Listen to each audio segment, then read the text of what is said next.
Hello and welcome to BusyWorksBeats.com. I need you to smash the like button. We got something epic for you guys today. If you don't know me, I'm Game from BusyWorksBeats.com. We train over 1 million producers around the world. Some have gone to work with Drake, Kanye West, Post Malone, Ariana Grande, French Montana, Young Thug, Polo G, Trippie Redd, Lil Baby, J. Cole, Kendrick Lamar, a lot of top hitters. And those guys are super successful because they have a mind for it. So in this course, I'm going to give you guys a free course that's going to guide you through. We're going to focus on FL Studio, but we're going to go through, if you know nothing about making beats, to literally learning music theory, learning drum patterns, learning bass patterns, learning how to mix your beats, vocal mix, how to master your tracks, even how to sell your stuff online. This is a full comprehensive course for you. I just woke up in the shower and I was like, you know, it's a great idea. Give them a whole free course with the best of the best content that I have for you guys that's for free. So if you guys want to take the entire path, just go to busyworksbeats.com/producer path. And that's the entire path for you guys. So thank you guys. Smash that like button. Let's get rocking. First, we're going to learn FL Studio because this DAW is the tool you're going to use to express your ideas. So it's best we learn the technical stuff. I'm not going to overly teach you where it's like too much information. It's just enough to get you started as a music producer. So let's get started. Hello and welcome to BusyWorksBeats.com. This video is for the beginners. I know how frustrating it is to start something new and just run into every wall possible. So I'm going to make this super easy for you. If you don't know me, I'm Game from BusyWorksBeats.com. We train over 1 million producers around the world. So I'm going to work with Drake, Kanye West, Post Malone, Ariana Grande, French Montana, Young Thug, YG, Lil Baby, Trippie Redd, Kendrick Lamar, J. Cole, a long list of people that I haven't even listed yet. So in this video, I'm going to show you everything from installing the proper settings, the plugins, the piano roll, the channel rack, the playlist, and the mixer. Those are the main bullet points. Now, I'm not going to go through everything because you don't need to know everything to get started. First thing is go to image-line.com. And whenever you want to download something, they have different tabs. You know, they're probably going to move this over time. But if you hover over the help, you can go to where it says download. This is usually where they have the latest safe version of the software. So to keep it short, you can download this. And I'm on Mac right now. I'll show you guys how to do this on PC to install. All right, the PC process is pretty simple. Just hit download and then check your downloads folder. Keep in mind, whatever browser you're using, you need to make sure you go to that specific download folder. We're just going to hit next on all the installers here. Don't change anything. So here's where it's going to install the program, where it keeps all the program files. So just keep this default, or you could just copy that location if you guys change that by accident. Okay, hit next. Now we're going to install the 64-bit VST. So here's my own folder, but I'll show you guys a way where you can go to the default folder. It's program files, common files, and then I think it's called VST. So let's open up the browse. Let's go to our hard drive. Let's go to program files. Then we're going to find common files. In the common files directory, we're going to look for the VST2 folder. This is where we're going to store all our VSTs. Just hit OK and then hit next. So here's the file location so you guys can copy it. So just keep hitting next through the program. Once installation is complete, we're going to open up FL Studio 21. You might get some errors depending on your computer setup. Here, we're not going to unlock FL, just click X. Next, we're going to go up to where it says Options, and then we're going to go to Manage Plugins, and let's install some plugins if you have third-party plugins from other companies outside of ImageLine. So what we have to do is go to where it says Plugin Search Paths and hit the folder with the plus icon to add new locations to this zone. Any folder in this zone, it scans these folders to look for plugins. Plugins usually come in a .dll format. Let's hit the plus button and let's navigate to our VST folder that we just created. Let's go to our PC. Let's find our hard drive. Let's go to program files. Let's go to common files and then find the VST2 folder. And this is where our plugins would be. Let's select that folder. And then basically you could select another folder. So I'll show you another way too. Sometimes you might install 32-bit. So let's go to program files x86 and then go all the way to where it says common files, and then go to their VST2. So it's two pathways depending on 32-bit versus 64-bit. It's a little confusing on PC, I understand, but that's for 32-bit stuff. And now we're going to scan plugins. Just turn off verify plugins and copy my settings and just hit find install plugins up top. And then now it will scan those folders to look for your plugin. So it's a little bit tedious on PC compared to Mac. So let's just click here. It's pretty simple on Mac, but I'm going to go to the PC install. And no, you don't need to buy a specific version, but if you do want to buy FL Studio, I'd highly recommend the Producer Edition because you don't need like everything else. Just trust me, Producer Edition, and you could buy the plugins from their store one by one. It's the best way, in my opinion, if you're a music producer. So let's download this and let's open it up from our download folder. During installation, if you're unsure of anything, like any of the options, just click the default things and don't change anything. Okay, so on Mac, you just double click, you gotta, let it scan. Again, I'll do this on PC, so no worries. It's pretty straightforward on PC. The only thing is Mac and PC have different folders. So Mac kind of puts everything in one location, whereas PC, you have to like know where stuff is. And I'll show you guys how to install plugins too. So I need to write that to my list. So as this is writing files, we're gonna skip ahead. If you guys are upgrading from older versions of FL Studio, no worries, it won't override your old FL Studio. It installs as a completely new app. Okay, so let's open this up. Now you might see a slightly different screen, like a demo song that pops up, but mine just tells me I'm in trial mode. No worries if you're in trial mode. I'll leave a link below to a video that shows you how to get the most out of trial mode, to basically where it's like a paid mode. Okay, so right here, we're gonna go to email address and password. If you guys don't see this, go to where it says help, and then go to where it says about. And then over here it says unlock FL Studio. And then here you can use your email that you use to sign up on image-line.com and your password to unlock your account and get your license and everything. So that's how you do it through this tab. All right, so let's say you're more savvy and you have third-party plugins. I'm going to show you how to get these first. Let's go to where it says options up top, go to manage plugins, and then it will pull up this pop-up called the plugin manager. Basically, whenever you add a folder with this little plus icon, you can add folders for FL Studio to search for your usually VST files. Okay, so if you're on PC, you're going to be working with VST and they're going to be in .dll form. If you're on Mac, you're going to be looking for the .vst or VST3 file. That's neither here nor there. But basically you just add a folder of where the thing would be. So again, this is why I recommend you don't change default stuff, because by default, it scans these folders for you. Okay, so I'll show you on PC. It's a little more complex, but I'll show you on PC. So long story short, if you want to find out where your plugins are on Mac, let's just click this folder icon and we're going to go all the way up to our Mac. I think you can right click up here or just click the drop down and go to where it says your Studio Mac, or excuse me, your Mac. Go to Macintosh and go to library, and then we're going to sort by the name, go to audio, and then we're going to go to plugins, and it's two folders, VST and VST3. So most of the time you're going to be working with VST2 plugins. You don't need to memorize anything I'm saying. Just use one of these folders. It really doesn't matter. It's just for your own organization purposes. So we're going to go into VST, and then this is where we can find our plugins. Okay. So for example, I just loaded up our Hercules plugin at busyworksbeats.com. If you go to busyworksbeats.com/Hercules, and then you will search this folder and it will be in here. So that's how you can do those things. Okay, so that's where your VSTs are located. And from there, basically you're going to click the scan options. We're going to combine VST. You can click this on if you get a lot of pop-ups. And anytime your plugins aren't showing up or they show up with these little question marks, click rescan plugins with errors. Usually you don't need to check that. So mine, I keep it pretty simple. And then also up top, you can click verify plugins. Again, if you run into like these little question mark things right here when you're scanning, just turn off verify plugins. It should fix whatever is getting stuck. Okay, and then you hit find install plugins, and then it will go through these folders looking for those file types that I talked about. Again, if you're on Mac, it's looking for a .vst or a VST3 or whatever format that you guys have in your folders. If you're on PC, it's looking for the .dll. Okay, so that's what it's doing right now. So it's just scanning those folders going through. So again, what we could do is, let's say it gets stuck. You could always click cancel plugin scan or skip plugin.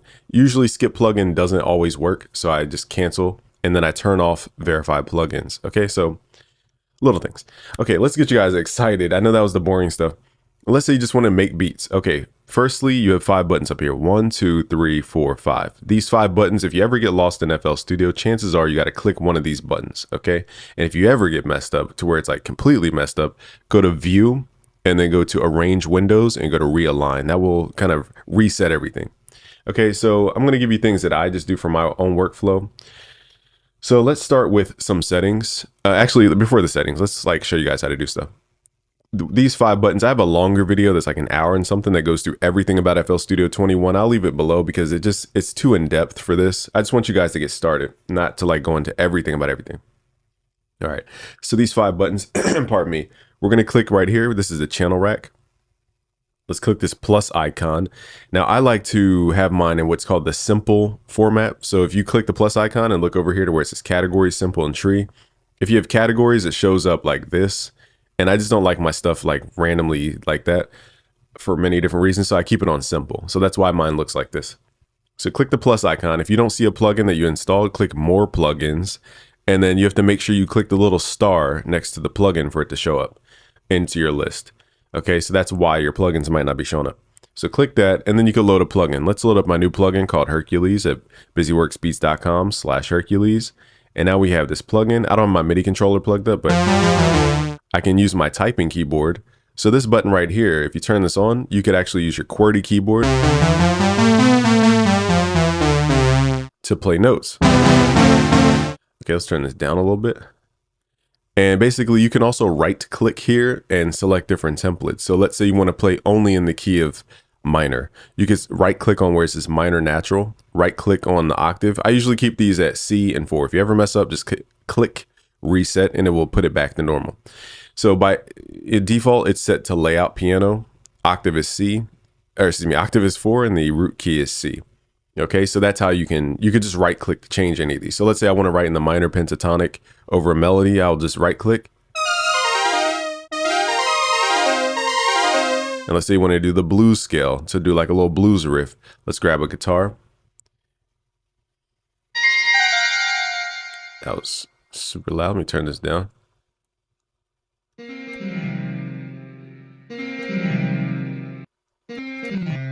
And now we have the blues scale. Okay, so that's usually what I do to do stuff quickly, because playing that on a MIDI controller would just be kind of difficult actually. So I use this sometimes to do more like stuff that I can't really do on a MIDI controller. Okay, and then again, you could always, there's more to it. I just don't want to bore you guys to tears, honestly. So let's get to making a beat. Okay, so first thing we want to do is add a sound like we just did. Go to the channel rack right here. We're going to click this plus icon. Some plugins you don't want to sleep on are called, where's it at? Morphine. And then there's a plugin called Sawer. These are really good for like West Coast and hip hop. So Morphine, Sawer, and Toxic Biohazard is another great plugin. So don't sleep on those. Some people love Sakura. I'm not a like huge Sakura fan, but some people, where's it at? Sakura. And then a lot of people are now talking about this Flex plugin. So Flex is going to give you pretty good, decent starting sounds. You're going to go to the free tab, download where it says Essential Pianos, Essential Strings, all the essential packs. Just download these, and then you'll have access to better sounds, in my opinion. So the default sounds are cool, but I think the essential packs are a little bit better. Okay, so that's where you can get sounds from. So I'm not going to download anything right now because it'll take up time. So let's just go to like General MIDI Library, and let's go to some kind of piano. Let's see if they even have a piano on here. Let's do Piano Bright. Okay, so now you can use your typing keyboard. That's not what I thought it would sound like. Okay. There we go.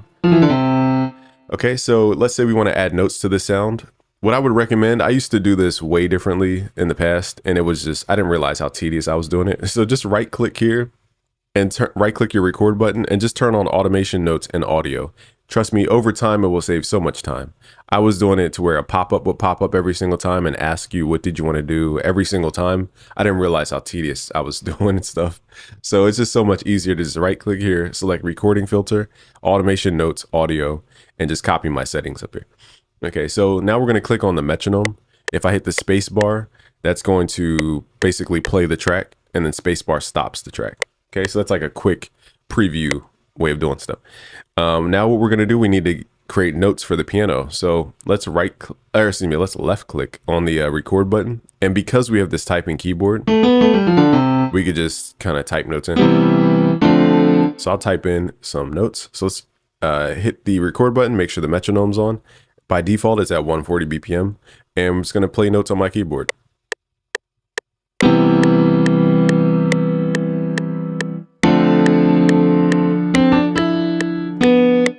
Okay, so now I'm going to hit stop or spacebar, and we can click in here to fix any notes. So some of the shortcuts you guys need to know, and I'm jumping ahead a little bit, but let's go to the slice tool right here. Hit shift, right click, and I'll teach you all this in my longer video that's like an hour long, but it's very technical. So I'll leave that link below. Hit shift, right click to get rid of anything over this line, because if it goes over the line, it will keep going and it won't sound on beat, trust me. Okay, so slice anything that's over the bar. And now we can turn off the record button.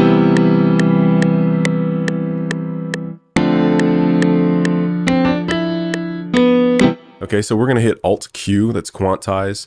There's different quantizes. You could hit Alt Q or Control Q, it just depends on the style. In short, whenever you have your snap to grid on, I'm going to keep mine on 1/2 beat. I like to produce at higher BPMs, and that 1/2 beat, it just makes the grid easy to look at. If you're at lower BPMs and you have to slice your grid up to this, it's going to be very difficult to add notes because there's so many microscopic little places that you could add a note. It's going to be very difficult. So I would recommend for beginners, use higher tempos and then change your snap to grid to snap 1/2 beat. Trust me, over time, it'll just make stuff a lot easier. Okay, so whenever your snap to grid is 2, you could hit Control Q to quantize it to that specific snap to grid. That's the difference between Alt Q and Control Q. You don't need to memorize that though. Okay, now we're gonna go to the settings. I'm gonna show you guys some settings that I would highly recommend. So in the piano roll, this is where you would need to apply the settings. So click in here, go to View, and then we want the key labels on all notes, because by default it's like this and you would never know what note you're playing. I hate that way it starts. It makes zero sense as a producer because everything's sideways, so it's impossible to know what you're doing. So click here, go to View, and go to Key Labels, All Notes. Okay, I think it's set to root notes by default. And let's go here, back to View, and we want ghost channels on. Later you'll learn what ghost channels are, don't worry about it right now. Note grid highlights, if that's not already on. You guys can just copy these settings. Nothing major, but main thing is just turn the key labels to all notes. Trust me, it will save you so much headache over time. That's really the only setting in the piano roll you guys need to set. As far as the overall settings, let's go to options, and I'll go through these tabs, but I'm not going to bore you guys to tears. Let's go to options here, and let me pause the video to get my MIDI controller real quick. All right, so let's say you're rich and you have money for a MIDI controller. Let's go to options, let's go to MIDI settings, and you'll see it listed here. If you don't see it listed here, you have to download what's called a driver for your MIDI controller specifically from the manufacturer. So that's something that's not through the ImageLine website. You have to go to the company, like if you have a Novation controller or any other controller out there, you have to go download what's called a driver. A driver basically lets the hardware communicate with the computer. That's basically what it does, okay? So that's what I have is a Novation FL Key 37. If you guys are looking for recommendations, FL Key 37 or 37 key, my best MIDI controller I've had, period. Okay, so I've had a lot of them, and this is the best one I've had so far. If you want weighted keys and you're like a real piano player, I would recommend the Arturia. I think it's called the Keylab MK2. It has 88 keys, it's weighted, and it's a nice feel. It feels like a real piano. Okay, so if it depends on which style, but if you're like a producer just getting straight to it, FL Key 37 all day long. Okay, click on the, where's this MIDI out, and just click this enable button. Okay, so now when I hit notes on my MIDI controller, it will trigger the piano. Everything else is kind of arbitrary right now. Now, if you're more advanced, I'll show you how to use what's called a MIDI out controller. All right, so I plugged up my Motu, I think it's called the Express 128. Basically, I can plug up a MIDI interface, it's called, to my computer. And my computer can send out MIDI signal or notes that it plays and velocities that it plays. It goes to the MIDI interface, and then the MIDI interface sends that signal to my real keyboards, like my hardware keyboards that I have in real life. Those hardware keyboards they have what 1/4-inch inputs that are plugged back up into my audio interface, it's called. And then it triggers the keyboard to play real audio, and then I record the real audio into my DAW. So the way you would do that is use the MIDI output. So input is when you're adding notes into the computer. Output is when you're sending notes out of the computer. So this is for more advanced folks, but you basically just click on your thing and then change your port to match your MIDI out. Okay, so I know I'm going advanced here. Click the plus icon and then load up the plugin called MIDI out. Where is it at? MIDI out. Okay, and then make sure this port number right here matches, so that's 0. And then we're gonna go back to MIDI out. Make sure that matches this number here, port 0. So now, whenever I play this MIDI out plugin, it will trigger that specific channel to go talk to my keyboards. I know that's advanced and nobody needs to know that. As a beginner, I'm just letting you guys know the difference between MIDI input and output. Okay, nextly, let's go to audio. So you may have heard me use the word audio interface. This is a device you use to allow your computer to accept more inputs, because by default, most computers have USB 3 or USB ports. In short, you can't plug your keyboard into your computer. There's no button to let you plug in your roll-in keyboard. Okay, so you have to buy the separate thing that accepts what are called 1/4-inch cables, audio cables.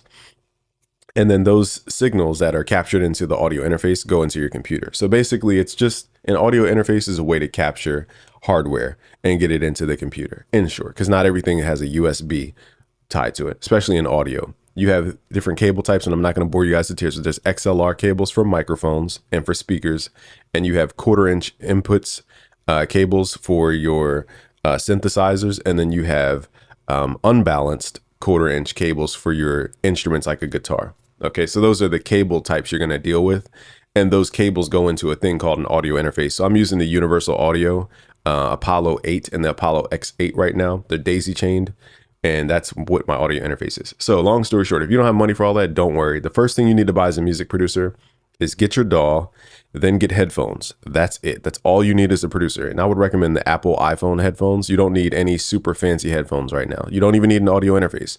Just the computer, your DAW, headphones. That's literally all you need as a music producer, even on a super high level. You don't need all this extra stuff that we have, trust me. Okay, so click here, and then you could select your, now I'm on Mac, so on PC you have different things. I think it's called like default drivers, and then it has ASIO. So I'll do a different video about if you're trying to do videos on PC, like for like YouTube and stuff, you have to select, there's a little process. Okay, so long story short, if you're on PC, I'm going to do a different video cap here, but you want to look for where it says FL Studio ASIO, or your ASIO for all device. And if you're on Mac, you just select your audio interface. If you have nothing, just select default audio device. You'll be fine. What I would recommend for the buffer length, if you do have an audio interface, I like to start at like 128. 88 is when I record vocals, so I'll go all the way down to 88. But 128 is a decent spot for recording MIDI and kind of vocals at the same time for videos. And anything above that is kind of latent, meaning you'll hear a delay when you start pressing the keys, and it throws you off as a producer, in my opinion. So when you're mixing, I'll go up to at least 1024 samples. Okay, so that's the general categories. So if you're mixing, I'd start at 1024 samples. When you're recording, all the way down to 88 if you don't have a bunch of video stuff going on. And then 128 is great for just overall production. Okay, so those are the numbers that I'd recommend. I could bore you guys to tears again. Your sample rate has to match your audio interface, or else you're going to get like weird artifacts. So mine is set to 48 kilohertz. Yours might be 44.1. There's no right number. I'm just matching my audio interface. Okay, so there's no magical number. 44.1 was even recommended by mastering engineers. So we don't need to get into the science. So on the general tab, I keep this all normal. I don't really mess with a bunch of stuff here.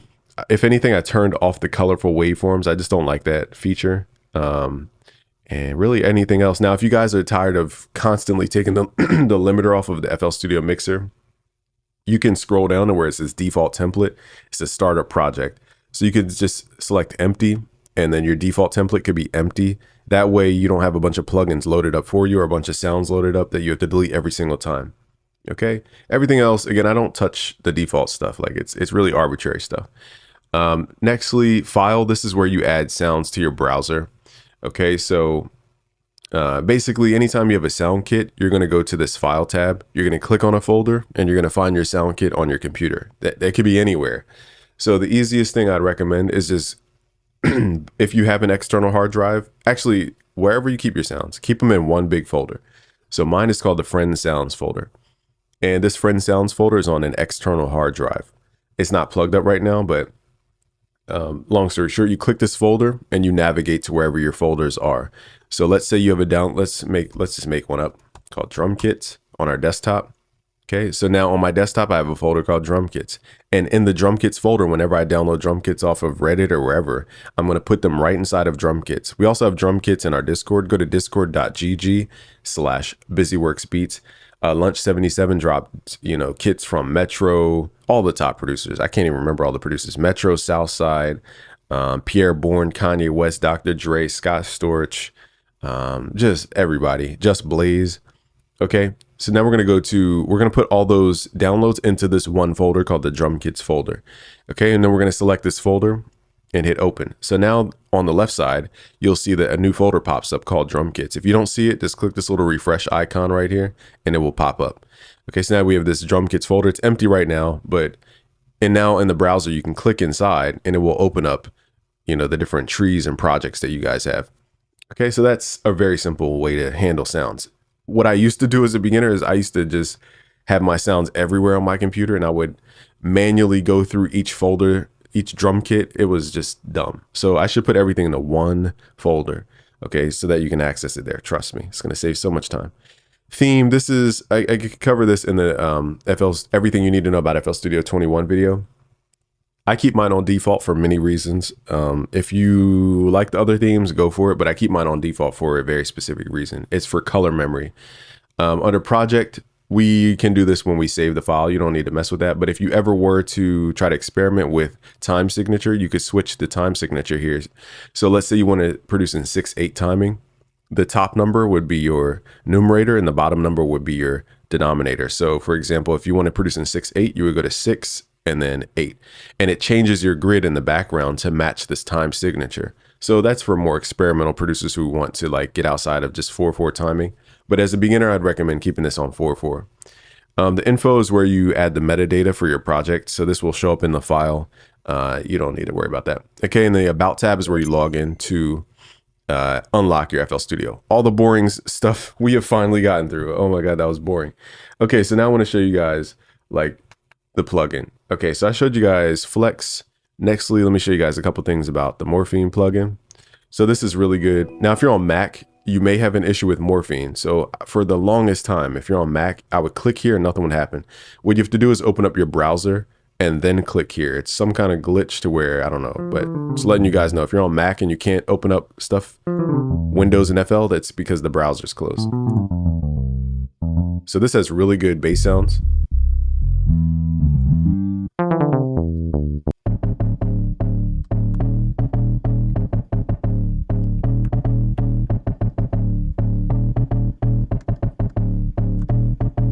Okay, so I don't have my plugins, my hard drive plugged in to make it like a dope beat right now. But in the next video after this one, I'll go through the process of making your first beat. Okay, so sound, so that's Morphine. Toxic Biohazard's really good for, I don't even know, like keyboard type sound, just kind of the other sound, synth sounds, I'll say. So it has really sounds people overlook. So try it out. So many sounds to go through. And what did I say? Sakura and Flex. Okay, so Sakura is like a string synthesizer. People like it for like more stringed organic type sounds. We can bore you to tears about the sounds, but again, in the next video, I'll go through making a beat. One thing you do need to know though is in the piano roll, how to make a major chord and a minor chord. So let me quickly teach you how to do it. Wherever you start on your key, I'm literally going to close my eyes and click here. So this is called your root note. And let's say we want to make a minor chord. We're going to count up, the chord code is called 037. I call this 037 because we're counting in what are called semitones. So this is your root note. Wherever your root note is, this is 0. So now you just count up note by note. So 0, 1, 2, 3, 4, 5, 6, 7. Play all those notes together. You have a minor chord no matter where you are on the keyboard. So that's a minor chord, and the way you convert a minor chord to a major chord is 047. So you just take the middle note, hit shift up, and it transforms it into a major chord. Those are your two chords you're going to be using all the time. Minor and major. Very simple. Don't need to complicate it. If you want to learn more about that though, go to busyworksbeats.com/music theory. I'll show you how to make chords from nothing, and you don't need to memorize a bunch of music theory stuff like scales and all this other stuff. I get straight to what a chord is, and I show you. I have a chord code chart for you as well that maps out all the chord types. Okay, so that's the piano roll music theory that you need to know. The channel rack, again guys, I'm trying not to bore you to tears with too much information. I'm just going to give you the basics here. So in the next video, I'll go through the process of making a beat though. Okay, so over here, let's pull up some legacy drums real quick. And let's see what we got here. Kick drum. Okay, so let's say we want to make a beat. Let's right click in the browser, which is this icon right here. We're going to right click, open a new channel that will send the sound to our channel rack. You can hit Control L to send sounds to the mixer. The mixer is where you edit sounds individually. You don't want to send everything to the master track, because if you want to like turn the hi-hat down or do something with the hi-hat, like add delay, you'd have to do it over everything, and it wouldn't sound nice. So get in the habit of highlighting all your sounds, hitting Control L to send them to the mixer. You want to edit them individually. If you don't see these numbers, hit Alt M on your keyboard to hide or reveal these numbers right here. Okay, so now, the workflow for me is just right click, fill each 2 steps for the hi-hat. And now you have a steady hi-hat, and you could add in more hi-hats over here and just do the same thing. Right click, fill each 2 steps. Okay, so let's add a clap. So our snare, I should say. Let's right click, open up a new channel, and hit Control L, send it to the mixer. Now here's where I'm going to turn the metronome on, because when you're a beginner, you need to know how to measure time. So we're going to put the snare on the 3 and the 7 count. So every time the metronome hits, it's considered a heartbeat or a beat. So 1, 2, 3, 4, 5, 6, 7, 8. 1, 2, 3, 4, 5, 6, 7. So for trap music, we put the snare on the 3 and the 7. Let's find a kick. Sometimes they label bass drum, which is like super ancient language for a kick.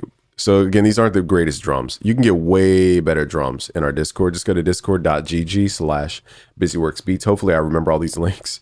But yeah, we have drum kits from like Metro Boomin, Southside, Just Blaze. In the next video, I'll show you guys what that, the drums sound like. For now, we're just going to use all stock stuff, assuming you don't have anything.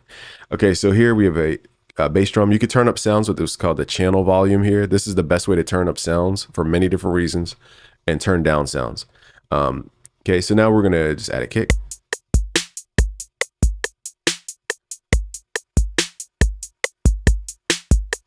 Turn the metronome off to hear your beat. Let's say you're like, okay, I want the kick to hit a little bit more. Click on your bass drum, go to your pre-computed effects, turn up boost. But now on your master, you're going, if you click the mixer, we're now going into the red, it's called. So here, most people add a plugin called Fruity Soft Clipper. This is like the GOAT. We're going to turn the threshold up. And now it creates a nice sound to where we're not clipping anymore. You can do the same thing with your snare. Go to the pre-computed effects. Kind of turn it up. For the hi-hat, we can do what's called fade out the sound. So it's a little bit shorter.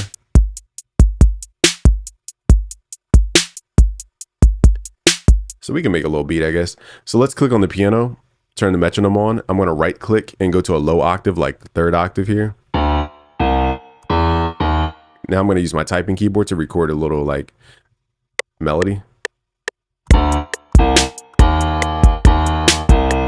Okay, so now we have that kind of like ratchet melody. Let's hit Control Q or Alt Q to quantize.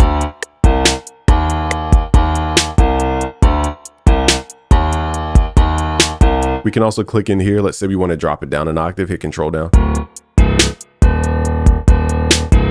We can also hit Control in the piano roll. That rhymed. Hit Shift, left click to highlight the note to duplicate, hit Control up.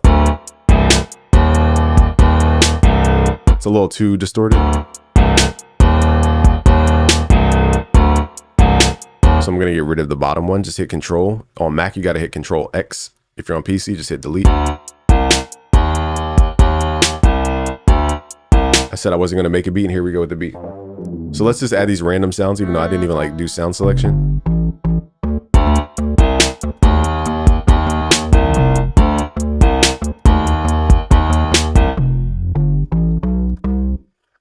Okay, let's go up an octave. Let's right click, switch the octave to like a higher octave. Let's record this.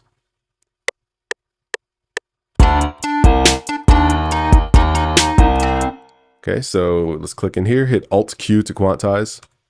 The notes are like in a higher octave.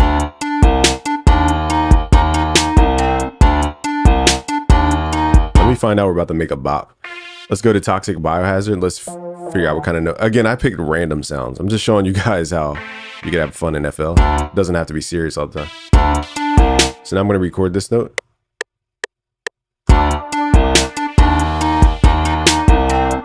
Okay, so this is kind of drone in there. Hit Control Q to quantize, and again this goes over that bar. So what's going to happen is, see how it just keeps playing? To prevent that, we're going to go to our slice tool, hit Shift right click to get rid of anything over that line.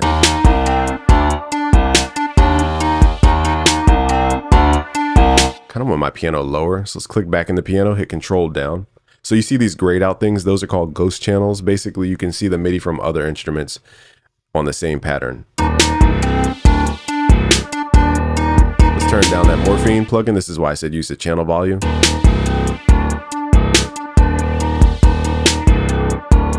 Let's pan it to the right, to the left of me.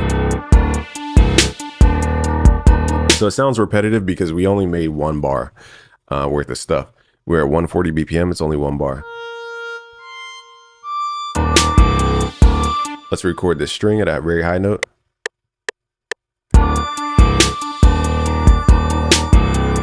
we made a little hack beat using random sounds. So it just shows how like in FL Studio, anything is possible for the most part. Let's just turn that down.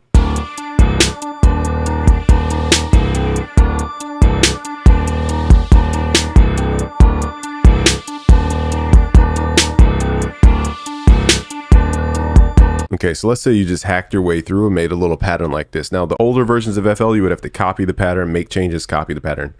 To do that now, you just right click here, where it says pattern 2, and we're gonna split by channel. This will create a new pattern for each sound. So now if we left click and kind of go through, you'll see each thing that we created is now separated on its own pattern. That's important because when we go to the playlist, which is this icon, we can now use these like puzzle pieces. So if you want to arrange, you got to go to song mode, hit spacebar. And let's say you want the intro with just the piano. Okay, you can hit Control B to latch paste all the way through. It's a lot faster. And then we want this lead to come in, let's say around here for the hook for 4 things. And then we want to hit Control, highlight this, hit Shift, left click and drag it over because we want it to separate it. I'm getting tongue twisted. Let's add the drone sounds for the hook. So again, the reason we're separating the sounds is to arrange it like a puzzle. So now I'm just grabbing the puzzle pieces and arranging this. So I'm hitting Control to highlight, hit Shift to duplicate, left click and drag it over. So the hi-hats, we're going to drag these in. Control B is our latch paste, and we're going to do that for the snare. It's a lot easier to produce drums like this. Okay, now everything doesn't need to be separated. Like most of the time, I'll just keep my kick and snare on the same pattern. I don't usually have them separated. 808 is usually separated, but yeah, you'll learn beat making stuff in the next videos. I also have a free course called the Better Beatmaker course. Just go to busyworksbeats.com/betterbeatmaker. I have so many links to remember that I'm going to forget probably. So I'm going to link all the links below so that I don't forget myself. But it's busyworksbeats.com/betterbeatmaker. It's a free course on beat making.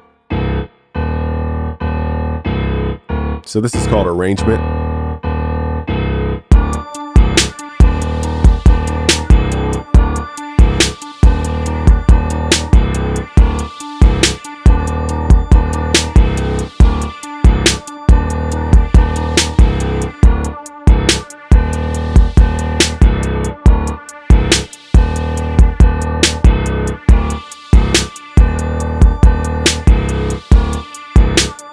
So let's say you want a sub bass. Now we're getting into I'm just getting excited that the beat sounded kind of funny.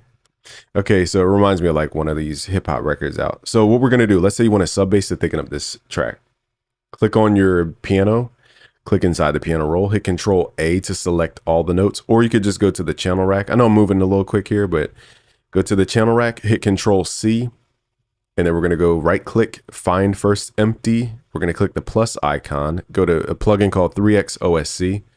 Turn down oscillator 2 and 3's volume, turn down the coarse pitch of oscillator 1. It's basically a sine wave. Hit Control L, hit Control V to paste. So what does this do? It creates a sub bass. It's so low you can't even hear it. So click inside the piano roll, hit Control up till we can hear it. So it just creates that bass tone. And we can add this underneath the track. Now, if you're on iPhone headphones or like phone headphones, you might not be able to hear this. So we're going to put this in the playlist. Once you have your pattern selected, all you have to do is go to your playlist. I use the paint tool a lot and I keep my snap to grid on bar mode. And so basically you could just left click and just add this in like so. Let's go to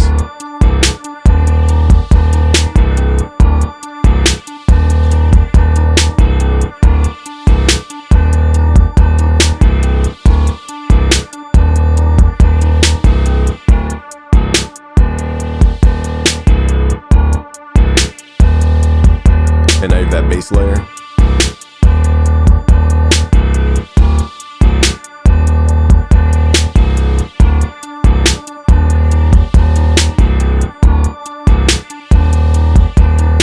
Okay, so the last thing we'll touch into is the mixer. Now these are all going to be different videos because it's just too much to explain about everything. If you click the mixer, basically it works from top down. So if you don't see these little things on the right, hit this button right here. It will show these little things called slots or inserts. You click here and you pull up any plugin that you guys want. I'm not going to get into like how to mix right now because it's too much to explain. But you click here, pick your plugin, and it loads right up on that specific sound. That's why we separate the sounds in the mixer. Okay, so if you wanted to add Fruity Soft Clipper only to your kick, you could go here, add Fruity Soft Clipper to your kick instead of the entire track. But that creates a different sound. And anytime you want to turn off a plugin, you click here. You could either click the green button right here or just turn off the plugins, the entire chain, it's called, of plugins, with this button right here.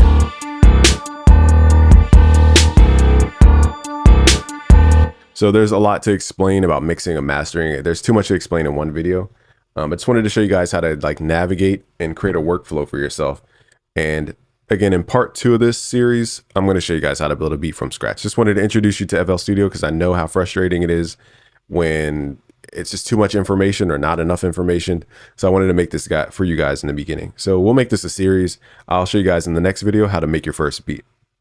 Subscribe if you're new. Go to busyworksbeats.com/FL Studio. I have a bunch of free sounds, free project files, free presets. There's so much in there, MIDI, a lot. It's basically a producer's oasis. Just go to busyworksbeats.com/FL Studio. And again, join us on Discord. The link's below. Peace. Hello and welcome to busyworksbeats.com. Today I'm going to show you how to master FL Studio 21 in minutes. The benefits of learning this is that I'm going to show you how to make beats a lot faster, how to record a lot faster, and make real songs in your DAW with no frustrations and no sticking points. So today I'm going to promise you that you're going to walk away with applicable knowledge. If you don't know me, I'm Game from busyworksbeats.com. We train over 800,000 producers around the world. So I'm going to work with Drake, Kanye West, Post Malone, J. Cole, Trippie Redd, Young Thug, Lil Baby, Polo G, if I didn't say that already, French Montana, Post Malone, if I didn't already say that.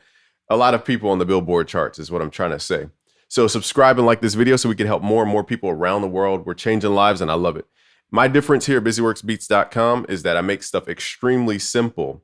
And the stuff that I teach, you know, I've been training music producers for a long time now. I know what to pay attention to and what not to pay attention to. So you're not learning everything about everything, which just makes everything more confusing. You're going to learn the things that you can actually apply right away to get the fastest results. I've done all the trial and error, so you don't have to. So without further ado, let us break down FL Studio 21. I'll break this down into chapters so you don't get lost. And if you want to learn more, just click the link below or just go to premium.busyworksbeats.com. There we'll have more explanation about FL Studio. Okay, so if you ever get lost in FL Studio, I have a little script here so I can follow along. If you ever get lost in FL Studio 21, there's 5 buttons. Okay, so 1, 2, 3, 4, 5. These buttons will help you navigate if you ever get lost. So if you're like, where did the window go? You can click one of these buttons and that window will return. Okay, so if you ever get lost, return to these 5 buttons. If you don't see those 5 buttons, go to View, go to where it says Arrange Windows, and then we're going to click where it says Realign. This will reset FL Studio's view. Okay, so let's go to the 5 points up top, and let's start with what's called the playlist. So the playlist has what are called patterns. Now think of patterns as like Lego pieces or puzzle pieces. The playlist is where you go to combine those puzzle pieces into a bigger picture. Okay, but a pattern is just a puzzle piece. It's not the entire picture, it's just the piece. Okay, so a pattern is a simple idea. So if you don't see these patterns, again, in the left side here, on the left panel, you have to click on the little keyboard icon, then you'll see pattern 1. If you're on these other tabs, they have different items.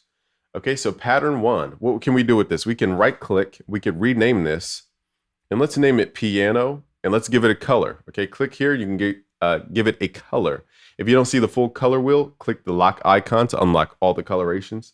And let's click one of these and hit accept, and then hit enter again. And now we have a pattern called piano, a puzzle piece called piano.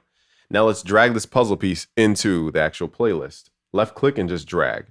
Okay, now if I right click, you can see the color of the actual pattern. Now with patterns, you can left click and drag them, okay, to make them bigger or smaller. So if you're wondering where your MIDI is, sometimes the pattern isn't long enough, okay? So you just need to drag it out like this.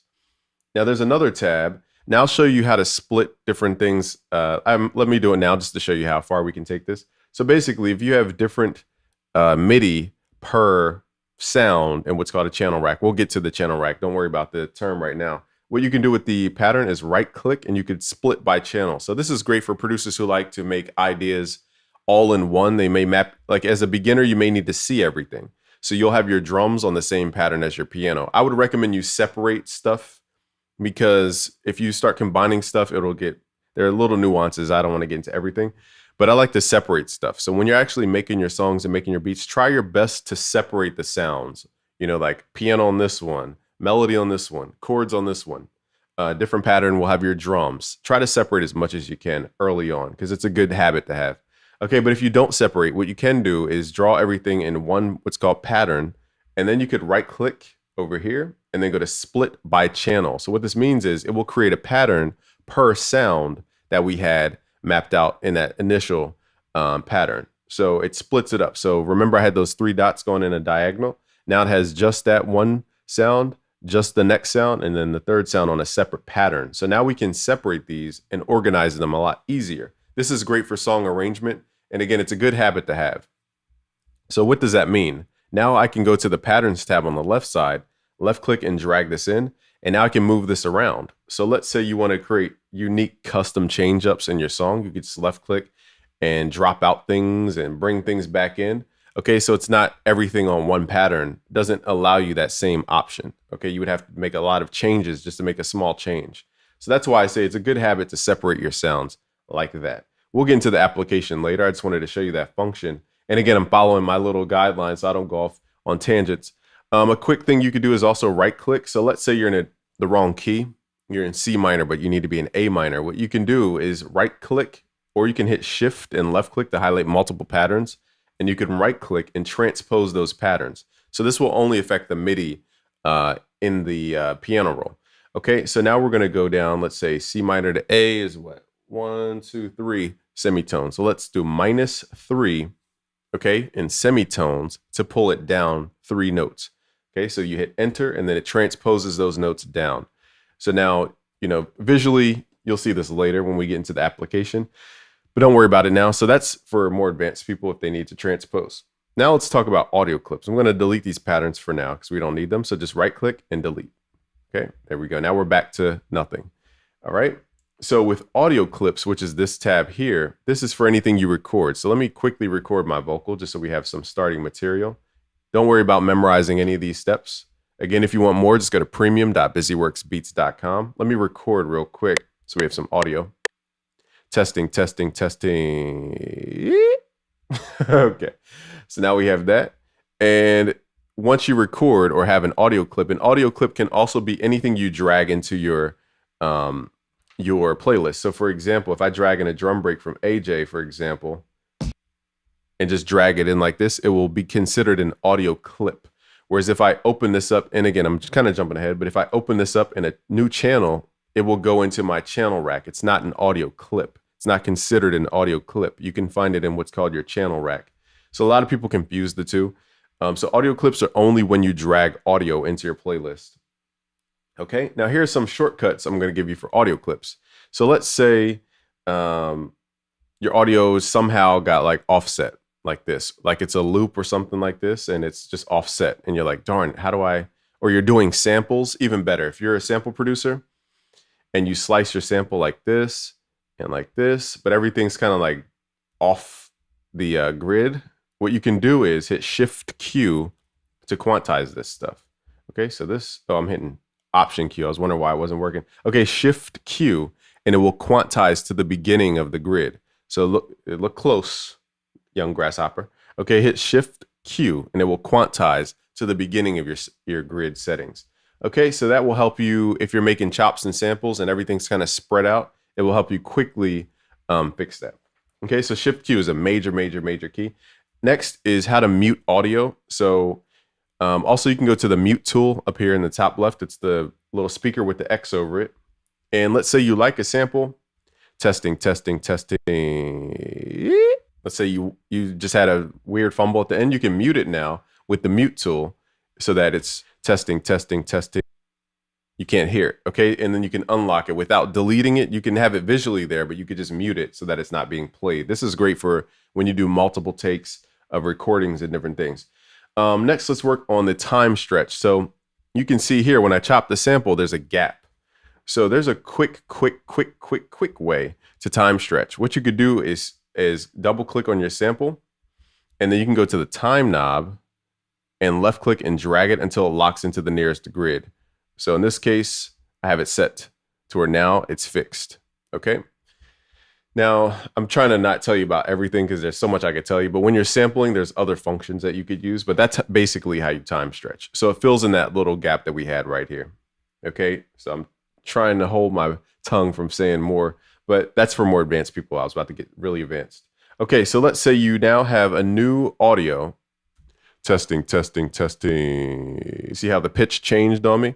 Okay, so that's why I didn't want to confuse you guys. But let's create another pitch change. And let's make this one unique. And let's double click. You can double click to go inside the actual sample window and make changes. And let's just make these two random pitches like this. Testing, testing, testing. Okay, so you make this change, but you want this to be one audio file. This is for loop makers or anybody who's into sound design or just wants a simple view. What you can do is highlight these and hit Control G. You can hit Control G. I'm not sure if you heard the G part, but you can hit Control G to now render that. So I just basically grouped those two audios into one audio file. So there's a lot of reasons why you would do that. You know, it just basically it's like comp recording. You could do it that way. Okay. So moving forward, we have the audio render, or there's another way to do it. You click on where it says track. You can right click and consolidate tracks from track start or from song start. And this will render the file all the way through, however long you have it set. If you do have a loop set, it will, like if I do this, I hit Control left click on the top and then right click and consolidate. It says time selection. So this will change if you have a loop set. Okay. So then you would right click and you go to where it's consolidate tracks from track start. And what I would recommend you guys do is change your tail to cut remainder. Okay. There's a rare case where you will leave a remainder. I highly recommend you cut remainder. It just saves everybody a ton of headache. Go to wave. I keep mine on 16-bit. You don't need to worry about this. If you go to 32-bit, it basically just doubles in size. So it just takes up more space. So 16-bit stereo. So all the settings you see here. Then hit start, and it's the same process. It's just going to render it to audio. So what you can do is basically that process that I just showed you, you would do that with MIDI. So I'm trying not to jump so far ahead, but basically you would do that with MIDI. So let's go to pattern 1. Let's draw in some notes, and I'll show you the application here. We are in the wrong settings. So now you can kind of get a navigation. If you get lost and you're like, where's my sounds? Click up here and go to all. Sometimes, I don't know why FL has it sorted like that, but that's how it's set. Okay, now let's go into the piano roll.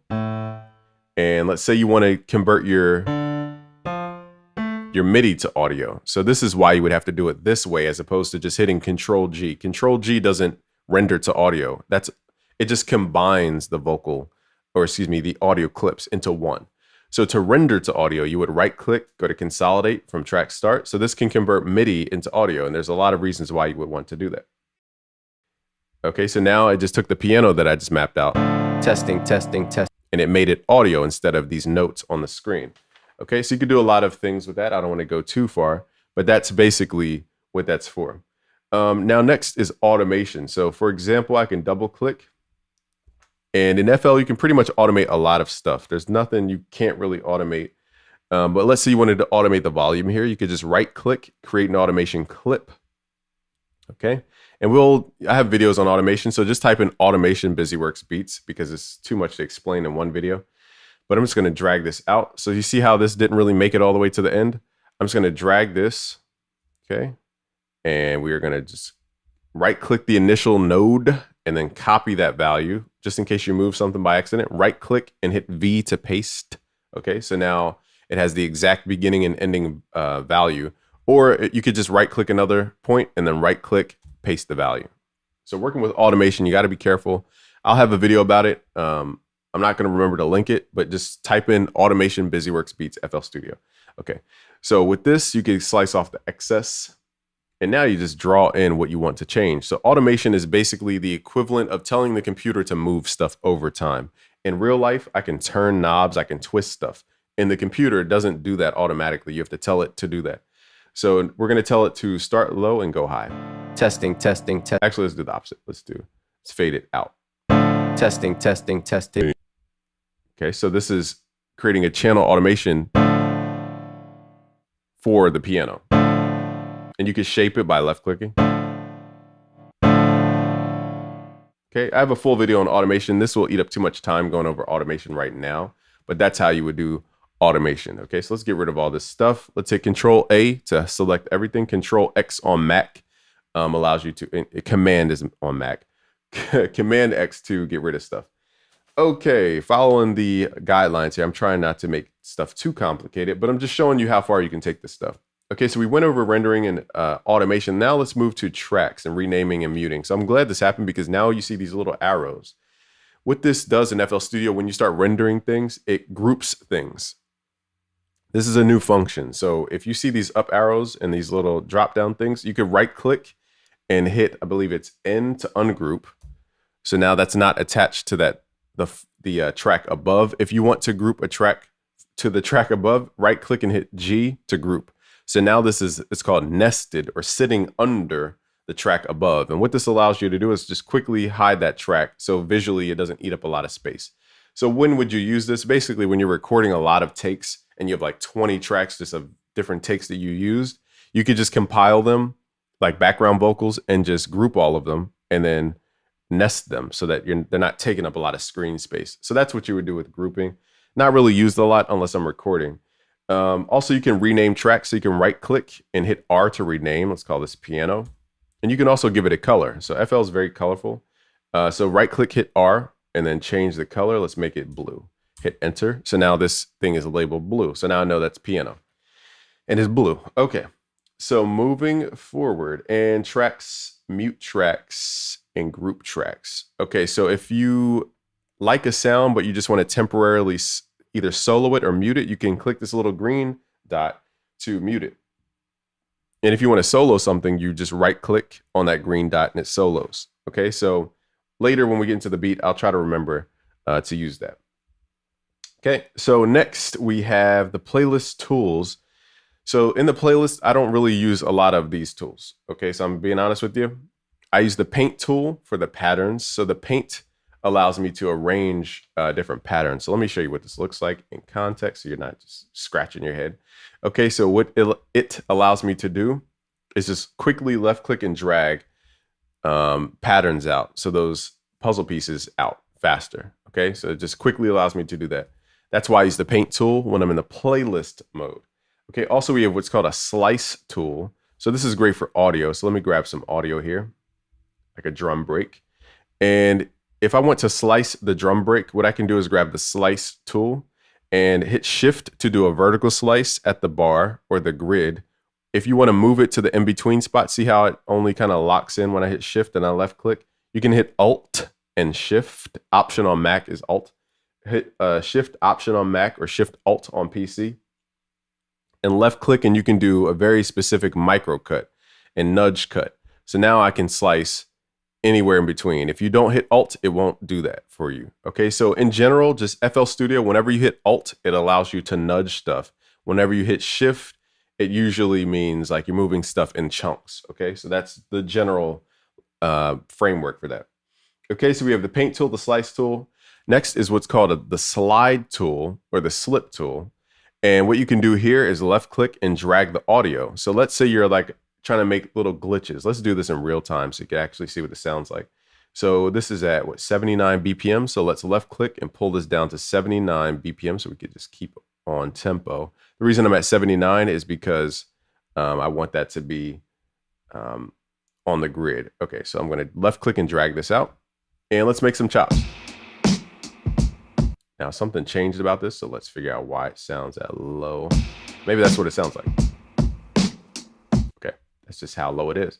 Okay, so now I want to make slices, and let's grab this slip tool, make sure everything's lined up, and then grab the slice tool, and I'm going to hit shift. So you see how if I zoom in, this is actually played before the downbeat. You don't need to memorize what this means, but basically it's playing early. So I need to hit shift option or shift alt to slice it before the grid mark.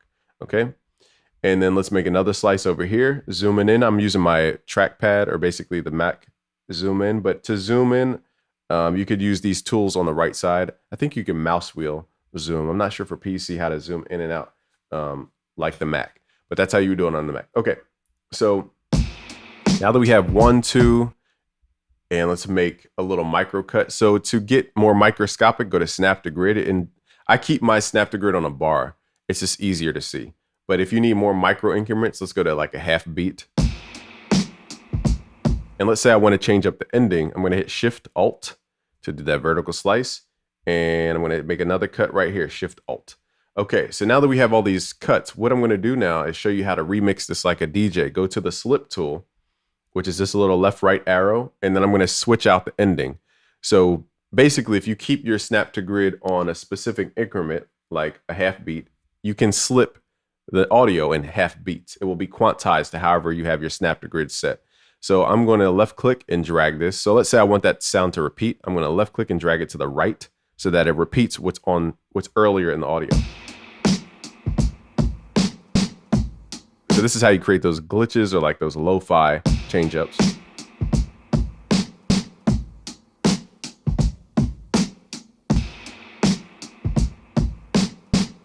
Okay, so I know I'm jumping ahead, but you can also grab the slice tool, hit Shift Alt, left click to make that slice.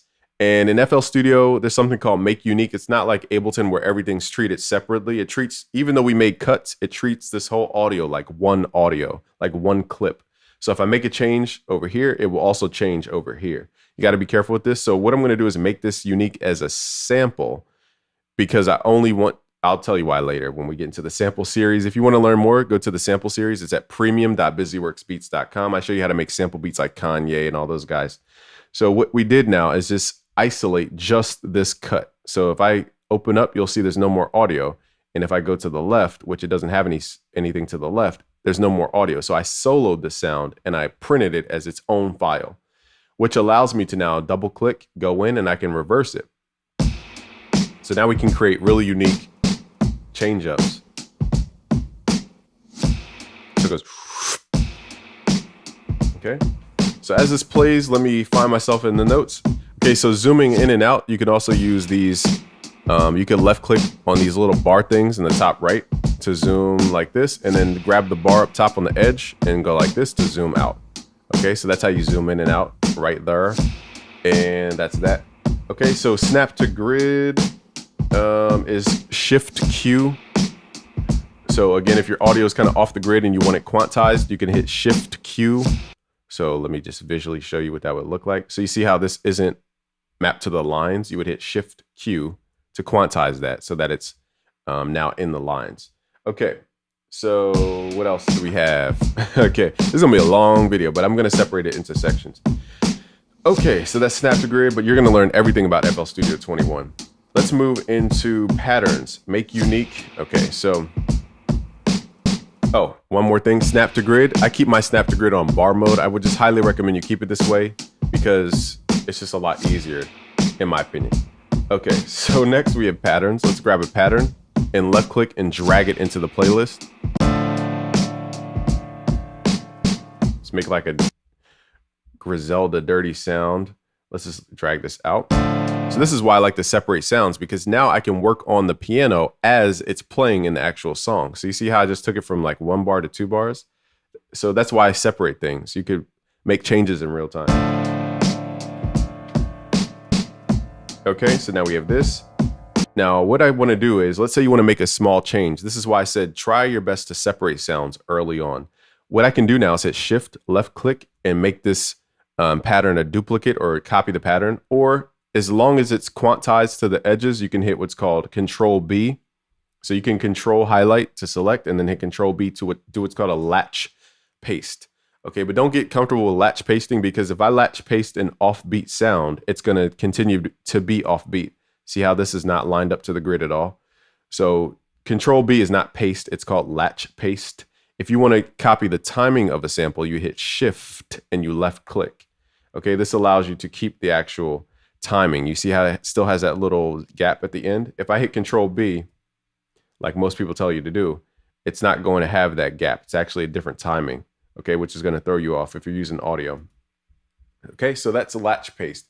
I usually only use it for patterns because patterns are usually mapped out perfectly. Okay, so what you can do with patterns is make them unique. So in the demo versions of FL Studio 21, you can't do this. Okay, that they restrict it from what I remember. They may have updated it, but this is basically what separates the full version from the free version, is cloning and saving. So click here and go to Make Unique. What this will do is take pattern 1, it will duplicate it and make pattern 2 with the same exact characteristics as pattern 1. But let's say you want to go pattern 1, pattern 2, pattern 1, pattern 2. You see over here, it says pattern 1 still. So I'm actually going to click over here in the top left of the pattern, go to select source pattern and make it pattern 2. So that's a quick way to make changes. So let's say you have this stuff mapped out, but everything you copied and paste says pattern 1. What you can do is hit Control Shift or Command Shift on Mac and select every other one, basically like this, and then go to the top left and select source pattern, pattern 2. So we'll change all those pattern 1s that we had to pattern 2, and it will keep you can do it that way. It's just a quicker way to rearrange your stuff. Okay. So if you want to copy and paste the drums, what you'll have to do is hit Control, left click. Because it's not locked to the grid, we're going to have to highlight the entire clip. Control, left click and highlight.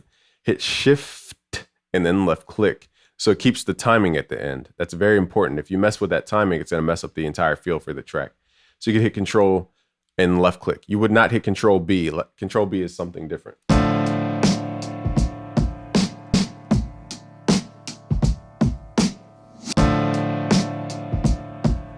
So we're going to probably make a dark gritty type track today.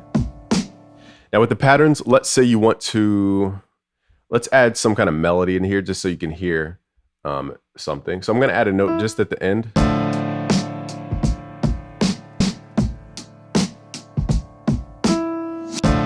So let's say you don't want the dun every single time. What you could do is hit Alt and left click to micro nudge this to mask and reveal notes. So what this will do is it only plays what it sees. So if I take it out at the end, it won't play that last note.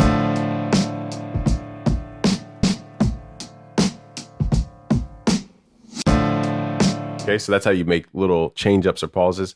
Now, if I'm going to do it on a quantized level, I would change my grid to maybe a half beat and just left click and drag so that it's quantized.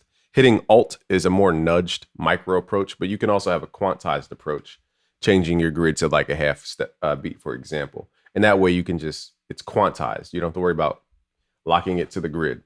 So that's how you do that. I'm going to take out that note because I don't truly like it, but that's what that is.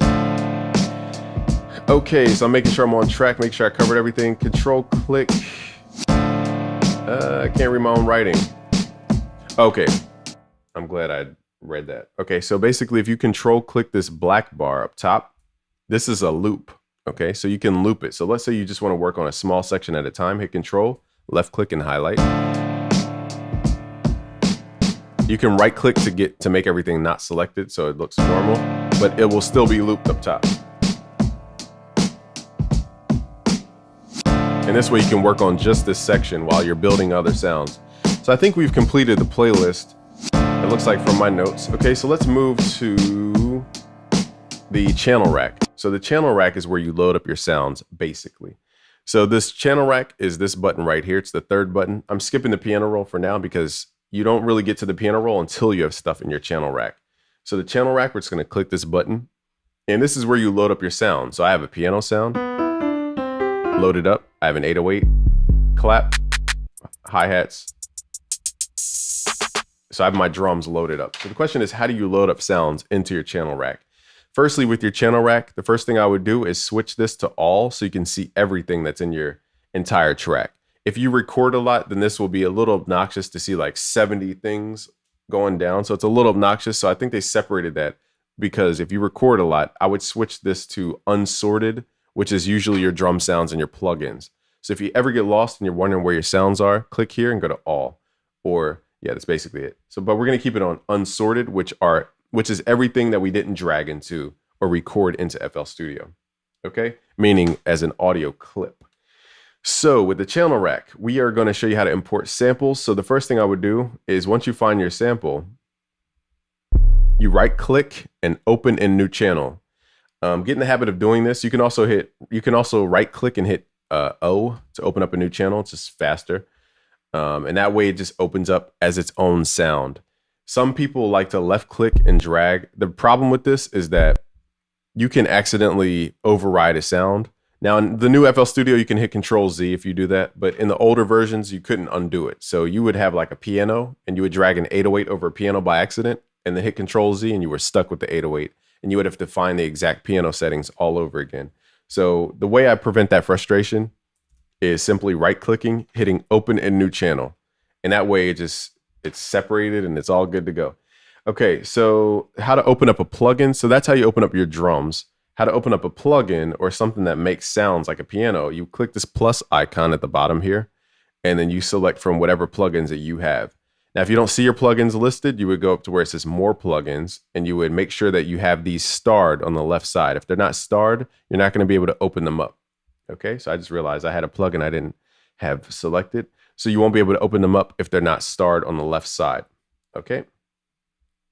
And now you'll see I just added a plugin called F2, and now it has it listed, whereas before it was not listed in this piano roll list, or excuse me, in the plugin list. It was not listed. So I just did that in real time. I'm glad that happened because now you learned. Okay, so that's how you open up a plugin. So let's open up like a guitar plugin or something like this. I've clicked on the wrong one, of course, but it's good enough.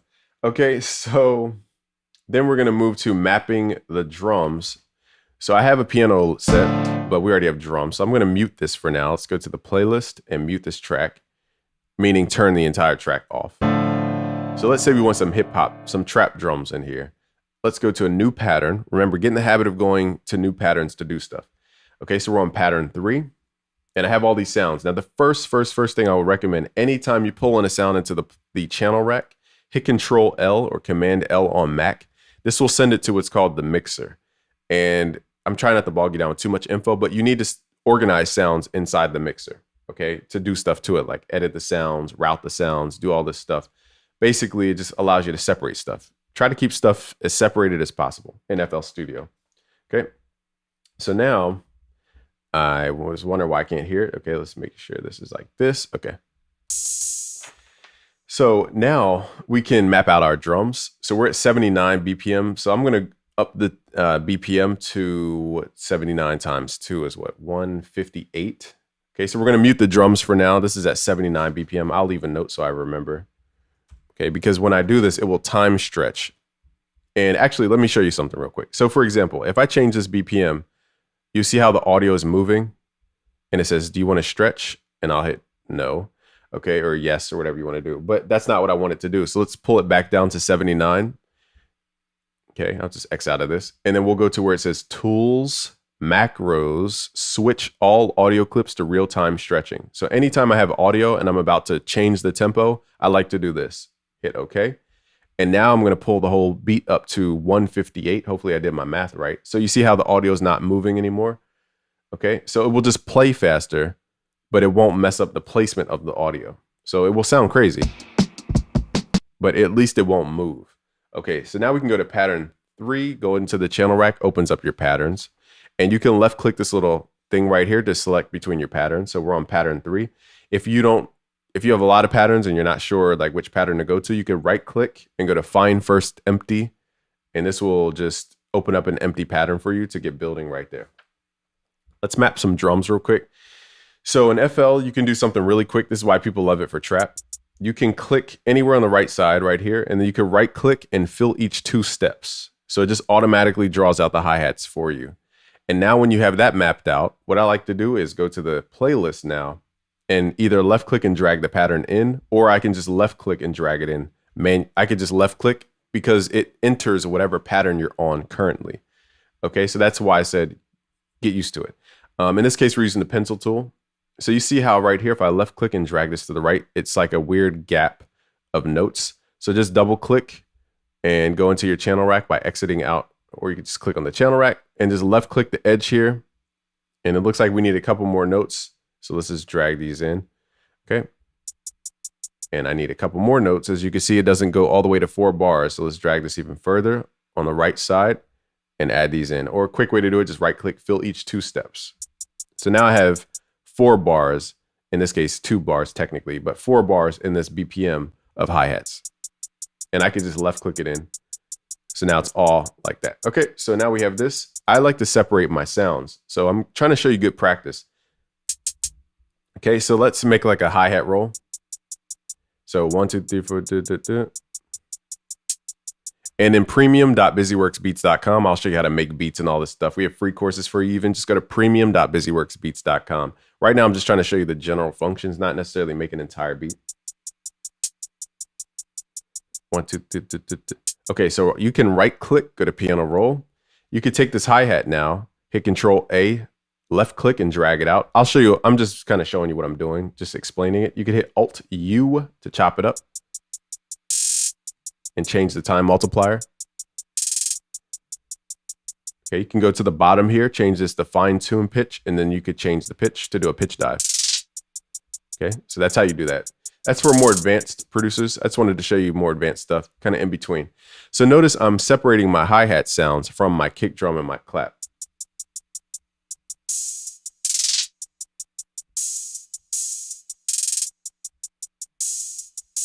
Okay, so I like to separate sounds, high frequencies and lows. So let's move to pattern 4 now and draw in our clap. So if you're confused with how to write drums, turn on your metronome.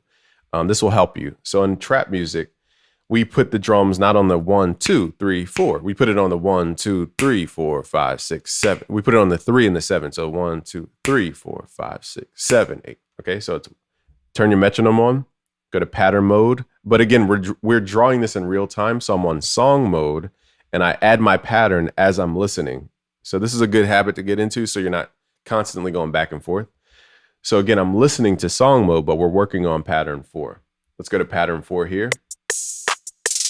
So it's 1, listen to the metronome. Every time it hits, that's considered a beat, like a heartbeat. 1, 2, 3, 4, 5, 6, 7, 8. So that's how you draw your drums out a lot faster. Okay. So I'm just left clicking to add these in. Okay, so a good habit, again, whenever you add a new sound, hit Control L to send it to the mixer. If you don't see these numbers on the left side, hit Alt M to hide or reveal those numbers. Okay. So we did send to the mixer. Let's do piano roll. So let's edit some piano. Where's our piano? Why is it quiet? All right. Oh, I have it muted. Okay. Okay. So let's say you want to make changes. What you could do now is just double click on the pattern to go to what's called the piano roll and make small changes. So let's add a melody to pattern 2.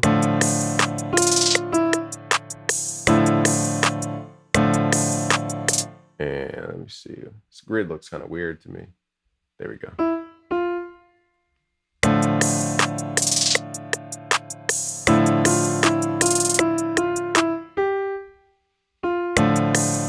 Okay, so the notes are only on.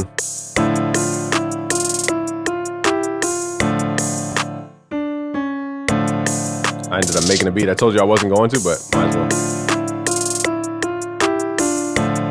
So now what I could do in the mixer, this button here, is start turning stuff down. The problem with most of your beats is that they're too loud. You gotta start turning stuff down. Turn the piano down.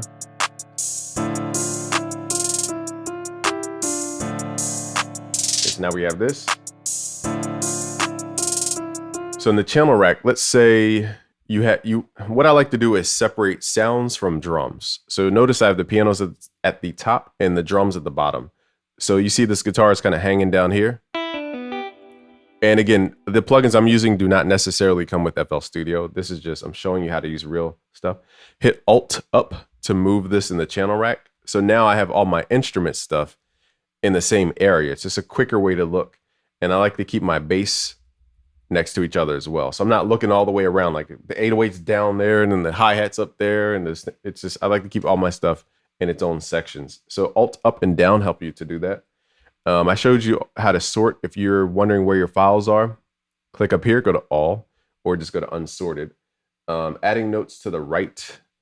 Basically, you just left click and drag this to reveal more of the channel rack. If you're doing more drums and you want your drums to be longer, that's how you would do that. What else is there? Adding notes to the right, fill each step. I already showed you that. Oh, something you can also do is add what's called swing. Now for this song, it's not going to sound natural, but you can turn up what's called swing. And this is for more like 90s, 80s style. So listen to these hi-hats right here. It goes like, it just sounds weird. It goes like. Now this, I can make swing sound better than this, but swing is for lower BPMs. Let me just show you. It's going to be hard to understand swing at high BPM. So let's go to like 86 BPM and I'll show you what swing sounds like. Now swing only occurs from note to note, so you're not going to hear it if you have gapped out notes. It goes ta ta ta ta ta ta ta ta.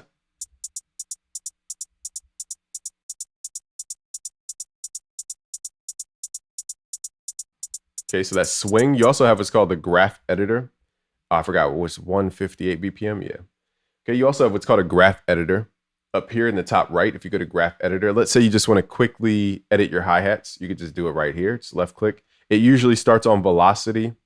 Velocity is like the volume of a sound. So you can make small changes here, like this.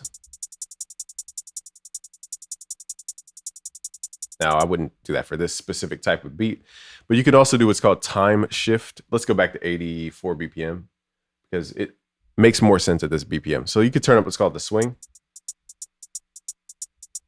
Go to graph editor now, mess with the velocity. Okay, so now you get a more realistic playing style. It's not just like ta ta ta ta ta, because in real life, a drummer is going to play at different hardness levels. Okay, now we're going to go to the shift tab. And this will do like a micro shift per that specific note. So if you're into boom bap, and let me show you what this sounds like.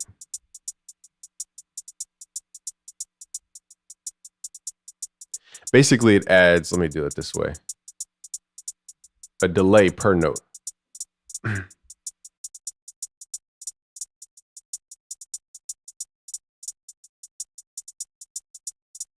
So that's how you can make more unique hi-hat patterns like this. Okay, so that's more for like boom bap stuff. You can left click and just drag to reset the values, or just left click, turn it up like this. Okay, rarely do I use that. It's more for boom bap stuff. Now, if you mess up and you want to reset, hit Alt and left click to restore. Okay, let's go back to our 158 BPM track that we had. Now in this case, I want to get rid of notes. So I'm going to right click and delete the notes in the channel rack. Now, if you want to replace a sound, you can click on the sound itself and just left click and drag, or you can right click and I believe send to selected channel or focus plugin. So let's say I want to make this snare an 808. I can left click on the snare. You see how I'm highlighting it here with the green thing? Okay. Then right click, send to the selected. So it just overrode that snare with an 808. I'm going to hit Control Z because I don't actually want to do that, but that's how you do it. Replacing sounds. You can also right click and replace this with a plugin. So if you want to replace it with a plugin, you can do that quickly here just by right clicking and just replacing it with a different plugin that way. So if you have a plugin that you like, a sound that you like MIDI that you like, but you just want a different sound, you can right click and replace it with a different plugin, a different sound. Okay, so we have that. You can also clone sounds. So what you can do is just right click and hit clone, or right click and hit C. The reason you would do this is because you want to make small changes to the other one, or like play a different pattern with the other one and just separate the sounds. So you can right click and hit clone to do that. Okay. Also for drums, for 808 specifically, I know you guys are mostly in the 808s. You want to make sure you right click and hit cut itself so that the 808s don't overlap. Okay, so that's just a little tip for you. Cut itself. Pattern pitch picker and okay. So up here you can left click to go through your different patterns, your different ideas basically. So again, the playlist has all this stuff combined. Let's go to pattern 5 and let's add the 808, and then I'll show you the piano roll and how to do stuff. So I'm just going to record this. Now what I'm going to do is go to options, type in keyboard to piano. And let's record, hit the record button, hit notes and automation. I'm hitting my comma on my keyboard to play middle C. I'm hitting spacebar to hit go. 1, 2, 3, 4.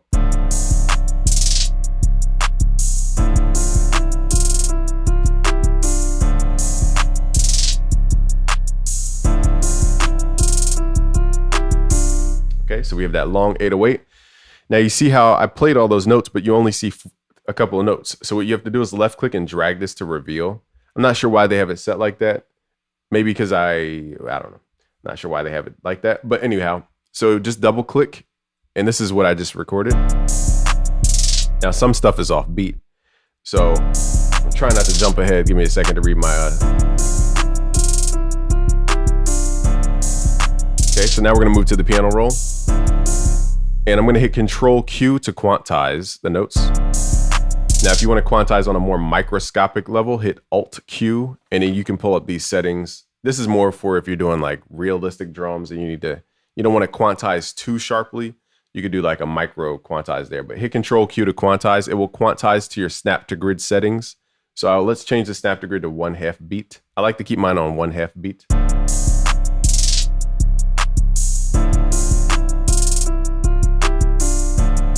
Okay, so in the piano roll, let me just kind of show you stuff as we're listening in. In the top left, go to where it says, go to the drop down, and let's go to where it says settings. Where's it at? Here, hold on. Let's go to view. I don't know why I put settings. I'm meant to go to view, and we're gonna turn on what are called ghost channels. This is great for if you're stacking up instruments on the same pattern. Let me show you what that looks like.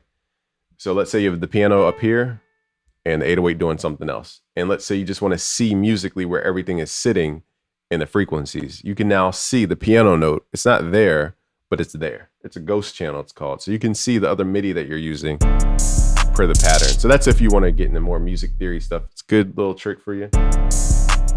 Also, by default, it's not labeled. I don't know why, but because in my opinion, in the piano roll, you need stuff labeled because we're not looking at it like a piano. You would have to turn your neck to kind of see shapes. So when you're working horizontal like this, you need stuff labeled, in my opinion. You can't just quickly tell what's what. So go to the drop down, go to view, and let's go to where it says keyboard style. I like mine on the modern style. And go to key labels. This is more important. Make sure it says all notes, because by default it's set to root notes, and it's like, what note am I even playing? I don't even know what I'm playing. Very badly mapped. I don't know why that's like that by default, but just go to view, key labels, all notes. Very important for modern DAW production to see the notes, because again, with a real piano, I can just quickly see shapes because I'm looking directly at the piano.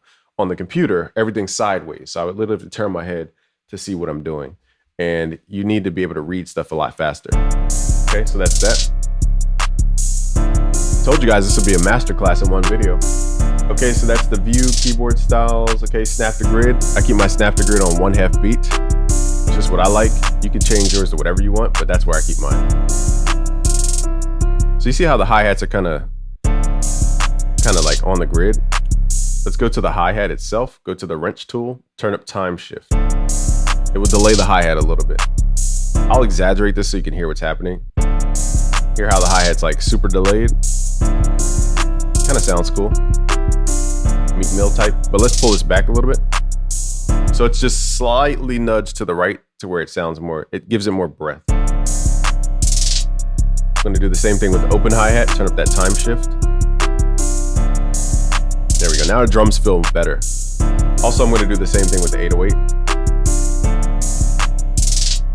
I'm also gonna crank the 808 up, go to the main tab, go to pre-computed effects, turn up boost. If you wanna learn more beat making stuff like this, go to premium.busyworksbeats.com. We have some free courses for you there. Okay. So now let's get into the hotkeys for the piano roll. So the first hotkey, I have everything mapped out. First hotkey is when you hit Alt and left click anything, it nudges it. Remember, Alt in FL is reset and nudge. Okay, so that's the general function of the Alt button.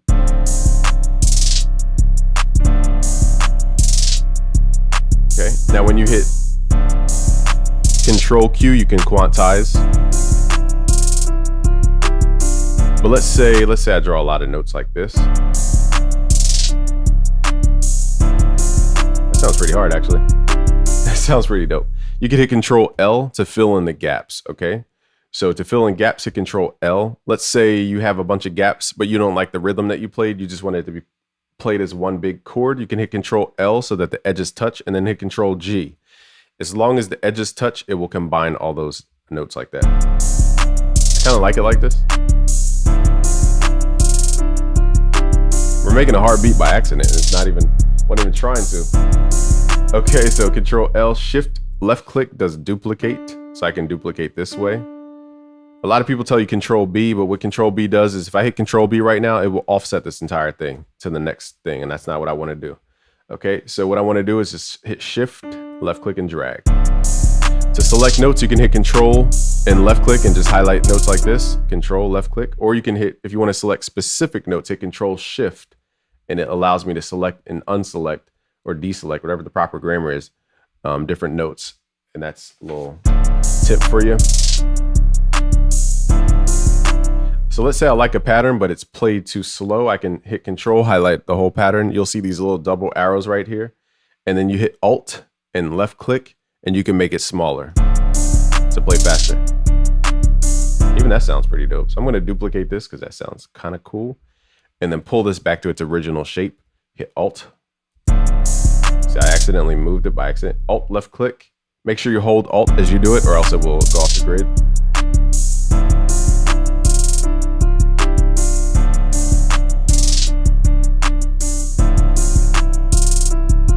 Okay, so shift click is Alt. Okay, right click to delete notes. I'm just gonna go down my list because these are just shortcuts you should know. Right click deletes. Shift up and down transposes the note. So if I don't select the note, it will transpose everything. That's shift up and shift down. It goes up and down. If you only want a certain note to go up and down, you would highlight it or hit Control or Control Shift and hit Shift up. So I'm moving only that note. Now Control up does the octaves. So if you want to go up an octave, you would hit Control up or Control down. Does octaves. Shift up does note by note. You could also do Shift left and right to move it.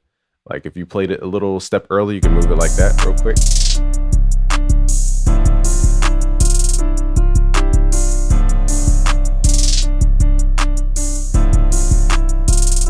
Okay, so Shift. Okay, I already went over that. Control Shift does a multi-select. I already did that. Double click on a note to make it a slide note. So let's say you want the 808s to slide or do something unique. Now, when I double click in this pattern, this is why I like to separate sounds. So what I'm going to do is separate these because I don't want them on the same pattern. I'm going to hit Control X to cut the MIDI, go to a new pattern, hit Control V.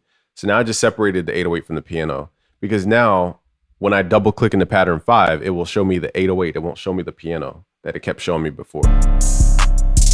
So let's say you want to create a slide note. I don't want to go too deep into everything about everything because then it will just take up too much time. But you can add a note here and double click on it and make it a slide note. So as long as the 808 lasts that long, it will slide to that pitch. It goes doo, because it's still playing. It goes doo. But if you change it to a slide note and the 808's still playing, it will go doo, like that. But if it cuts off, it won't just slide nothingness to nothingness. Now we have videos on drill, 808 slides and all that type of stuff. I don't want to get so heavy into the technique right now. So that's a slide note. Alt Q quantizes, but again, it's a micro quantize, whereas Control Q or Command Q quantizes to your snap to grid value. Okay, so there are two different things. And then it also quantizes the ending of the note, so it fills out that gap, whereas Alt Q doesn't necessarily do that. See, it doesn't quantize the duration. Once I have it set to that. Okay, Control Q kind of makes uniform note lengths. Okay, so we have Control Q, Alt Q.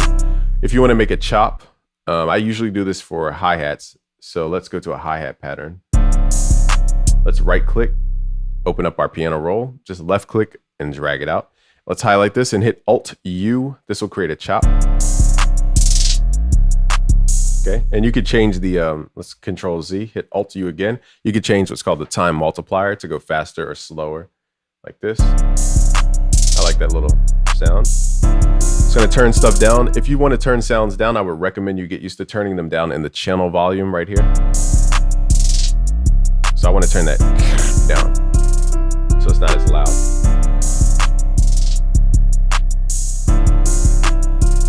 Okay, so let's do the strum tool. So this is great for piano and guitar. So let's say I want this piano to kind of go like this. Like strummed, as opposed to just all at once. You could hit Alt S. This is called the strummizer.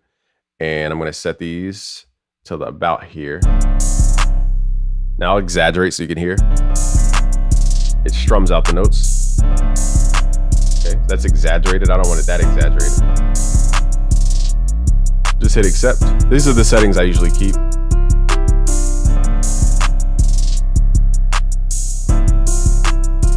Also for piano, trying not to go into everything about everything, but we're only on step 4 out of 7. So we need to keep this thing rolling. So Alt S, Control G, groups notes. So I already showed you that. Where are we at? Chord stamps. So another thing I want to show you is if you want to make your piano more realistic, hit Alt R, take off pattern mode, it's called. Make sure levels is turned on and turn up and mess with your velocity. You'll see at the bottom, the velocity is becoming more random. And this will give you a better playing sound. You can go in and edit the notes manually. If you don't see this at the bottom, grab the ellipses at the bottom and drag it up to reveal that, the velocity, and change this to note velocity down here. So now you have a more realistic piano. Now let's say it's cool, but you don't want, I'm trying not to give you everything, but hit Alt X.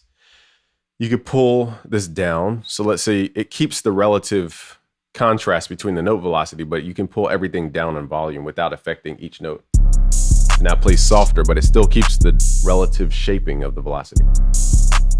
So that's how you do that. Now for this type of music, we want to be quantized, and we want everything to be one velocity. We don't want it to sound too realistic. That's kind of the point of this piano. It's just kind of gritty sounding. But you can also go to your piano and go to your actual plugin window, and you would go to your detailed settings or your settings tab, go to the wrench tool. You could do the same thing here, turn up time shift. This will delay the piano just a little bit off the grid, so it's not perfectly locked in. Okay. Next is chord stamps. So let's go to pattern 1. I'll just do it here. I'll move this to the side so I don't lose that chord. But if you don't know chords, you can go to what's called a chord stamp or a stamp in general. These have chords and scales. And you can go to where it says chords and pick between your basic chords: a major chord, minor chord, major seventh, major ninth, major seventh, and minor ninth. These are basically all the chords you're ever going to really use. The other ones are under the advanced tab. Okay. But you would use, let's do a minor chord. And then I would just need to pick the root note. I would click, and it's a whole minor chord. Now, if you notice, all these notes kind of highlight when I hover over them. It kind of flickers into a color. So what we want to hit is Alt G to ungroup the notes. Okay, so now I can select each note one by one. Whereas if I don't do that and they're grouped, let me hit Alt G to group them back. Okay, so if I try to grab, I think I just undid what I undid. It's like Inception. Well, let me do this one more time because it's not giving me the option. Okay, go to minor. Okay, so you see how it's, if I try to select one note, it grabs the entire chord. That's not what I want to do. It does that to keep stuff simple for you, but let's say you want to make little edits. You would have to highlight the note, hit Control, highlight, hit Alt G to ungroup so that I can make small changes. Okay, so that's how you would do that. And I'm showing you little nuances along the way in FL Studio 21. So next is, where we at here? I got lost. Okay, group notes, ungroup. So in the bottom left, I showed you if you just grab the ellipses, if you don't see this, pull this up, go to Control, Note Velocity. Here you can change the velocity per note. So let's go to pattern 2, and you can go up and down like we did with the hi-hats before.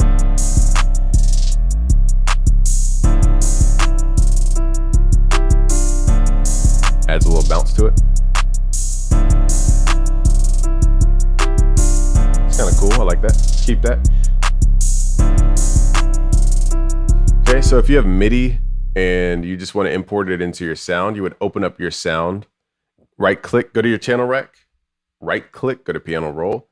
And let's say you want to import some MIDI, you would go to drop down, go to file, import MIDI file. I don't think I have anything loaded, but you would go to your file, and let me think where I put this thing. Let's go to here, here, and let's go to here. Ultimate Producer Stash out now. Just go to premium.busyworksbeats.com to find this. I have MIDI and a bunch of it. So let's go to 90s R&B and click anything. Okay, hit enter. So now that's how you import MIDI into your piano roll. I forgot we're on a guitar.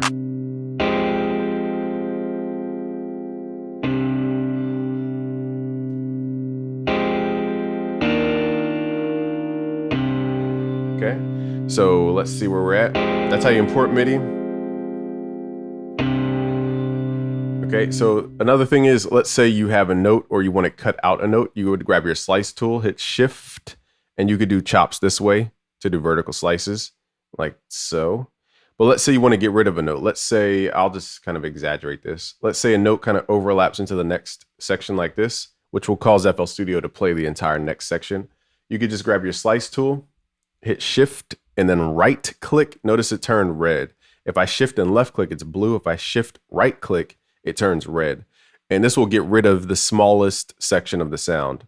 And it gets rid of that extra little overlap right there. So that's how you do that. Just a little pro tip. Also, you can control click on the top bar to loop anything. So hit control, left click. You can also right click, but control, if you right click, you can't unloop unless you go all the way back to the beginning like that. But control click allows you to just quickly, and you can control click to get rid of the loop like so. All right, now let's move into section 5, which is the mixer. This is where you combine all the sounds. Now on pattern 4, I have this on our clap track.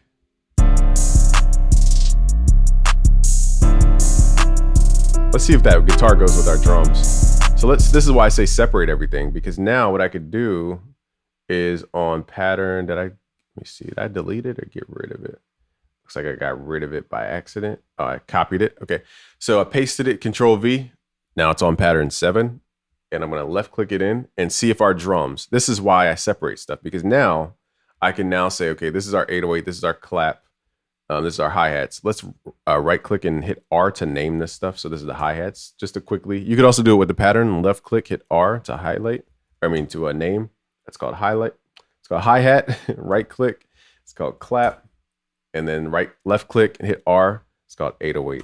So now I know which patterns are which, and I can just hit control, shift, highlight these, hit shift to pull them over, and left click and drag. So now I have a different vibe with the same drums. Now let's drag the 808 over. It's probably not in the same key, so let's hit shift. Actually, luckily it matches.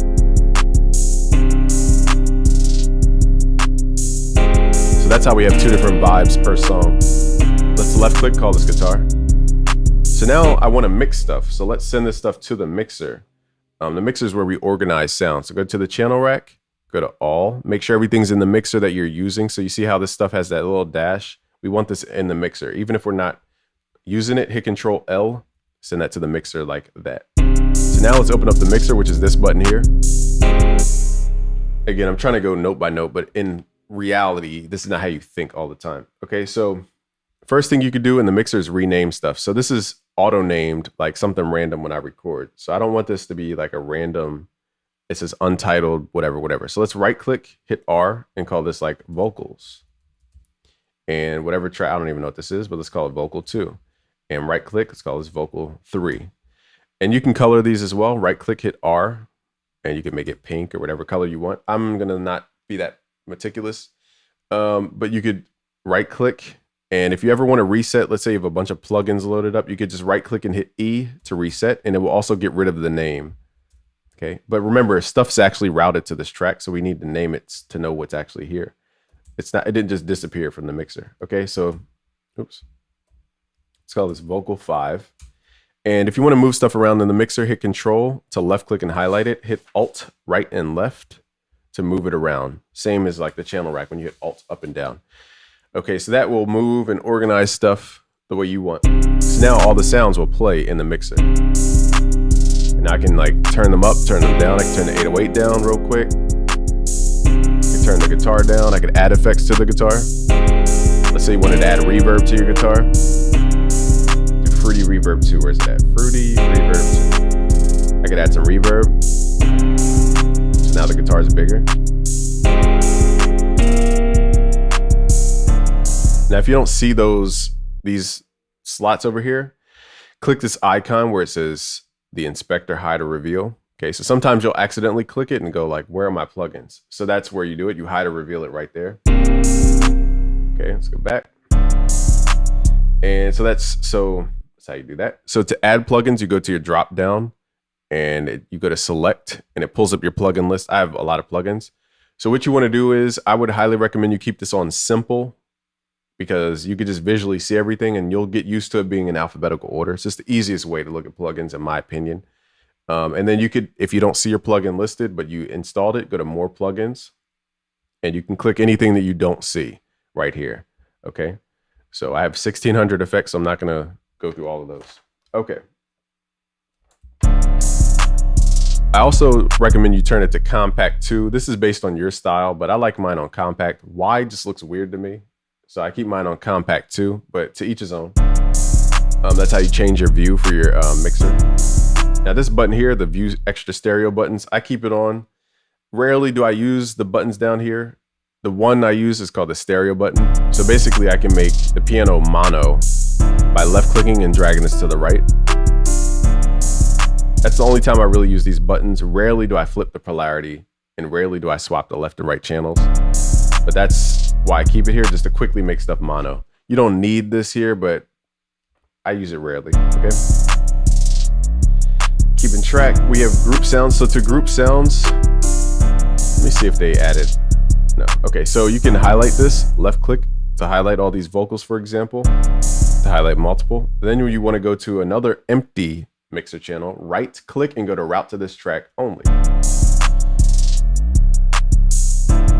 So now all these vocal tracks are now going to this track number 23. We can right click and call it vocals. Now nothing's playing here, so it's hard to like visualize. So what I'll do is show you how to group into a submix, for example. So you can control click all these and then right click the up arrow down here and then go to route to this track only. So now all the sounds in the mixer are going to this track. And this allows me to add other effects without mastering the track. Like turn stuff down before it goes into mastering. Now I have mine set up to where it goes out of my computer. So I'll show you what it sounds like.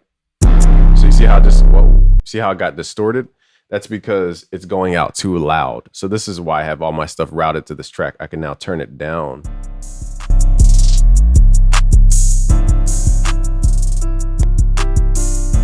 And now you can hear it going through all my analog equipment.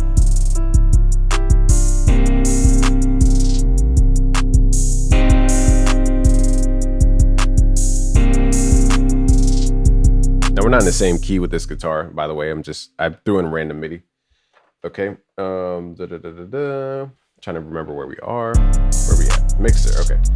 So to turn off effects, let's say you like the guitar reverb, but it's just too much for now. You can actually go to the guitar itself, which is right here, and then just left click this little green icon. It will turn that effect off. To solo effects, you can right click, hit solo. So that's how you turn off effects. There's also a button down here if you want to turn off your entire vocal chain, or excuse me, I'll do it on my vocals right now. So if I want to turn off all these plugins at once, you click this little icon right here. It just turns off all the plugins, and now you hear my raw vocal. And I can now quickly A/B an entire chain of effects and see what sounds better and what sounds worse. So that's how I would do it that way. Okay, cool. Recording audio. I have a whole video on how to record audio. It's a little tedious in FL Studio, not the greatest process. But the first thing you would have to do is go to your options, go to audio settings, make sure you have what's called an ASIO device in PC world. In the Mac world, you would have to make sure you have something you can actually record through. In this case, I have an audio interface. Okay, so I have it set to my audio interface and I have my buffer length pretty low, 128 samples. Now I need to click on my actual track that I'm trying to, the channel I want my mic to come through, and click the drop down and select where my mic is coming from. So if you're recording vocals, which is half the time, 99% of the time, you would select a mono source. Vocals are not stereo. Mono means solo or one. Stereo means full body. Okay, so stereo means like left and right. Mono means one. Okay, so we're going to click here and then select your specific input. It's all different depending on what you have set up. Okay, but you need to find out. If you don't know how to use your audio interface, then you need to go watch a tutorial on it. Okay. Okay, so from here, we are going to set it up. I'm trying not to get into everything about everything right here, but basically you can record through your effects and then record raw. What that means is if you click this little button right here, I can record post EQ, which means everything getting tongue twisted. I can record everything, including the EQ, meaning from top to bottom, because the effects work from top to bottom. By the way, I meant to mention that. And so I can record everything and then post EQ or post effects, really, to be fair. I don't know if you use EQ or not. I never use this down here, but if you do, then you can record post EQ or post effects. This is just saying post your effects, basically. When the further goes down, it's just saying how much stuff is added to it. I don't want to get into the weeds about that. Okay, so let's record through this vocal chain. To make this more obvious, we'll record through a delay plugin so that you understand what I'm saying. Fruity, where is it at? Delay 3. Fruity, delay, 3. So now I'm going to record through all these effects, and it will record my voice through all these effects.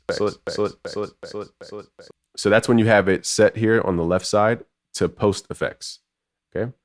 And I just realized, something.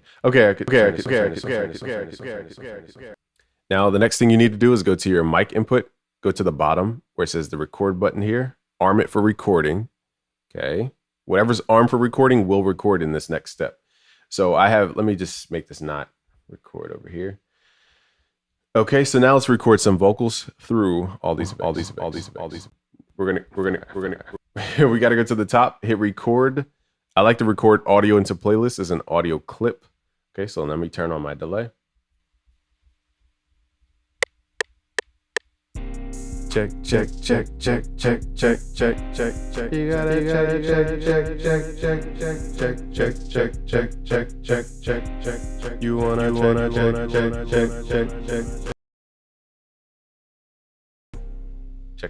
check. Almost lost the audio for a second. Okay, so that's through the effects. Now, if you switch this to external input only, it won't record these effects, but you'll be able to hear yourself through the effects. So let me turn it. I'm going to keep it on, but just keep the delay lower so it doesn't get obnoxious. So I'm going to mute the first take we did. So I hear myself through. Let me switch this to like reverb, because this is a little annoying. Okay.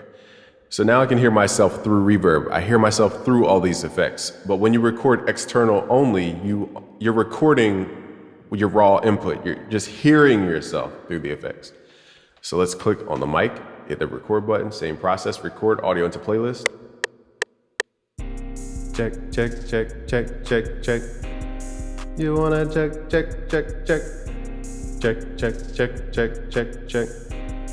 Ooh, gotta check.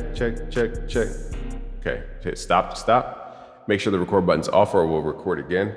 And now we'll hear the audio that we just recorded, but it won't have the effects on it. So now, check. It sounds dry, there's no reverb on it. Now in FL Studio 21, you can left click this little dot and turn up the volume. Great feature for recording. Check. Also, they have new features here. On the left side, you can fade in and out if you have like a click in the beginning or just want to get rid of some kind of pop sound. Check. You can quickly do crossfades like this, fade in and fade out. You wanna check.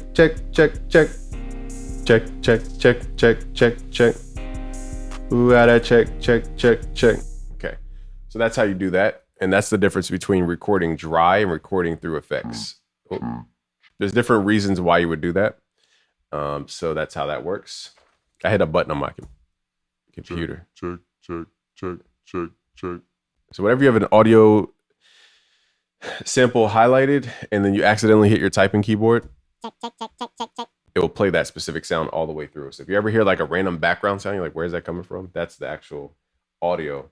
Okay, so we have the mixer. Recording instruments is the same process, except, it's the same process. So let me load up my guitar. And let me move this piano. Okay, now I'm trying to figure out why I put this in my list. Recording instruments. It's the same process. I guess the main difference is you're going to be monitoring more. So let's turn this on. Oh, I think I know why. Well, we just found a feature. So you can click here and go to on. So now you're hearing my guitar. We can't hear it yet. It's on line 1. Okay, so, but if I have this set to when armed, I would have to hit record because now when I hit it, you're not hearing my guitar. You're not hearing it actually make sound. So yours might be like that by default, to where it says you can only hear the sound when it's armed. You would have to hit the record button to hear it. So again, another one of those default things where you wonder why they did it that way. But so if you don't hear anything, you could also switch this right here to monitor when just on. So now you can hear your guitar no matter what. Okay, so that's, or whatever your sound is. But if you have a lot of live instruments like a guitar that has this constant ringing sound, that would be a good option for you so that you don't constantly hear it on and you don't have to mute it either. So again, there's a lot of stuff to get into. I don't want to get too deep. I showed you how to move tracks around. Just hit Alt. So you see how the piano's kind of hanging by itself. I want it with all the other instruments. So let's hit Alt left to move it back over to where it was initially. Okay. And let's see where we're at. Okay, dock channel. So what you could do is, let's say you want your vocals separated so that they're not clogging up the entire mixer. You can highlight by hitting Control click. Then you can right click and dock to and move them and separate them to the right. So if you want your vocals like in their own separate section, you could do it that way. You could also set this up as like a send effects section. That's for more advanced people, but you could have it set up that way as well. What else is there to show you? Copy the value. So for example, if I want to move all my audio stuff, my vocals, let's say you can highlight, hit Control left click, and I can left click and pull these so they're all going at the same rate. But let's say I move the vocal by itself, but I want them to all match. You can right click and copy the value and then right click the other faders and hit V or paste the value. So now I can do it that way. All right. And lastly, how to create automation. Let's figure out where we want to create automation. Here we go. Let me turn my effects back on.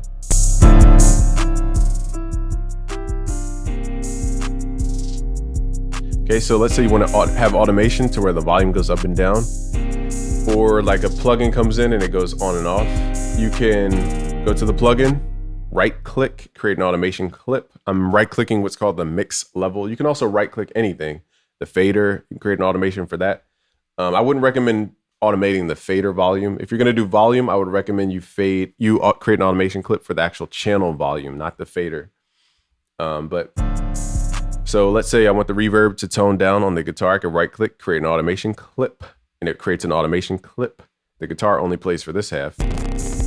And I don't know why we're getting staticky, but you could basically turn the reverb on and off. 100% is on, 0% is off, or 0 is off. Again, I don't know why it's like glitching like this.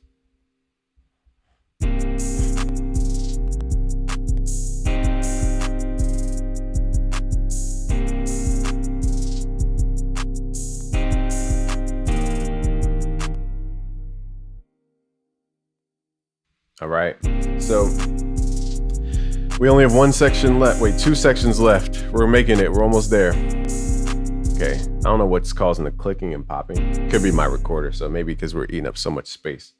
All right, so next is I'm going to show you how to open up the browser. The browser is where you find sounds. So I'll move pretty quickly through here because the browser doesn't have a lot going on. To add folders, you want to go to your Options tab, go to File, Settings, and let's say you want to import a new drum kit. I would recommend you import the folder that holds all your drums instead of each drum kit one by one. Okay, so like put your drum kits in one big folder and then import that specific folder. You would click on the little folder icon right here and it loads up your File Explorer, and then you would just add whatever folder, and whatever's inside that folder will be added to your list here. And you could actually rename it. So you could double click over here and name it a specific thing and name it like, you know, this, let's call this like busyworksbeats.com. Okay, you could hit enter, and now on the left side, you see this just changed the name to busyworksbeats.com. Okay, so that's how you would do that. You can customize that. You can also right click and create a color. So you could change the color so it stands out a lot easier. If it's a folder that you always click for, or a drum kit that you always click for, you can switch the color. So now I can quickly see this is the folder that I usually click on. You could also right click and change the icon to any of these icons. So I can make it like this quirky looking face. So again, to quickly scan and just see exactly what I need to see. Now, I wouldn't recommend, I can't tell you what to do, but for me, I don't, I only want to mark stuff that's like super, super, super important. So I don't want to mark stuff that I don't need segmented. Okay. Next, let's say you want to investigate stuff. You can also right click and open this entire folder. This will open the entire folder where you have the sounds. Okay. So that way you can delete any zip folders or unzip or whatever you need to do. Okay, so that's how you do that. Okay, now the new starred system in FL Studio 21 allows you to separate sounds that you like. So you can click, once you have the actual sound file, you can click this little star and it will add this to your starred tab over here. Again, I don't really recommend the starred way of separating stuff unless it's just a quick sort. I can't tell you what to do in life. I wouldn't get in the habit of doing that though. What you can also do is if you have a really important drum, like what I have here is a drum breaks section. And what I did was I created a folder called drum breaks. So now, that drum breaks folder, I forget where I put it. I think I put it in here somewhere. Here it is. I can right click this and then I can open in a new tab.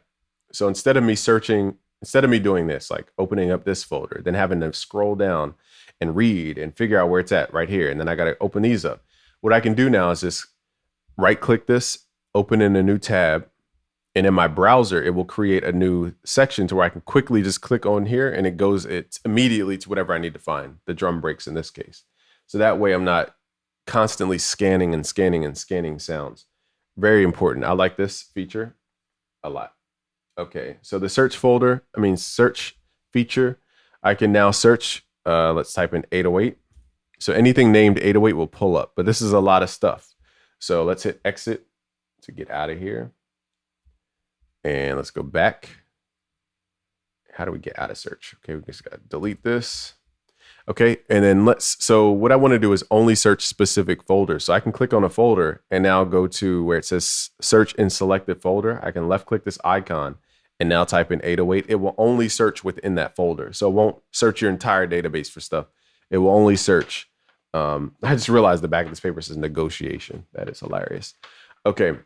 So it will only search that specific folder and the sounds inside, which is really important. So it's a lot faster to find stuff. If you remember where it is, but you just couldn't remember the name or like where it is specifically, it's a good feature. Okay, what else do we need to show you? Tags. I would recommend the tag system, not the star system. So you can right click and now add tags to a sample. I would recommend you do this only for when you're making like your own drum kits or you have very specific sounds that you want to sort out. So let's call this like hard drums or something.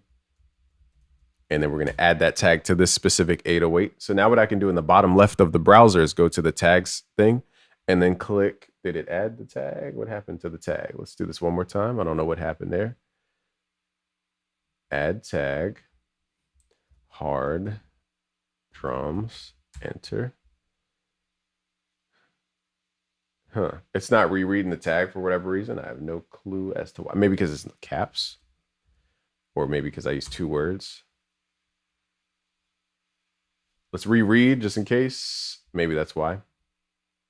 I don't know why it's not. It might be a glitch. Maybe we just found a bug. So basically what you would do from that point is go to the bottom left where it says tags, and you would click on that specific thing, and it will sort out those sounds that have those characteristics or the things that are tagged that way. So again, I'm not sure why it didn't do that function. Probably just a bug. Pretty sure it's just a bug. And then let's do hard. Let's do this one more time. Give it a chance. Yeah, it looks like a bug that we just found. All right, well, this is the early versions of FL21. I guess there's little tiny bugs in there. So in this case, the starred function is going to work better for you. Hey, you win. You win. What can I say? To refresh the browser, hit refresh. So if you import a folder and it's not showing, just hit the reread button right here. What you can copy and what you can't open. Okay, so sometimes you can open stuff in FL, sometimes you can't. So FL only plays audio. So if you're trying to click on a README file, it's not going to open up. Okay, now in this case, it shows you the file pathway, but it doesn't show you the file itself. So it's not going to show you, actually it does show you pictures now. This is interesting. So they now have a picture viewer, which is pretty dope. And I'm starting to think my FL just froze on me because this should be playing. There we go. Okay, so now we can play the file from the actual browser. In the top left, if you go to the drop down and go to, oh, it's actually in the settings. Never mind, I'm jumping ahead of myself. But basically, you can set it to where it plays the entire file or just plays a little snippet. I have it set to where it plays the entire file. Okay, so there's some stuff you can open, some stuff you can't. Like MIDI, I can't just open it. There's nothing to see. Now in FL, they've added like a little preview of what the rhythm looks like. That's pretty dope. You would have to open this in an instrument to hear what it sounds like. So again, you can only hear audio from your browser. If it's a sound font, a MIDI file, a plugin preset, you're not going to be able to hear anything from the browser. Okay. Current project. So let's say you make an automation. We've gotten so deep into this. This is probably an hour-long video. Okay, so let's say you want to right-click and change the tempo over time. Let's create an automation clip.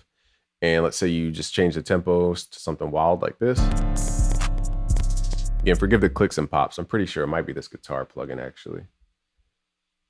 I think that's what it is. Where's our plugins? Okay, let's get rid of this. Okay. Okay, so you see it's slowing down. Now, if I right-click the automation, in some versions of FL, it will still slow down.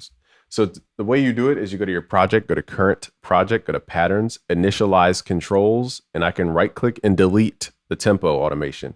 Again, this is a bug. This should delete, but it's a bug. Well, we just found another bug. Okay, so that will delete and it will force your tempo to go back to whatever you have it set to. So if you have that issue, that's how you fix it. Okay, so it looks like maybe I'm recording long and FL's just getting winded. We're pushing it too hard. So again, if you didn't subscribe by now, I would really appreciate it if you like the video and subscribe. Again, if you want more in-depth stuff about this, go to premium.busyworksbeats.com. We have over 20,000 folks learning right now, and we've trained over 800,000 producers around the world. On our new platform, it's at 20,000 right now. Okay, so we showed you how to delete. Now let's go into the macro. This is the final leg to the race. Whew, you can take a breath. Now, maybe I'll do another video where we actually make beats and like songs. But this video is the most important because now you know how to use FL, which is the first step. Okay, so if you go to your options here, we can go to, actually, before we go to options, the metronome is right here. So that allows you to keep time.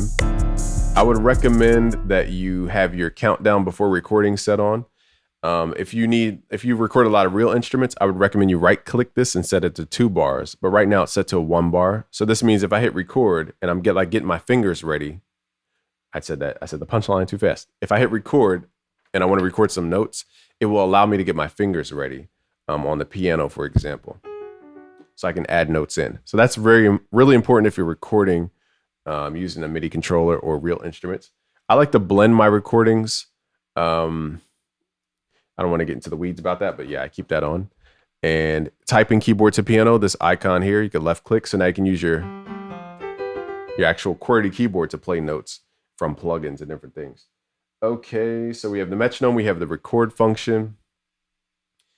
Okay, so when you record, when I'm recording notes like on a plugin, I go to notes and automation. When I'm recording audio, I record audio into playlists as an audio clip. I don't record everything, and I don't record into the Edison thing. And I don't click this button either because I want to be reminded every single time. So that's how I have mine set up.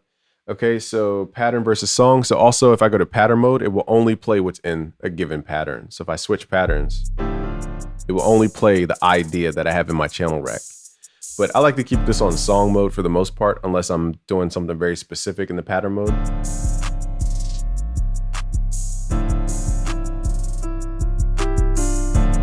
Let's turn this up a little bit.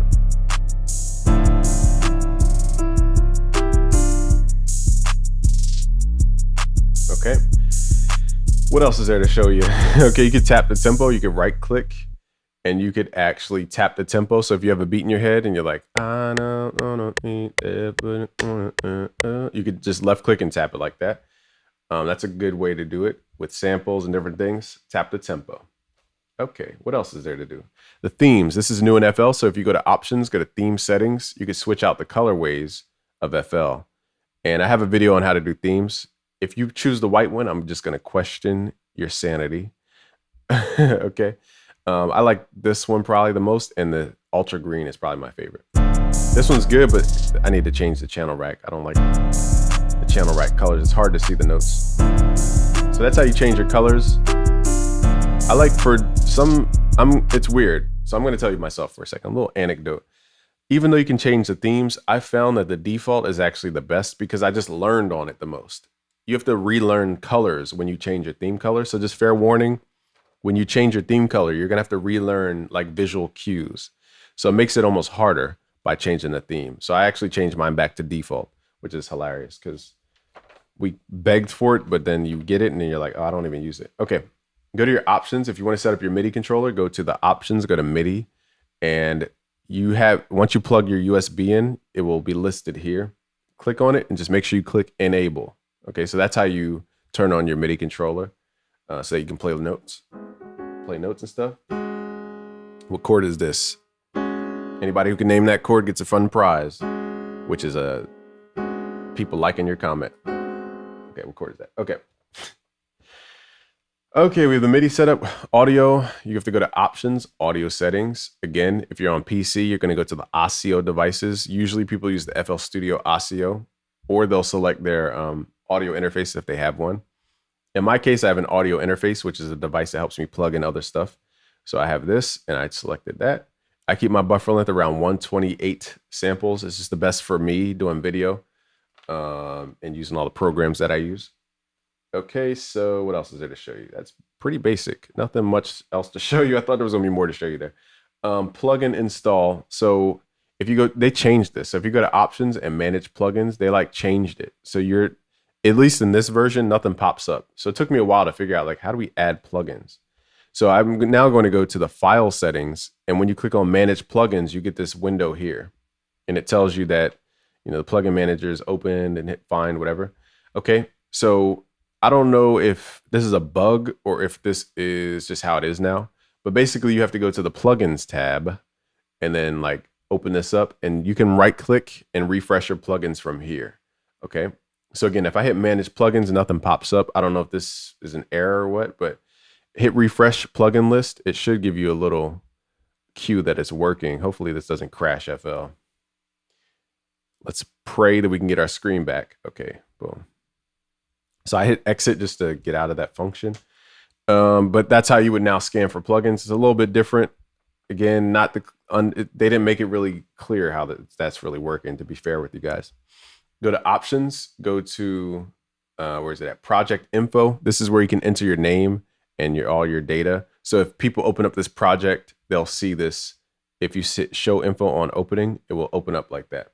And I believe this gets stamped into the metadata, I think. If you do it, this is like a metadata thing. My brain is like falling apart. So we got to finish this video. We have like 2 more things to show you. Lastly, under the project tab, when you hit save, I didn't hit save yet on purpose because I want to show you this, but this is a new feature in FL Studio 21. I have mine set to when saving only. So it puts everything into a data folder, which is really good for sharing your folders and keeping everything organized. So now when I hit file and save, it actually pulls up this window. So I'm going to call this YouTube video, and I can save it to a specific folder. So let's open up the folder. Just make sure it's in the right folder, whatever folder you want. Hit open, and excuse me, you can click the information to add more metadata here, which is the copy from the other tab I just showed you. And it says create new project folder. Yes, that's what I want to do. And then move files to the created folder. Hit save. So what this will do is keep everything in one place so that your computer doesn't have to search your entire computer to find stuff. So let's hit save.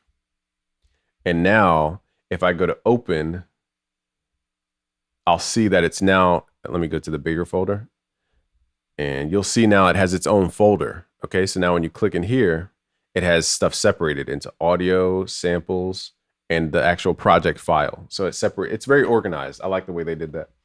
That's FL Studio 21 in a nutshell. My brain is on 0%. I don't know how long this video is, but please like the video, subscribe if you're new, and go to premium.busyworksbeats.com if you want to learn how to make beats in FL Studio, if you want to learn how to master music production, if you want to learn music theory. I'll show you how to literally create chords knowing nothing. I actually show you right now the power.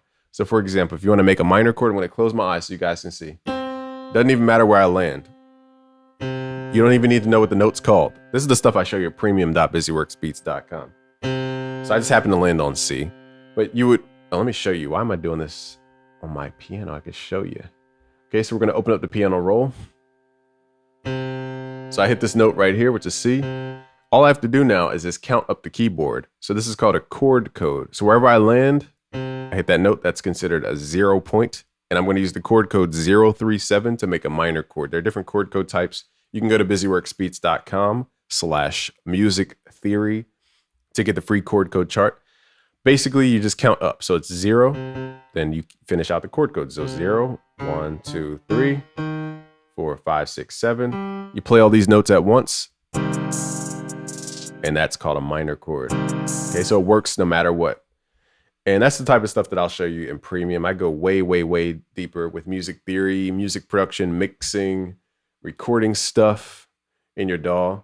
What else do I go over? A lot of stuff. Just go to premium.busyworksbeats.com. We're going to wrap it up here. Thank you. This has been a long journey with you, but I appreciate you. I appreciate you for trusting me to guide you along the way. Subscribe if you're new. Like the video. Peace. Now let's go over the basics of music theory. Music theory is like colors in a crayon box. The more you understand, the more colors you can create and create your own unique style. We're going to learn chord progressions, melodies, and bass lines as well. To learn more, go to busyworksbeats.com/music theory. Hello and welcome to busyworksbeats.com. Today we continue the music theory series right here at busyworksbeats.com/music theory. Today I will show you music theory in under 10 minutes. Yes, this is possible. So the first step is understanding these things we call chord codes. And I have the picture in the background. You could download this for free with the link below. It's completely free to download, okay? Now with chord codes, you can create any chord you want from scratch. You don't need to know anything about music theory. So for example, the major chord is 047. What does that mean? That means if I close my eyes and pick a random key on the keyboard and simply consider that point a 0 point, or the point of rest, and count up my keyboard note by note, including the black notes, okay? So note by note in order, and we count up until we complete the chord code. So in this case, it's 047. So wherever I landed is 0. Now you can follow along with me with this picture down here in our plugin called Vintage Fire.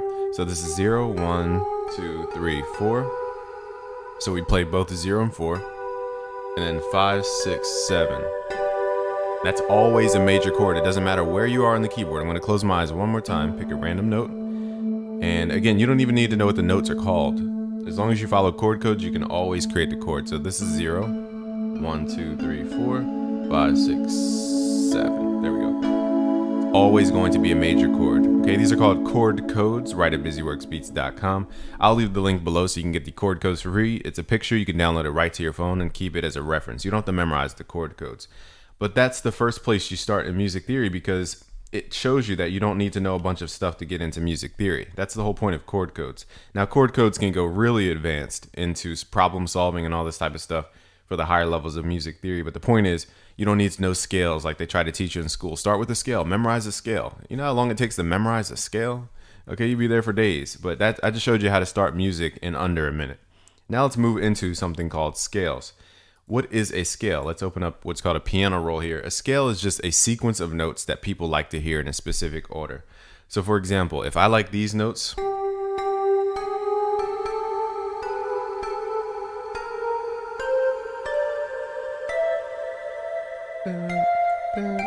if I like those notes in this order, I can then say, okay, that's the scale I want. Now, majority of the scales are named, okay, but just understand that they're man-made sequences of notes that sound good. That's all a scale is a man-made concept based around notes that sound good in a specific order. Now, if you want the proper name for a scale, that's a different thing. You're gonna have to use a reference. We also have scale codes. So just like we have chord codes with a downloadable picture, in our Music Theory Essentials course package, we also have scale codes that guide you through identifying a scale. And that's based on whole tones and half tones. In short, I'll keep it less boring than reading a huge book about music theory. A whole tone is when you go from one note to two notes away. So it would be like going from D to 1, 2, up to E. So again, this note in between counts as a note. 2 notes away is considered a whole step. 1 note away is considered a half step. So if I start at D and then go straight to the next note, up or below, that's considered a half step. And that creates that haunted sound, that trap sound. Whole tones are more harmonious, so to speak. Now that's a very vague generalization, but you also have whole tones. You have, we call them whole plus tones, which means it's 3 intervals away. So in that case, we can talk about all the music theory in these. You would call this a minor third in this case, but we're not going to call it by its interval name. We're just going to call it a whole plus. So a whole plus in this case would be 1, 2, 3. So you'll see that in a couple of scales, and it will make more sense when you start mapping out the scales. Okay, and the reason we use W's and H's in scale codes is because it's a lot easier to read than numbers, whereas chord codes are a lot easier to read in number form than in the WH form. So just a side note. So let's take this scale that we've created and let's identify it. So we have a plugin in this case that can help us identify. Again, scale codes, the scale reference chart can help you. But let's say you want the options. Okay, so this plugin is called Scalar. We don't own Scalar. But this is just going to help you identify which scale you're in.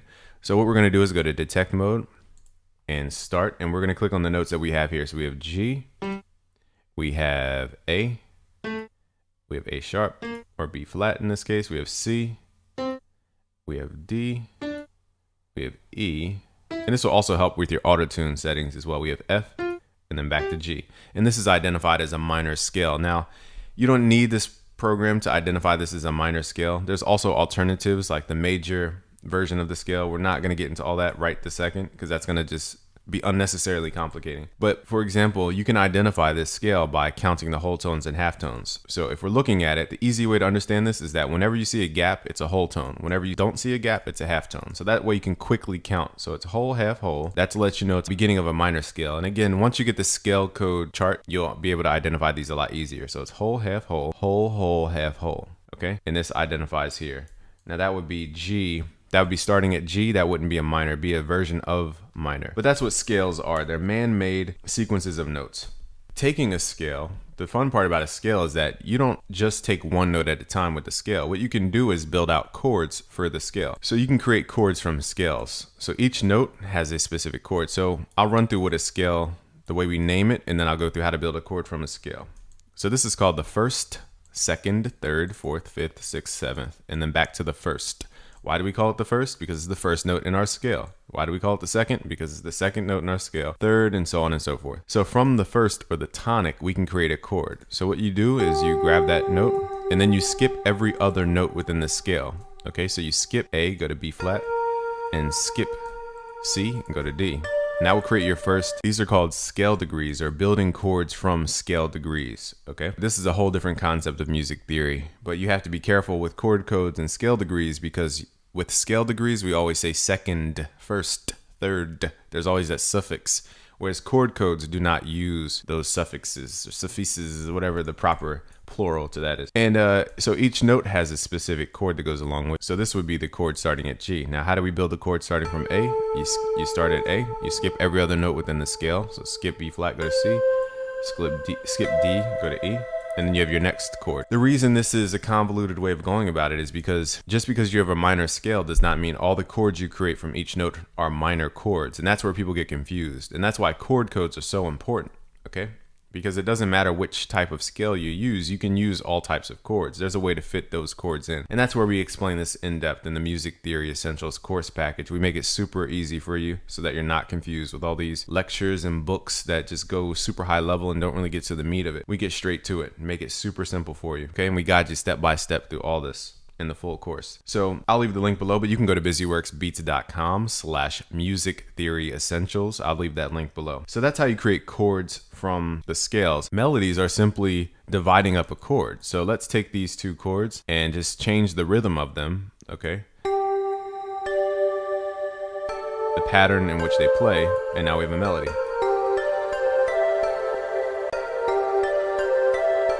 And I picked random notes, but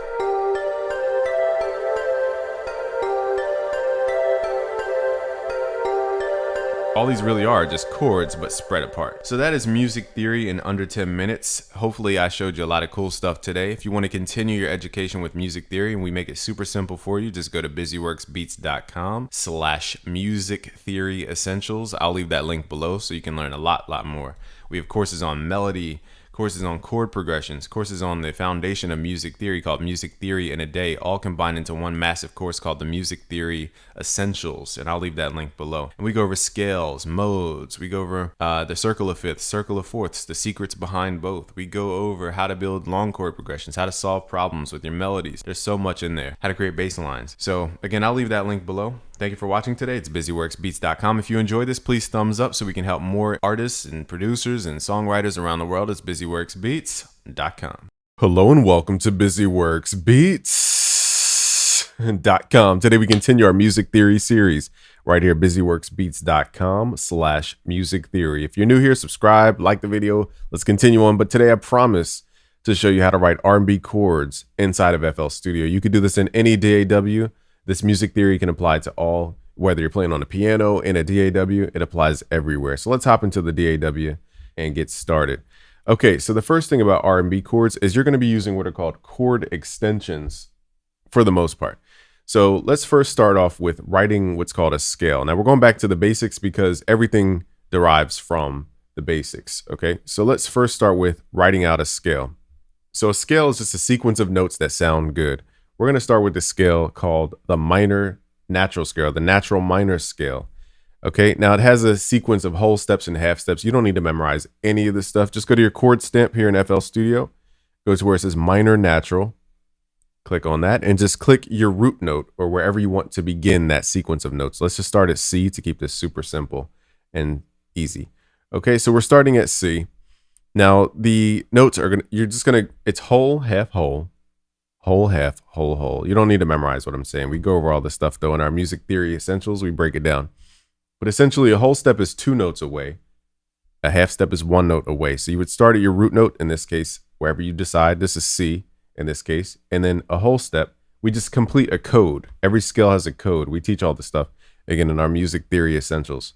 So the natural minor scale has a whole step, which is 2 notes away, then a half step, which is 1 note away, then a whole step. The easy way to look at this in your DAW is, does it have a gap or not? A gap means whole step. No gap means half step. So it's whole step, which is a gap, half step, which is no gap, whole step. Then from there, it's whole step, half step, whole step, and then back again to whole step. So that's how you complete a scale. Don't memorize that stuff.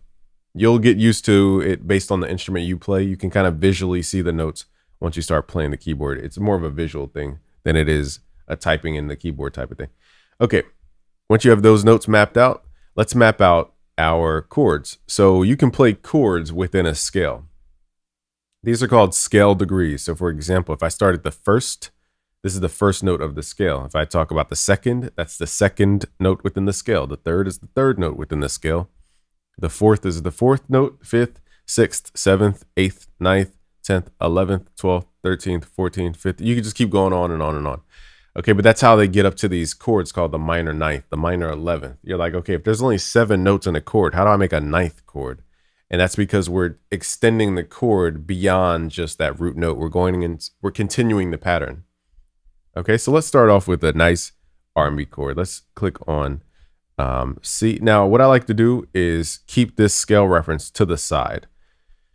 And this helps me visually see because in FL Studio, they label the notes. So it makes it super easy to see where you are. Okay. Now let's start at C. And again, you can start anywhere you want. Now to make chords in a scale, you simply skip every other note within the scale. So if I'm starting at C, I'm going to skip D, go to D sharp, skip F, go to G. Okay. So this gives us our first triad chord. Now, if you dig into the real definition of a chord, it's actually 2 notes or more, but I don't want to get into complexity with you. So we'll call these triads a 3-note chord, like trident gum or like a trident spear. Okay, so it's starting at C, skip every other note within the scale. So skip D, go to D, E flat technically, skip F, go to G. Okay, now you play all these 3 together and that creates what's called a triad. Starting at our root note, which is C. Let me pull this up 1 octave. Okay, so the definition of this chord we would look at what we call chord codes. So to map this out, I would start at the root note and I say this is the 0 point. Okay, so we're using definitive number with no suffix at the end. So when I say 0, 1, 2, 3, I'm not talking about scale degrees. Scale degrees are first, second, third, fourth. It has an ending to it. When I say 0, 1, 2, 3, 4, I'm talking about semitone values. So the chord code here is 0, 1, 2, 3, 4, 5, 6, 7.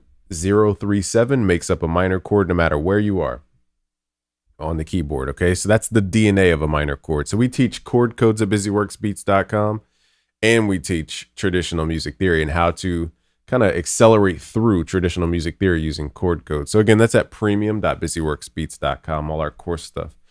Okay, so now we have this. So this is C minor triad. Now what R&B folks do is they extend this chord. So again, the key is skipping every other note within the scale. So go from C, skip D, go to E flat, skip F, go to G, skip A flat, go to B flat. That's our next note in this chord.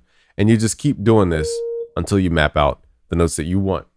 Now, where the nomenclature comes from is, again, if you talk about scale degrees, which is a Roman system, numeral system, we're starting at C. That's the first. Then the second note in the scale is the second, third, fourth, fifth, sixth, seventh, eighth, ninth. So the way I name these chords is based on how far of a chord extension I'm doing. So for example, B flat in this case is the first, second, third, fourth, fifth, sixth, seventh. So I'm adding that seventh on top of what's called that minor triad. Okay, so if you want to get technical, the minor triad consists of the root note or the tonic, the third, the fifth, and the seventh. You don't need to memorize that. Chord codes makes it a lot more easy to write chords without memorizing scales and scale degrees. The problem with traditional music theory, this is a side note, is that when you learn scales first and you build chords from a scale, me telling you the first, the third, and the fifth doesn't make sense because you don't know what scale you have to start with. That means you have to memorize a scale, which takes so much time. So chord codes get straight to the point and give you a chord on demand. Okay, so let's continue here. So this is called a seventh chord for the reason that seventh is up top. Now let's skip the eighth and let's go to the ninth, which is D. So now we're creating a C minor ninth chord. It's called minor because of that first triad. And that's what it sounds like. Okay, but R&B takes it even further. So it's more than just ninth chords. Let's go to the 11th. So now starting off at D, we're going to skip E flat, go to F. Now I'm playing these chords in a very bland way. Now R&B plays these in, different ways. Maybe different octaves as well. I found that once you go to the ninth chords and the 11th chords, it's probably best you stay in the lower octaves. It's not a hard rule, it just sounds better, in my opinion. Okay, so that's an 11th chord. Now let's say you want to make a 13th chord, which is a thing. We're going to copy every note from the ninth chord, copy that over. Instead of adding the 11th here, we're going to add the 13th. So again, we're skipping every other note within the scale. Start from F, skip G, go to A flat. That would be your 13th of the scale. First, second, third, fourth, fifth, sixth, seventh, eighth, ninth, 10th, 11th, 12th, 13th. Now it sounds weird up top, but it's a nice kind of our ear wants to hear those tones. Okay, so now that we have this, I like to teach from this point. Your brain is telling you the tone that you're listening to. This is what we teach in our more advanced music theory courses. Again, that's at premium.busyworksbeats.com. So for example, our ear is listening to the top note of a chord. Now my ear wants to hear dun.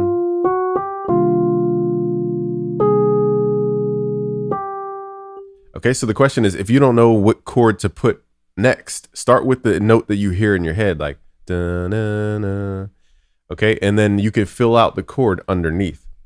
So now let's use that simple technique of just grabbing that top note and skipping every other note, going down this time. So instead of going up, we're going to go down. Okay, so let's skip F, go to D sharp, or E flat in this case. Skip D, go to C. Skip B flat, go to A flat. Skip G, go to F. And this is starting to make those thick chords that we called, in this case, this is a ninth chord. Whenever you have 5 notes in it, it's probably a ninth chord. Now that's not a hard rule. I'm just kind of giving you the quick way to navigate. Now the question is, do you like that chord or do you not like that chord? If the answer is yes, then keep this chord type. If the answer is no, then maybe you want that top note, but it's just not the right chord underneath. So I'll show you a different way of thinking about this. So let's say you like the chord, but you want to add D in here. But the problem is this will make this what, a first, third, fifth, seventh, ninth. And then we go to, this will make that an 11th chord played straight out.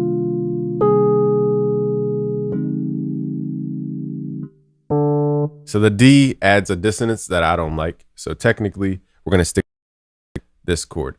So let me show you other ways you can harmonize that note. Now I'm going to get into a little bit of advanced music theory just to show you how far you can take it. You don't have to use these rules.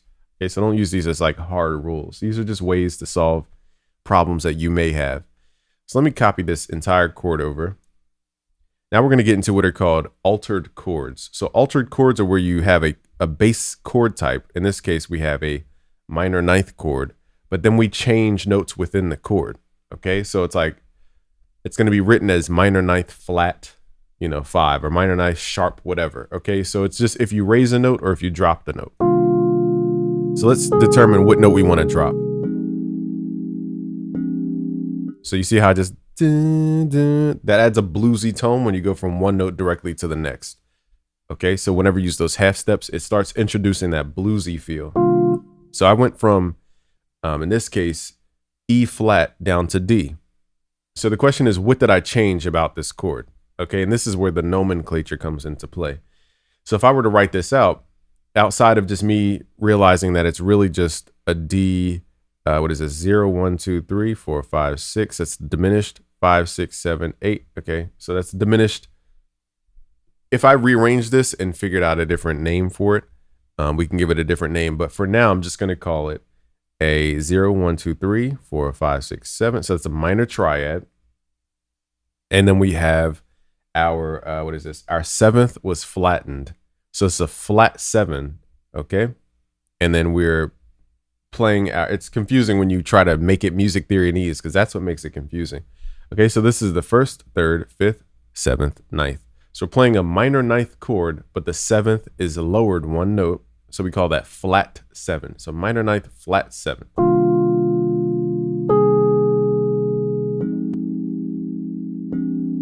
Okay, so R&B is not played just very stale. Boom, boom, boom. It's just not played that stale. So a couple techniques you could use, and I'll leave you off with this. You can, I call these like glide notes or slide notes. Technically, it has an Italian name, but we don't want to bore you to tears with old names. So I'm going to slide those notes up. So it goes bring. Okay, so it's a simple technique. Just add a note below. Usually the next note down within the scale. It doesn't have to be. It can be a half step.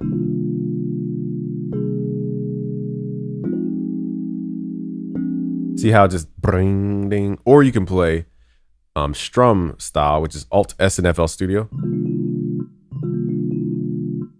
And then you would take out this note. And you would play this more human.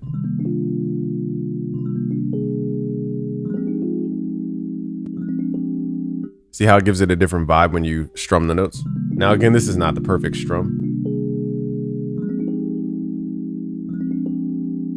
But much different vibe when you play it slowly across the notes as opposed to all at once. Okay, so there's different playing styles for R&B as well.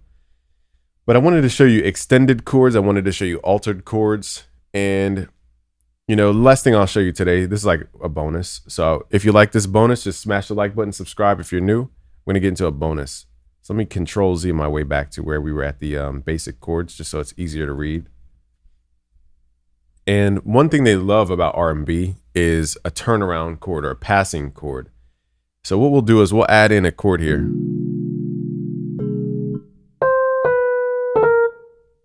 So I'm going to add this note right here, and then we're going to create a passing chord to make it pull away and then pull back into the storyline. So passing chords or borrowed chords, depending on how you use them, they're basically chords from another scale or a chord that you just insert into the chord progression and it just works. Okay, so it's not in the scale. So this is where you would leave the scale and then come back to the scale. So a simple chord turnaround is a diminished chord, for example. 0, 3, 6 is the chord code. So in this case, I would assume that this note is the top note of the chord, the diminished chord. So now let's pull this. So it'd be 6, 5, 4, 3. So I'm working backwards now. 2, 1, 0. That creates a diminished chord. Now, diminished chords, I used to hate them until I learned how to voice them. So right now, this is the regular voicing for a diminished chord. See how it just sounds proper in R&B? So what I'm going to do to make this more like R&B, I'm going to make these notes overlap a little bit. And then turn the velocity down a little bit. You don't need to worry about technique right now. Okay, so to make this a little more pleasing, let's strum this out. Strum just this chord type.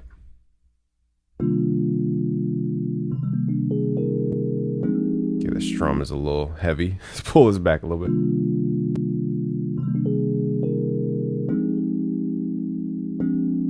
Okay, so it's up to you how you want to voice this and which notes you want to overlap. I think it's probably best we leave it.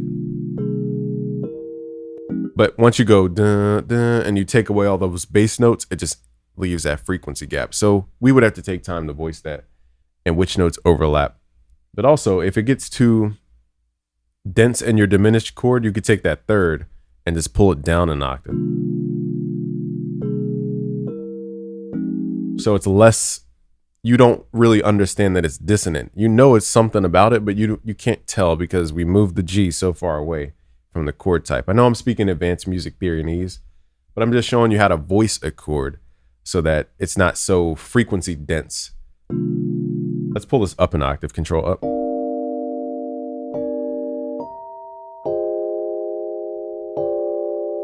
So that's how you get those in-between emotions, that emotional sound. Now, the last thing I'll show you, I know this is a lot of bonus material, but you can collapse chords, I call it. So you can move the notes of a chord around. You could pull them down or up an octave. So I'm going to pull all these top notes down, control down. Now this sounds crazy because now we lost that top melody note.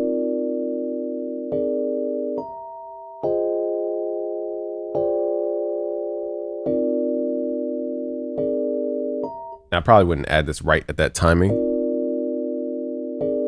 Let's do. My ear wants to hear it. Let's pull this down an octave, control down. And then my ear wants to hear it again. Okay. So what I'm doing is just listening to my ear and what that top note wants to be. And then I'm revoicing everything below that point so that this is the top note. Now, this may sound crazy.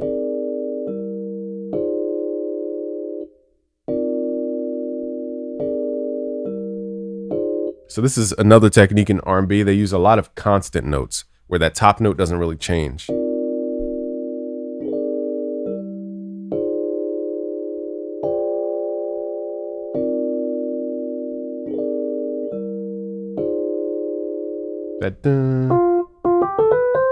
So let's move this note away so it's not so conflicting. Let's pull it down an octave.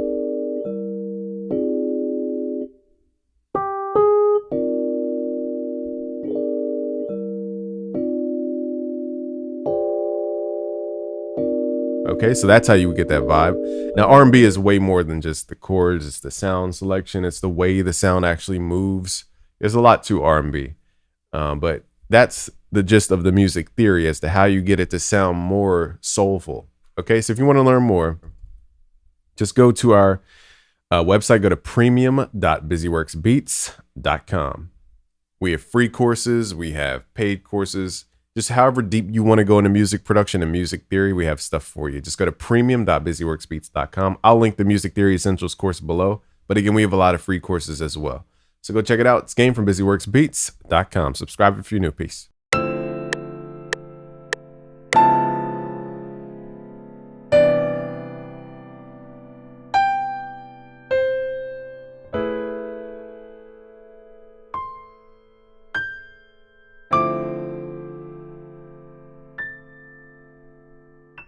as a music producer, it's super frustrating in the beginning when you're trying to learn because everybody teaches you these high level things and you just want to make a beat, but they're teaching you the Dorian and Lydian scale, the Mixolydian, and they're teaching you the 6 to the 1 to the 3 and all these different terms that make it even more complicated than it needs to be. And let's be honest, there's so many YouTube videos going over complicated stuff that you don't need to know as a music producer. I'm not saying don't learn theory, because I've taught a million producers around the world. So I'm going to work with Drake, Kanye West, Post Malone, Ariana Grande, French Montana, Young Thug, Lil Baby, Trippie Redd, Polo G, YG, J. Cole, Kendrick, and Trippie Redd, if I didn't already say that, and a long list of other folks. So they take this knowledge and they make their own version of it. So I'm going to show you guys a technique to use. So literally, let me show you guys something real quick. I'm going to close my eyes. As you guys can see, I'm going to pick a note on my keyboard and I happen to land on E. You don't even need to know what the note E looks like. I'm going to show you how to make a minor ninth chord, for example. You start wherever you land and you count up your keyboard note by note until you finish the chord code. So these are called chord codes. I teach these at busyworksbeats.com/music theory. So wherever I land is called the 0 point, and I count up my keyboard note by note until I map out the chord code. So it's 0, 1, 2, 3, 4, 5, 6, 7, 8, 9, 10, 11, 12, 13, 14. And this always, wait, let me do that again. I got distracted. 7, 8, 9, 10, 11, 12, 13, 14. There we go. And this always plays the minor ninth chord. So what I'm saying is that as long as you can count, you can make chords, you can make melodies, because melodies are really broken apart chords. So let me show you guys something. Okay, so that's chord codes in a nutshell. The next thing you need to learn in music production is the relative scale, and I'm going to make this way easier than you've probably ever seen taught. So you know about the C major scale most likely, which is all the white notes starting from C. It's in kids' toys, it's all over the place, the C major scale. So it's a very childish, happy type of sound. Now, to get to the dark side, okay, or the opposite of that happy sound, we're gonna move into what's called the relative minor. So this is called a major scale, the C major scale. Every major scale has what's called a relative natural minor scale. You don't need to memorize the names, every major has a minor. Think of it that way. Okay, so what we're going to do is copy these notes over, and I'm going to show you the magic on how to go from the major scale to the relative minor. It's very simple. What we're going to do is just, if you're in a major scale, think of it as upward happiness. And if you want to move to the minor, think about going down into darkness. So we're going to take the root note of C and count down 3 semitones or 3 notes. So it's 1, 2, 3. And then we land on A. So basically you fill out the same exact notes that you're using in your scale, just starting from this specific point. So it's all the white notes starting from A this time, and then we get the relative minor. So how do we go from a minor scale to the major scale? We do the opposite. So we go from dark downness of the minor scale, and then we go upward to happiness, 3 notes until we get to our major. So again, if I'm starting in A minor, okay, the root note is A, we're going to start at the root note, and then count up 3 notes, 1, 2, 3, and now you're back in the relative major, just that simple. That's all you need to know about music theory as far as the major and minor. These are going to be your most common chords used in your chord progressions as well. Your major and your minor chords. All the augmented, diminished, flat fifth, dominant chords and all that. That's for like change ups in your chords when you want tension, okay? Most of the time we're going to be using major or minor chords, and it simplifies the chord making game. So now you know like 80% of music theory, learning chord codes. Let me show you the chord codes again. I'm going to close my eyes, pick a random note. I just happen to land on D sharp. You don't even need to know what that note is. Let's say we want to make a major 7th chord. So it's 0, 4, 7, 11. And I have the chord code chart for free. You can download it straight to your phone as a reference. Just go to busyworksbeats.com/music theory. So here is the 0 point. I consider it the point of rest. And we're going to count up. So it's 0, 4, 7, 11. So 0, 1, 2, 3, 4, 5, 6, 7, 8, 9, 10, 11. Play all those notes together. And then you have your major 7th chord. Pretty simple once you understand the concept. Now let's move into a concept that will get you through the majority of modern genres in hip hop, R&B, trap, etc. More so not really trap, but R&B, hip hop, for example. It's the 2-5-1. Okay, 2-5-1. I'll show you where it comes from. We're not going to do a deep dive right now, but these are called scale degrees. Every note within a scale it's called a scale degree. They write them in Roman numerals. You don't need to memorize these right now. This is called the tonic, or the first, because it's the first note of a scale, the root note. This is called the second, because it's the second note in a scale. The third, because it's the third note of a scale. The fourth, the fifth, the sixth, the seventh, and then back to the first, because it repeats itself again. So 2-5-1, when people say 2-5-1, they really should be saying second, fifth, first, but they get lazy and they say 2-5-1. So really this is the second. We're going to move into the fifth because that's the fifth note of a scale, and then back to the first note of the scale. And what you can do with scale degrees, I'm going to briefly go over this, but I covered this in my Music Theory Magic course at busyworksbeats.com/music theory magic. It goes way deeper than this. But what we can do is make chords starting from this point of the scale. Now, how do you make chords from notes in the scale? These are called scale degrees.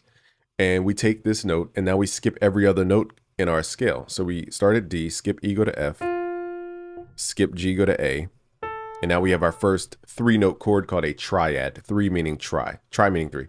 Okay, so that's how you build your first chord, starting at D. Now, what if we start at G? We start at G and go up the keyboard in our scale, up the scale, I should say.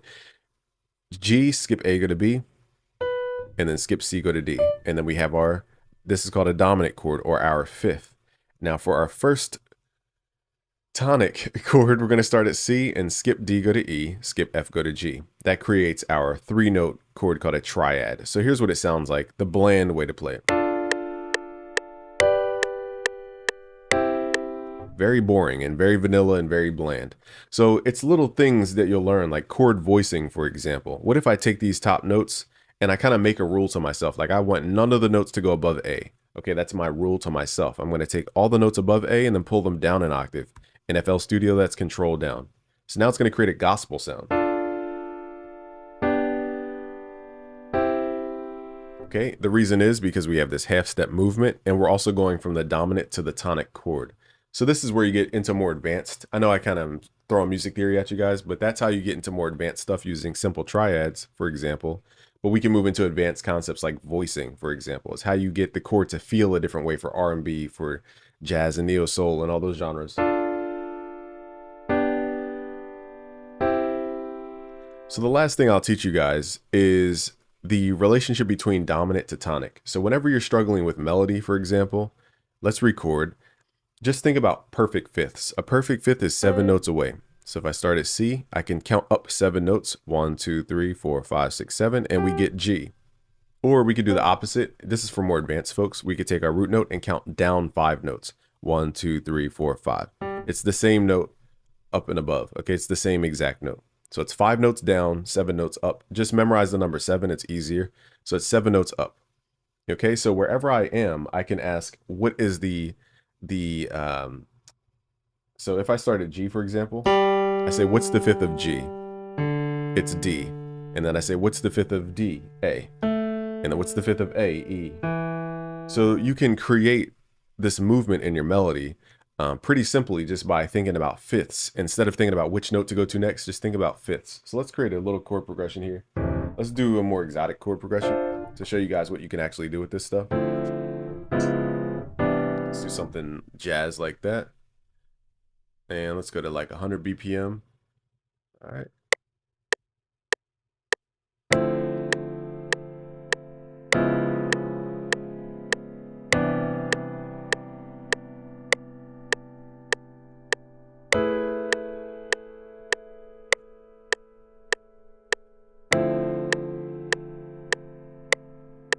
Those last 2 chords, I was just trying to throw something in. Okay, so now let's say we don't know how to improv over this.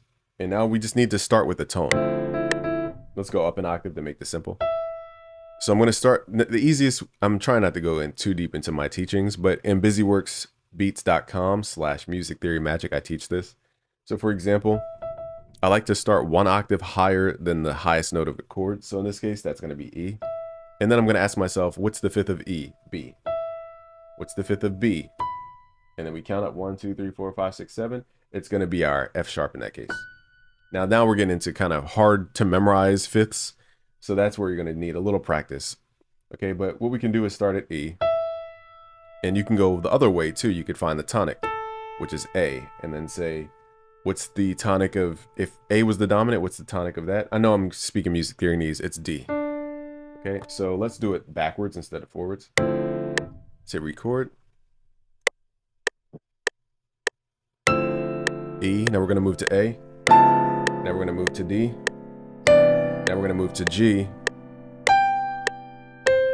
And then move to C. Okay, so that's a way to move through melody. Just understanding that simple relationship between dominant and tonic. And as long as you understand the dominant to tonic relationship, you'll move through melodies, chord progression so much easier. So again, what's the difference here? 7 notes. 1, 2, 3, 4, 5, 6, 7. What's the difference here? 7 notes. 1, 2, 3, 4, 5, 6, 7. What's the difference here? 7 notes. If we pull this up, it's 1, 2, 3, 4, 5, 6, 7. Okay, what's the difference here? 7 notes. 1, 2, 3, 4, 5, 6, 7. So as long as you know the number 7, and as long as you know your chord codes, you can pretty much do anything in music theory.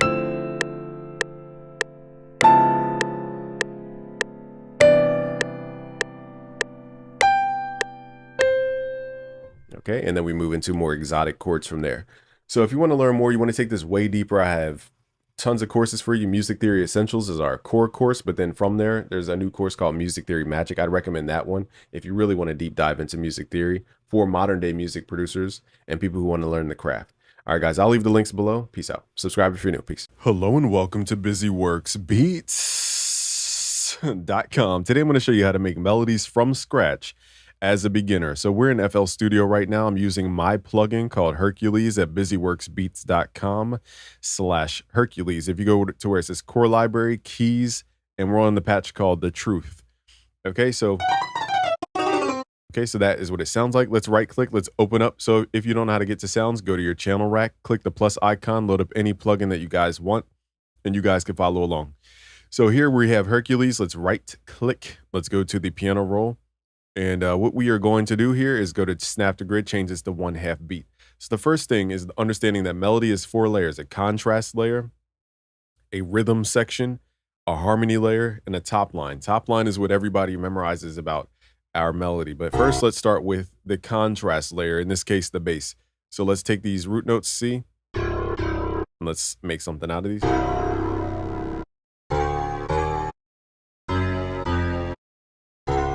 So I'm teaching you guys how to go out of key on purpose as well. So let's take these top notes, highlight, hit Control, Shift to duplicate, left click, hit Control down to transpose it down an octave.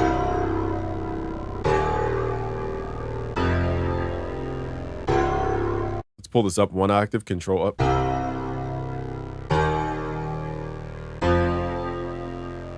So now we have the foundation or the contrast. Let's start building out a harmony section. So it's like building a house. You have to have the foundation first, then you build the rest of the house. Let's hit Control up. So harmony is like, you know, if we were in a house, it's like how to build out the rooms of the house. And the top line is like the roof on a house. Okay, so now we're building out the inside of the actual house. Let's take this root note and we're going to map out what I call chord codes. It's a little bit long for this video, but basically every chord has DNA I call chord codes. So let's start with a minor chord. For darker stuff, most of the time, you guys are going to be using minor chords. So it's 0. Wherever you land, wherever your root note is, I should say, is 0. And count up your keyboard note by note. 0, 1, 2, 3. Add that note in. 4, 5, 6, 7. So 0, 3, and 7 added together creates a minor chord, and always creates a minor chord no matter where you are on the keyboard. Now we can copy and paste this to keep this simple. We're going to hit Control to highlight, left Shift, left click to duplicate, and drag over. And what we can do now is just use our ear to say, does it sound right or wrong? Now to me, this sounded quote unquote wrong. So what we're going to do is take this middle note, the minor third it's called, and hit Shift up to make this a major note, or a major third. And now it feels quote unquote right. So let's copy this over, hit Shift, pull it over. So all I'm doing is just asking myself, does it feel right or feel wrong?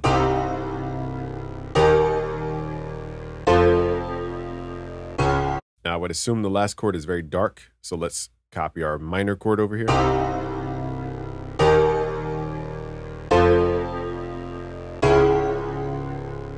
Now, to my ear, that didn't feel right. Even though it was a minor, I would have thought we would end on a minor chord, but let's take that minor third, hit Shift up to make it a major third.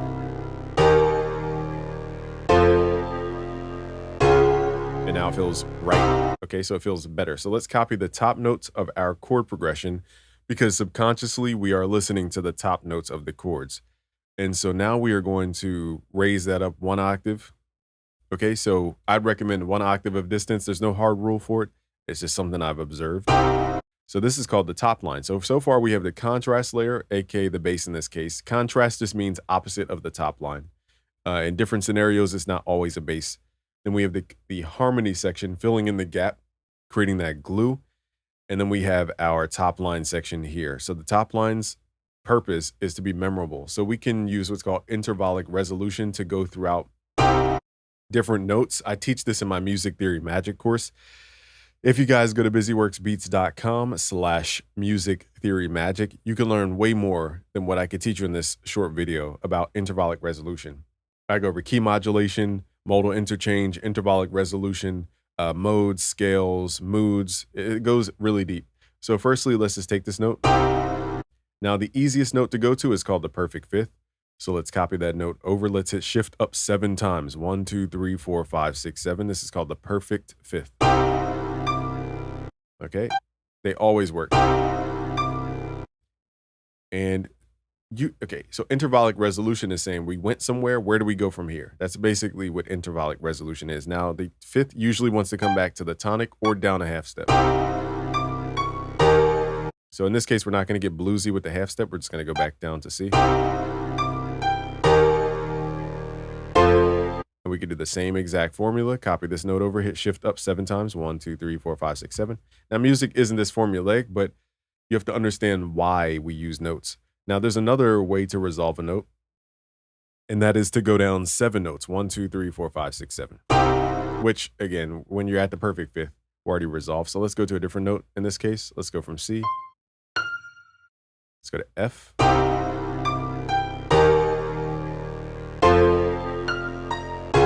So we went out of key right here. This is technically not in our key outside of this note here. So technically it is in key.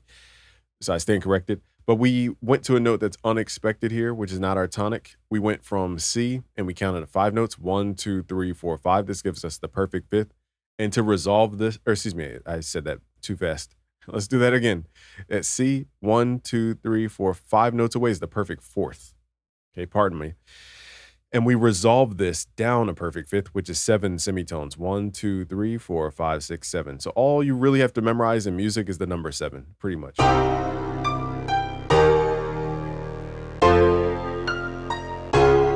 And we repeat patterns. So it goes 1, 2, 3, 4, 5, 7, 6, or 5, 6, 7, 8. Okay, so we're copying the same rhythm, but they're different notes.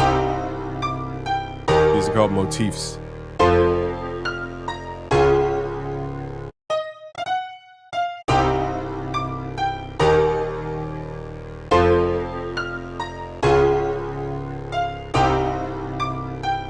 This is called a leading tone. It wants to go back to the tonic, the perceived tonic. So we are getting into a little music theory needs. I don't want to make it complicated, but now let's talk about sound effects.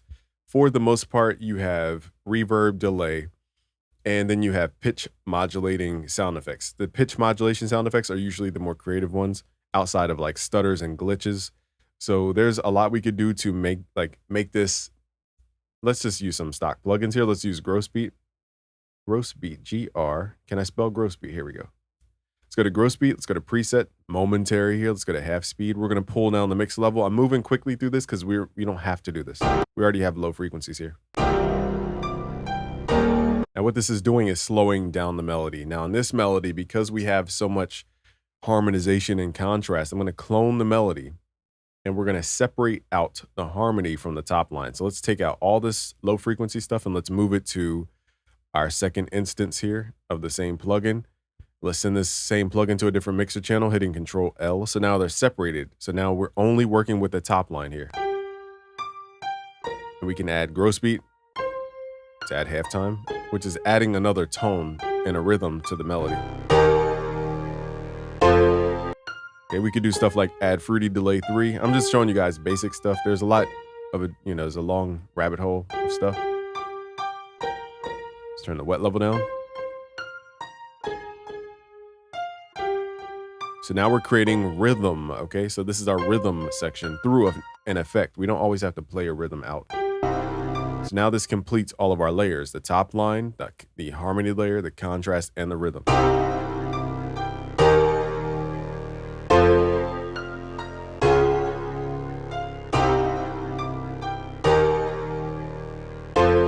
So let's do weird stuff like add reverb only to the top line.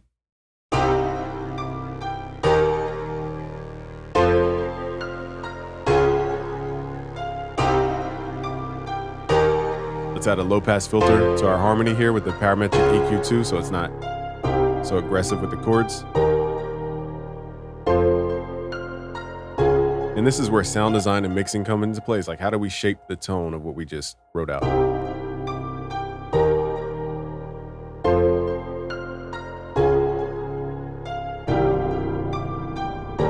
Let's pull the bass down one more octave.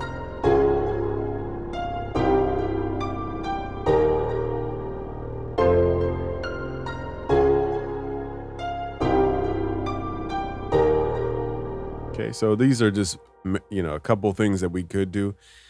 There are more plugins. I would look up the Kilohertz Essentials bundle that you guys need to look into. These plugins are really, really good for sound design and melodies and different things. We don't have time in this video to go over every little thing about every tiny little thing.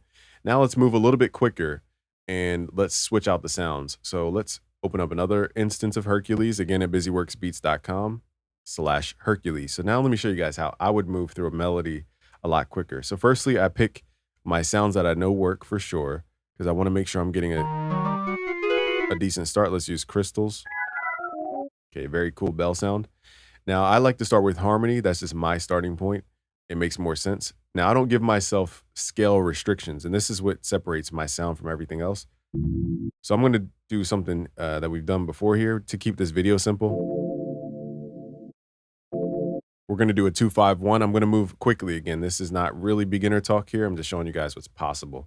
Okay, so we're going to take the 2. We're going to move into the 5 chord or the dominant ninth, and then we're going to move into the major ninth chord at C major. So I use those chord stamps to just map this out a little bit quicker. Hit Alt-G to ungroup the notes. Let's hit Control-L to fill out space.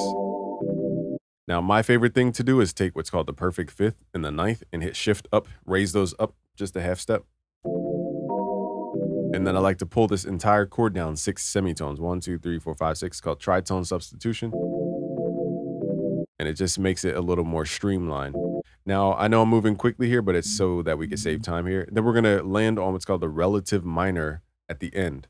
So every major scale has a relative minor scale. So instead of landing on C major, which is our tonic of the C major scale, we're going to land on A natural minor, which is our tonic of the relative minor scale.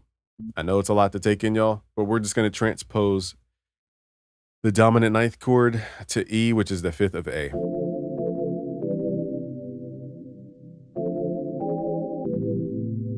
Okay, so now we can hit Alt-P to do different things. Okay, so now it's going to map out the chords and give you the proper name for it.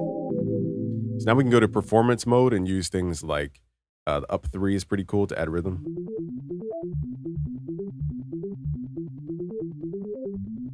We also have syncopation 1, which is cool. Now the thing though, it gets rid of your like underlying chords, so let's discard the changes. But what you could do is duplicate this, clone this over, and then layer this with another sound. So we can go here, copy, hit Control C, Control V, right click, go into your piano roll or just click here, hit Alt P, and now we're basically chopping up those chords into a melody, because melody is practically just chords. Now we need to raise this up 1 octave, so let's go to octave 5.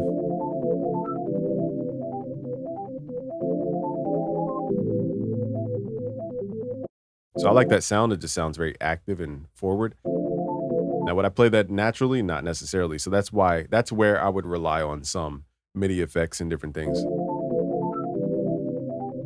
So now I'm going to go to sound number 2 and just swap out the sound. I like the sound, but let's try other sounds.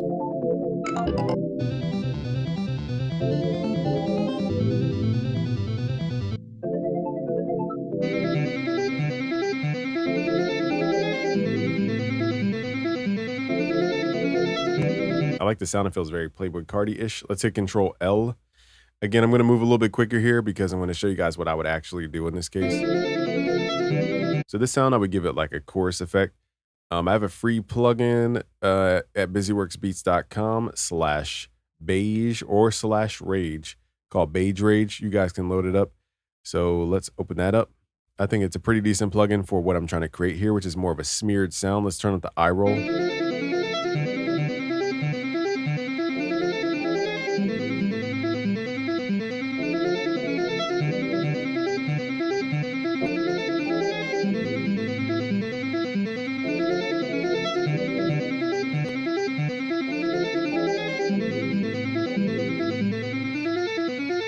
I sent the wrong. I was wondering why I didn't hear anything. I sent the wrong sound there. I was like, what's happening? So let me swap the routing here. I had the chords going there by accident.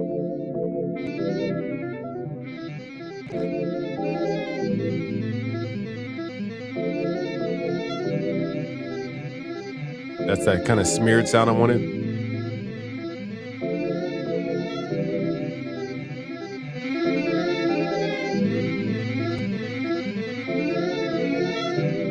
Okay, so something very like alien-like. Let's see what it sounds like if I run the chords through it.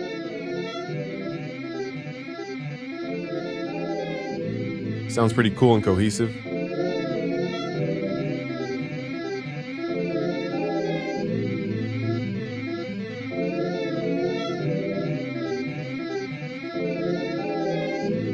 So now we're getting like a plug and B type sound, very jazzy like. So another thing I like to do, and I'm not going to go too deep, I would usually end it there, but for the video's sake, we're going to go to where it says pattern 2, right click. Let's go to where it says transpose, and let's drop this down 3 semitones, hitting -3. Any positive values raises the key. So let's go down -3, and now we're in a different key.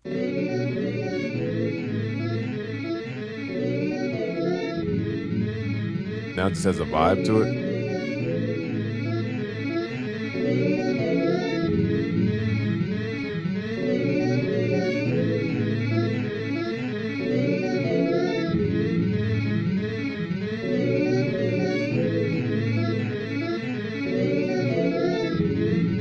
So I like that sound, but I just want to hear other sounds. I like that sound. So we're going to keep it on, what was it, Crystals? I thought that one was Dark Side, but...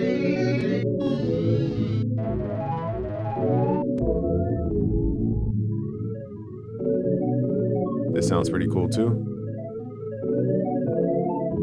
I like the crystal sound though, it just hit.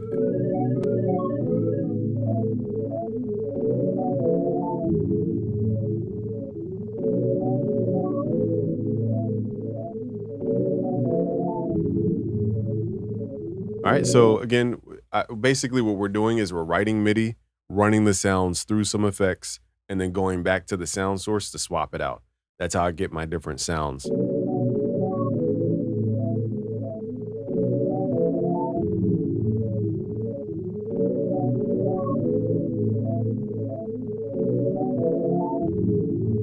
Okay, so from this case, we're just adding drums and then getting an artist on there, adding bass. Pretty simple. The thing with melody making though is to not overkill. Just keep it to those 4 layers. You have the top line, the harmony section, you have the contrast layer, and the rhythm section. So the question is, what did we use to create that melody? We use the rhythm section, we use the harmony section. Basically, the rhythm section is the top line. I could raise it up 1 more octave to really make it stand out.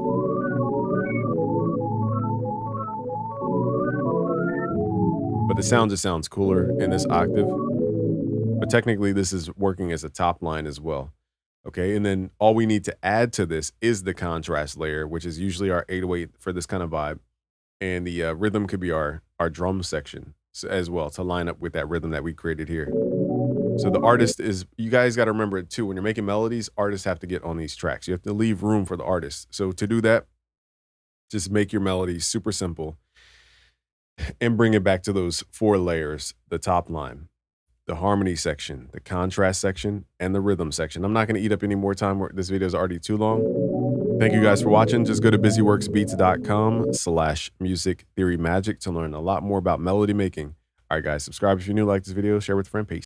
All right, you guys seem to love R&B music theory. So in this video, I'm going to go through some more chords for R&B. So if you want that 90s vibe, that classic Timbaland vibe, that Aaliyah sound, that classic sound, this video is for you. So firstly, we're going to talk about a type of chord voicing. So I'm going to play it first and then we'll get into the technical. So what I'm doing is playing the root note in the bass. And then I'm playing the second half of the 7th chord in my right hand up an octave. So you could do that for major chords or minor.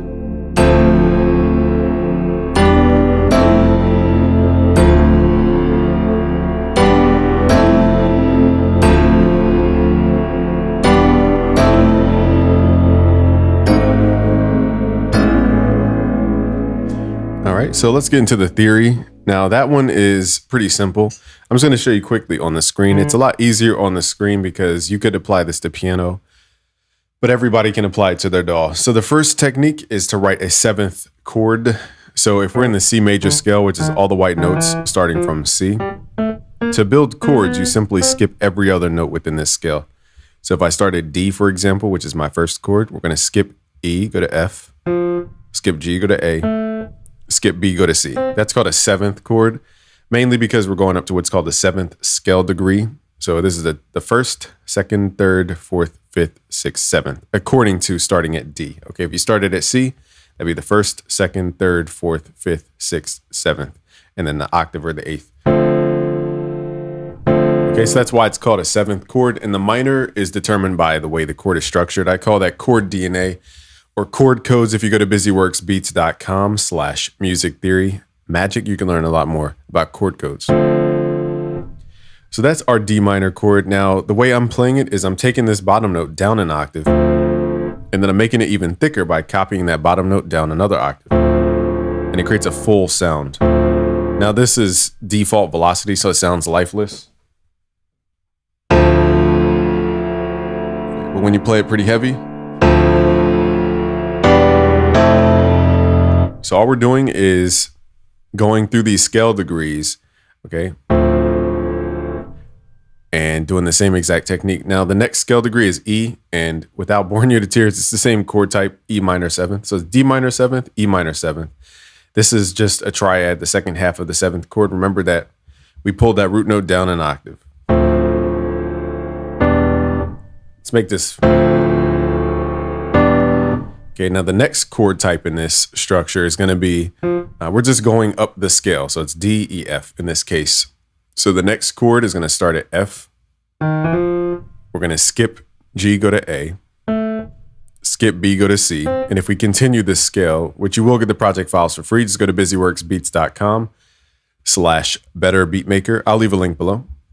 So skip B, go to skip G, go to A, skip B, go to C, skip D, go to E. That creates a seventh, major seven. Let's get this timing right.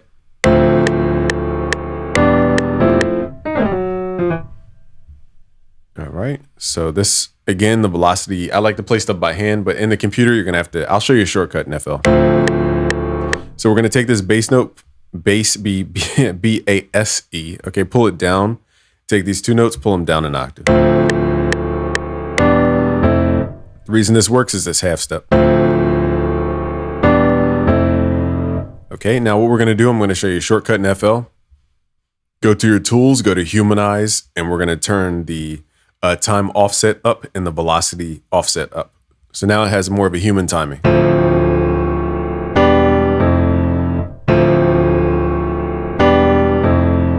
Okay, and you can repeat that over and over and over again. Okay, so that's how you get that sound. Now that's a very specific way of voicing your chords. Now we're going to get into specific chord progressions. We're always going to reference the C major scale. C major scale is all the white notes starting from C. We're going to copy this. We're going to paste it. All right, so we're going to have two octaves here to reference. Pull this to the right. I like to keep it to the side just so it's out the way. So the first chord progression is a 2-5-1. When I say 2, I'm speaking about scale degrees. Technically, we should be saying it as second, fifth, first, but people get lazy, so they say 2-5-1. Not to be confused with chord codes. Okay, so I'm going to speak traditional music theory only to quickly speak, but truly this is the second scale degree, the fifth scale degree, and the first scale degree. What does that mean? When you have a scale like a major scale, once you count up from the root note or the key, this is called the tonic. Okay, so the first, second, third, fourth, fifth, sixth, seventh, and it keeps going on and repeating. So when I'm saying the second, fifth, and the first, I mean the second scale degree, the fifth scale degree, the first scale degree. And we build chords off of this point. How do you build chords? Is skip every other note. What we're going to do is create seventh chords just by skipping every other note until we have 4 notes, basically. So we have D, F, A, C. So that's how we get our first chord. Now, this is you've seen this a million times on my channel. Okay, but I'm going to show you a more advanced technique for those who are new. We're going to start at G, which is the fifth. And we're going to go to G, I meant to say. G, B, D, F would be the next chord. Now, this is called a dominant seventh because you have a diminished on top. This is what creates that push-pull effect, this tritone right here. You don't need to know what that means. Just go to busyworksbeats.com/music theory magic to learn a lot more about music theory. Okay, so what we're going to do is go back to the tonic. So we're going to start at the bottom, skip every other note going up until we have 4 notes. Now you can get a little creative with these chords, and I'll show you how to do that in a second. Let's just first map them out. Okay, so this is what it sounds like with the vanilla voicing, I call.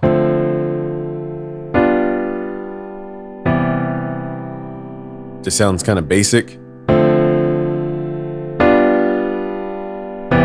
So what you could do is pull this down 6 semitones.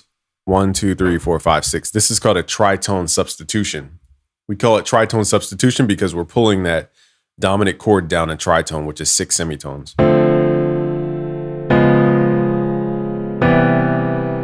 And because these notes are in common, it has a nice sound, and everything else drops a half step.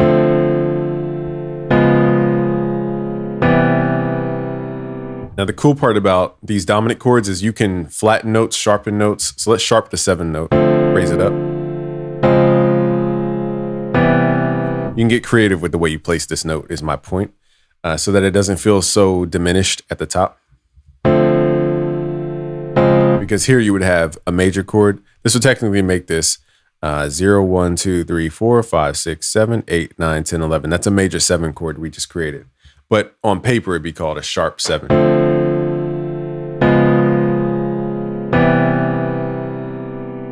Okay, so there's many ways to voice this. Now let's get a little more R&B.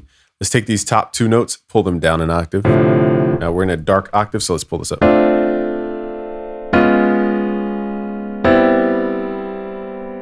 This creates a lot of tension because these notes here, they're either a whole step or a half step away. These create so much tension in the chord progression. Now, what we're going to do, though, is Control Z this. Let's go all the way back. And we need to thicken up this chord. So firstly, let's take these bottom notes, pull them down an octave. And let's separate these bottom notes completely. And then let's revoice these. Now pull everything up.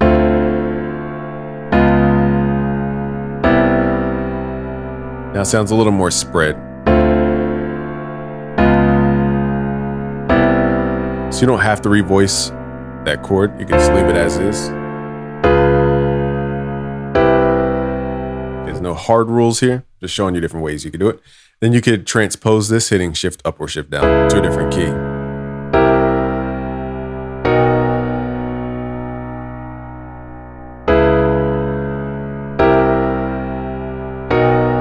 So that's called 2-5-1. Okay, let's move a little bit quicker here.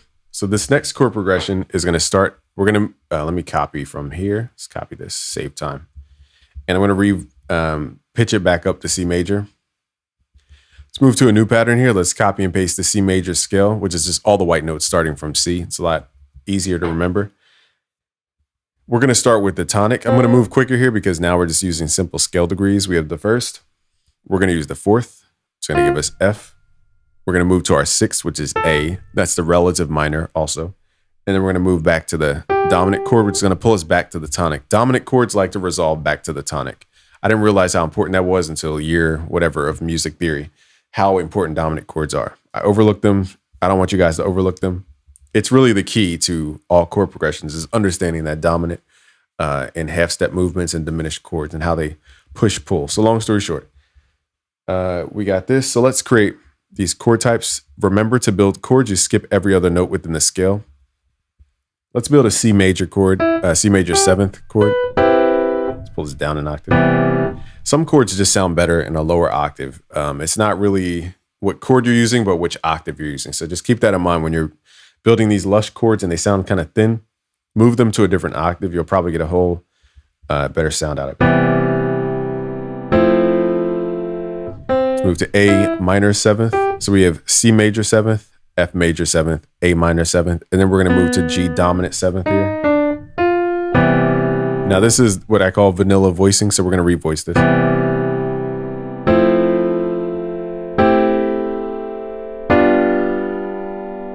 Sounds super bland. Okay, so the first step is what I like to do. This is not a rule. I like to pick a point where the note should not go above that point. So in this case, I want to go from C to C in that octave. Everything else needs to fall back into this octave. So I'm going to pull these notes down.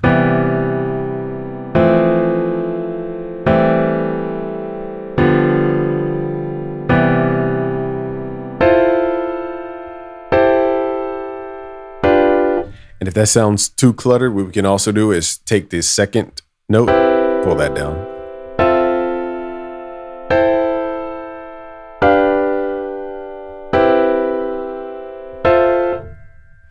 Okay. Another thing we could do is omit the third or pull it down. Now, I wouldn't usually pull it down a third. I would usually raise the third up an octave.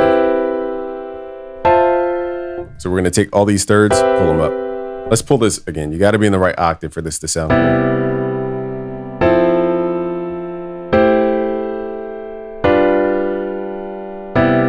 So this sounds cool. My ear likes the chord progression up until this last chord. So let's figure out how to make this cooler. So we're using the half step. Let's use that tritone substitution, which is pulling this down 6. 1, 2, 3, 4, 5, 6.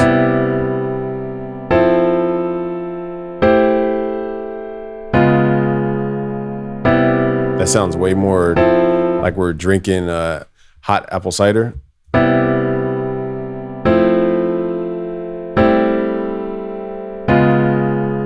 Now, notice when you pick that point where notes shouldn't go above that point, it just sounds more homogeneous. It doesn't sound so like different. When you have frequencies that go all over the place, it just sounds different. So pulling those notes down can help.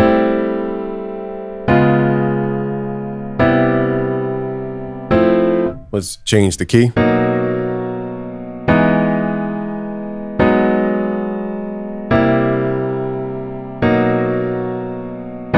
Now let's thicken this up. So I'm just showing you different ways you can enhance these chord progressions. Let's go down an octave.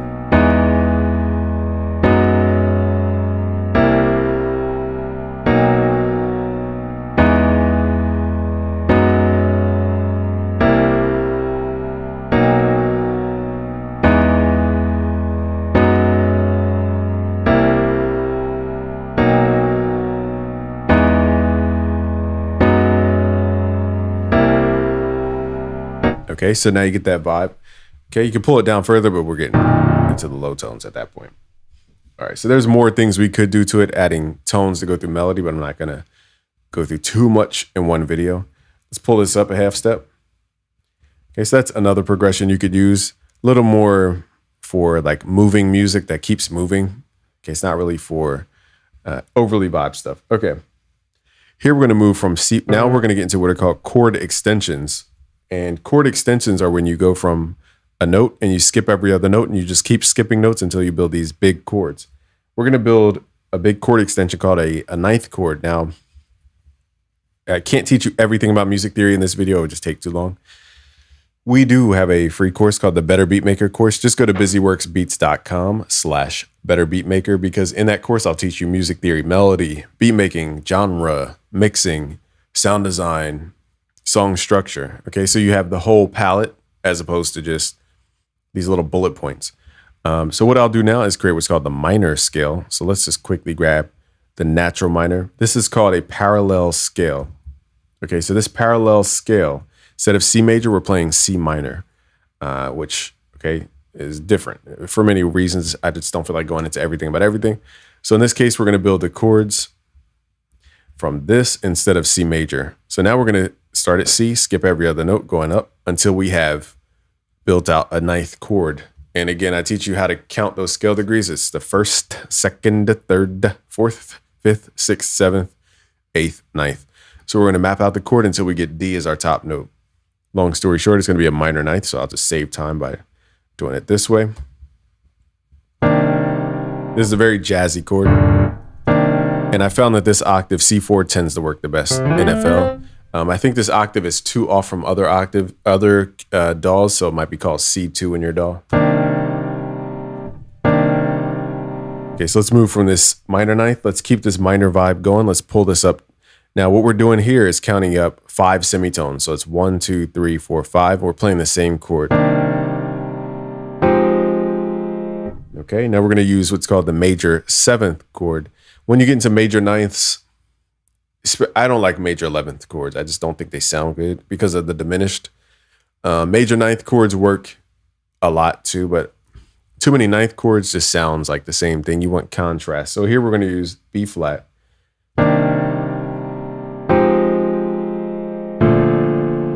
Okay, so this would be, again, starting here, B flat, skip every other note going up.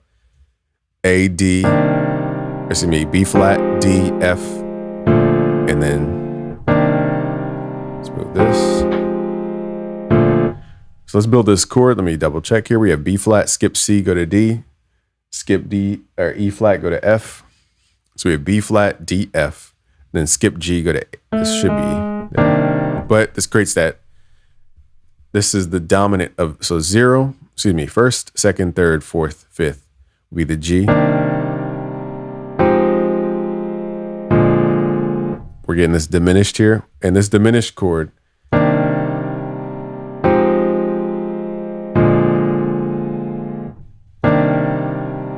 is going to pull some of the vibe out. So I'm going to make this a major seventh instead. Let's use a dominant seventh here at G, since this is the dominant chord.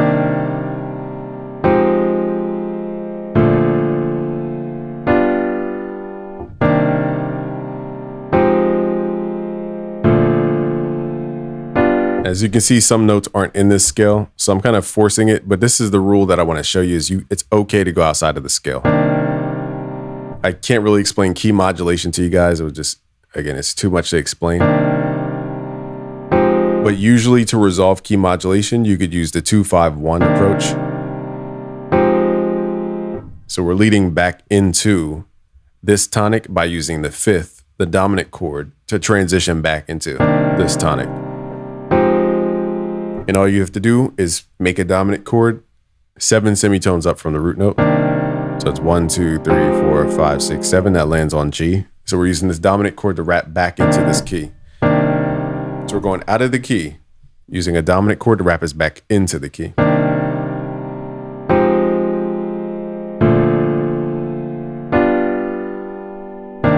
Let's revoice this chord.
That one could use a little more revoicing, but to save time, let's move this to our layer so you guys can hear the actual chord stack.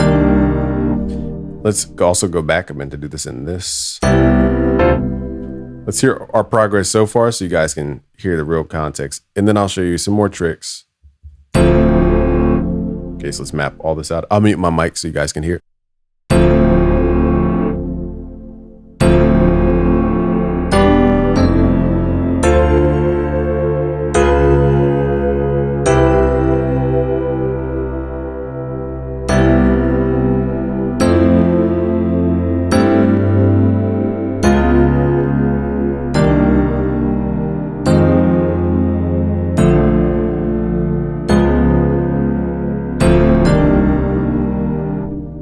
All right, so these are just building blocks. You still have to learn how to customize chords, where the melody goes. You change it up based on what you're doing. There's a lot of techniques we didn't talk about. Key modulation. There's so much stuff we just didn't even get into. Okay, using secondary dominants. There's a lot to get into. Let's just keep going here. We have the major seventh. Let's move this. Let's do C. Let's keep building chord progressions here. We have the C major seventh, then we're going to move to the minor seventh chord at B, half step down. Now, this is called chromatic movement. So I'm going down 1 half step at a time. This is very gospel-y to do it this way.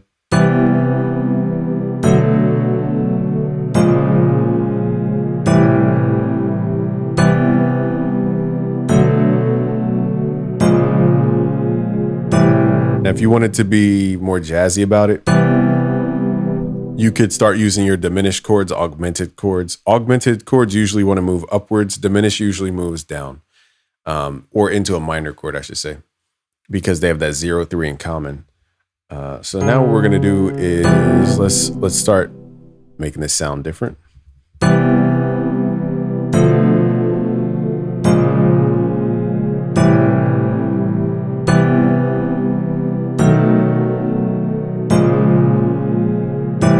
Makes it a little more melancholy.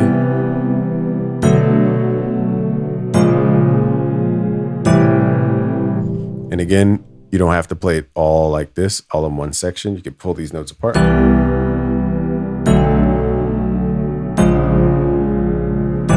Let's pull these octaves out.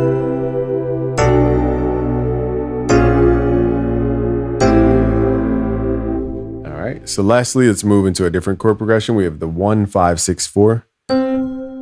Okay, so I'll move a little bit quicker here, but again, everything's played 1, 2, 3, 4. So you're not hearing the real world concept. So in this last 2 examples, I'll write 2 chord progressions and show you where I'm applying these techniques.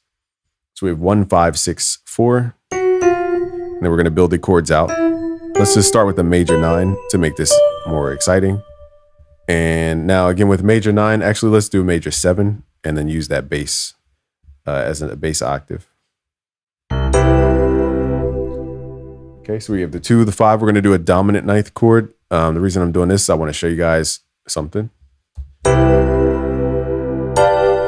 that octave is so way up there. Let's pull it down. Let's use a minor 7th here for A.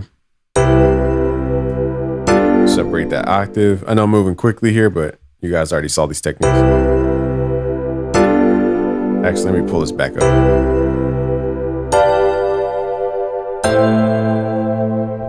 And then let's do F. Let's do a major 7th chord. Let's do. Now, I'm deciding the chord types based on what I'm going to do to the chords. There's no like right or wrong way to start.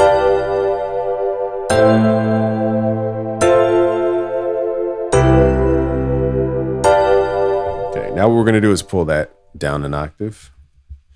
Now this G, we can alter these notes to become something else. We could sharpen the 5th, we could flatten the 5th, we could sharpen the 7th, flatten the 7th. We could add the 11th, and let's make this an 11th chord. This is a dominant 11th. The shortcut is basically the 5th and the 9th can be moved, okay? And then the 7th and the 11th can be moved. Okay, so notice to get to each, you have to skip the note in between. So that's usually what changes in the chord. Let's do a sharp 11. Let's do a sharp 7. Or we could do sharp. Now I don't usually use 11, so just letting y'all know. Let's do the 9th. We're gonna sharpen that. And then we're gonna pull this down 6 semitones.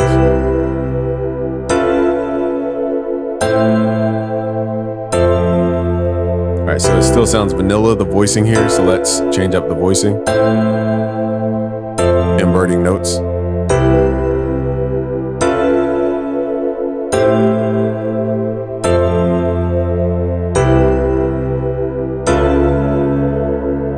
See how that dun, dun, that added so much energy that's simply adding that bass.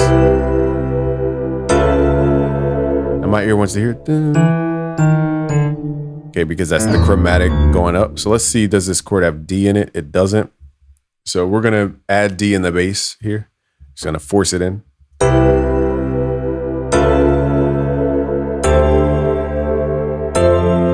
Now here that dun, I'm gonna go. My ear wants to hear G. So that would make this F major 9th with the G in the bass, the 9th in the bass. Let's just see what it sounds like with G in the bass. And now we have that like Christmas sound. So that's how you alter chords, and you have decisions that you make in chord progressions, especially with R&B. It's really, R&B is about voicing more than it is about the chord type. It's about voicing these chords. And And again, everything's playing at hardest velocity. So let's start humanizing these chords so they don't sound like they're just slamming the same thing.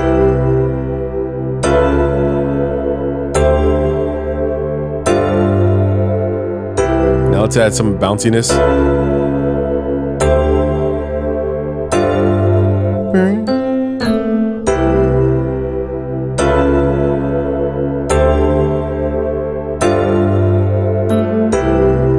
And this is where R&B also has a lot of influence when you add these notes in between the chords. So as long as you resolve, now we're getting into melody territory, but as long as you resolve your intervals, you can pretty much go anywhere or use whole steps to kind of navigate around. So I could just add a note, A, and I'm going to go up a whole step and then back.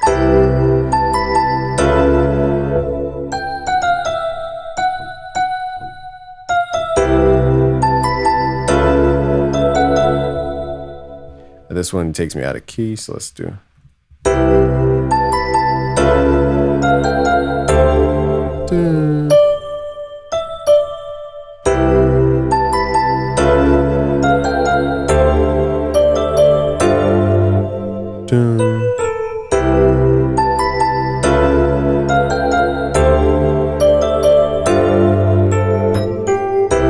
So now we're getting into the bounce of R&B.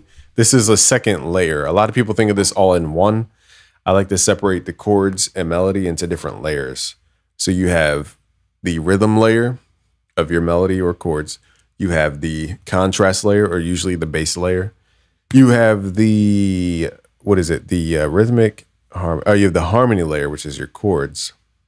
And then you have your top line. And your top line is what we're kind of adding in currently.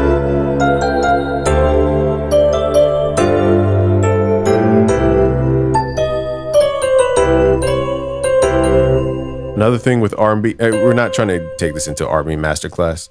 Okay, so you could slide the notes here in this glissando technique. So it goes bring like that.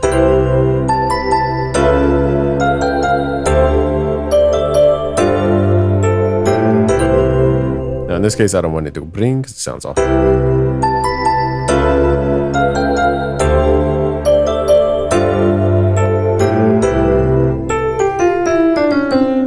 Okay, so I'm going to pull that C that we had up here down, which we already have in the bass, but it was lower.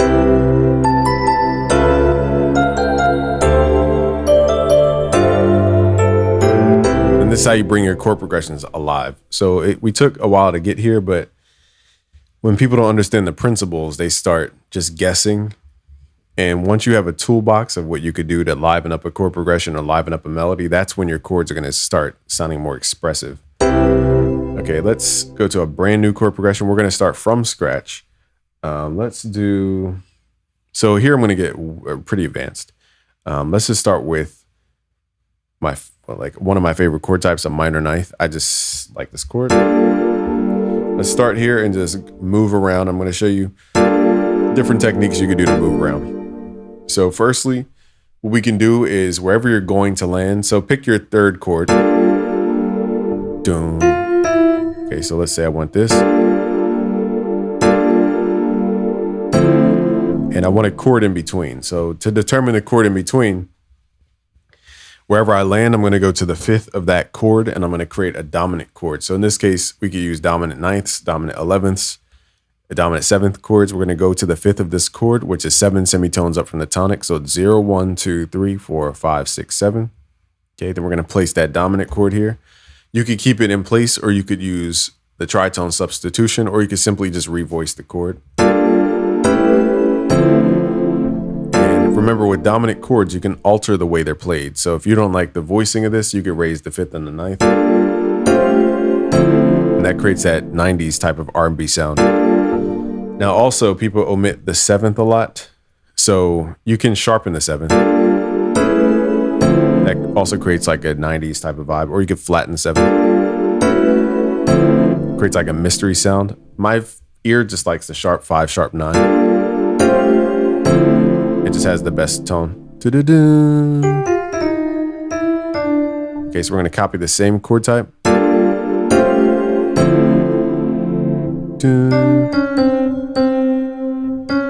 And And now my ear hears that half step movement here. So I'm going to listen to what my ear wants to hear next as far as anticipating a note.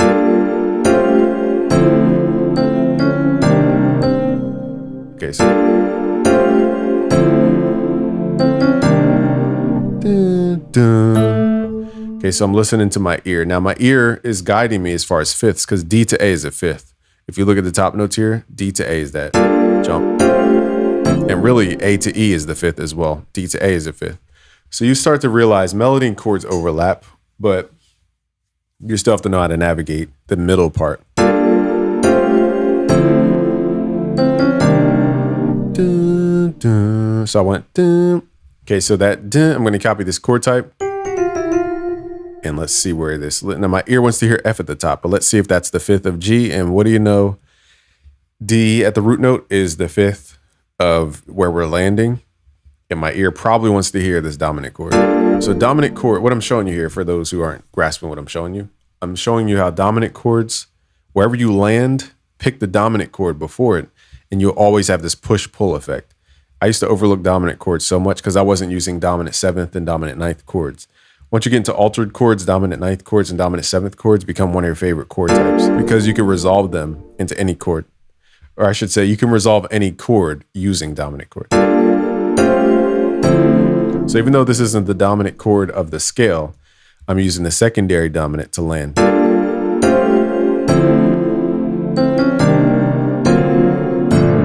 And funny enough, we started at G, we ended at G.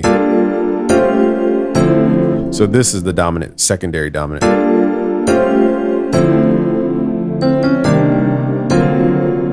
And that's how we get that vibe, that 90s soulful vibe. Now let's add the vibe to it as far as the velocity.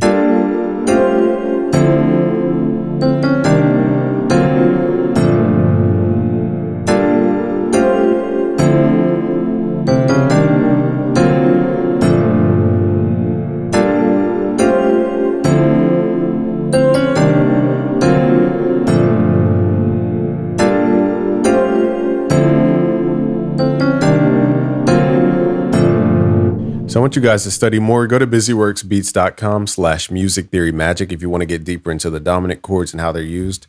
If you just want these project files for free and you want to learn beat making, which is a very different craft, go to busyworksbeats.com/betterbeatmaker. It's a completely free course where you can get these project files and many more project files. But also you'll learn music theory, melody making, beat making, mixing, sound design. You'll learn song structure, artist styles, and what else? Song arrangement, if I didn't already say that. So thank you for listening and watching. It's Game from busyworksbeats.com. Like the video, subscribe for new pace. All right, so you want to make better bass lines. In this video, I'm going to show you how to make bass lines from scratch and how to make them super easy with a simple formula that you can use in any song. So firstly, we're going to map out chords so that we have the bass to play against these chords. Let's map out a really simple chord progression. Let's do a 2-5-1 chord progression. And let's make these ninth chords. We're going to use a Rhodes for the sound here. We're going to use a dominant ninth for our dominant chord. And then we're going to use a C major ninth for the tonic, okay? So that's what it sounds like. Let's use a tritone substitution. 1, 2, 3, 4, 5, 6. Transpose that chord. Okay, so what I'm going to do is lower the velocity a little bit.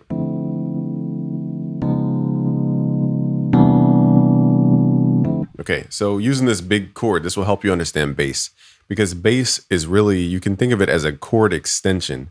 So what happens if I get rid of this bottom note? For example, let's take the bottom notes out, the tonic, and let's actually add those to the bass. We're really playing the ninth chord. It's just that we're not playing all of the notes with the piano. So this is what you use the bass for, is actually playing parts of a chord in the bass. And what I'll also do is get rid of the fifth, which is these notes here.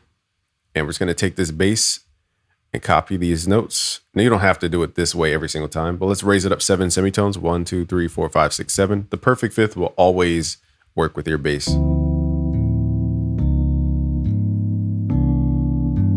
You don't have to do it that way.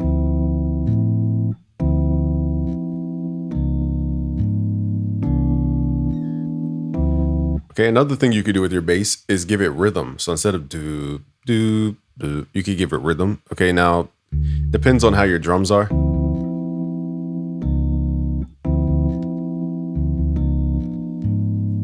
Now that rhythm is usually repetitive so that the listener can get a vibe for it. Okay, so we're just adding a doo-doo.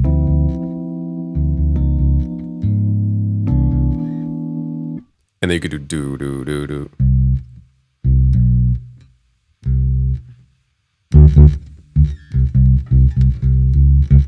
Okay, now usually I go up. When I'm at the end of the bass, I usually go up in half steps. And then back to the tonic. Now it's giving it more of a neo-soul vibe because we're playing it rhythmically. Okay, so I'll let that ride out.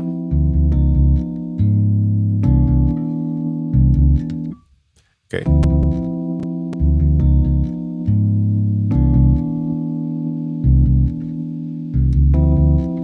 Now, if you need filler notes, you could add that fifth in. So we're just gonna add the fifth of C, which is G, 7 semitones up.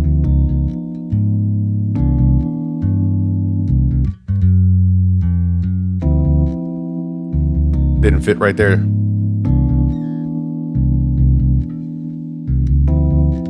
So really simple, just tonic and the fifths and adding that rhythm. Now, the other tones you could add here, I'm just going to give you a quick little thing. You could add the note above the fifth or a sharp fifth. You could use a flat fifth. You could use the perfect fourth, which is 5 semitones up from the root note. You could also use the note above the fourth.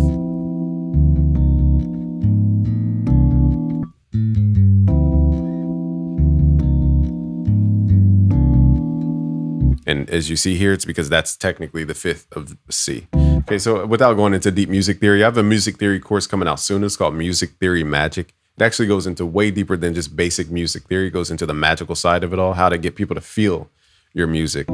So that's a whole different conversation. But if you want to sign up now, and before we actually launch the course, it's busyworksbeats.com/music theory, because I'll teach you all this stuff. Now let's move into a different style. This style is going to be West Coast type bass. Now this, when you dig into West Coast and other genres in hip hop, you have to understand that this sound has more than one note inside of the actual note. If we dig into what's called the harmonic series, we can actually find that out. So when you're writing bass, understand that you're not just writing one note, you're writing multiple notes most of the time if you have a harmonic style bass.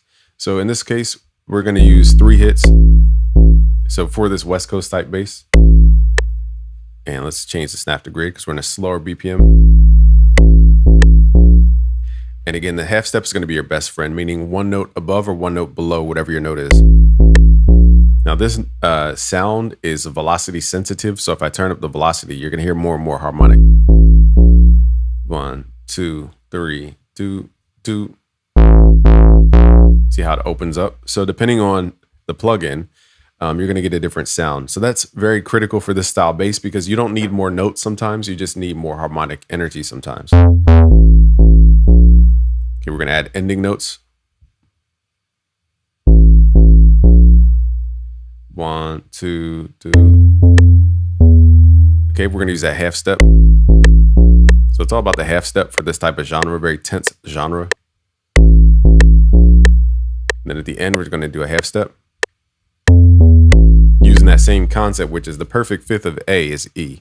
It's 7 semitones up. And I told you in bass, you could use the note above the fifth, a sharp fifth. You could use the fifth. It's a 4-note zone, basically. Okay, this whole zone, you could use any of these notes. Okay.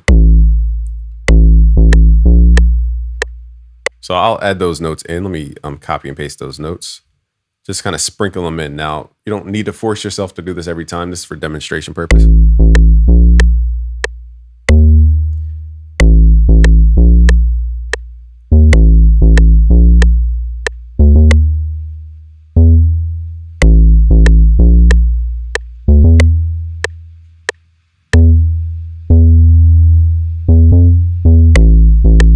Okay, so now we're going to mess with that. And also, this note doesn't need to be up. It could also be down an octave. You can also use the note below the tonic. So let's try this.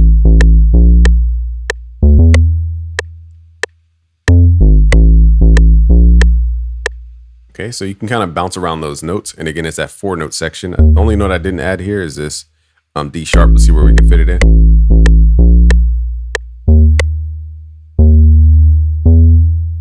It's hard to hear the tone because that filter.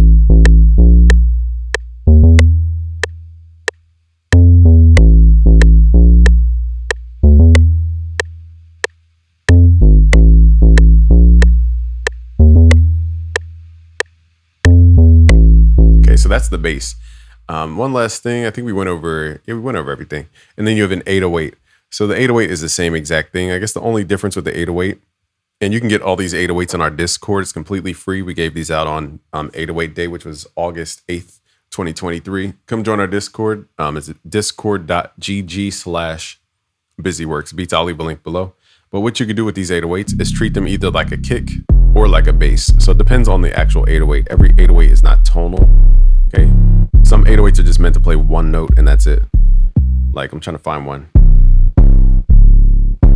This 808 really isn't meant to play multiple notes, but it can play multiple notes. It's really just meant to be like a kick. So in that case, you have to think about your 808 or your bass as not a tonal note, but more of a kick. Okay, so that's the final note. And it's the same principles as over here.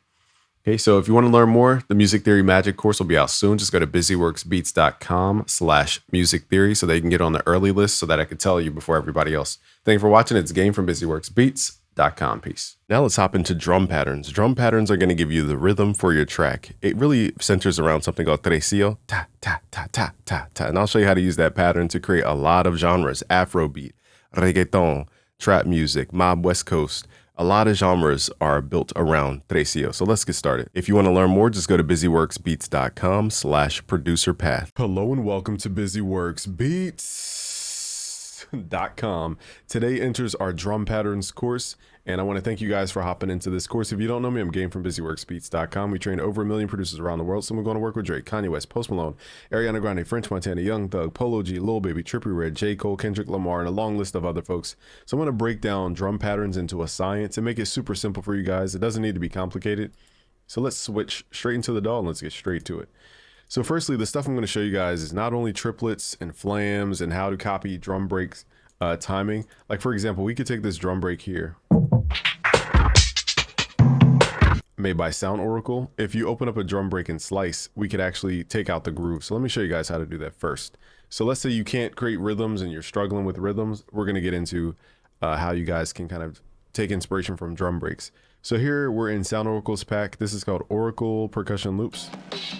And let's say you're inspired by a loop like this one. Because there's such nice timing, let's right click, let's open a new slice. All right. Now in Slicer, you're going to click this little auto slice button over here in the corner. There's other ways to slice, but this is the most straightforward way. And now what we need to do is actually send this to the piano roll. So in the top left, this icon here says dump score to piano roll. So now what it means is it's going to chop all those chops into notes that we could use in the piano roll. So here's what it sounds like chopped up. So what we're going to do is if you zoom all the way in, these aren't perfectly quantized. So beginner drum patterns are super quantized. They're super locked in. Like if I hit Alt Q and I quantize this, or I hit Control Q, you know, it locks all the notes into whatever the grid is and it makes it super robotic. So this gives us human timing. Okay, so we can copy this human timing. What we need to do though is export this as a score sheet. So in the top left, let's go to File, Export, save score as. Save it anywhere on your wherever. Okay, drum percussion loop. From here, we're gonna go to our hi-hats. So here I have some hi-hats laid out in a plugin here. Pretty simple, nothing crazy. So what we can do is we hit Alt Q on these hi-hats. Right here it says template. This is actually where we can load up groove templates. Okay, so let's click this folder icon. Let's go to where we saved it, which is our desktop. And we're going to click on the file. And now you will see these red lines pop up in the back. So the two main parameters you guys want to mess with is the sensitivity and the start time. So as you see, the start time is locking the chops to the timing of the drum groove. So here's what it sounds like fully quantized to the drum groove timing. You hear it has that natural like push pull.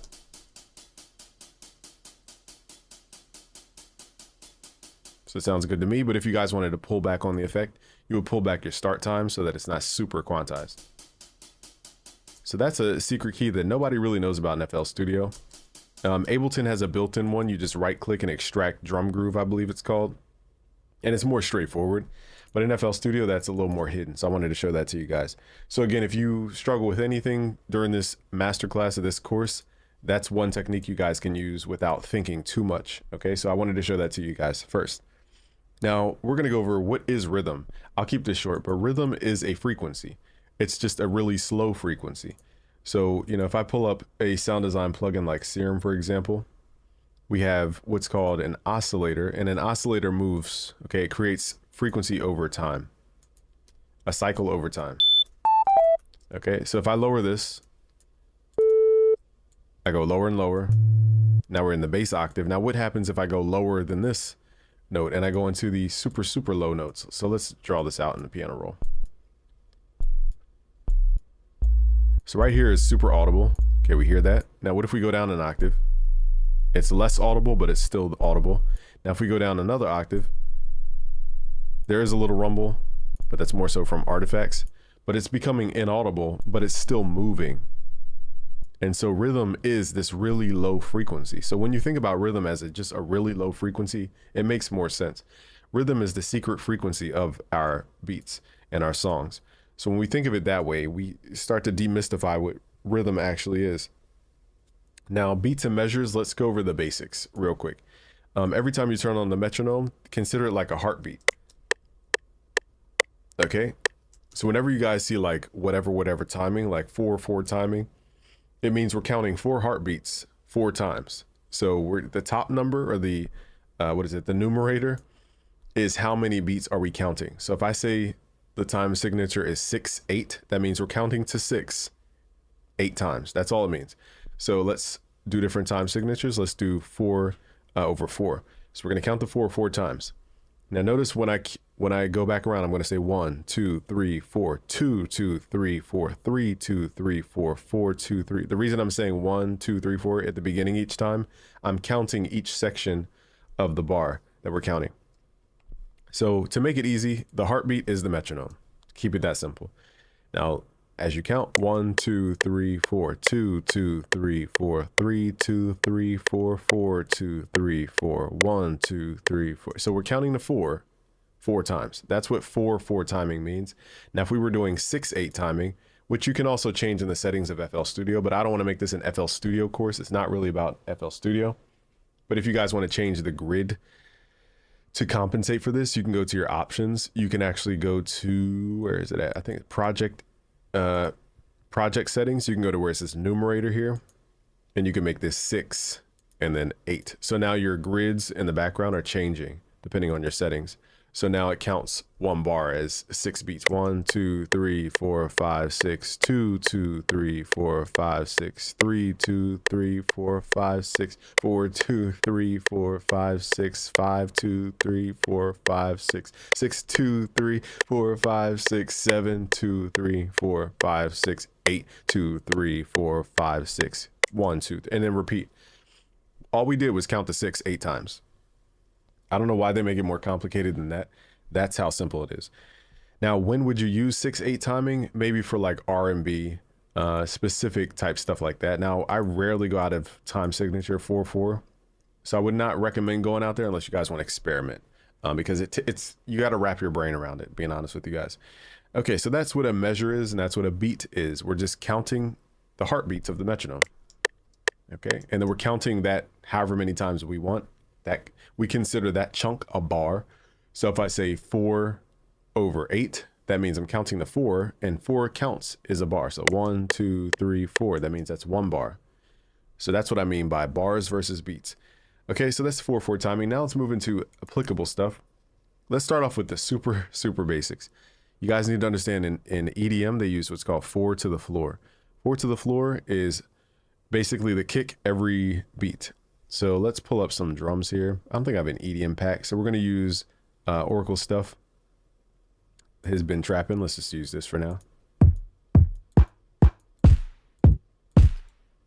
All right, and then let's grab a snare. So again, we're not trying to make an EDM hit right now. We're just showing the basics. So 4 to the floor is when the kick hits every beat of the metronome. Now I'm doing this way to show you guys an error.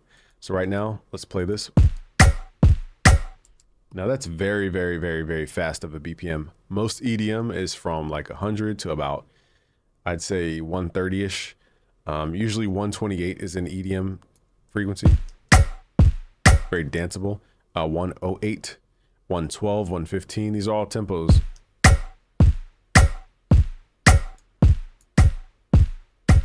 Okay, that we can mess with. 100 BPM.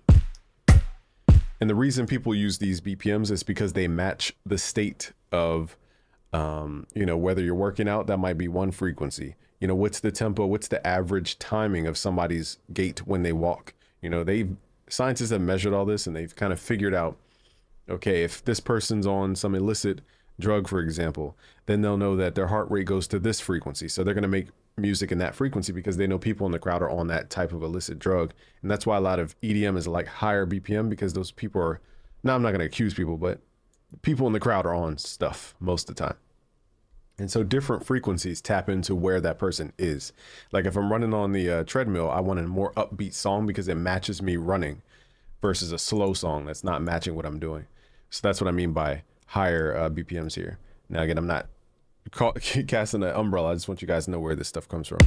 But 100 BPM is very danceable. 108, 108, 112, very danceable. 115 is another danceable. 120 is very danceable. And then we start getting into more house stuff like at 128. So it just depends on what type of track we have going on. So those are the very danceable. Anything above 100 BPM is pretty danceable. Until you get to about 130s and 140s, it becomes very fast paced. All right. So that's that on that. So that's called 4 to the floor, when the kick hits every beat. So if I turn the metronome on, the kick is just hitting with the metronome. That's called 4 to the floor. Okay. Now let's talk about tresillo. Tresillo is the most ubiquitous pattern in all of the drum patterns. So before we even get into all the like techniques and the different genres, we have to start with tresillo because this is the foundation for the majority of everything you guys are going to create for the most part, or alto tresillo. So, okay, so what we're going to do is pull up some different drum kits here. Let's do Afrobeat, for example. Now, Afrobeat also has accompanying percussion. So let's go to 105. Now there's tempo ranges. You got to think EDM is very fast paced. Afrobeat is danceable, but it's not super fast paced. And I don't want to put limits around it, but keep in mind that you want to reference the songs that you guys are trying to emulate because every song is completely different. All right. So now that we have the percussion in the background, so it goes 1, 1, 2, 1, 1, 2, 1, 1, 2, 1, 1, 2, like that. So it's basically regular and then chopped up. So it's like if I were to do instead of going it's going like that.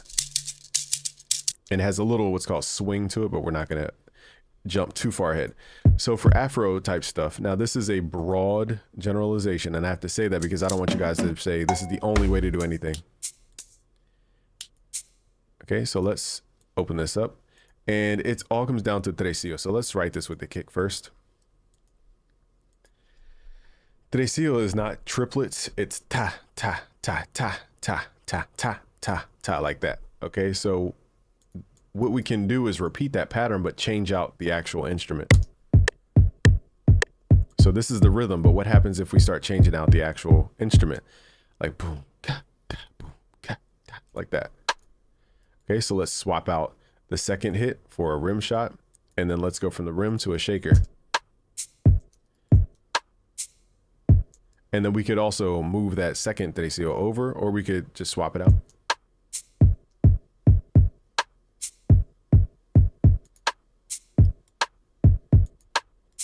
So repeating it over and over again would be a little boring. So I'm going to do my natural ear.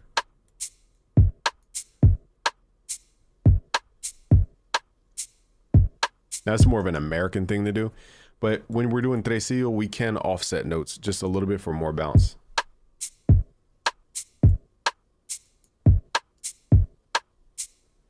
But the main thing is that boom, boom, boom, boom. That's the source of the bounce. Everything else is kind of based on our style. So that's Afrobeat. Now, what about drill? So let's move into drill. Now, drill uses what are called counter snares. And a counter snare is basically a snare that sounds like a hi-hat. It's basically a shaved off snare. So it has, let me pull up a regular snare for you guys. So let's say this was the snare. What we would do is we would go to the envelope, go to the mod here, switch this to a high pass filter, and then filter out the frequencies here until the snare sounds like a hi-hat. So we're cutting out the low end to make the snare feel like a hi-hat. And it's the same pattern. The difference is we're changing the BPM. So instead of 100 to about 108 and 120, where Afrobeat might sit, we're gonna go all the way up to 144 BPM. And this creates our drill sound. Now, if you guys struggle with drum patterns, I would highly recommend keeping your metronome on.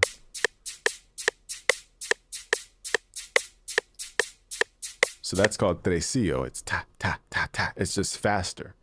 Okay, so what about using tresillo for things like reggaeton? And I don't know if I have my reggaeton drums on here. Oh yeah, I do. So let's go to, they have everything in different names, so bear with me.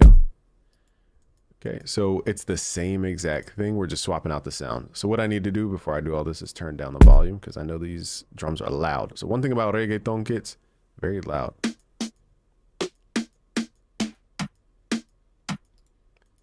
Okay, so it's boom, ka, boom, boom, ka, boom. Okay, so they are the definition of tresillo.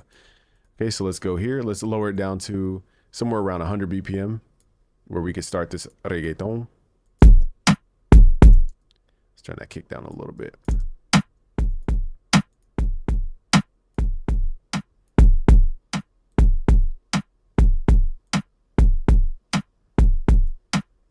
So it's that simple. It's all coming back to tresillo. Hopefully you guys can see this. Now they might not do kick, they might do boom, ka, ka, boom, ka, ka, like double snare. Okay, so it depends on the song, but it all comes back. Let me switch out the snare.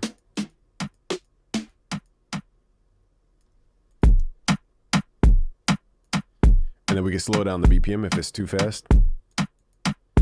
So here I can see 90 to about, I can't really see 120. I feel like 120 is probably going to be too fast for this genre. Let's just try it. But I would say 90 up to about the 110s. I guess you could do 120. And again, it goes into dance BPMs at that point. But we also can do 90s. Let's see how low we can go. That's the cool part about reggaeton. You could play it fast, you could play it slow. Whereas other genres are kind of built into a certain tempo. So hopefully I'm starting to unlock and make you guys realize that drum patterns are a lot easier than what you may have expected. Let's make some trap rhythms here. Now trap is the same thing. Now the difference here in trap is that we're going to produce in what's called double time. So notice how I'm usually in BPMs below 100. What happens if I go to a BPM? In my estimation, anything above 120 is usually double time, unless you're in EDM. So anything above 120, you're getting into what we call double time. Now, what is double time? If I turn on the metronome and I start counting, like we did before, 1, 2, 3, 4, 2, 2, 3, 4, 3, 2, 3, 4, 4, 2, 3, 4. You know, let me show you guys. It just makes more sense when you write out your drums. So if you were to write your drums the same exact way that we did with our, let me add a snare in here. The same way we did with the other genres, like kick, snare, it will sound too fast. Like that does not sound like a trap beat. Okay, and the reason is because we're putting our snares on the wrong position. So in trap, we put the snares on the 3 and the 7 count because now we're in double time. If you don't want to be confused, you could just right click the tempo in FL Studio and make this half speed. But most of us are producing in double time. The reason we do this is because of hi-hats.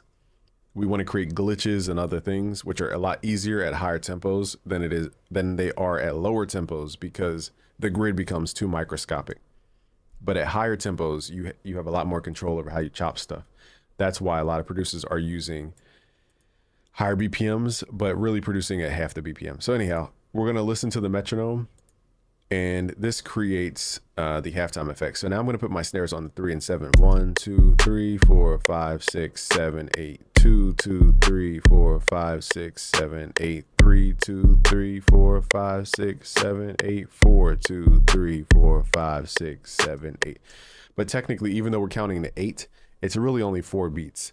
And that's the confusing part about double time, is that you just have to get used to everything being doubled. So for example, if I add this to my playlist, this is not 2 bars.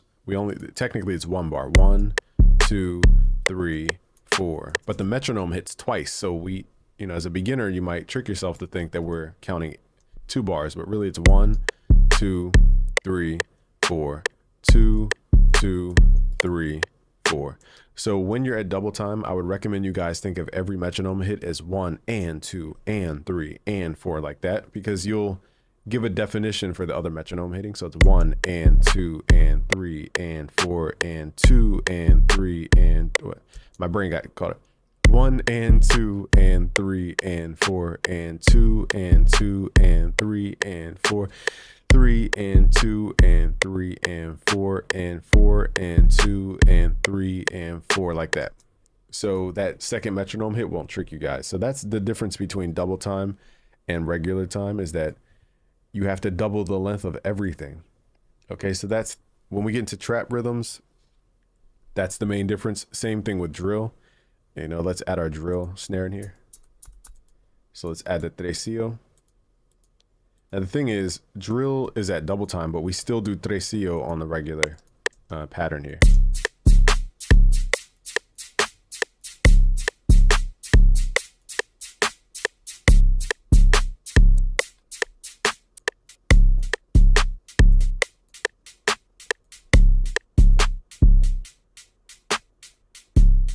So that's the cool part about drills, that we're using regular time, but also double time at the same exact time. So that's how you guys can get out the box. Now let's get into, I would say, more modern genres, which is stuff like Playboi Carti and Lunchbox and like the new jazz movement.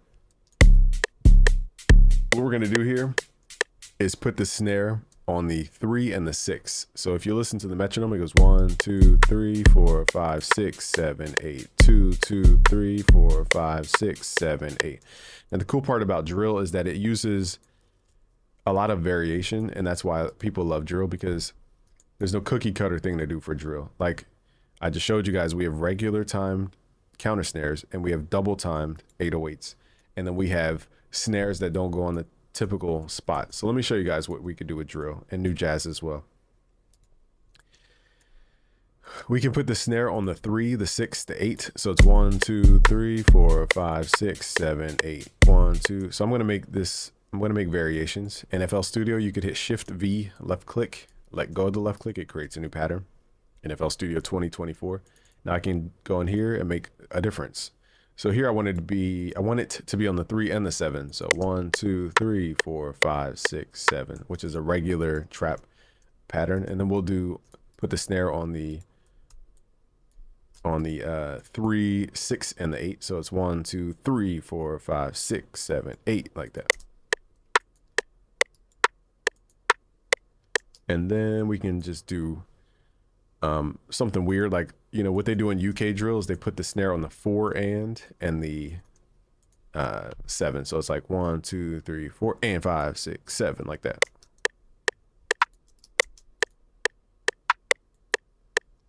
So let's hear all these patterns, and they all mesh because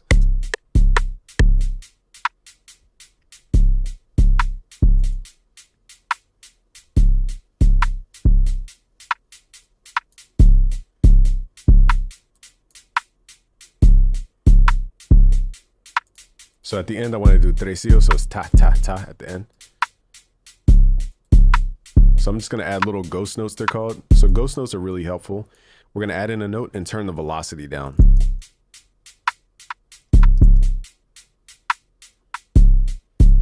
And that just adds like a little bounce to your track. So use velocity changes. We also call these ghost notes. So we're covering a lot of topics. I got to make sure I'm not jumping too far ahead. So next up, we got triplets.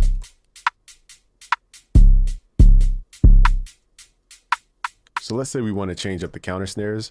What we could do is click here and make this unique in FL Studio. And we want to end it differently. So instead of ta, ta, ta, ta, ta, ta, we want to go ta, ta, ta, ta, ta, ta, ta, ta, ta, ta, ta, like that.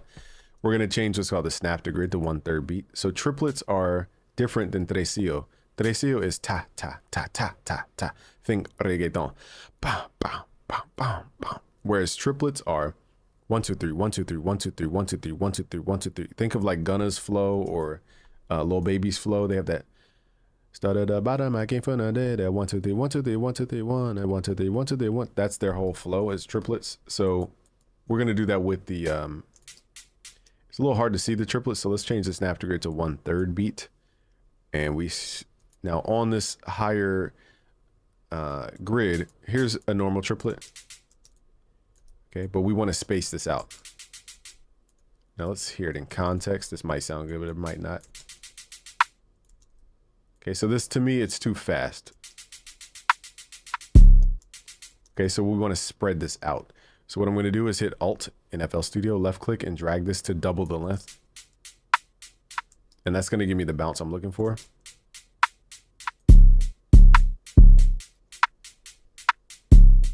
So here at the end here, we have a triplet right here.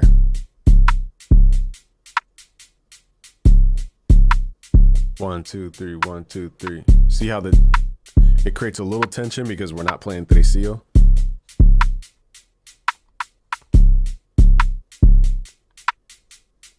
So let me show you guys something that's more for acoustic drums, which is called a flam. So for example, if I hit a snare drum, instead of going boom, ka, I can go boom, like that. It's like a rolling hit. So what we can do in FL Studio, let me find a snare. Instead of using just one snare hit like this, we could hit Alt F in FL Studio to create what's called a flam. And now here's what it sounds like. So let's start applying these techniques. So far we know about 4/4 timing, we know about tresillo, we know about ghost notes. So let's even apply this to acoustic stuff. I'm even going to write it at 140 BPM, show you guys how to make some interesting drums. First, we got to find our hi-hat. So on the drum kit, for the most part, you know, when we're talking about multiple genres, there's different drums per genre. Every genre usually has a kick drum. That's the boom, boom sound. Every genre mostly has a snare or a clap. These are interchanged. So you'll hear it as like boom, ka. That's a snare, or boom is a clap. And then also we use what are called hi-hats. Most of the time, these are closed hi-hats for most genres, but with pop, you know, you guys can use open hi-hats and cymbals and all that. It expands a little bit when it comes to the hi-hat stuff. But you're still using that kick, the snare, hi-hat. Everything else is kind of like extra. Okay. So this is our pattern so far, and let's start applying some of these techniques. Now, one thing, I'm kind of jumping around here because I just want to show you guys real world stuff. So one thing we're going to do is to make this human, we're going to use velocity changes, and this will dramatically change the realism of your drums.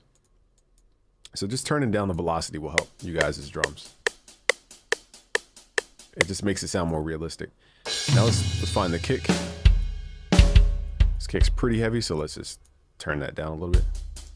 Now we're gonna do tresillo, so it's boom, boom, boom, boom. Just gonna repeat the same thing. We're not gonna make it fancy. Repeating tresillo. Now let's add our snare.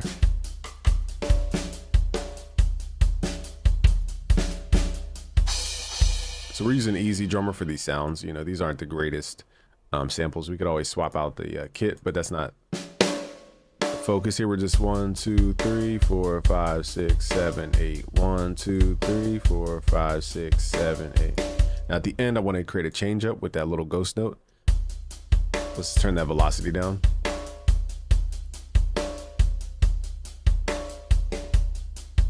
So here's where we're going to start adding ghost notes to create bounce. Because everything's together, it's a little hard to see the velocities. So it goes regular, regular, regular, regular, ghost note at the end for the snare.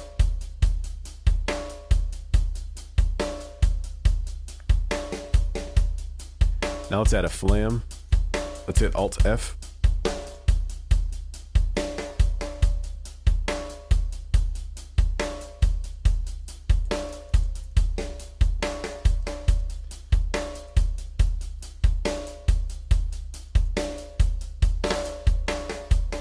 Okay, so that's what the flam does. It kind of helps us create this like drum fill type vibe.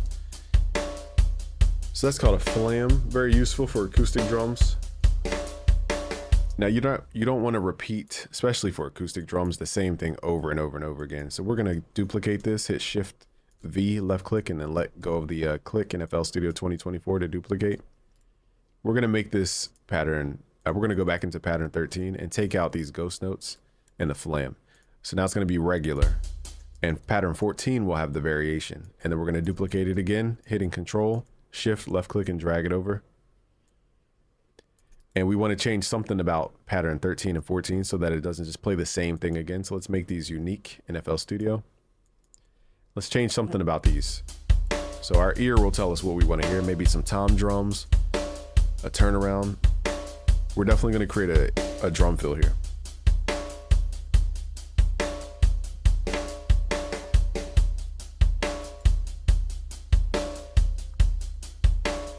So here, let's change up the hi-hat timing maybe, just to switch it up. So here I want to go now in FL Studio 2024, if you click the ellipses here at the bottom, left click, pull this up, go to Control, let's go to Note Repeat. And we want to find the note that we want to chop up or glitch. So right here, I want to chop up the end note. If I pull up the Note Repeat, it will chop it up in different increments. And that way, it's a very fast way of creating chops. So basically, we just chopped it in half.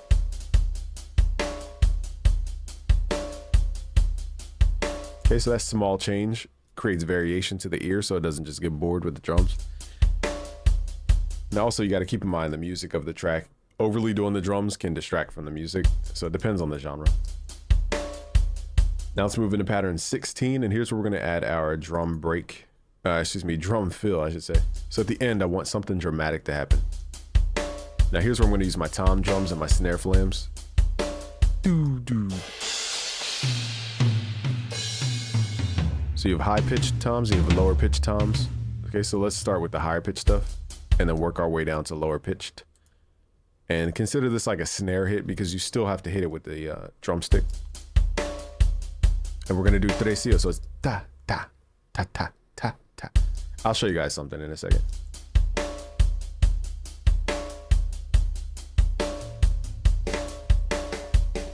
Let's get the timing right here. Turn up the velocity. Okay, so let's do do, do, do. Now, if I pull this all the way back to the beginning and listen to the pattern, let's make this tresillo. Okay, now let's move this to the right, hitting Shift right in FL Studio. And let's figure out where we can place this.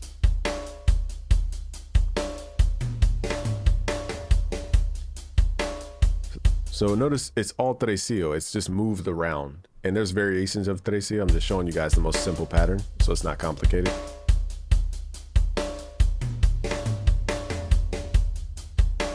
And there's our drum fill that tells us we're wrapping this up. We're going back to the beginning again. And you could also use cymbals and different things.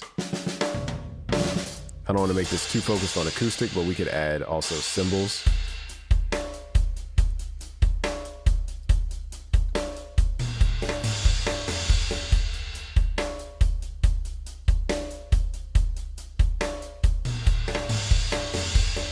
And usually if you're doing cymbals, you're not doing hi-hats. But we're going to leave them in for now.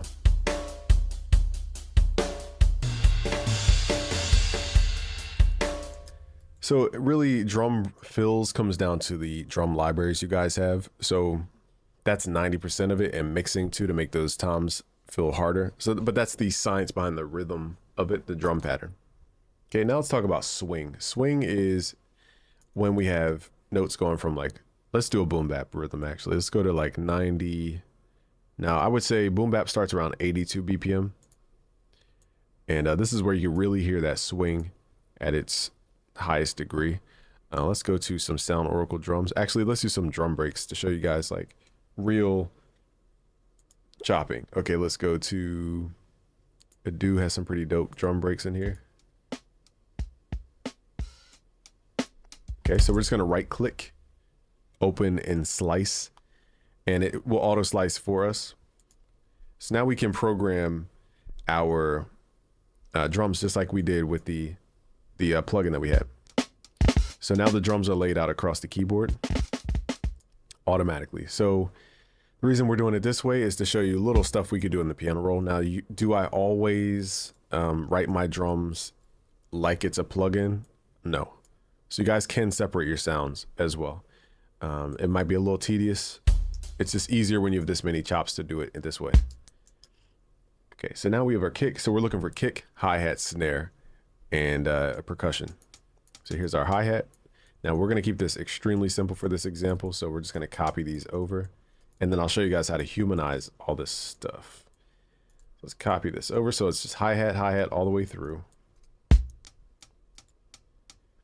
And then we'll add this kick. Now I like to have two kicks, one as a ghost kick like buh, and the other one like boom. So ba-boom like that.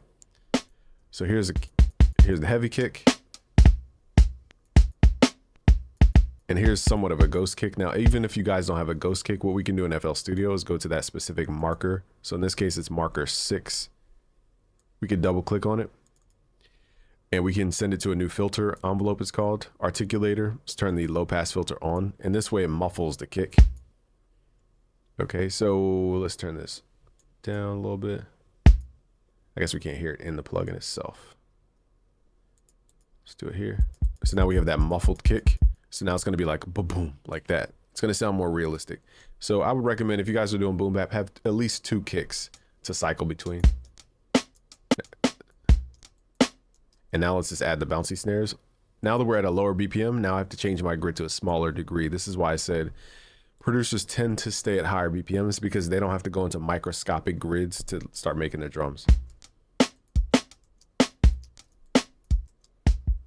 Now, because this drum sample was created from like a plugin, I can tell because every sample sounds the same. It doesn't have that human variation in it. But you also want to look for a ghost snare in the actual drum break. But what we can do to emulate that is just turn down the velocity. Okay, so we don't need technically another sample for the snare.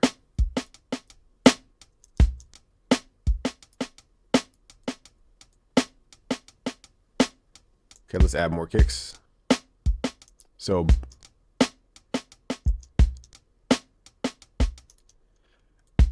now we have the kicks back to back. So here's where swing parameter will really work its magic, is back to back notes. Now right now it's ba-boom like that, ba-boom, but we wanted to go ba-boom like that instead of ba-boom. So I'll show you guys how to make this sound realistic. We're just going to copy this over so that we're not doing too much. So we have these, and then we'll put that at the end.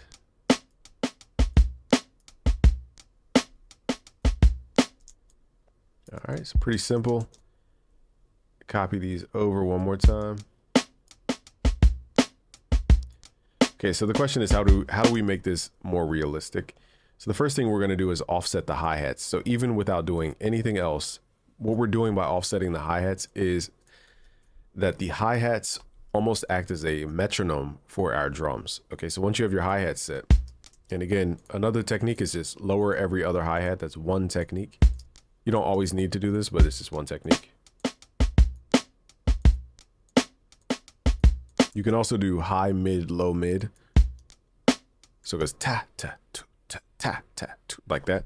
That's another technique. But what we're going to do with the hi-hats that supersedes all that is we're going to move the timing of the notes to the right. You guys can hit Alt right or just nudge the notes and drag them to the right. So this is creating a delay on the hi-hat. I'll exaggerate so you guys can hear. So those hi-hats are really behind the beat. And this is what creates groove, that time difference between the drums. Okay, so what we could do though is pull that back. That was a little heavy.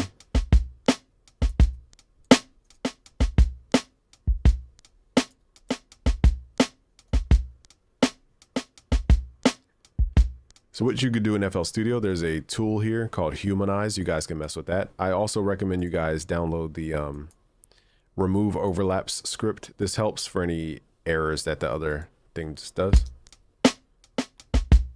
So now we really have a human timing on our drums. Now for hi-hats, for this specific technique, we're gonna hit Control L. Actually, let's hit Alt L, and only with selection. We're gonna highlight all this, hit Control to highlight this note, hit Alt L. So that way, the way slice works is that it plays for as long as you hold the note. So the longer we hold the note, the more the sample we're gonna hear. It's very important for things like a drum break to play the whole sample. Let's turn this up a little bit. So even without swing, we still have a lot of vibe. Let's hit Control L. Let's send this to the mixer. Let's send it through a plugin so we don't get super clipping. This is beyond the scope of the video, but I'm just showing you guys how to get that crunch out of your drums. You could also do this to your acoustic. It just depends what you guys are starting with.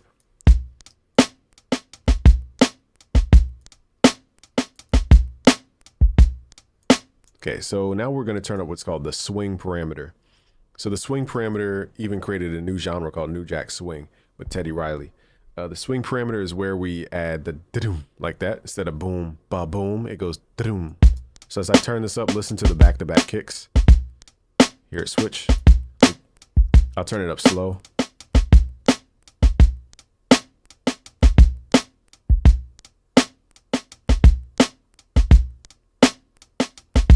Now the kicks are like ba-boom, ba-boom, ba-boom. It's turning the rhythm into more of a triplet style rhythm. Okay, so that's basically what we're doing here. I don't know what happened to my grid there. Just deleted something. I have no idea what I pressed. All right, so we're gonna deal with this.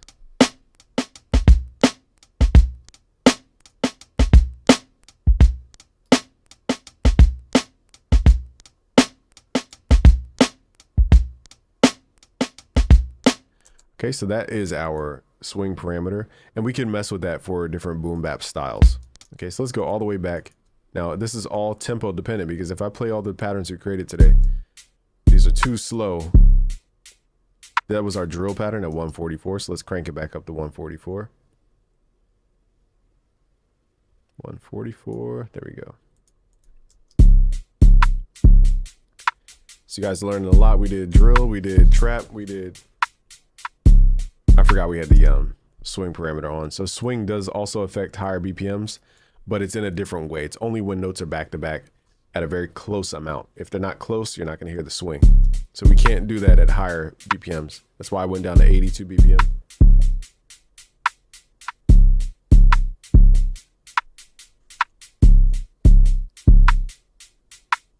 I forgot what BPM our drums were at for the rock drum. So let's just do 100.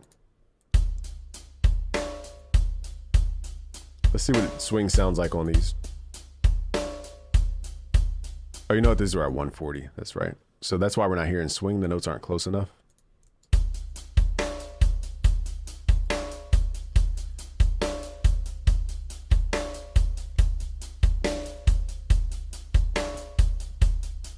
Let's see what happens if we route these to our saturation.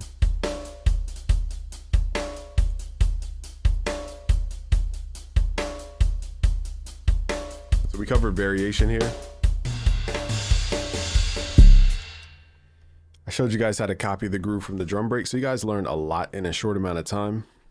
So I just want to make sure before we get into the next section, which is just application, which we basically showed you. I showed you guys Playboy Carti, new jazz style, showed you guys Afrobeat, reggaeton, trap.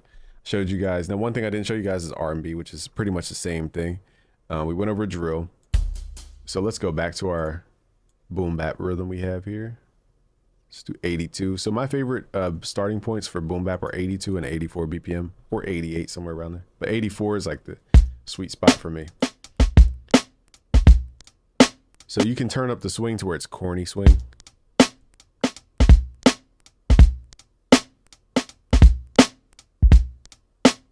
But it does add a lot of push-pull energy. So let's pull that back a little bit. So you guys got to find that perfect spot where it's not overly done.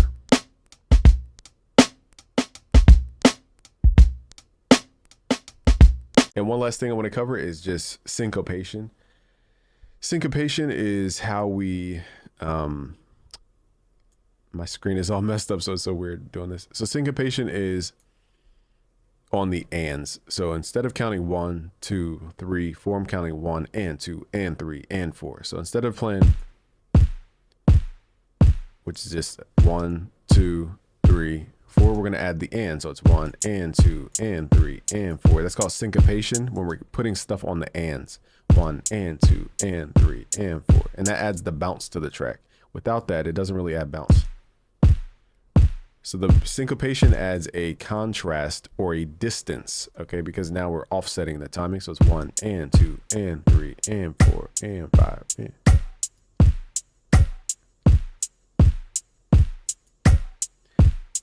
so another technique for your drum patterns is try omitting snares, try just deleting notes. Hopefully you guys can combine all these to create a really unique style. We went over the pretty much, you know, like the actual in real life practice of writing rhythms. So if you guys want to learn more, go to busyworksbeats.com and join now. It's Game from busyworksbeats.com. Peace out, guys. Hello and welcome to busyworksbeats.com. Today I promise to show you all the dope trap patterns and drum patterns inside of FL Studio. I'll show you hi-hat rolls, 808 kicks and rolls. I'll show you kick patterns and all the drum patterns for bounce. Okay, so let's hop into the DAW. We're in FL Studio, and I guarantee this video is going to be super short because I'll show you all the stuff and how to do it faster. First thing is, when you're loading up sounds, let's open up this icon called the channel rack. So whenever you find a dope sound like a hi-hat, you can right click and then open a new channel. It will open up that sound in the channel rack, and you can play your typing keyboard to play the note. Just go to options, typing keyboard to piano. Okay, and then play the comma for middle C. So that's how you get your sounds. Now we program sounds in the channel rack. You're going to see a lot of other videos talk about the piano roll. We're using the channel rack for drums when it comes to trap drums. Okay, so let's go to our playlist, which is this button right here. We're going to drag pattern 1 inside of the playlist, and let's go to song mode. Try to get in the habit of building your patterns in the playlist so that when you stack up patterns, you could hear everything all at once. I'll show you what that means in a little bit. So in pattern 1, we're going to go to our hi-hat, and all you have to do is just add a random hi-hat anywhere, and then right click on the hi-hat, fill each 2 steps. This is like a starter pattern.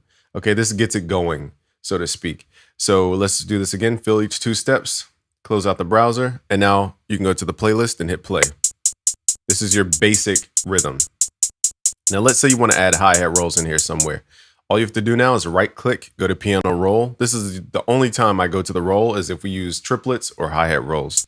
So let's do 1, 2, 3, 4, 1, 2, brr. Okay, so right here on this hi-hat, I want to drag it out. So let's right click to delete the other note, and I want to drag this note out, highlight it, and hit Alt U to do a chop. Just change your time multiplier. And that's how you do quicker hi-hat rolls. Okay, so just hit this. Now, if you want to do it even faster, as long as there's no notes in the way, highlight this note, and then hit Control L, and then hit Alt U, and that will chop it up. So super fast hi-hat rolls. Now, most people don't realize that in hip hop, there's actually multiple hi-hat rolls and multiple hi-hats. So let's change our snap to grid to 1/2 beat. I only go to the piano roll when I'm doing something complex like multiple notes. In this case, since we're doing multiple notes, we go to the piano roll. Everything else is in the channel rack. Okay, so let's do tap, tap, 1, 2, 3, 4, tap, tap. Okay, so I'm just adding a lower note. And it doesn't matter what the note is, it's just a lower pitch. You got to remember, in real music, they use different percussion instruments. In trap music, we only have one hi-hat. So we are mimicking other instruments by changing the pitch. 1, 2, 3, 3. Okay, now make sure no notes overlap into the next bar. Grab your slice tool, hit Shift, and then right click to make sure that there's no excess, because even if a little hair goes over that line, it will go out for another bar. So now we have the hi-hats. Let's turn them down. Now this hi-hat is built special. I'll give you the project files for free. Just go to busyworksbeats.com/FL Studio. But you see this little gap in the beginning of the hi-hat? Let's get rid of this with the sample start knob. Let's pull this up. Now what you can do to make your hi-hats bouncier, for example, turn your metronome on.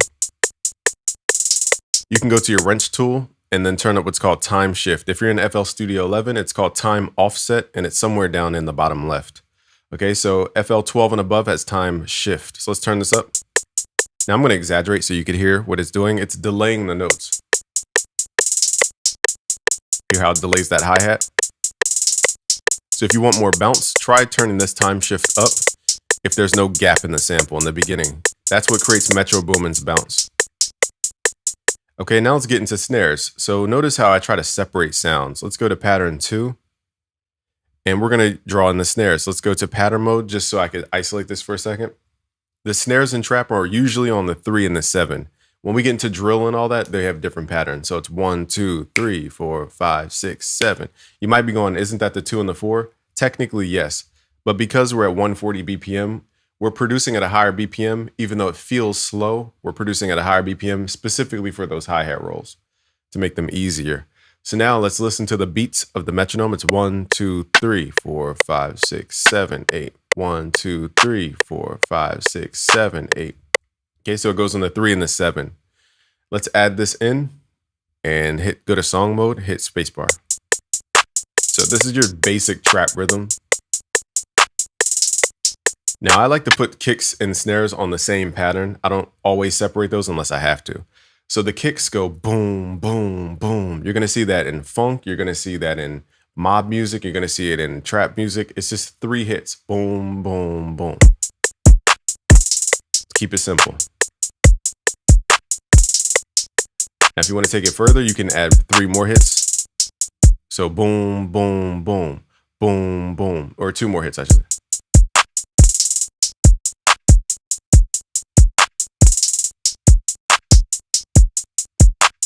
Pretty basic. Now you may ask, how do you create the timing for your 808? Usually your 808 is stacked over top of your kick. Okay, now this requires more advanced mixing techniques, which I can't get into everything about everything. I'll just quickly do it for you. But double click on their sounds, hit Control L. We need to send these sounds to the mixer.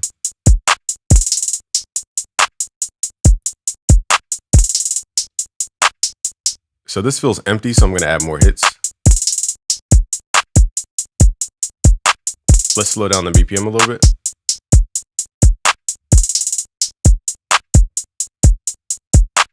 Okay. Now we want to add 808s. Let's literally just hit Control C. Let's right click, find a new pattern. Let's go to our 808. Now 808s are built differently. This is the Spins 808. It's like tonal. Okay. Then we have the Zay 808. A little more percussive. And then we have the Chase the Money 808, which is very ringy sounding. Okay. So they're all different. So Yeet Beats, you're going to use Chase the Money. Spins 808, you're thinking more trap. And then Zay 808 is like dance trap. Okay. Which is more of a kick. So we're pasting the pattern into the 808. Let's add this 808 into the playlist. Go to song mode, hit play. So now if you want to change the notes of the 808, you just double click on the pattern to open up what's called the piano roll. So I'm going to go dun, dun, dun. So grab this note, hit shift up.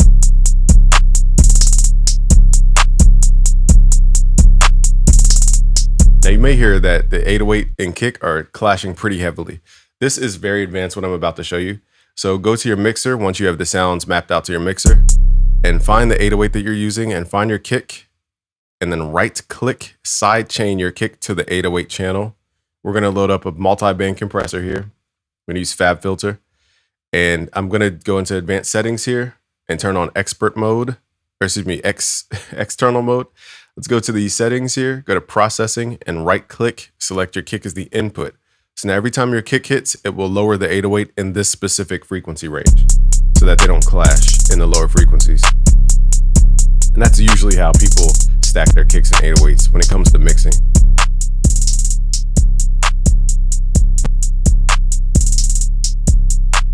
Now, if you want a little more grit, I'll show you a little bonus before we end this video. Try to add tape saturation. I like Saturn 2, warm tape mode. Hear that crunch?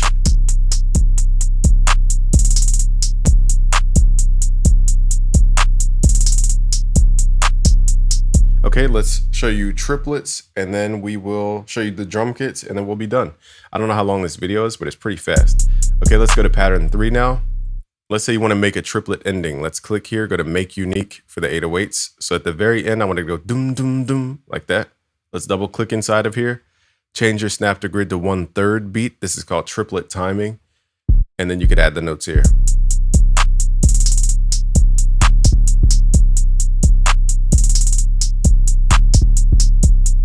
So you get that dum, dum.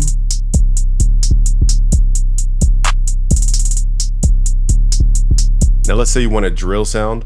Okay, you could add a note up here, double click, turn it into a slide note, and just make it shorter. The key is that you have one note, and then you have a slide note up here that's higher up.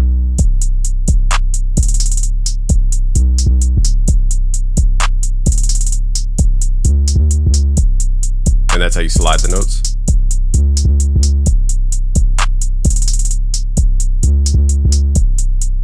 You learned all the patterns in trap. There are a couple more patterns, some bonus patterns like a bounce pattern I'll show you real quick. So let's go to our snare pattern, and we're gonna add the boom cap, cap, tap, tap, tap.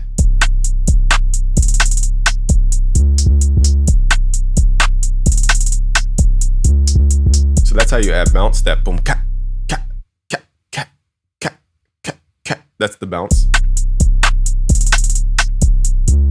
And usually you use a shorter snare like this. So I'll give you the project files for free. Just go to busyworksbeats.com/FL Studio. You learned all the trap patterns. Peace out, guys. Subscribe if you're new, share with a friend, and like the video. Peace. Here are the 4 unique drum patterns every music producer should know. If you don't know me, I'm Game from busyworksbeats.com. We trained over 900,000 producers around the world. Some have gone to work with Drake, Kanye West, Post Malone, Ariana Grande, French Montana, J. Cole, Lil Baby, Trippie Redd, Young Thug, YG, on and on and on. So I'm going to show you a pattern here. We're in FL Studio 21. Now this one pattern, you can make almost any pattern that you hear on the radio. Okay, so the first pattern it's called tresillo. So it's boom, boom, boom, boom, boom, boom, boom, boom, boom, boom, boom, boom. That's it. That's all you have to know. Okay, so if you lower the BPM to 91, that's the West Coast bounce. Now if you raise it up to 98 BPM, you're gonna get the reggaeton bounce. Okay, so let's turn these off. 1, 2, 3, 1, 2, 3, 1, 2, 3, 1, 2, 3. Now what happens if we move this up to 112? We get the amapiano type sound, just using different sounds here. So it's tap, tap, tap, tap, tap, tap.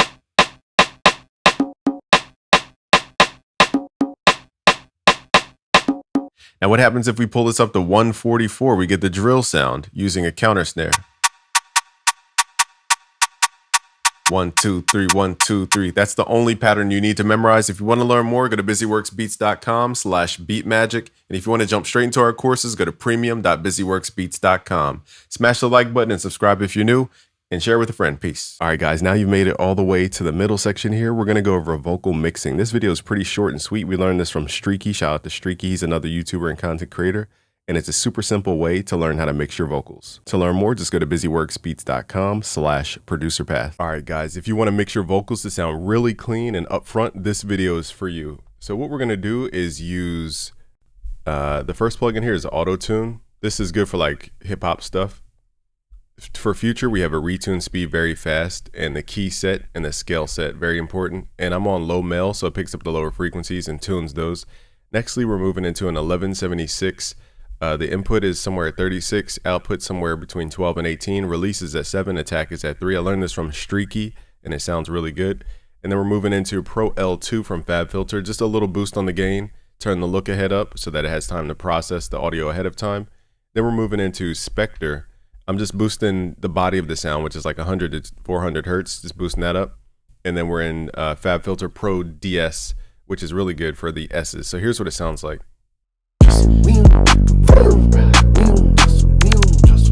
Birdman like Lil Weezy, straight out the A. Came from that 6 zone, that 9-6 tray. Roll with my niggas till this day. Freeway. All right, guys, if you want your vocals to sit above the mix, it's all about 2 plugins, and they're both compressors. So basically, let's hear this vocal. Getting crucial. Hop it back to call it like the coupe. Lamborghini niggas got no roof. I be with my dog, baby roof.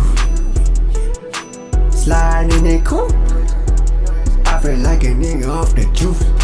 So the first plugin is the 1176 Rev A. I learned this from Streaky. He teaches mixing and mastering. Turn the release to 7, which is fast, and the attack to 3, which is slower. Pull your input up so that you're basically saturating the vocal with the compressor. And then we're running through FabFilter Pro L2 and just pushing the gain on all around mode with the look ahead up so it has time to think. and that will pull up your vocal above the rest of the mix. Here's without those two plugins. Here's without those plugins. Here's with. Lamborghini niggas got no roof. I be with my dog, baby, roof. Now, if you want sparkle on your track, add Spectre. This is really good for just shaping the tone of your track. Getting crucial. Hopping back to call it like the coupe.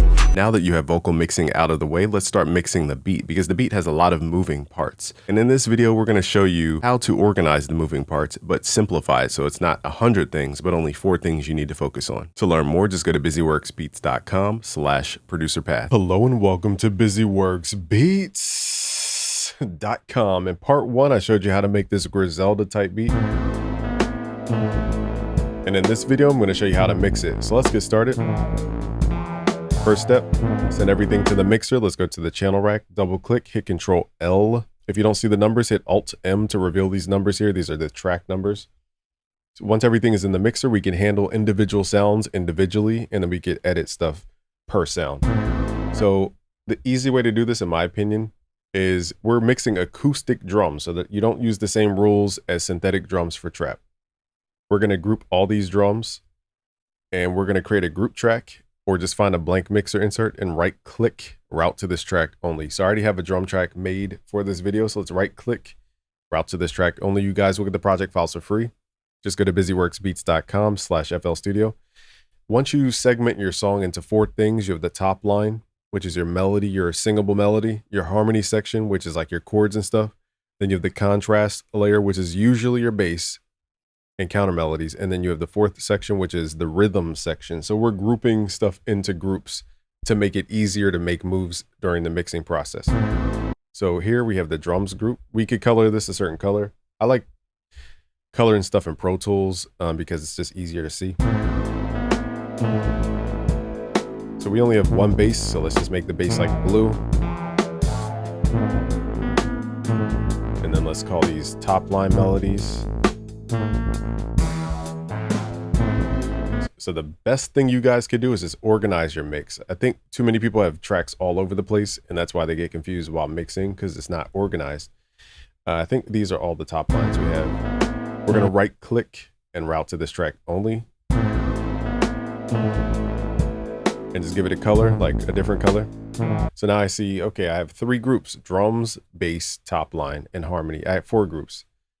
Let's add this as yellow. So now instead of me thinking of 50 tracks, I'm thinking of 4 things. So it's a lot easier to mix 4 things than it is to mix 50 things. Give this a different color here.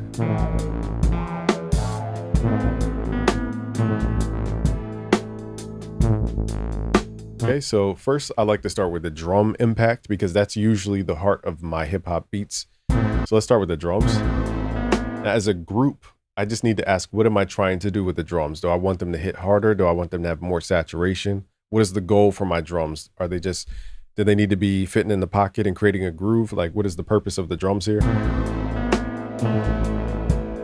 For me, the kick needs to hit a little bit harder.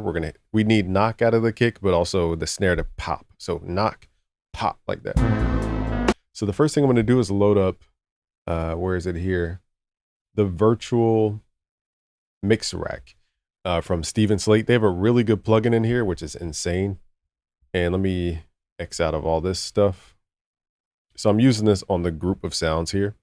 What I want to do is load up the transient shaper. So let's scroll down and we're going to look for transient shaper. Okay, the reason I'm using this is because we can segment by frequency the stuff that we want to boost the ups and downs of, and the things we want to sustain, like the snare, for example. So let's say I want the kick to be more pokey so that it comes through like that. We're going to turn up the transient shaper. So this is making all of like the snare pop and the kick.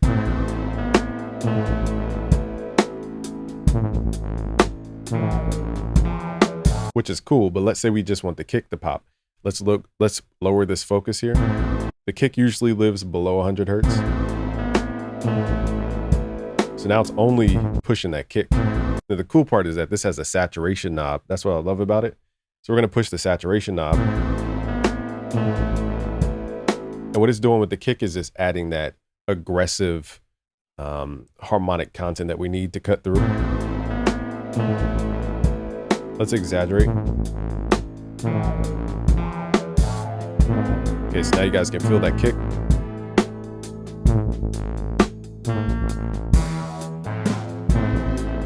So I'm going to push it until I hear it, because this will save me some moves when it comes to the individual sounds themselves.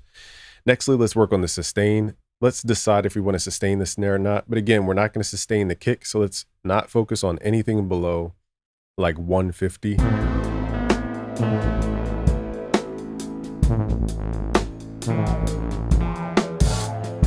So here we're capturing pretty much the whole sound. That's why this one's a little bit more difficult. I would rather use the sustain on the individual sound because it's only listening to the snare as opposed to listening to everything. So I think we're going to mess with the sustain on the snare itself or use a compressor for that. And then we have buttons down here. So that's, I think we get solo. So this is what it's adding to the drum. You could even feel that knock. It goes.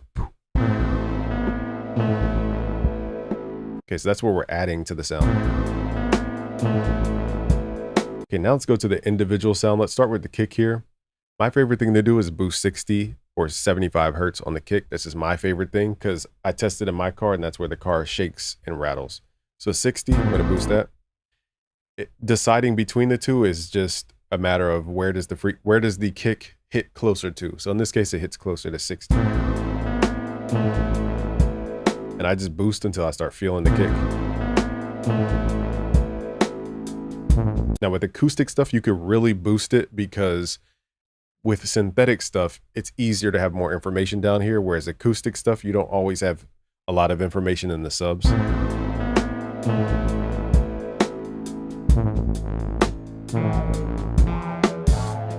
So I boosted that 10 dB.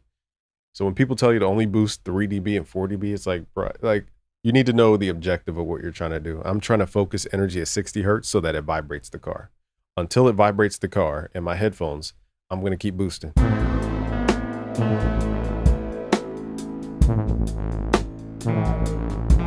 Now let's work on the snare. Different snares have different objectives. There's no like right or wrong way here, but let's do a virtual mix rack.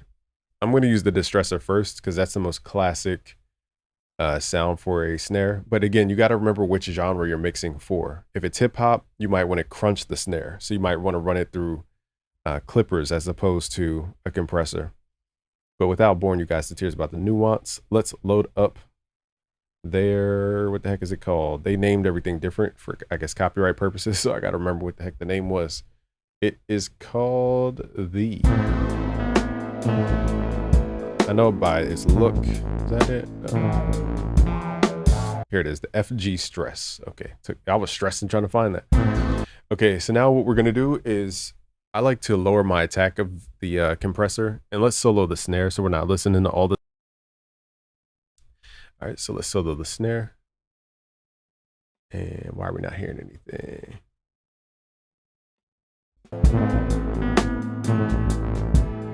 Where's our snare? Okay, so our snare mic got muted apparently. Let's figure out why this is mute. It's weird. It's like not playing through this. Now let's figure out why it's not playing. Maybe I have something muted and don't even know.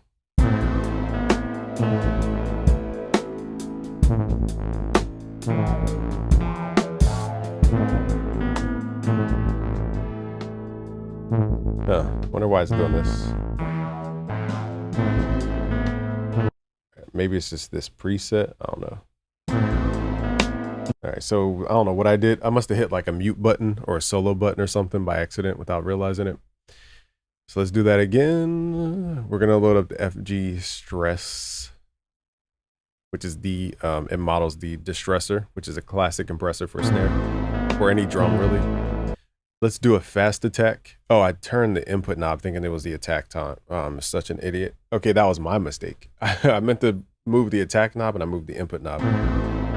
Okay, so now we're gonna lower the attack time. So what I'm listening for is like, what curvature of the snare do I want? Do I want it to snap through, or do I just want the compressor to just turn it up basically and add a little harmonics? So here, the lower the attack, the snappier it becomes. And to get more tone, we're gonna push the input.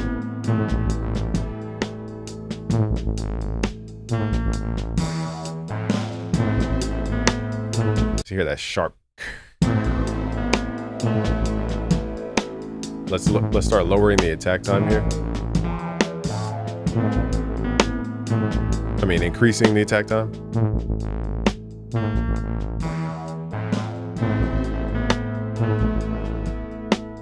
Okay, so it's a fine balance of like pushing the input and messing with the attack. And making sure we're not too loud on the output.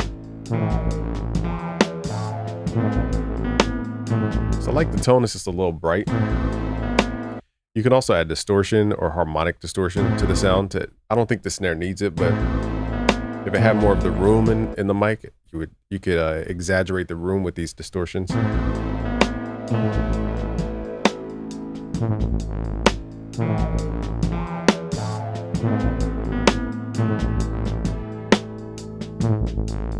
So again, it's okay. You know, it's not like making or breaking the sound. Another thing we could do though, which is our primary focus though, is this transient shaper. We can sustain the sound. Now the sound's kind of quiet, so let's turn the stressor back on. So now we're picking up the room mic, or the room part of the mic. So it's adding that texture as well as shaping the snare. And my ear just likes that natural texture feel. I don't know if they have a clipper inside of here. Let me see. So I don't know their version of like a clipping plugin, but what I would do at this point is add a clipper at the end of the chain to really emphasize some harmonic content.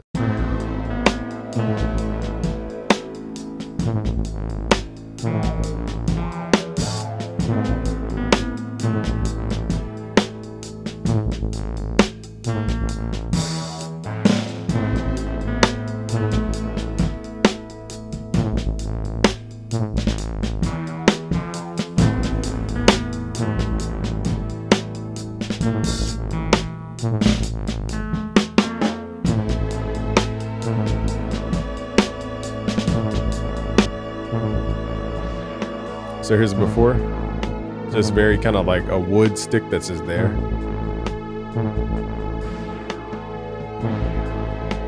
Here's after.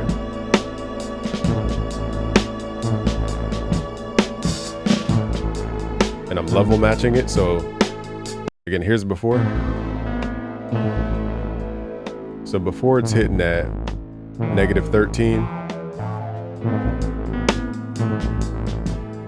Pull it down.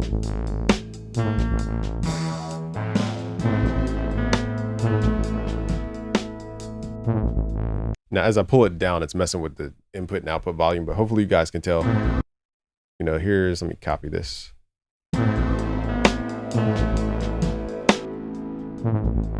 right, so here's the before. So we're sitting at what, -9, -8. So just listen to how thin that snare feels. Now here's after. Let's level match.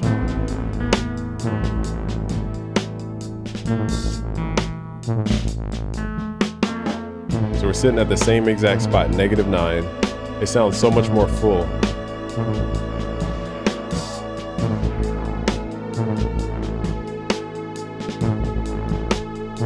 That's the power of mixing. We went from like a wood stick, literally it sounded like click, and now it's like bah. I still think it could be toned down around like 3K. It's a little sharp. Yeah, here it is, 2K.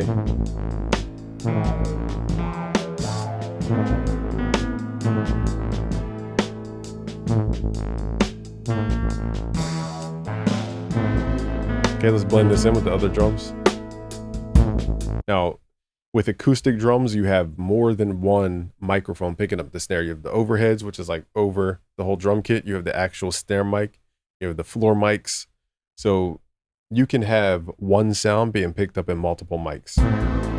So for me, the overheads are more of like, how do we make this drum kit feel more wide and glued together? So the overheads, I usually think about compression most of the time, or widening out the sound.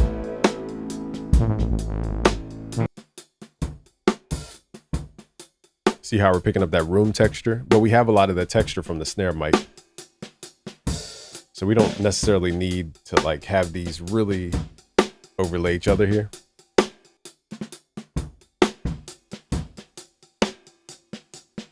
I will say the snare mic is a lot brighter, that's for sure. So let's add a high shelf here so we're not adding too much high frequency information. Roll off some of the high frequencies. Okay, so now we're going to deal with phase issues because these two microphones are in distance, further away from each other.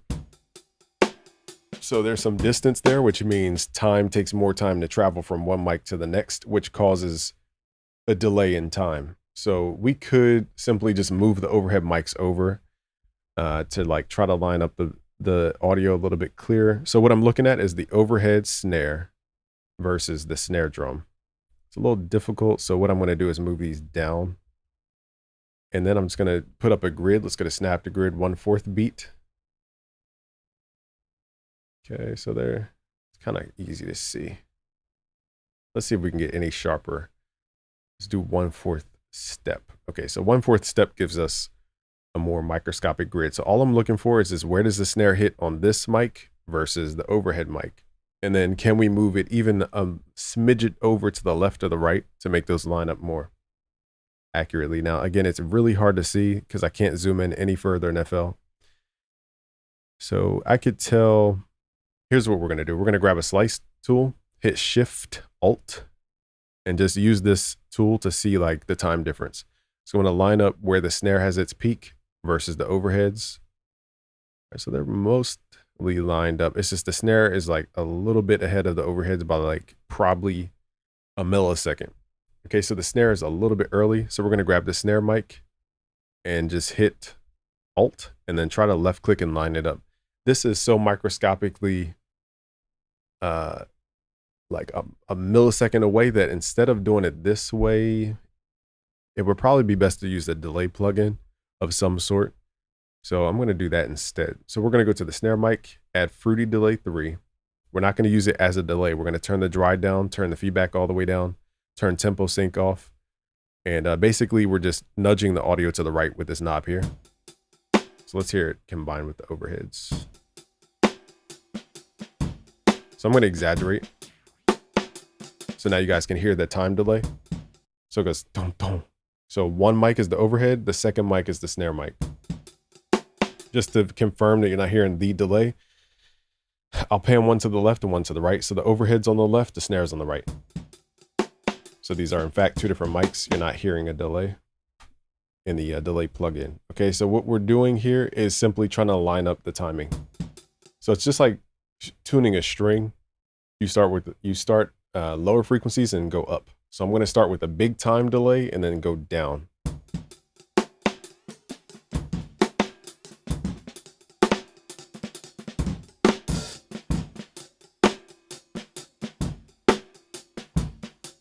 Now the technical time here is 3 milliseconds in the top left.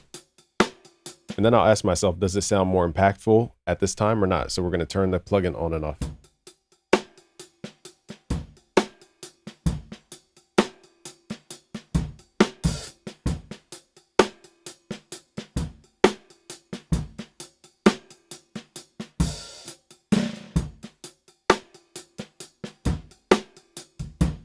So my ear likes the delay. Okay, so that's 3 milliseconds of delay. So very microscopic. So again, but if you keep hearing like a chorusy sound or like a phasey, washy sound, that's because the time's not lining up. Okay, so now we know that. Now let's pick the best qualities of the overheads versus the snare. Now in this mix, let's see the importance of the overhead, because sometimes you could just turn the overheads down and treat it like a room reverb. Let's see how much life it takes away from the track.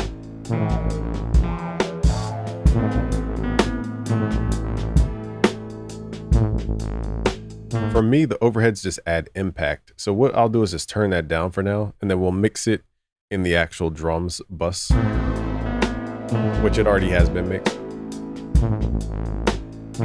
So nothing to really add or take away.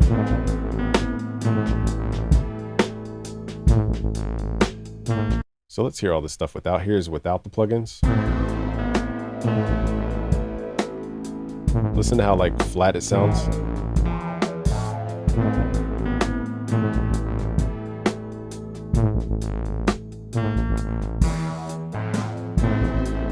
Here's with.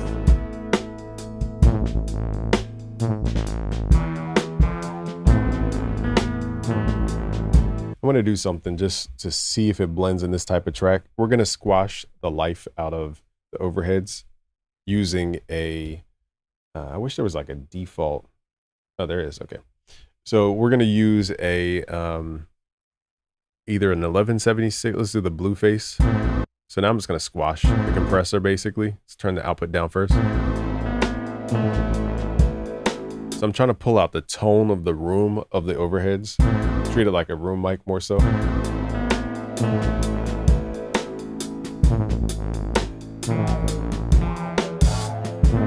Make the attack faster.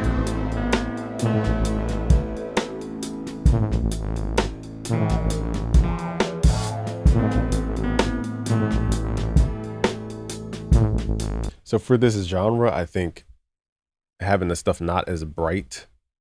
So let's, what is this here? CS lift. All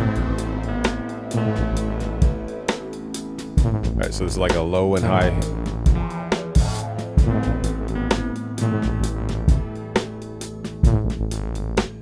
So I'm adding like a muddy room sound to the drums by boosting the lows and then compressing the sound so that we're trying to adjust all of the sounds in the room, bringing them to the forefront, and then I'm boosting like the low mids and lows.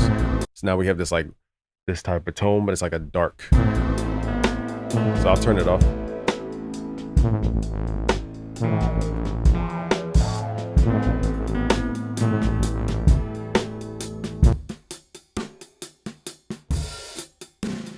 So I'm adding this smeary kind of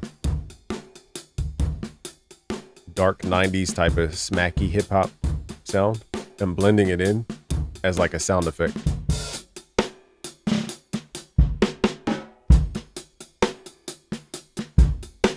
Okay, so we could turn this down.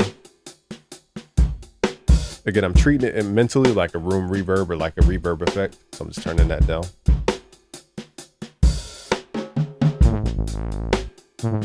Let's work on this bass. So my favorite thing to do on especially like acoustic or synth stuff is Spectre.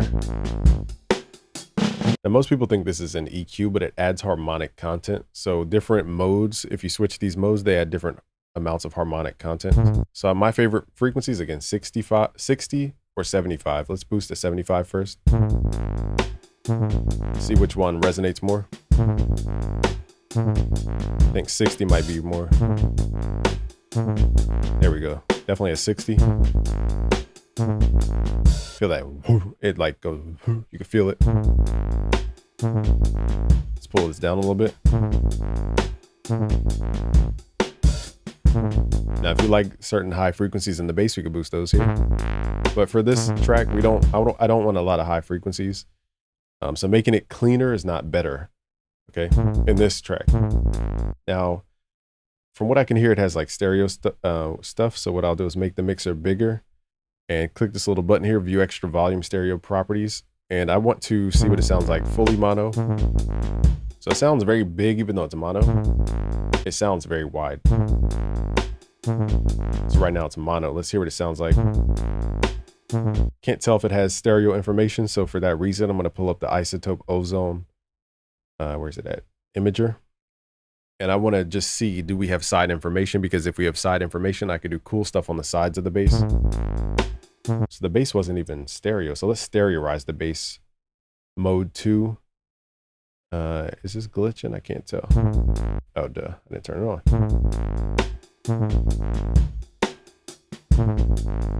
So now we're eating up some of the side information and filling out the track. We got to be careful not to overly stereoize stuff, because we can just basically make everything on the sides, which does the opposite. I forgot we have pads in here, so making it wide might not be the best option here. So here's before.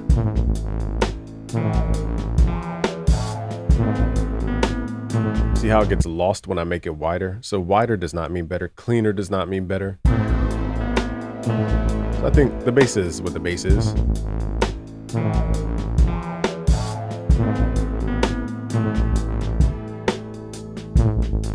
Okay, so we covered the bass, the drums so far.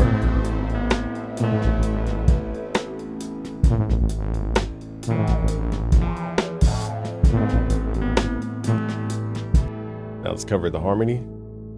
So again, people tell you not to like solo stuff, but you have to understand like what you're trying to do. And if you can't hear what you're trying to do, you're just tricking yourself into thinking you're doing something. So for that reason, I think soloing is important in mixing, even though most people tell you not to solo. So now we're listening to the harmony in the top line. Let's turn off the top line actually. And let's open up the imager just to see if we can widen this out a little bit without overly doing it. So the sound is pretty wide already, but let's see what it sounds like if we take it a little notch further. So now it really dominates the entire stereo field. In this sound, there's nothing I need to adjust. If anything, I could add that like smacky sound with a compressor of some sort. Let's mess with the Steven Slate stuff real quick. And we don't need any adjustment to the sound. I want to make that very clear. We don't need anything on the sound right now. If we made it brighter, we would make it worse. It wouldn't fit into the vibe. But let's add the air EQ just to see. Okay, this isn't as aggressive as I thought it'd be. See how I'm just boosting it until I hear it? I'm not worried about a number. So we can boost almost 12 dB here without it losing the vibe. Let's run it through a compressor.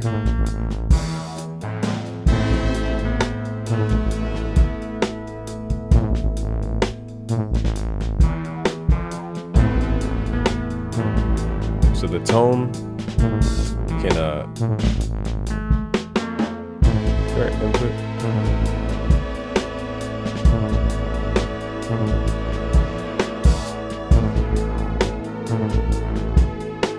Let's blend in with the mix level here at this compression.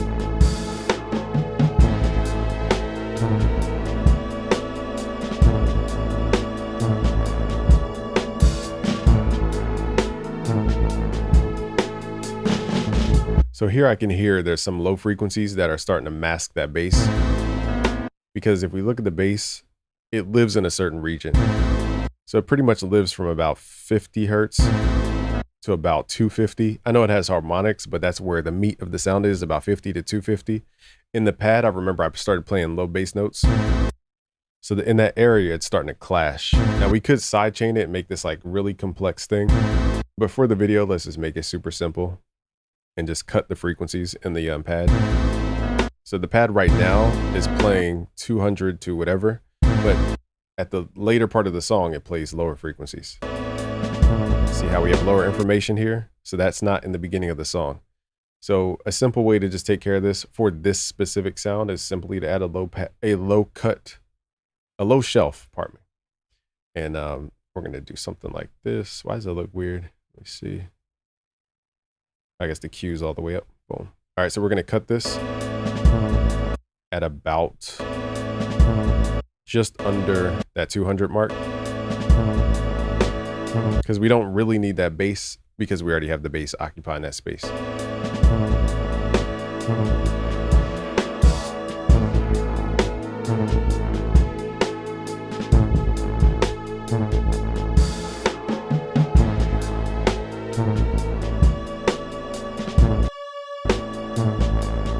Turn that top line down a little bit.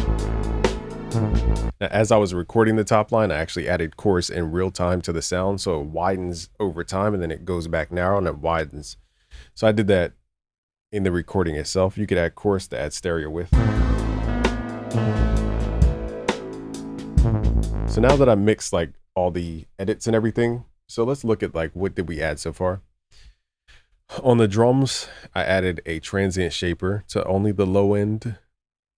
On the kick drum, we added 60 hertz, boosting at 10 dB to really feel that knock out of the kick. On the overheads, we have a compressor squashing the sound and an EQ lifting up that high end. Then we have on the snare, we have a distressor to basically just kind of clamp down on the snare. We use sustain to pull up some of the room, like texture of the snare, running it through a clipper. I didn't really push the clipper too hard, but I'm just taking off like unnecessary energy on the snare transients. And then we're lowering the high frequency so the snare doesn't get too bitey for this vibe. And I used the Fruity Delay 3 to line up the snare manually by just using a delay to push the snare to the right 3 milliseconds so that it lined up with the overheads a lot better. And then here we have the bass where I added a Spectre plugin. And this also adds harmonics to the bass. I boosted at what my favorite thing is 60 or 75. And then here, I didn't use the EQ for anything. And then on the chords, we widened the chords with the imager. Then we moved into the virtual rack where we're adding that high end and then I'm compressing it. So basically I'm just shifting the tone by shaping the tone by boosting the highs. So now it's not as heavy sounding. And then I'm compressing the sound so that everything feels more even as far as like the volume. And then once we have that wall of sound, I cut out the lows that were conflicting with our bass. So we really didn't do much but EQ and compress this entire track. Okay, so nextly, we're just gonna like add those final touches. Now, hopefully my computer can handle this. So what I'll do is I'll up the buffer length just a little bit. But for the drums, my favorite thing to add is gold clip, but I'm gonna add it on the, let's do a sub mix so it doesn't mess with my voice.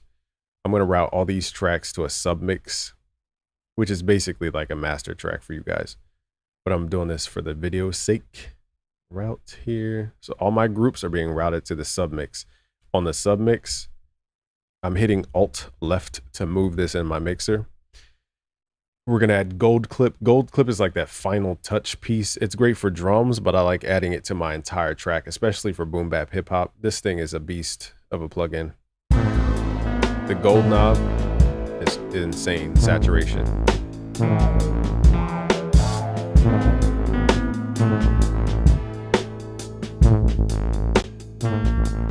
Here's without.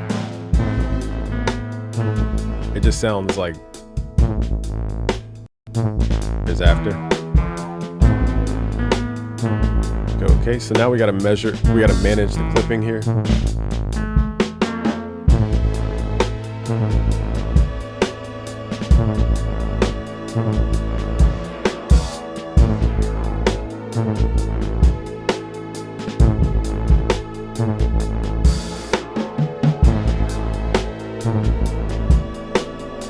So I like to check the mid and the sides. Now you got to be really careful about mid and side EQ because you can really make your track feel like two different tracks trying to like blend together. So here I'm trying to be careful here, but on the sides, I'm going to switch this to expert mode. Click here, let's get a side and move this knob to the right. So now we're listening to 100% of the side only. And what I want to do, turn the look ahead up. And then what I want to do is just listen to that low mid frequency from about 200 to 400. So this is the side information. And I want to just see if we have too much energy build up on the sides. Because again, too much energy on the sides can make your track feel actually less engaging, I guess.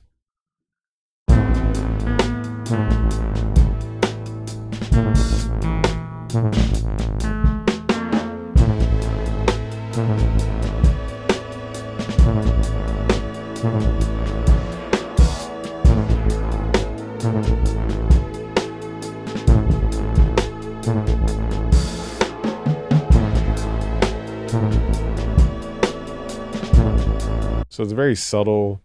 You can't audibly hear it, but it's definitely moving the dynamic on the side.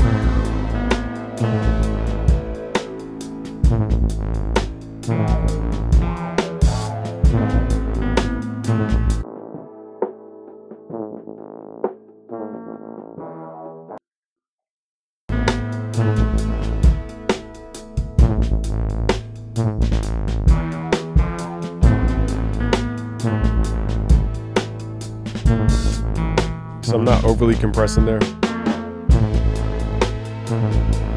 I just want movement because the side gives you a chance to add like small details without affecting the main thing, which is the mono. Let's do it before and after. Here's before. Now, when it comes to like mixing everything at once, it's very important to go back and forth all the time because you're going to be tricking yourself as you're adding effects.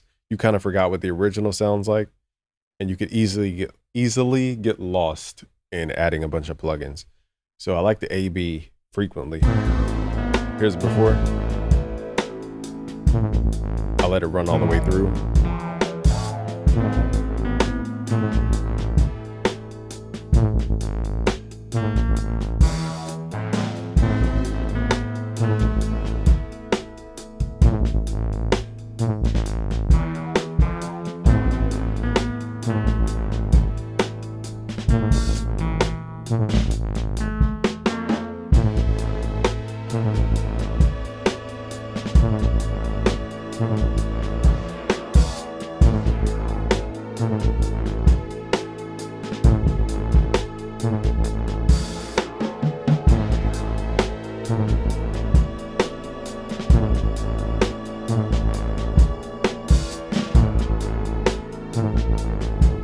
All right, let's turn the effect back on. Here we go.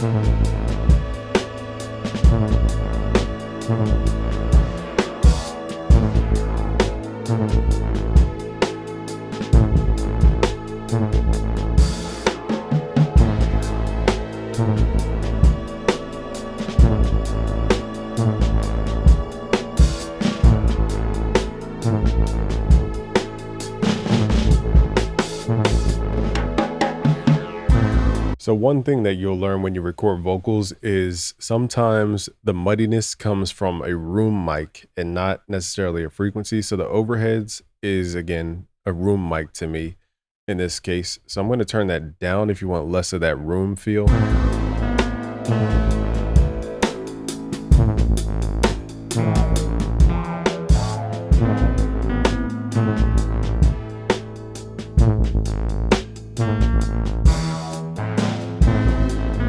And again, if you want a cleaner sound, we can go back to the virtual mix and turn off the sustain because this is the texture section here, so I can turn that off.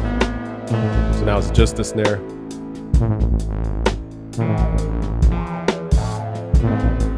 So now I'm going to ease in the room. Let's try the overheads first. I think the overheads are just too sharp.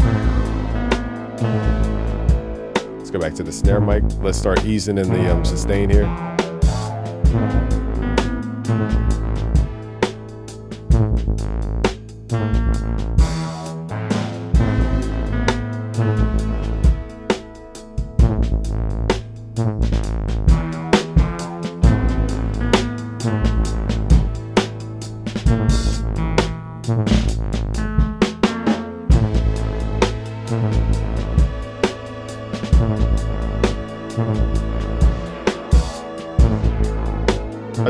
I turned the room sound down about 50%. So now it's going to be a little bit more drier on the snare, but to make it less dry, we could add a reverb. Or like a delay.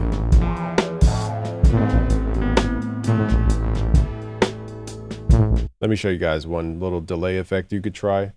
Let's add the Fruity Delay 3. And we want both dry and wet level. Let's turn the wet level down. Turn the modulation up on the pitch. And then let's turn off tempo sync.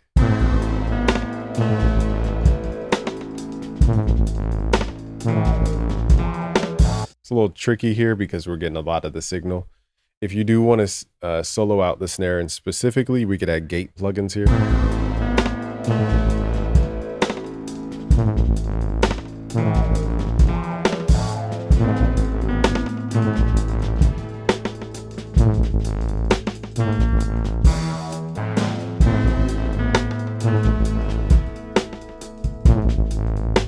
So that's another way to kind of fill in the gaps, is that delay.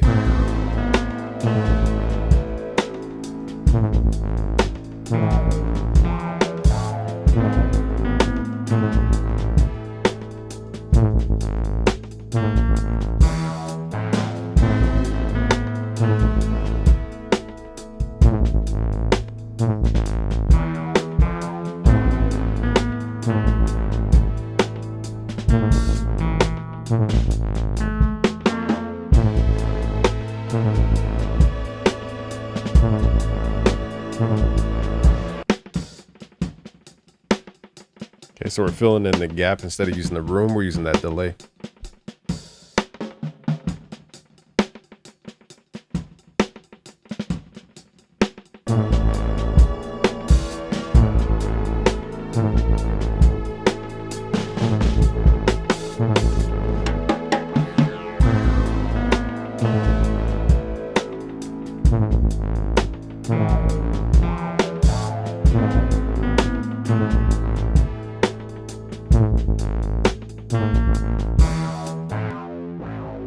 I forgot we had this bass sound. So this sound is also kind of interfering with the bass. We could sidechain it to the bass, meaning every time the actual bass hits, we could turn this down. Let me show you guys how to quickly do it. Find your bass, right click, sidechain to this track, go to your bass that you want to turn down, add FabFilter Pro Q3. Let's go to settings, let's go to plugin settings, let's go to processing, right click your bass as the sidechain input. And now we could set up the sidechain here.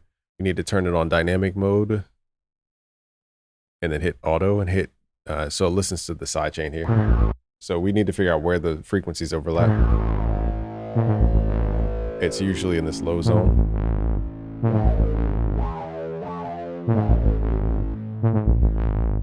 So now every time that do comes in, it turns down this like aggressive bass. I'm going to turn it down 6 dB. So that way they're not fighting for space.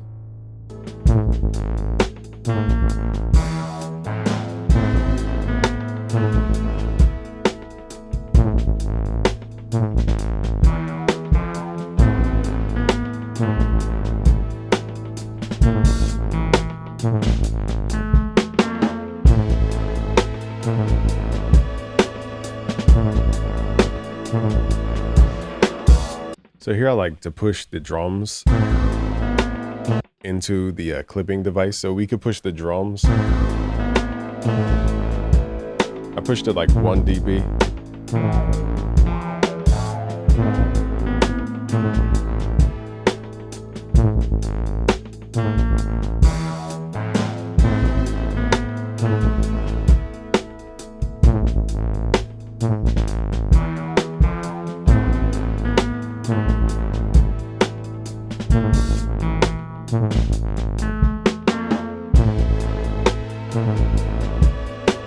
So now I'm just trying to get the energy out of the track by any means here. So now we're going to look into limiters and soft clippers.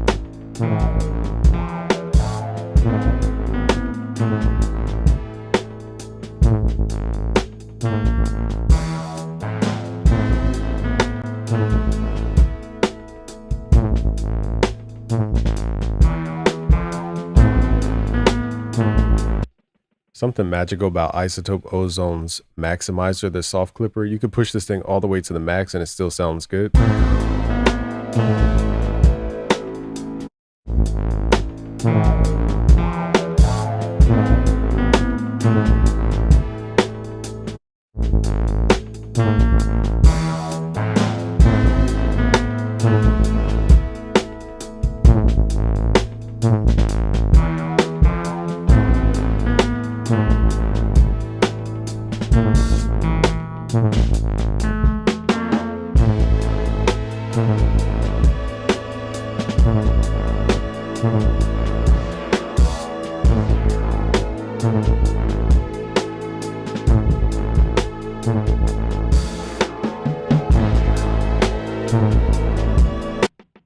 That crunch we hear is the soft clip mode. So high, mid, low.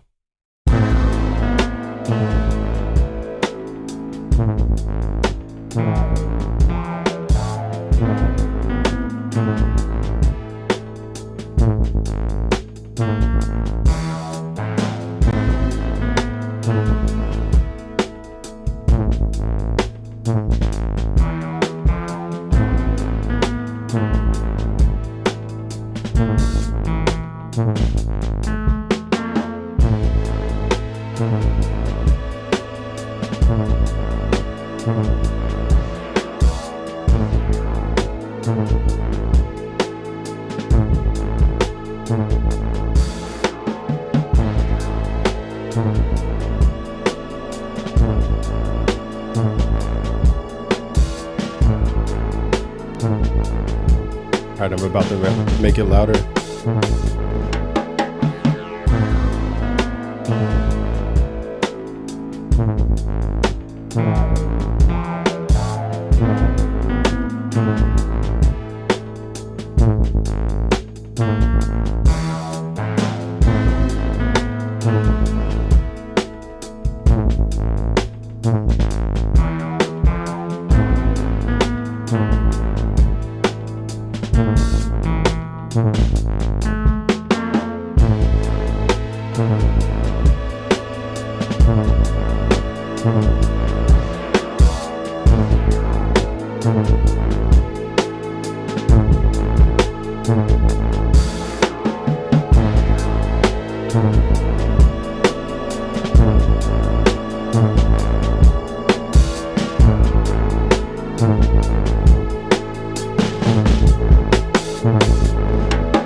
So as you guys can see, we took care of the transients and the submix. So by the time it comes to the mastering or the like final stage, you could push it even further. I'm pushing it just to show you guys how loud it can get, but I wouldn't push it normally past this point.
Let's keep the limiter on, but let's turn the effects off. So let's do it before and after the like individual effects.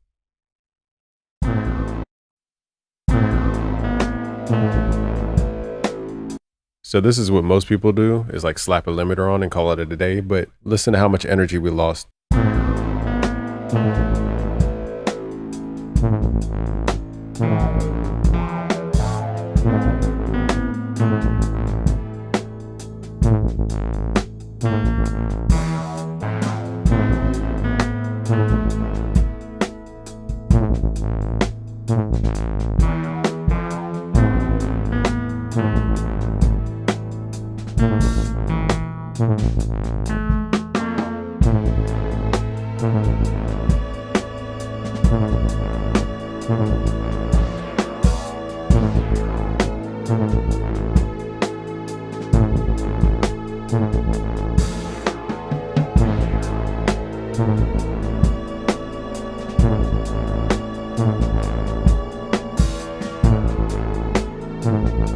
Let's turn the effects back on.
So that's a night and day difference. And what I would usually do is kind of sit on this and like go back and listen to it and just see if I added too much of that like low mid room sound or too much snare, too much hi-hat. But the vibe is there. All right. So if you guys want these project files for free, go to busyworksbeats.com/FL Studio. Join now at premium. You guys can go to either busyworksbeats.com/premium and you guys will look for the mixing fundamentals course if you're looking to learn how to mix.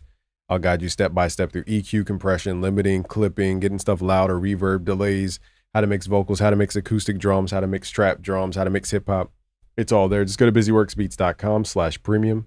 We have 68 plus music production courses. All right, guys, subscribe if you're new, like this video, share with a friend. Peace. Nextly, let's move into the mysterious world of mastering. So mastering is basically the finality of how you get your song from your DAW to the streaming sites. So what I'm going to teach you is a very simple approach to mastering, and these plugins I actually use. So it's not stuff that I wouldn't use, but I'm teaching you how to use it. I'm actually using these plugins. To learn more, just go to busyworksbeats.com/producerpath. If you're a music producer looking for a new mastering chain, this video is for you. So I love this mastering chain. It basically starts with my SSL Fusion stereo imager. This sounds just like the real thing. I had an SSL Fusion in real life. It sounds just like it. It's gonna make the mix wider. Then I'm running into Gold Clip. This is just, it just adds that density to your track, even without turning any knobs. It just fixes the density of the track. And then from here, I'm running into this multi-band compressor called the MD4 HD, or the High-Res Multi-Band Dynamics MD4 from TC Electronic. Basically, you could use the presets to save time here. They're very good. And then we're running into a limiter as the final touch here, the Pro L2. This kind of adds that glossiness to the track, and we're just boosting it 2 dB in this case.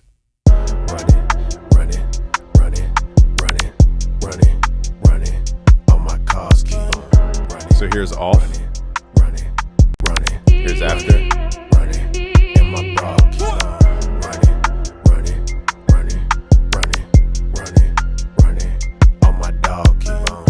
You're almost done this course. So next up, we're going to focus on composition, how to take all those puzzle pieces you guys learned and put it together. So this will be a fully comprehensive step-by-step guide. I don't even edit out the parts in betweens, just so you can understand what a real producer goes through. Again, to learn more, just go to busyworksbeats.com/producer path. All right, so you just opened up FL. You're like, what the F is going on? You have no clue what anything is. You're looking around. You're like, what is this button? Do I have to learn all 20 of these icons? The answer is no. And I got some bad news for you, which is that you're hooked for life. Good news is that I'm going to make this super simple for you to learn FL Studio. If you don't know me, I'm Game from busyworksbeats.com. We trained over 1 million producers around the world. So I'm going to work with Drake, Kanye West, Post Malone, Ariana Grande, French Montana, Young Thug, Polo G, Trippie Redd, Lil Baby, Kendrick Lamar, J. Cole, long list of other folks. And we've just worked with cool folks. So what I'm going to show you guys today is, if you know nothing about FL Studio, I will literally show you how to make your first beat probably in under 20 minutes if I don't talk too much, and show you how cool it is. So the first thing in FL is to simplify it. All these buttons at the top of your screen, you don't have to memorize those. Okay, you only have to know 5 buttons, which are these 5 buttons here. So if you click around and just kind of click these first 5 buttons, you'll get the hang of like opening and closing stuff. In short, this first button is where you put all the puzzle pieces together. This is called the playlist, this little first button here. Okay, this is where we add in puzzle pieces and we remove puzzle pieces, basically. Okay, here is what we call the piano roll. In my opinion, as a beginner, you want to make the piano roll as big as you can. So if you guys ever struggle with MIDI notes and like writing melodies and stuff, and your piano roll looks like this, you're going to struggle for life. I won't say life, but you're going to struggle for a long time because the screen is too small. So if you're trying to make melodies on a screen this small, it's going to be a very hard process. So to make it big, click this little maximize button in the top to make the screen nice and full. Piano roll is usually full screen. So anytime I open the piano roll, it's always full screen. Okay. And nextly is what's called the channel rack. Think of the channel rack like how we build out the puzzle piece. You know how puzzle pieces have like, some have curves and some have indentures, and then some have like other curves. Some are pointy, some have edges on them. So channel rack is where we design the shape of the puzzle. Okay, and the playlist is where we put the puzzle together. And I usually keep the playlist full screen too. The quick way to do it is just double click on the little top banner, and you could just left click your little puzzle pieces in here. Couple, kind of standards I would recommend. Let's go to the playlist here. Go to the top left, this little drop down arrow. We're going to go, excuse me, not the drop down. We're going to go to the magnet icon, and we're going to go to bar. So this is called snap to grid. So anytime I'm doing something in the playlist, I want it to line up. So if I don't have this on anything and I just click around, I'm going to be like misaligning stuff all over the place. It's going to be a headache. So let's go to snap to grid bar. Okay, so that's going to keep it really simple for you. And all right, let's get started. So and then I didn't show you the mixer here. So the mixer is where you add effects. Like if I take my effects off my voice, here's what I really sound like. I sound like a little child. When I add my effects, boom, I sound like a man, just like that. Okay, so that's what we can do in the mixer. We can add effects to different sounds, like our synthesizers, our microphones, our drums, etc., etc., etc., etc. Okay, so that's how that works in the mixer. We get to separate the sounds. And then this 5th button here is called the browser. So the browser is where you browse for dope bass sounds, any really dope sound. Now, this is the part that you should do first, and this is a part that I can't do for you guys. Okay. But if you do want to learn FL Studio, like in depth, go to busyworksbeats.com/FL Studio. I have a free FL Studio 21 course for you guys there. But in short is that whenever you guys are finding your drums, that is probably 99.7% of becoming a music producer. Like until you get your hands on these bongos that sound fire, like you're going to be making beats that sound like it, but not really like it. Okay, so your number one task as a beginner, I'm going to say this probably 5 more times. Your number one task as a hip hop music producer, as an R&B music producer, as a EDM person, find the drum kits for your genre. Find the samples for your genre. They're not going to come with your DAW. You got to go out and search, whether it's Reddit, whether it's somebody's drum website, whether it's Drumify, whether it's whoever has kits. I don't even know people with kits anymore. Drum Broker, whether it's Beat Butcher. Okay, go out and find all of the dope sound designers and find their sounds, okay? Because without sounds, you really can't do much. And I'll give you guys the project files for free, so no worries on trying to like memorize everything. All right, so if you want to follow along step by step, follow me. Firstly, what we're going to do is label these tracks. So here we're going to get into workflow mode. If you haven't logged into your FL, make sure you click the help tab at the top and then go to where it says about. And then that's how you log in to claim your FL Studio license. Okay, so we're going to save this. Let's go to where it says file. You guys can't see the file tab because my screen isn't all the way. We're going to save as, let's call this beginner beat making. I've been talking for 5 minutes, so I promised to be under 15. Let's see how fast we could teach. Let's go to my external hard drive. Let's go to projects. I have a folder called FL Studio. What I'll do is I'll create a folder for the day. So today's October 16th. You want to stay extremely organized in the beginning because I'm telling you guys, in the future, 4 years from now, you're going to look back like, darn, I can't find my project where I did a little Uzi Vert beat. Now you got to go through like all these projects just to find one project. So let's label this beginner beat making FL Studio. The more organized you are, the more successful you will be. Guaranteed. Let's hit save. All right, so all we've done so far is just save a project. Congratulations. If you followed those steps, you now have your first project saved. I'm going to turn on my keyboard just in case we need more sounds here. All right, so I turn on my synths that don't come with the DAW, but just in case you want to add some vibes to this track.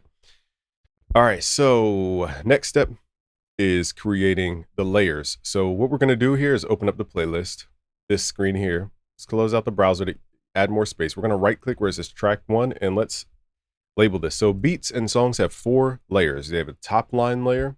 This is the memorable melody. You have the harmony section, which is your chord structure, like where you add the, the chords and the chord progression. The third layer is called the contrast layer. This is where you usually add your bass or sounds that are just different from the top line. And then you have your fourth layer, which is your rhythm section. Okay, so I'll label this for you guys. So we have the top line, that's like, your highest frequencies of a track. You have the harmony section, contrast section, and then the rhythm section. Now with these 4 sections, you can stack this up infinitely. So once you understand those 4 buckets of a beat, everything becomes easy. My favorite place to start is harmony. Okay, build the chords first. Let's go to what's called the channel rack to start building out our puzzle pieces, AKA our musical ideas. Let's go to the channel rack. We're going to right click and replace this with flex. All right, so if you followed along so far, you have saved your project and you have now opened up your first plugin in FL Studio. Smash the like if you were following through. Smash that like button. Just go ahead and do it. All right, take the time. I'll wait 5 seconds. 1, 2, 3, 4, 5. Thank you. All right, let's go to the get button here.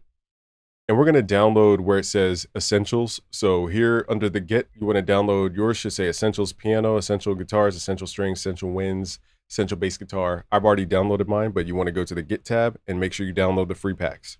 Now that you have downloaded all that, let's go to piano. Now, whenever you're struggling with music in general, it's probably best to write with stringed instruments. Piano is a stringed instrument. It has strings underneath the hood of a piano, grand piano. A guitar is a stringed instrument.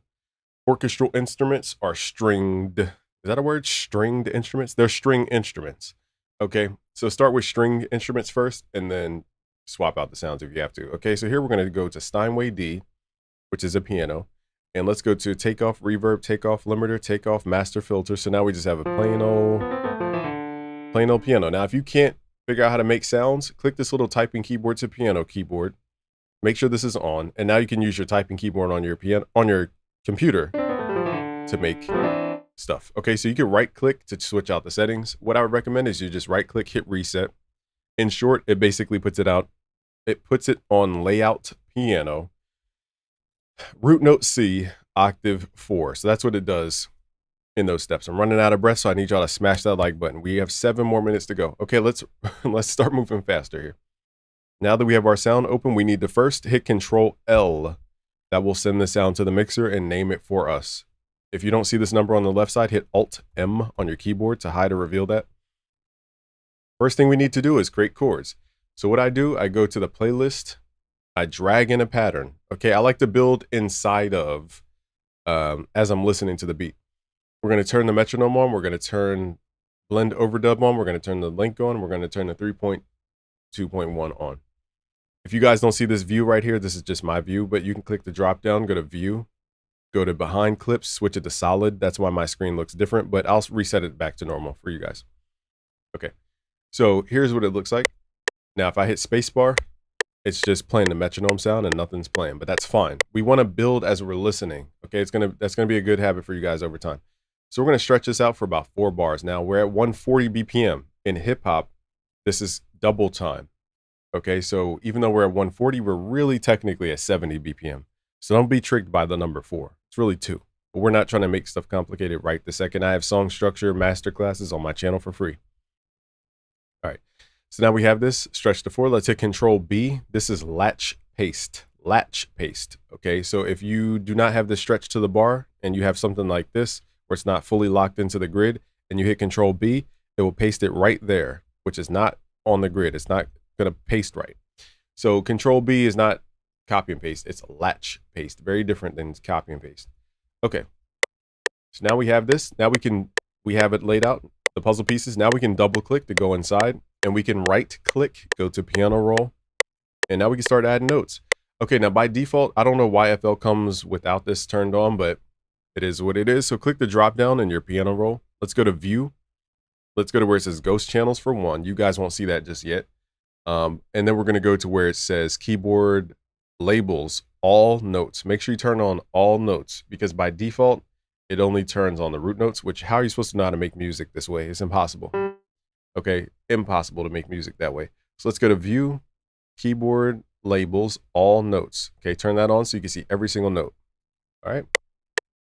Let's make something easy here. Let's start here at E. And what we're going to do is change the snap to grid to 1/2 beat. I'd recommend this. If you ever mess up and you make some weird shape, hit Control L. It will truncate the note and make it longer for you guys. All right, now let's take this note. Control left click is select. Okay, and then hit Shift left click to duplicate. And then we're going to hit Control down. That will pull that note down an octave. You've now just created your first octave. Okay, so now what do we do from here? We have this note stretched out 2 bars. We're going to highlight this, hit Control. We're going to hit Shift, left click, and drag this up. So now we're going to go up a 1/2 step to F. A 1/2 step is when we go from one note directly to the note above or below. And I teach all this music theory stuff in my Music Theory Essentials course. It's a foundation of everything I teach. Just go to busyworksbeats.com/music theory essentials. I'll leave all the links below, but that's the foundational teaching for everything I teach. Okay, so here's E, and then we have F. It's pretty dope. So now this is our contrast layer. So if we remember, we were building out the harmony. So if we start here, let's go back to the playlist view. Let's highlight all these notes and let's hit Shift down. Let's move that to what's called the contrast section. So contrast is usually our bass tones. Okay, so now we want to create a harmony. Do we create the harmony in pattern 1 or do we create a new pattern? We go to a new puzzle piece. So let's go to pattern 2. You left click this little area, go to pattern 2. And on the left side, you'll see your patterns over here. You could just left click and drag it in. And we need to make it long like we did before. Now we have pattern 2, but there's no MIDI information in here. There's nothing in it. So let's double click. We need to add stuff to it. Let's right click, go to piano roll. And now we can hear pattern 2 over top of pattern 1. But we don't have anything in here. So let's start adding some stuffs. Let's add a note here at E. Then add a note at F. And we're going to take E and F. We're going to hit Control, left click, highlight, and hit Shift, left click to duplicate the notes. And we're going to hit Shift up 7 times. 1, 2, 3, 4, 5, 6, 7. This creates what's called a perfect fifth.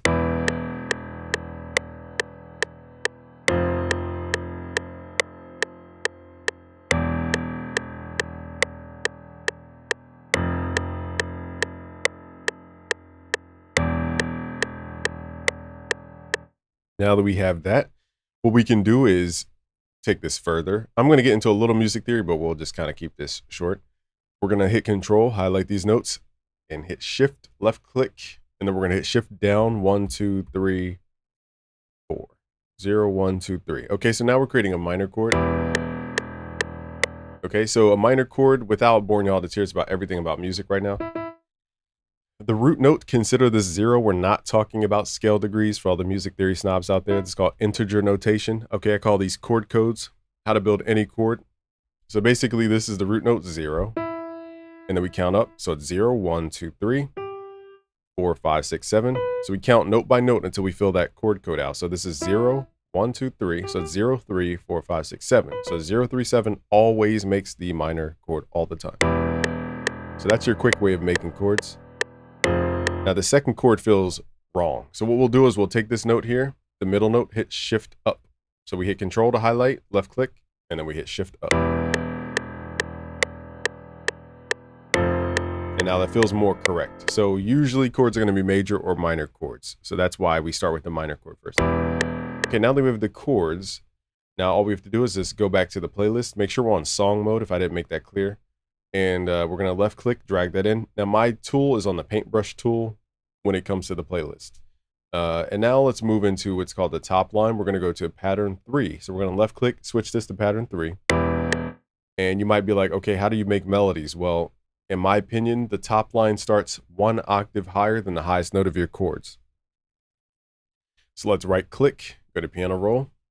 Now, if you guys remember, we played E, it was down here, E, and then we went up to B. So that was our top note. So now we're going to take this B, hit control up to go up an octave, and we're going to start our melody here. There are a lot of rules with melody. I can't explain everything in 5 minutes. So I'm just going to teach you guys what notes we can add here, but I explain this in Music Theory Essentials. If you guys go to busyworksbeats.com/music theory essentials, I will guide you through building melody. I even have a new course called Melody Mastery, which goes really deep into melody. Okay, we're talking about counterpoint, counter melodies, advanced stuff, chromaticism, a lot of stuff. But for now, we're just going to give you guys some shortcuts. So if you highlight the note, the only number you really need to remember is the number 7. Okay, so we're going to take a note, hit control, hit shift, left click, make that duplicate note, and then hit shift up 7 times. 1, 2, 3, 4, 5, 6, 7. Okay, and then we could raise that note up 1/2 step. Okay, so we're going to copy this. So let's create like a Travis Scott vibe. And we're going to hit shift, pull this over. The only thing we're going to change is this root note. So we're going to pull this note up to C.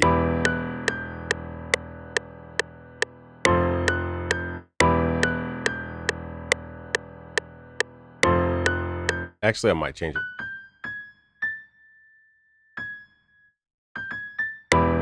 Let's change that top note so it sounds better.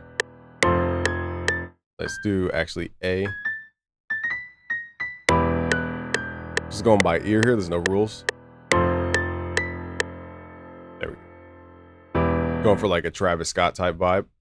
Now let's go back to song mode in the playlist here. We're going to left click and add this in. So now we have the top line section, we have the harmony section, we have the contrast section. Now we just need rhythm. So here's where we add our drums. So beat making really comes down to 4 layers. I already missed my 15-minute target because I was trying to explain everything. But I showed you guys how you can literally open the program, how to save your program, how to open up your first plugin. I showed you guys how to make your piano roll look nice. I showed you guys how to make your first chord. I went over how to layer the 4 layers of your beat. So you've learned a lot in this video. It sounds simple, but it took me years to figure this out. So I've crystallized it to make it super streamlined for you guys.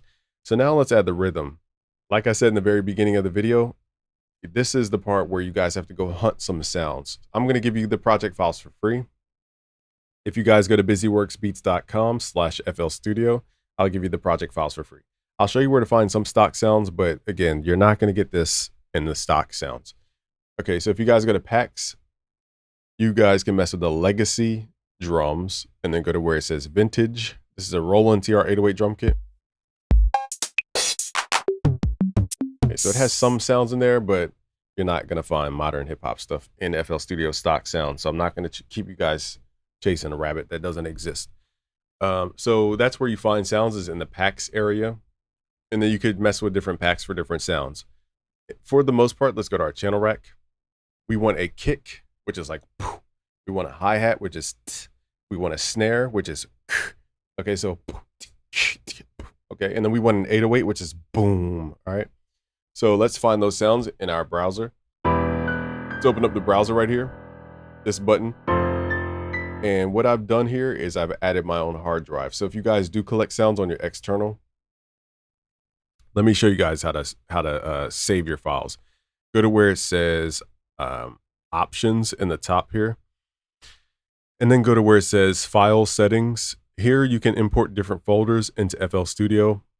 And when you import those folders, it will show up on your browser like this. So basically click this little folder icon. You find your folder on your computer. I'll go to my external thing. I have a folder called Friends Sounds. Where is it at? Friends Sounds. Okay, and then over here you can name it something. So we'll call this Friends Sounds New, just so you guys can see it. So I have two things to say Friends Sounds because one's already the Friends Sounds folder. Okay, now what we have to do from here is hit the refresh button in the top left of the browser and then see this folder says Friends Sounds New.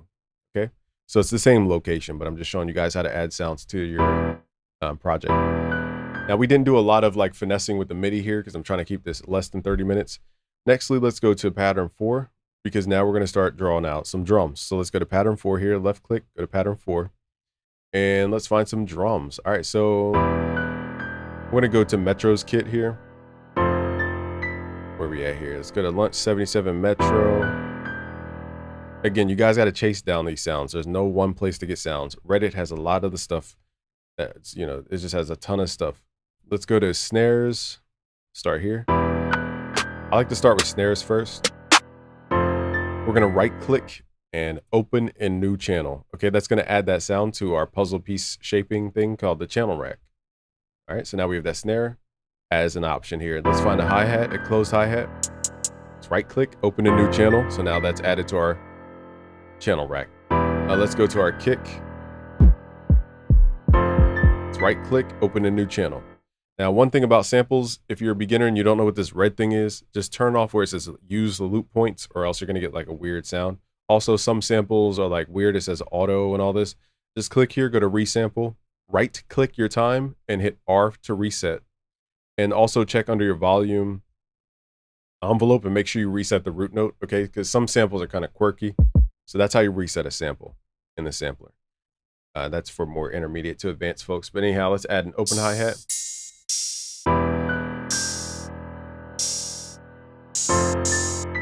Right click, open a new channel.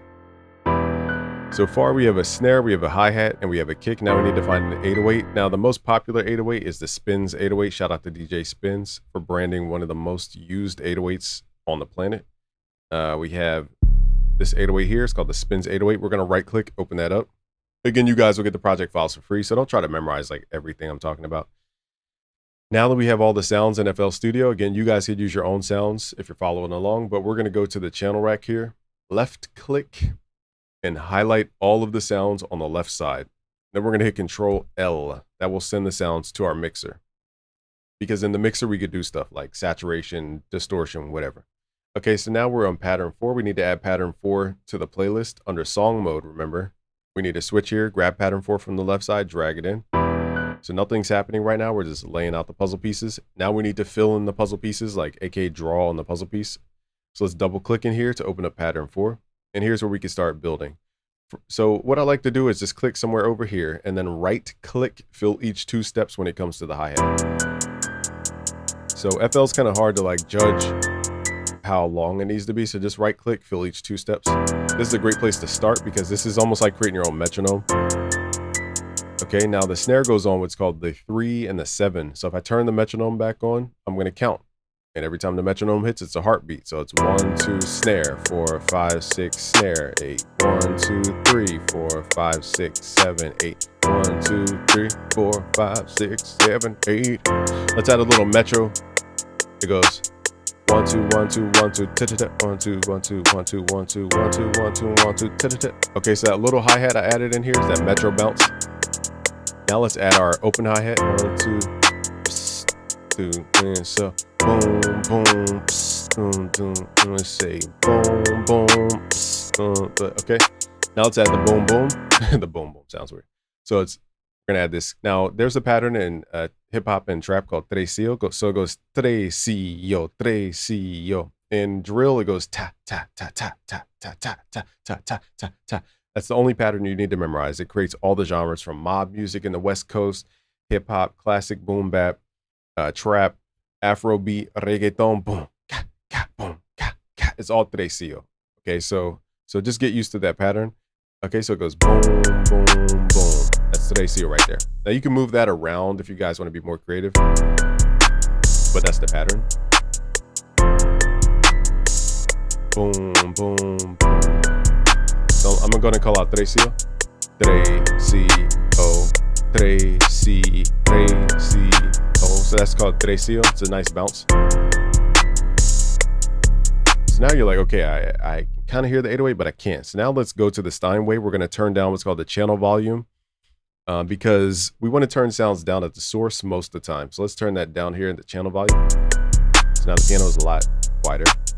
Now we're going to turn up the 808. Now I'm not going to use a kick for this beat, but if you guys wanted to add a kick, we could. A simple way is just click on your 808, hit Control C, Control V, and just paste it in the same timing as your 808. Kind of a cool blend here. But now the beat sounds kind of muddy and sloppy. The last thing we need to do in this beat is mix and then kind of deal with some of the effects. All right, so here's where we're going to get a little advanced pretty quickly, but just follow the steps if you guys are copying every single step. Let's go to the master. We're going to click on here. We're going to go to our plugins and let's add the Fruity Wave Shaper. This one's going to add what's called harmonics to your track to make it sound more filled out. We're going to click this cog icon in the bottom right. Turn your mix level to about 50% or less. Hit this little oversample button and crank this up to 4x. I like to hit the high quality button. And we're going to turn up this curvature to make it more of a convex curvature. You can even hear it in my voice. My voice will start to sound a little bit more buzzy. So that's what we're adding to the beat. We're adding like a buzz to it, a subtle buzz. Next plugin in slot 2. If you don't see this like view and you're like, what the heck is going on? Go to here to where it says compact 2 or wide. I'm not sure which the default one is. I keep mine on compact 2, the old school way, but your mixer might look like this. I don't like this view. So let's go back to compact 2. Also, if you don't see all the buttons, click these 2 icons here to show the plugins. And this one shows this little other section here. If you don't see that section at the bottom, your mixer might be too small. So just drag it to make it bigger like that. All right, so I forgot what I was talking about here. Oh, okay, let's click the drop down. Let's go to Fruity Soft Clipper. And this will just basically make sure we're not going over 0. We're going to turn the threshold to the right. This is called soft clipping, or excuse me, hard clipping. Soft clipping would be to the left. Okay, so we're going to turn that to the right. Now our beat sounds a lot bigger. And now we can do crazy stuff like turn the 808 up.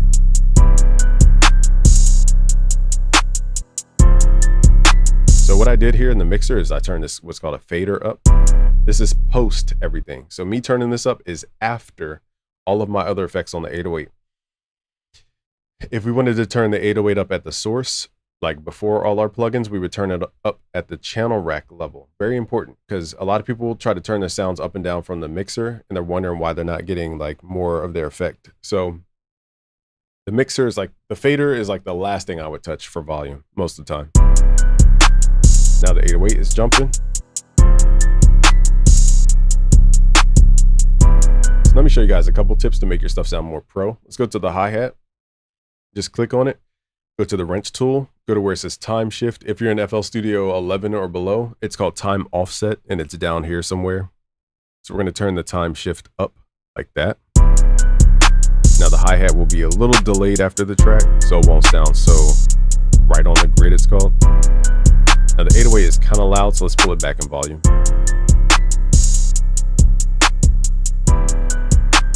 Now I want my kick to be a little more forceful, so let's turn the kick up with the channel volume here. There we go.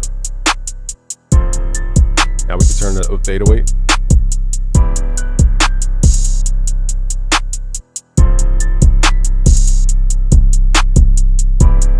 So let's say my 808 tone is in like right. It goes do the whole time. What we can do is give tonality to our 808. Let's right click, go to piano roll.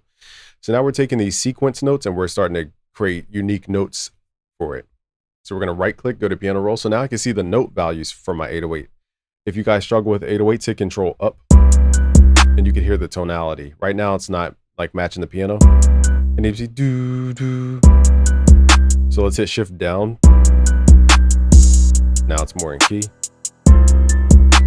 Remember in our melody, we went one note, then a note up. So the same thing here. This is basically doing that. Let's hit control down to pull that back down.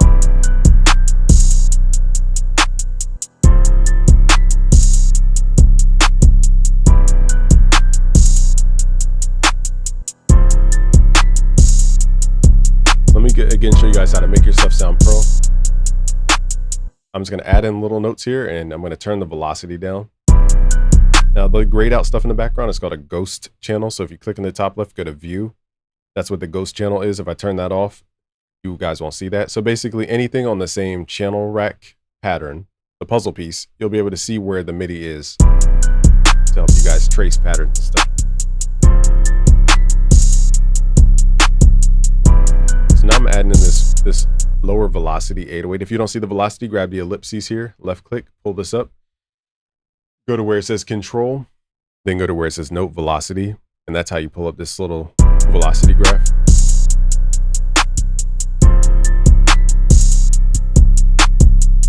So now we're adding a little stutter step.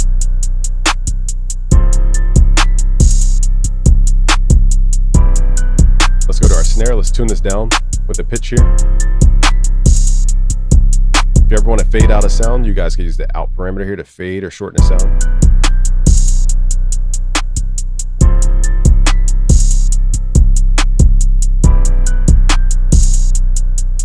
Same with the hi-hat.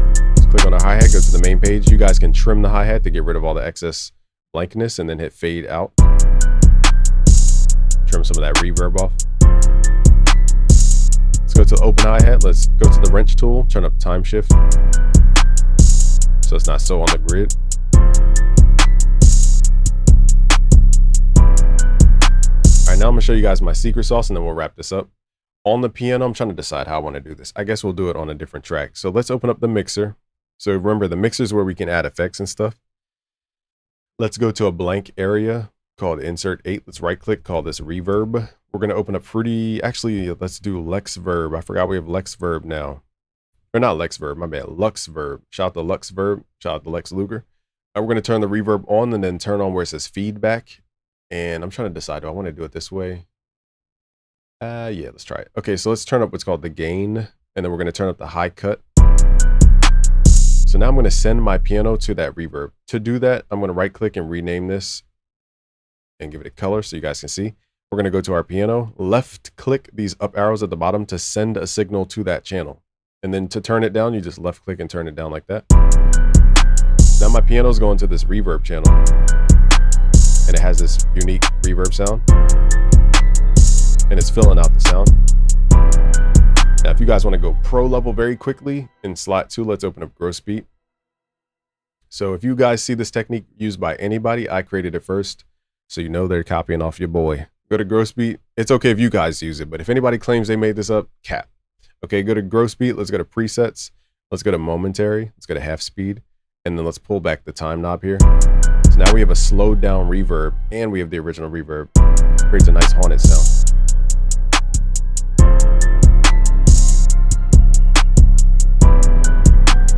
Sounds crazy. Let me show you guys something you could do with FL you probably didn't know. I'm just showing you guys sauce, just to inspire you guys. So I need you to subscribe. If that was sauce for you, please subscribe. I don't want to have to beg you again. I'll give you 2 seconds. 1, 2, okay. If you go to Steinway Piano, open up Fruity Delay 3. And, all right, Fruity Delay 3. Now here's the technique. Turn your dry level all the way down. Turn feedback level all the way down, turn delay time all the way down, okay, and turn off tempo sync, and basically everything else becomes an effect. Just start twisting knobs and you'll hear it. So basically time modulation under time, if I turn this up, it creates that wobbly sound,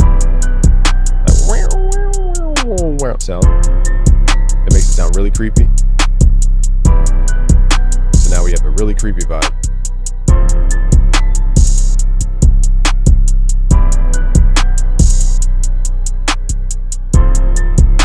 I'm gonna go to the master channel here and let's see what it sounds like with soft clipping. I'm just curious. It's that crunchy Playboy Cardi type sound.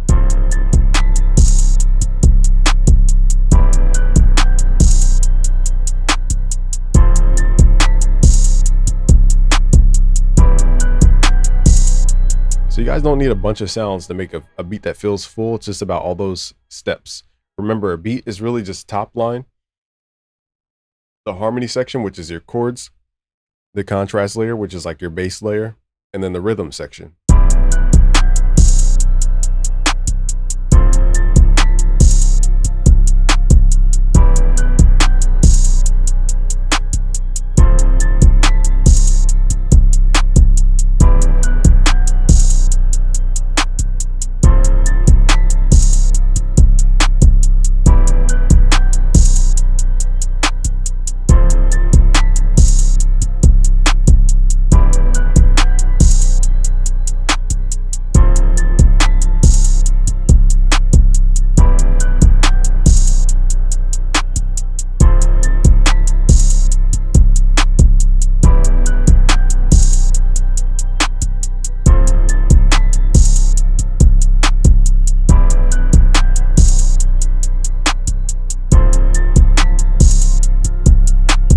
only took 35 minutes, but you guys just made your first beat. You learned pro level sauce, like pro level sound design sauce.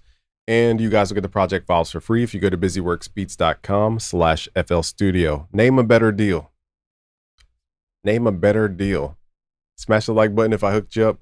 Subscribe if you're new. I will have more beginner videos.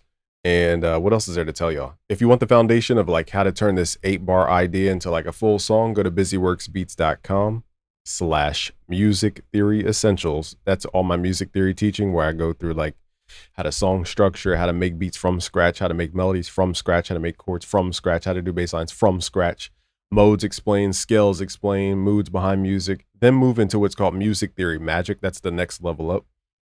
That goes into really deep science about how to generate mood through music, in short. And then from there, I go into melody mastery. And that's where you got to go through those courses in order to really comprehend melody mastery. So all that is at busyworksbeats.com/premium. Subscribe if you're new. It's completely free. And guys, I want you guys to get this project files for free. So you have these drums. Go to busyworksbeats.com/FL Studio. I know that was a lot of links, so I'm just going to leave everything below. Subscribe if you're new. Peace out, guys. I didn't make it in 15 minutes, but you did learn some extra sauce. Share with a friend. Peace out, guys.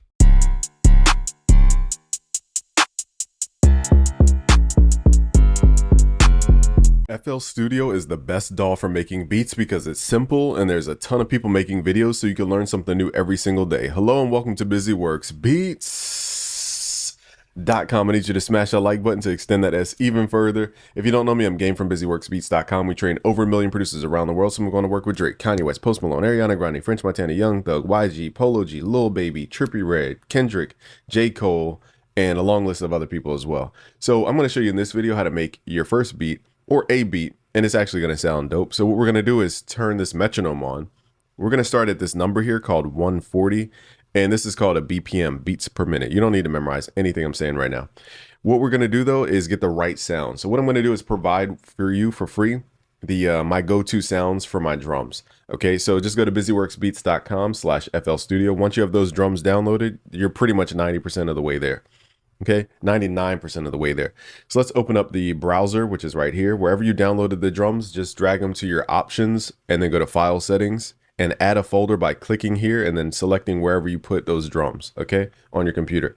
So once you have the drums in here, we're just going to click over on the left side in the browser, find your folder, and then go to the first drum. So this is like an 808 that always works. It works as a kick and an 808 at the same time. So let's right click, open that up. Now we need a snare. We're going to use the Metro Boomin snare. So let's right click, open that up, a new channel. And then we need a hi-hat right here. Right click, open that up, a new channel. Everything else is kind of arbitrary from that point. So this is more of a percussion called a laser. I'm going to use that as well. These are just my favorite sounds. I have 700 gigs of sounds. Trust me, these are the 8 sounds out of 700 gigs plus of sounds. So that's like 1 sound per 100 gigs that I actually use on a daily basis. So let's highlight these sounds in the channel rack right here. And then let's highlight these, hit Control L. So the first thing is getting that rhythm down. I'd recommend as a beginner to get your drums down first before you start writing melody, because the melody, you want to wrap it around something. So we're wrapping the melody around the groove of the drums. The only pattern you really need to know is called tresillo. It goes ta, ta, ta, ta, ta, ta, ta, ta, ta, ta, ta, ta, okay? So you hear that in reggaeton, you hear it in mob music, which is like boom, boom, boom. It's the same thing. So it's just in threes, tresillo. It's not triplets. Triplets is 1, 2, 3, 1, 2, 3, 1, 2, 3, 1, 2, 3. Tresillo is 1, 2, 3, 1, 2, 3. It's different. It's a different bounce. Okay, anyhow. So we're going to add this in. So we're going to go to the channel rack and then start clicking in notes here. So it's boom, boom, boom. No matter what BPM, it's the same pattern. You're going to see this everywhere. Let the 808 breathe. 1, 2, 3, 4, 1, 2, 3, 4. So I extended this way too long. So let's go to the song mode, grab your pattern, drag it in, and just let the 808 breathe. Remember, whenever we're in higher BPMs above 120, everything is halved. So even though it says 4 bars here on the grid, we're really making a 2-bar loop. Okay, so change the snap to grid to bar, and then you'll see it like this. So let the 808 breathe, and then let it repeat. Okay, so what we're going to do is hit Control, left click To highlight, hit Shift, left click, or you can hit Control B. But I don't like teaching Control B to beginners because people do it wrong. Okay, so let's go to our mixer now, which is where we start editing individual sounds. We're going to get in the habit of creating what's called a submix. So we're going to click over here. We're going to right click and hit R to rename, and we're going to call this Mix Bus. Now what we're going to do in this one is hit Alt left to move this around, and right moves it to the right. What we need to do is route all of our sounds in this project to this specific channel. Let's hit Control, left click, and highlight all our tracks. So you can go all the way up to 100 and whatever tracks, 125 tracks. Scroll all the way back, right click this up arrow at the bottom and route to this track only. Okay, so now all these sounds will be routed to this specific channel. Why do we do this? Is to separate the mix bus from the mastering stage, especially if we're going to be recording vocals. You want to separate the way you mix your beat from the way you mix your vocals as far as like the total picture. So here's where we're going to mix the beat. And now we're going to add a plugin called Fruity Wave Shaper. This is really good for like trap. I wouldn't recommend this for all genres, but this is great for trap. Just turn the curve like this, click the cog icon, pull your mix level down to about 50%, and then mess with the pre knob here to get more knock. Okay, so what we can do after that is add a Fruity Soft Clipper, pardon me, to capture any peaks. So let's turn the threshold to the right. That's called hard clipping. It's not adding a sound, it's just making sure we're not going past 0. Okay, so now let's add our snares in. So what we're gonna do is go back to the channel rack, and then we're gonna add our snares on the 3 and the 7. So turn your metronome on this icon here and add a snare. 1, 2, 3, 4, 5, 6, 7, 8. 1, 2, 3, 4, 5, 6, 7, 8. Okay, and then now we have our 2 main drums, which is kick and snare. So to make this simple, we're gonna right click on the hi-hats and fill each 2 steps. You guys have seen me do this a million times, but it's the formula. So let's say you want to change up, you want something to be a little more active with the bass. Let's click here on pattern 1 in the playlist mode. Remember, we're on song mode now. Click here, I'm gonna make unique. This creates another pattern and duplicates everything about pattern 1 and makes it calls it pattern 2. We're gonna click in the top left over here for that 4th one, select source pattern, pattern 2. So now they both match. It goes 1, 2, 1, 2. So in the pattern 2, we're gonna add more 808s. Let's go back to pattern mode. So I wanna add more 808s. I want to go do, do, do, something like that.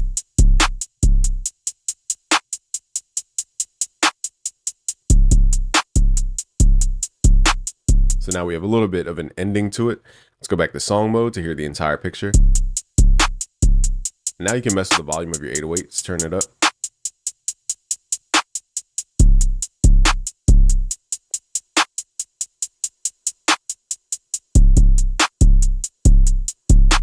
So the beat's already hitting right now. There's literally hip hop tracks with just drums, just like this, and just a rapper going crazy over top. You don't need a bunch of instruments all the time. So let's add this laser. Now I'm just gonna do this by ear. There's no formula for where to add the laser. I'm just gonna add a pattern in.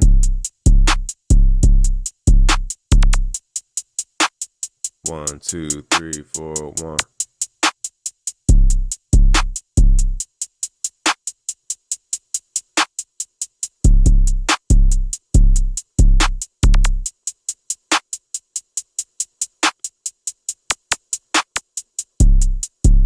So that laser just grips the ear. So at the end, let's say you want to, I think we did this in a different video. Let's click here, make it unique, double click to go inside your pattern. Now for the 808, we want triplets here. So let's assume you don't have a MIDI controller. We're going to click this typing keyboard to piano keyboard. We're going to right click, make sure it's on C, which right click it to select it, and then right click on 4 and right click on layout piano. Okay. And that will reset it back to default. So now I can use my typing keyboard to draw a note. So I want my 808 to do something like that at the end of pattern 3.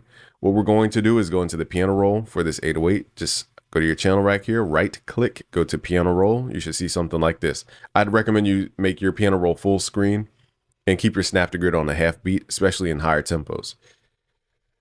What we're going to do is right click to delete these last notes, and now we're going to record in our own.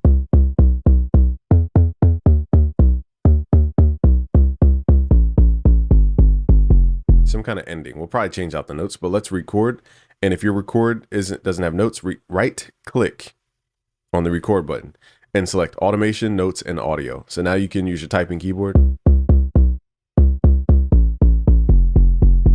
And we're gonna add like a little triplet pattern at the end here. Let's go to song mode so we can hear it in context. Go to pattern 3, turn your metronome on if you struggle with rhythm. And now we can record. 1, 2, 3, 4, 1, 2, 3, 1, 2, 3, 1, 2, 3, 1, 2, 3. Okay, those are called triplets.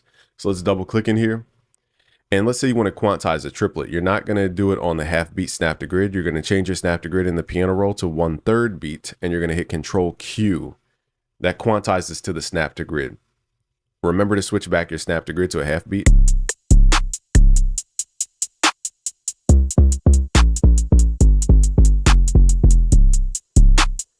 Okay, so now we just need like background sounds. Now I teach to add a simple piano just to make it not complicated. So let's click the plus icon in our channel rack, which is right here. And let's add a piano. You could use FL keys, for example. You could use flex. There's a ton of sounds you guys could pull from. Let's hit Control L to send it to the mixer. Let's go to the presets here, not these presets, but the presets up here. And let's go to dance piano.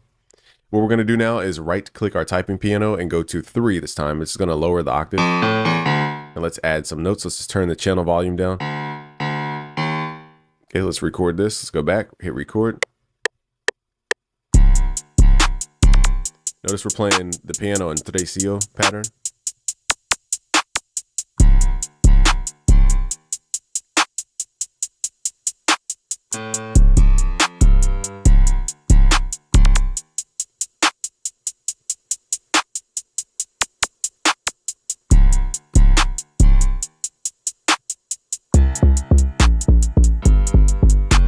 I hit that wrong note at the end. It's all good. Just double click in here to change your notes. We're just gonna pull this down one. What I would recommend is that we hit Alt Q to quantize for melodic notes, especially as a beginner. You just want your stuff to sound more cohesive. You don't have to quantize, but it's just something to do to make your beat sound more professional. It's not a thing you always have to do though.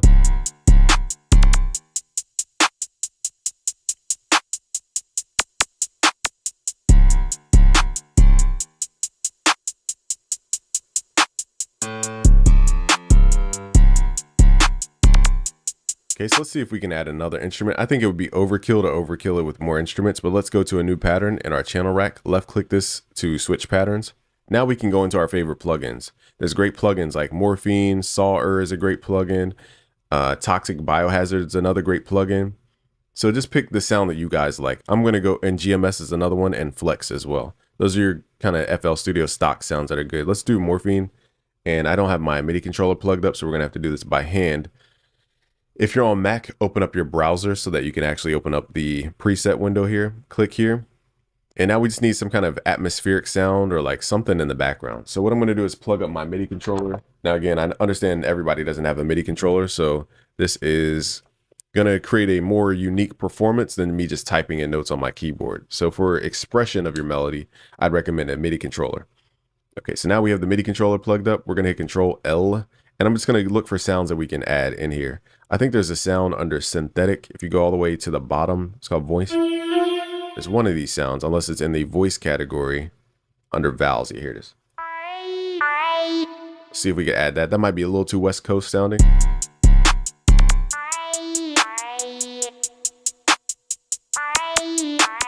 I think that sounds dope, so let's record that in. Now that requires a pitch wheel.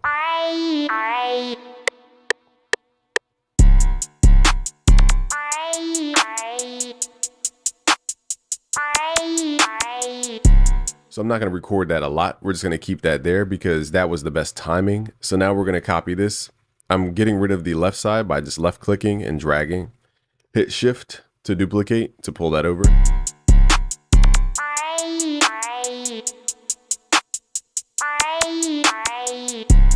So that's going to be the thing about the beat that makes it unique.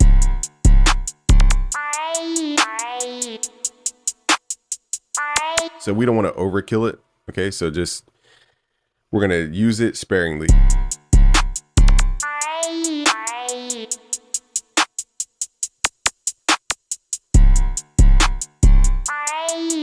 We can even turn it down so it's not like the main thing.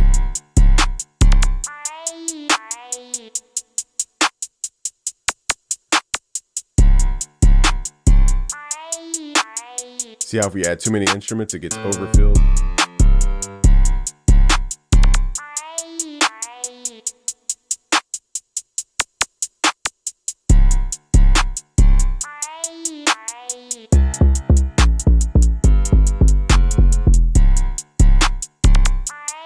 We could always change these notes out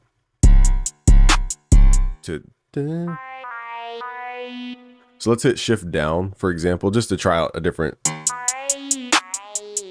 I liked it the way it was, even if it's not perfectly landing.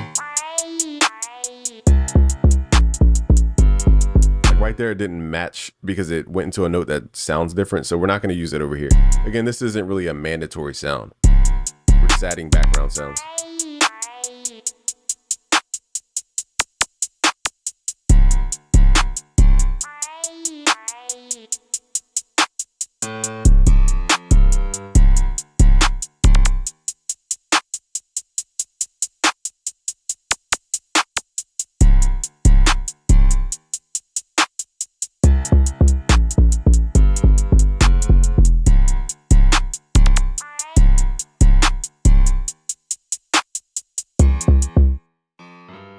So I'm just going to change out this note so it. Let's see if this works.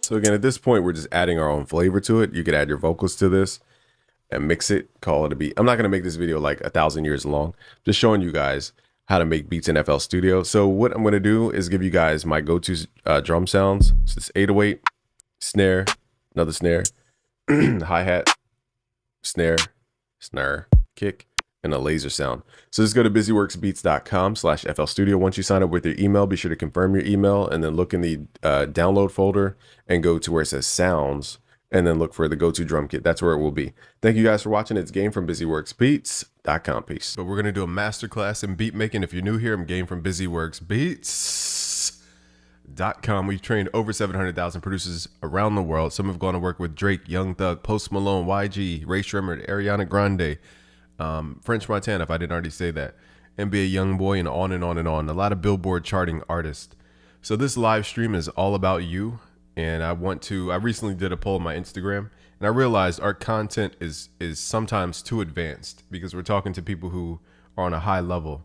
So what I'm going to do right now is talk to the people who are just starting, and we're going to learn how to make beats live, step by step, and really get through the process, the step by step of how to make beats. So this is a masterclass. We're going to go through all the little nuances and really what you're going to learn today is what you don't need to know.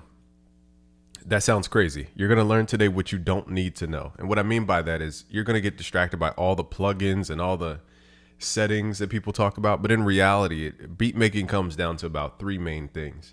And we'll get down to it. What's up, Alex? RK is here. Charlie Smith is here. Rido Dwayne. What's up? One and Only. Welcome. Pramodini. You guys got some hard names. We're getting harder and harder every week. Mavi Beaton Satesi, welcome. Nikilita, man, this is hard. I'm failing this spelling test. BJ, what's going on? Give me a second, guys.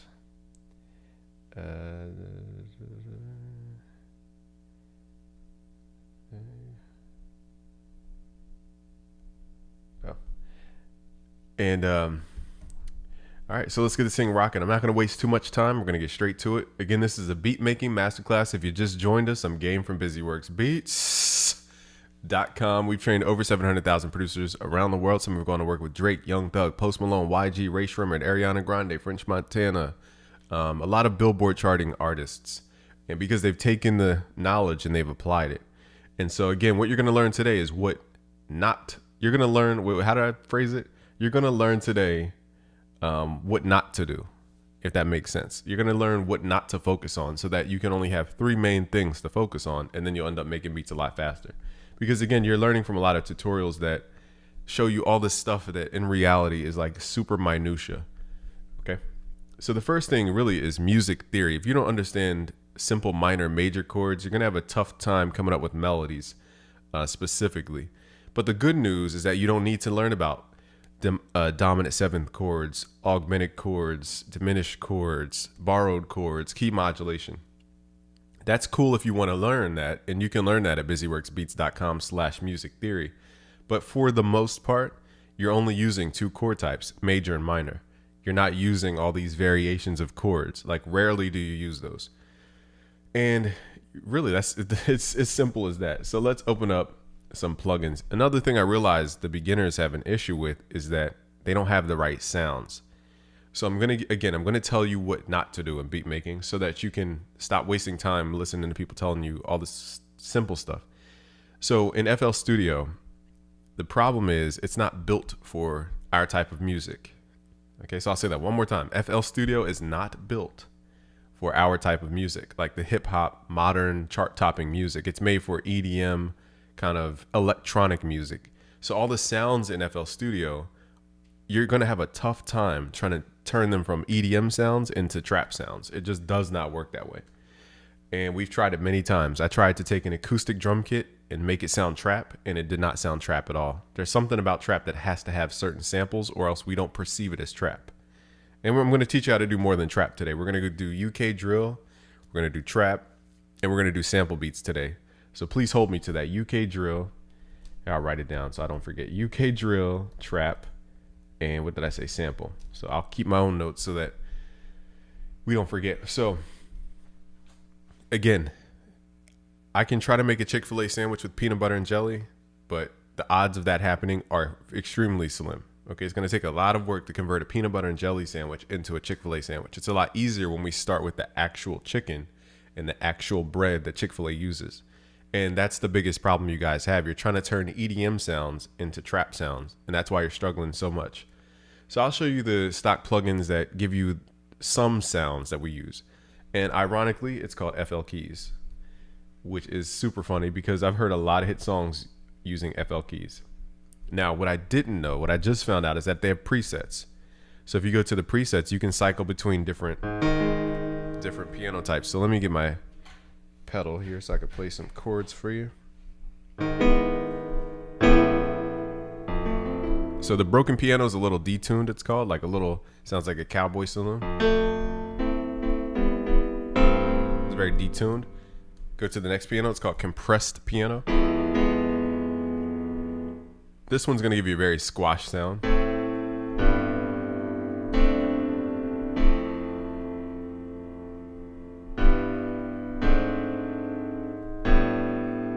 Okay, so it's just very squashed, kind of the same sound but squashed.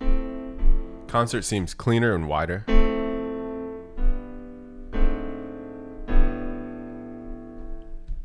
So they're very subtle. The dance piano is very centered and very energetic sounding. It's meant for like quick playing like this. Or let's do something. The only thing about a plugin list is that you guys create so many genres of music, it would be unfair to give you a plugin list to say these are the best plugins. It's just not that simple when it comes to sounds. But I will give you one sound plugin that's pretty cheap. It's called Expand 2. It looks like this. So if I had to plug one plugin for the price and the value of the sounds, I would say Expand 2. But other sound sources, I can't really give you a specific thing because everybody creates a different style of music.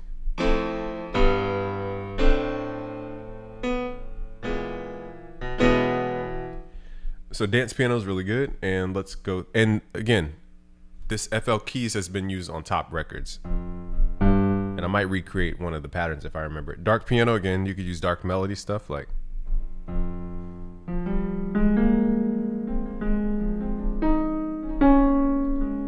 It's a little sensitive with the keyboard, but you get the idea.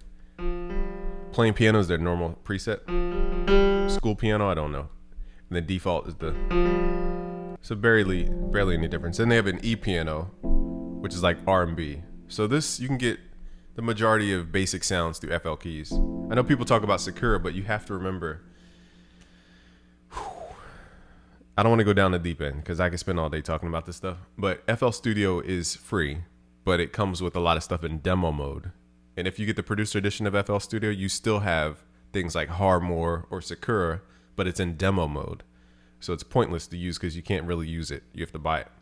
And a lot of people don't have it.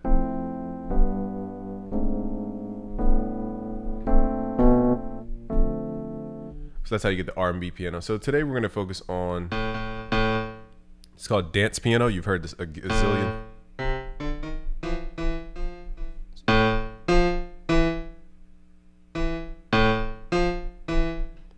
Red light, or whatever the song is. Red. They use this a gazillion times. This is the TikTok piano, if you didn't know. I'm trying to think of another song that uses a TikTok.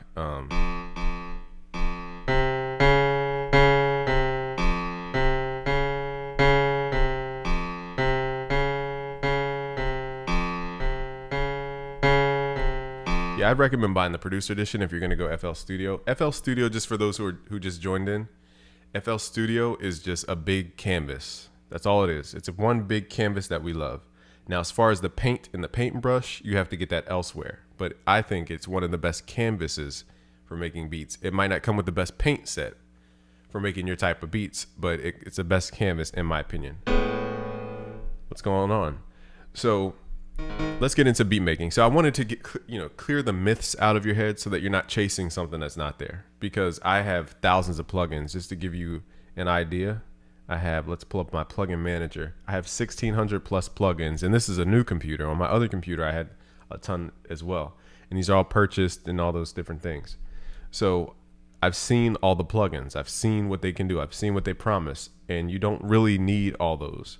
The ironic part about having all these sound making plugins is that I barely use them, which is crazy.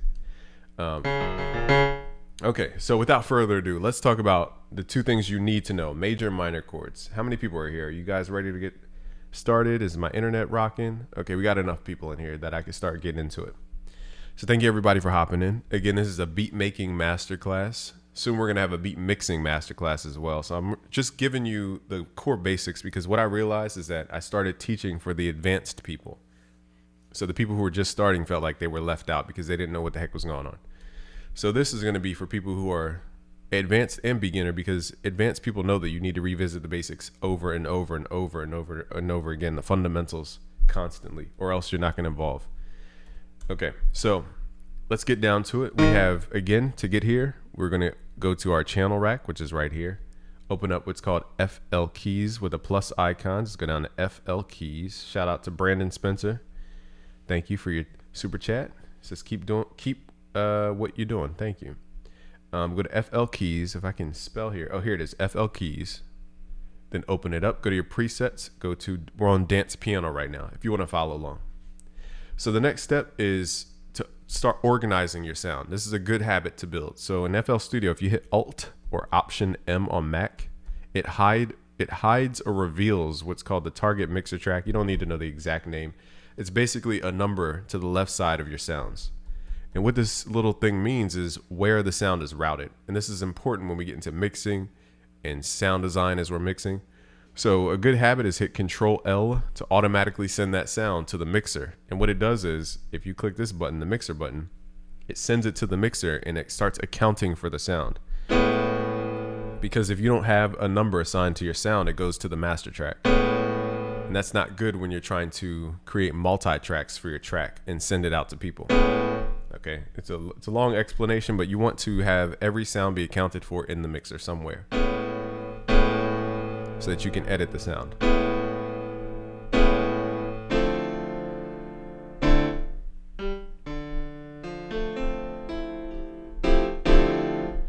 Okay, so now let's talk about the two primary chords, I'll say. Right click, let's go to piano roll. We have a major chord and we have a minor chord. Now this sounds so basic, but again, this is the foundation of all things music theory when it comes to the modern music that we make. Again, there are other chord types like dominant seventh, augmented chords, diminished chords. We talked about chord extensions like seventh, ninths, 11ths, 13ths. There are a lot of different chords, sixth chords. You have tritone, there's a lot of things. But the point is, the two major ones that we always use are major and minor, always. And more so minor chords than major chords now that we're in this style of music that we're in today. So I'll show you how to make a major chord and minor chord with your eyes closed. Literally, I'm going to close my eyes and just pick a random note. It really doesn't matter. So wherever you land, this is considered the 0 point. Okay, this is called the point of rest, the point where there's no distance. Okay, so just call it the 0 point. All we have to do now is count up our keyboard. So we're going upward. Okay, and we're just going to count note by note. And as long as you can count, you can create a minor or a major chord or whatever the chord type is. So there's a certain DNA structure to a major chord, and I've mapped this out. You can actually get this chord code chart for free and download it straight to your phone, put it on as a wallpaper, whatever. Just go to busyworksbeats.com/music theory. It's a free chord code chart, and I give you the DNA for each chord. So for example, the major chord is 0-4-7. So wherever you land is considered 0. Okay, so it's a point of no distance. All we have to do now is count up our keyboard note by note. What's up, Andy? Not here to get distracted by the chat, so unless you have a major question, hold it till the end. So this is 0, 1, 2, 3, 4, 5, 6, 7. So all you got to do is count up your keyboard, again, starting at 0, 0, 1, 2, 3, 4, 5, 6, 7. So as long as the only thing you need to memorize is the major, because from the major chord, you basically get everything else. Okay, so the major chord is 0-4-7. And I'll show you what that means. So a lot of people try to tell me that method is terrible to teach people because there's these things called scale degrees that are called the 3rd and the 5th and the 4th. Notice there's a TH after all the words and an RD, 3rd, 2nd, 4th, 5th. I'm not talking about scale degrees. And just to prove it to those music theory snobs that are out there, how important these chord codes are, let's create a chord using the exact system we just did through sound design. Okay, so let's go to preset. Let's clear this thing out. So again, 0 is a semitone value. It just gives us whatever note we're playing. So you only have one note playing. Now what happens if I add another note in here? Now they're both trying to play the same note. What's up, DJ Ray? Okay, so they're clashing. But what happens if I take this second sound and I turn the note up to 4? It's called a major triad. Now I'm playing the root note and a major I said triad by accident. I meant to say a major third. We're playing the root note and a major third. So it's actually 2 tones being played, even though I'm playing one note on my keyboard. Now what happens if we add a third sound in here? And this is all using the DNA of chords. This is why it's so important to understand chord codes, because this applies to sound design as well.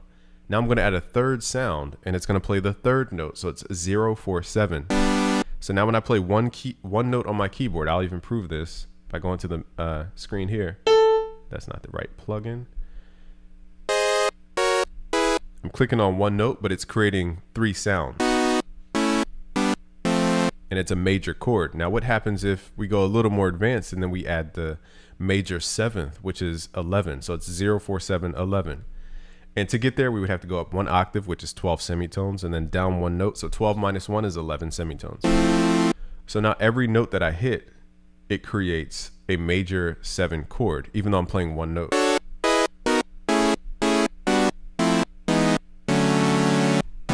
And this is how you get those house chords and pads.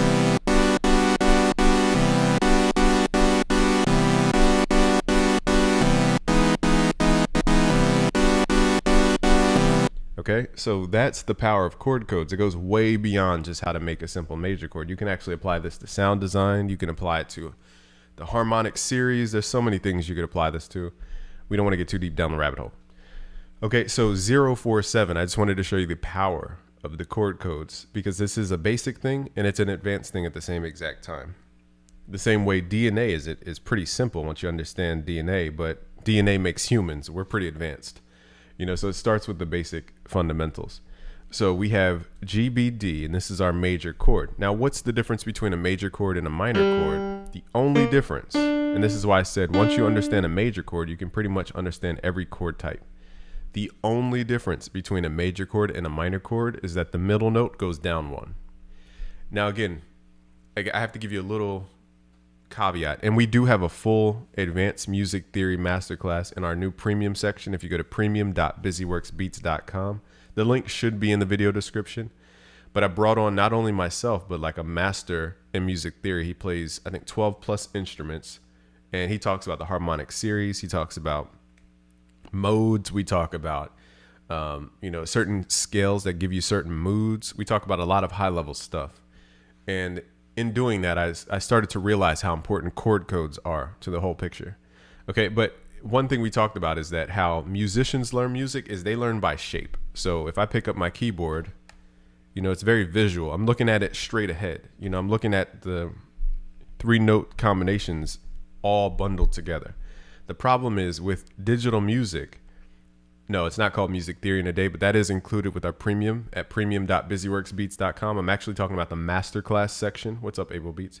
The masterclass section has another added music theory masterclass to it. So you should go check it out if you're a premium member.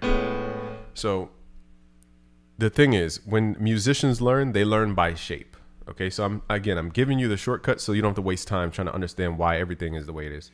Musicians learn by shape because, again, they're looking at the keyboard straight on. Us producers, we're not looking at the keyboard straight on. In order to do that, I would have to turn my head like this. And that's not how we produce. We don't produce like this. We don't produce with our head turned. So we have to do things differently when it comes to writing out the notes. It's just a whole different game because we can't learn by shape. So this is why the system is so powerful. So the main way I remember a major chord going to a minor chord is just taking this middle note in the triad, or the 3-note chord, tri meaning 3, and just pulling it down 1 so that it's a minor chord.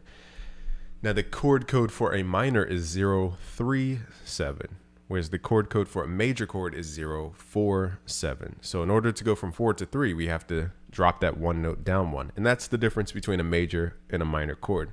And the reason you don't learn as quickly in the traditional music theory path is because they make you memorize scales first. And that's the problem.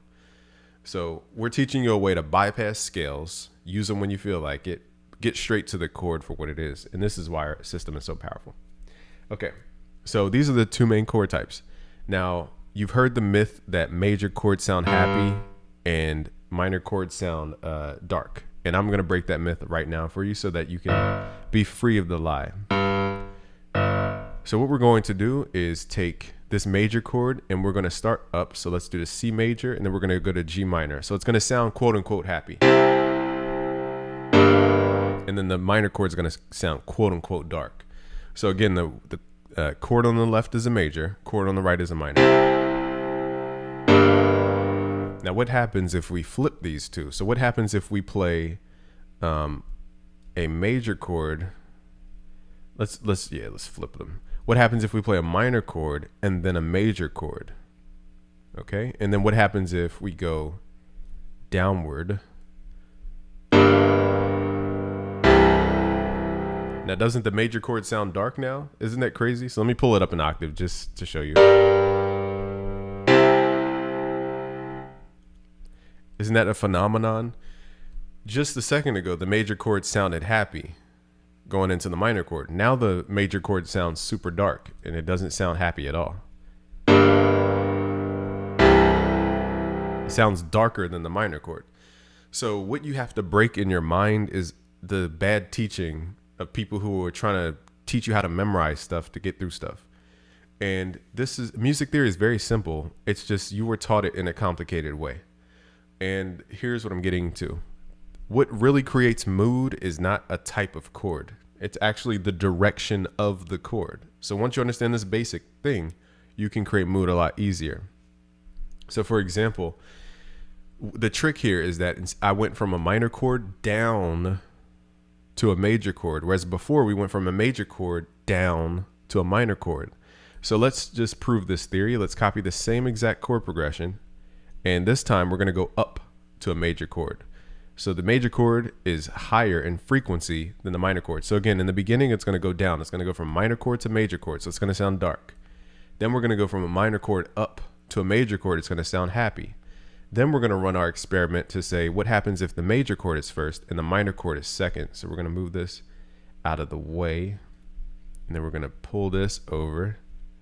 I know schematically it looks chaotic, but I'm giving you the secrets to perception, okay? So now we're going to go from the major chord down to the minor chord, and then the major chord up to the minor chord, just to prove to you that it's about direction. It's not about a chord type. Okay. So our thesis, our hypothesis here says that this should sound dark. This should sound happy. And you know what? I should probably give these different colors. That'll make this easier. What color you guys want for happy? I'll let you guys vote. Think Roy G. Biv, red, orange, yellow, green, blue, indigo, violet. What colors do you want for happy? And then we'll switch the color to happy. And then which one do you want for dark? I think dark will be purple. Maybe, actually, I'm going to make an executive decision here and make dark purple because it looks like the little demon emoji. All right, so we're going to make all the dark stuff purple.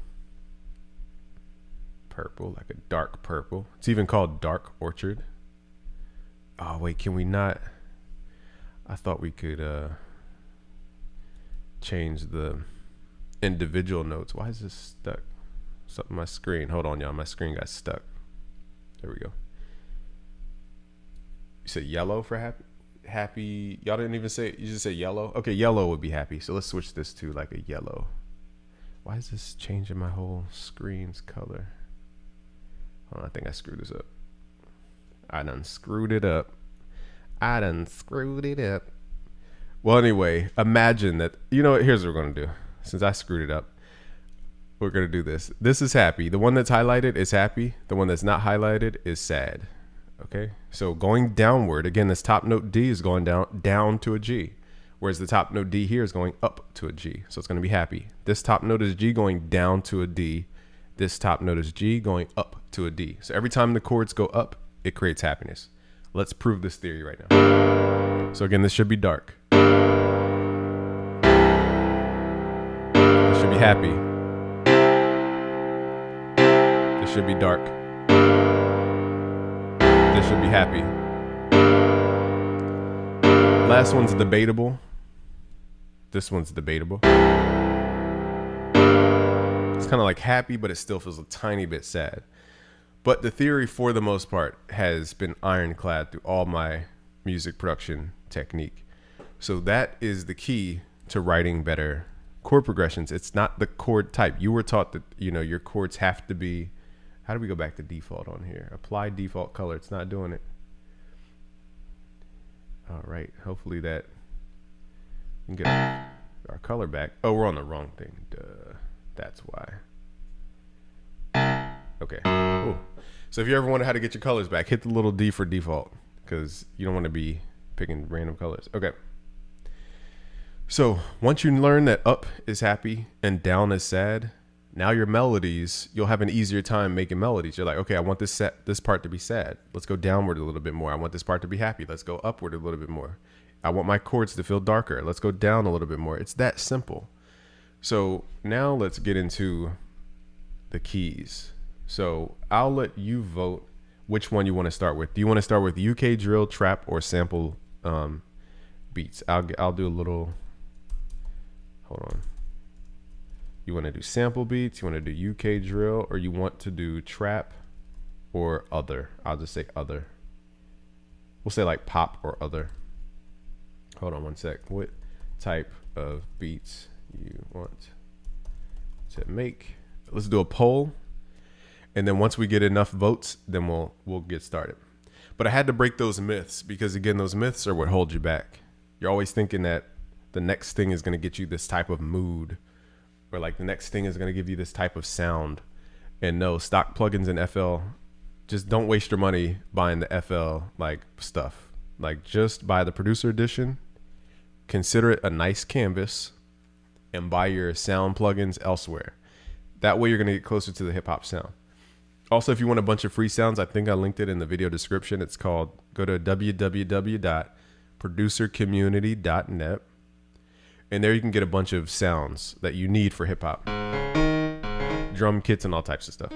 You said Drake. So I'm going to let everybody in the chat vote. So you have, this is a full-on equal democracy. We're going to let you vote. About 150 people in here, so I'll try and get 100 votes. But if not, we'll just wait till the thing says 1 minute, and then we'll start. So in the meantime, I'll play some chords for you. Actually, let's open up Expand, because Expand is pretty cool. So this was $5, but now it's like 15. But still, if you had to spend money on sounds, I would say Expand 2 is going to give you a lot of sounds for a good price. Basically like having a keyboard.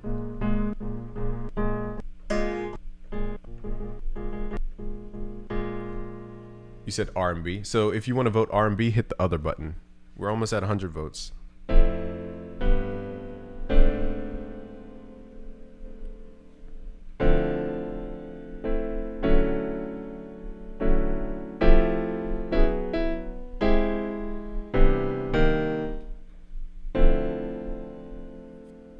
Wow, it's kind of evenly spread. Trap won by like a hair. I don't know. It's 30% to 24%. So I guess that is a pretty significant gap. But it was pretty close. You guys are pretty spread across the board. You wanted kind of everything. Excuse me. And let me make sure I add pop to this. So, okay. So Trap won by like a smidgen. So we just got to go with the votes and be fair to everybody who voted.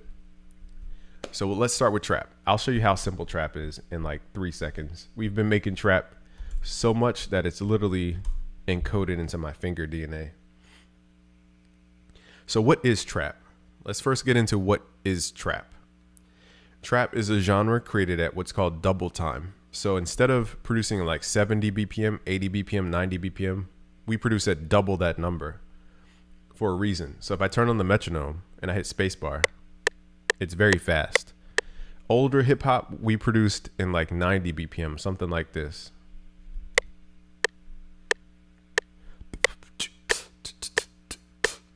I'm not on my Timbo beatboxing mode, but you get what I'm saying. Okay, it's very slow. Nowadays, we pull it up to at least 140. Now, Migos produce at 132.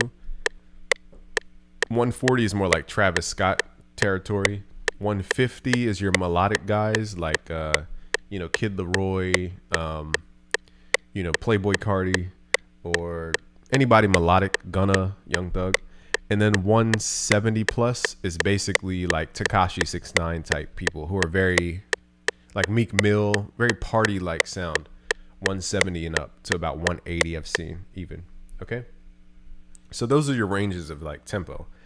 Let's do melodic today. So let's start at 150. This is like the melodic range. Okay. So I'm going to show you how to quickly come up with melodies and make them sound good. So again, first thing, we're going to open up FL Keys. The reason we want to write in piano is because piano can easily translate to every other instrument. So even if I didn't want a piano sound, I could just copy the MIDI and paste it into a different sound. How about Migos? I would do Migos, but their beats are it's literally like 2 notes. And it's just not, I'm not going to make you come here to learn how to play 2 notes. And shout out to the Migos. I mean, they're good. It's just their music is not musical in the fact that there's not a lot of chord changes, which is fine. That's just how they. Anyway, let's right click. Let's open up FL Keys. Let's go to presets, and we're going to go down to where it says dance piano. Okay, so again, in this video, I'm going to show you how to make that like melodic trap type of sound. Let's right click. Let's go to piano roll. I'm going to show you so many shortcuts that are going to save you time. And we've gone over these many times, but again, masters know that they have to master the basics over and over and over again. You know how many trap beat tutorials I had to make for trap beats to be like make them in the blink of an eye? I had to make hundreds in order to embed it into my brain to know how to make trap beats with my eyes closed. Oh yeah, poly sounds. Yeah, I don't want to confuse people. So the first thing we're going to do is figure out a chord type. So I'm going to show you shortcuts again. In FL Studio, at least, there's something called a chord stamp. So this saves you time memorizing the chord codes, but you should know chord codes because you want to problem solve as you go. We don't want to get too complicated, but you can go to the little chord stamp right here and select a minor 7th chord. We're just going to drag this in anywhere. Doesn't really matter where we start. Hit Control up to move this up an octave. And again, we're making melodic trap. So again, what makes a minor 7th chord? There's a chord code to it. And this is what you can get for free at busyworksbeats.com/music theory. The link should be in the video description. So again, I can double check this. Okay, a minor 7th chord is 0, 3, 7, 10. So I start here at the bottom note. this is considered 0. And I just count up the keyboard. So it's 0, 1, 2, 3, 4, 5, 6, 7, 8, 9, 10. 0, 3, 7, 10 always makes a minor 7 chord no matter what. Okay, so minor sevenths are going to be your general starting point because they give you enough notes to play around with. You could do triads or 3-note chords, but again, it's a different type of sound. So all we're really listening to is this top note. So when you listen to this chord, you're really only listening to the top note of the chord. And your brain probably didn't realize that until I pointed it out. So when you're going through chord progressions, I can just put one note, and this is the power of chord codes as well. I can draw out one note. So I'm going to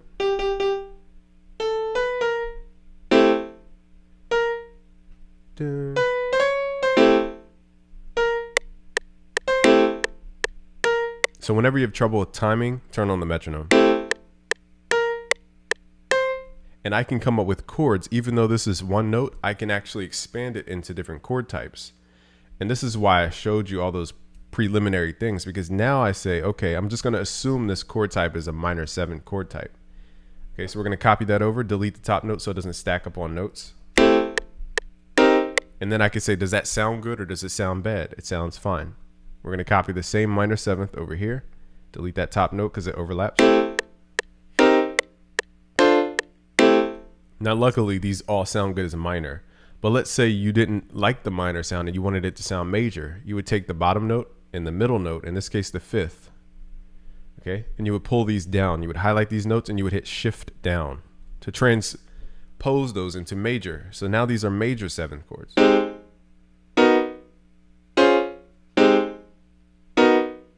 Let's switch them back to minor, hit shift up.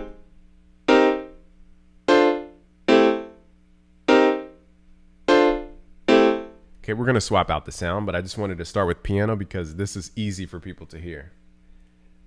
No, I don't want to confuse people again with the higher extensions. A minor 9th is 0, 3, 7, 10, 14. So those are on the chord code charts. And a major 9 is 0, 4, 7, 11, 14. So they both have that 14 number in there.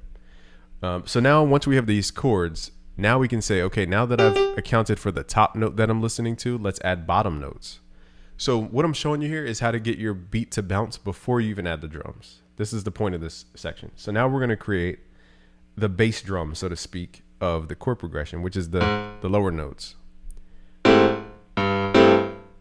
So here's where you can get pretty creative and jazzier. Is that a word? Jazzier? More jazzy? So I'm going to dun, dun. Dun. Then I'm gonna go dun, ba, ba, ba.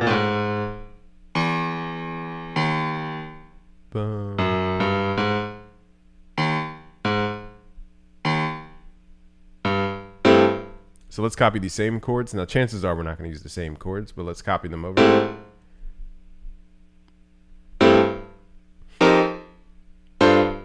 Now this piano is very boisterous, so let me actually switch it to the normal piano because it's playing the keys so hard that you can't hear the harmony. There we go.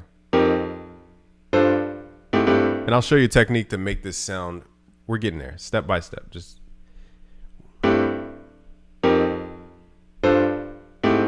so right here, now I'm trying to work from the bottom up instead of the top down. We're working from the bottom up. Now this gets a little complicated because these notes are technically inside of the chord. So these are actually the fourths of the chord. And if you pull them up, they're actually the 11th. And I don't want to go too advanced. This is why I said, we're teaching you simple stuff, but it can go so deep because these are actually 11ths that we're playing as the bass.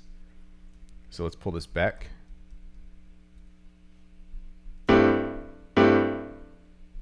Okay, so let's turn these off for now.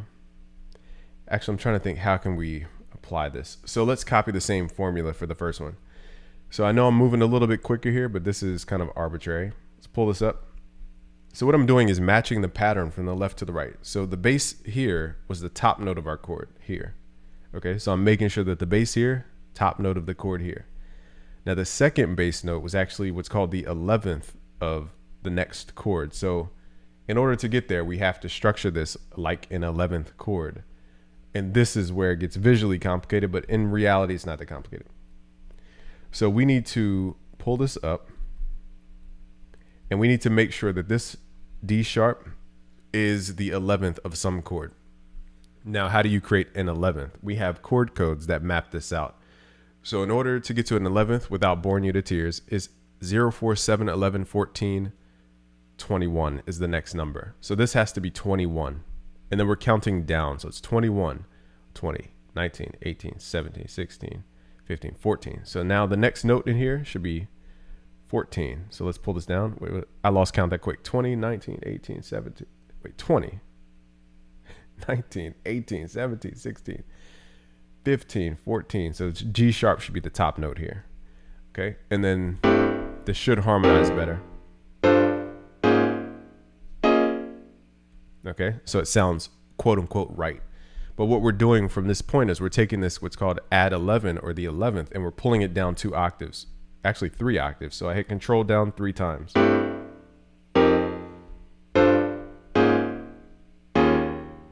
Okay, so that's how you get these really expanded sounds using chords. And most people overlook chords because they think chords are just for like playing straight out like this. And that's not the case. So yeah, I am getting a little advanced, but I'm showing people the power of chord codes for those who are skeptical. And lastly, again, I'm showing you how to build a chord from one note. That's what I'm showing you, basically. So we did get a little advanced. So this note, again, I'm going to pull it up 1, 2, 3 octaves. We're going to assume that this is the 11th of some chord, and then we're going to count down using chord codes. So again, a chord code, if you had to visually see what a chord code looked like, it would look like this. This would be what it looked like. So all I'm doing is saying, since I played this 3 octaves down, how do I map the rest of the chord out to actually match this? Now, technically, the chord that we're making does not have what's called the 9th in there, so it's going to look like this. So all I'm doing is moving the notes to match what's over here. So that's what I'm doing, for those who are wondering. And then we pull that note from up here down 1, 2, 3 octaves. So we created really lush chords using 2 different octaves. Most people think that when you build chords that you have to play them straight out like this. They think you have to play an 11th chord straight out like this. But sometimes you could play a D minor 7 chord and then play the 11th in the bass, for example. So my fingers can't stretch like they want to. Hold on 1 sec. Let's do. So we're still harmonizing the chord, but it gives us a cool bass line. So for people who struggle with bass lines, this is why you have to learn chords. And this is why I have all this training at busyworksbeats.com/music theory. I break it down into bite-sized chunks so that you can understand what you're doing and how to increase your bass lines, how to make them sound more musical.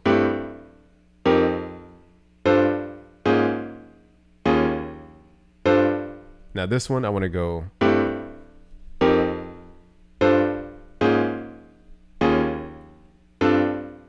I actually want the same chord type because now my ear likes this chord type. I'm going to copy that chord. Yeah, this is called chord voicing for those who are wondering for the technical term. And I'll show you how to trapify it. We're not there yet. Okay, so now that we have the chord types, we can hit Control L to drag these chords out. And now we can get into those other sounds that we talked about. Now, before we get to the other sounds, let's highlight these top notes, hit Control Select, or Control, Shift, I meant to say. Highlight these top notes. We're going to go to where it says, Tools. We're going to go to Chop. And you could change it into any time multiplier you want. So I could do it fast like this. And one thing we learned in the Advanced Music Theory Masterclass that we have with Travis Marsh, who plays 12 instruments plus, we learned that melody is also rhythm. And a lot of us forget that like rhythm is a frequency. Same way BPM is. That's actually a frequency. The same way if I play a note on the piano, that's just a higher frequency. But this is a frequency too. So we forget that frequency is melody. So sometimes just playing a note 3 times is melody. Because he played like Happy Birthday or, wait, what did he play? Basically, he played one note and he was like this.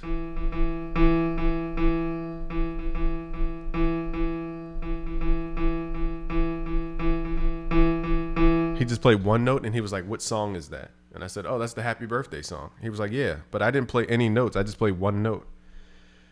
So the point is that rhythm is just as important in a melody as the notes. It's the rhythm that we're used to. So we're going to chop this up into rhythm.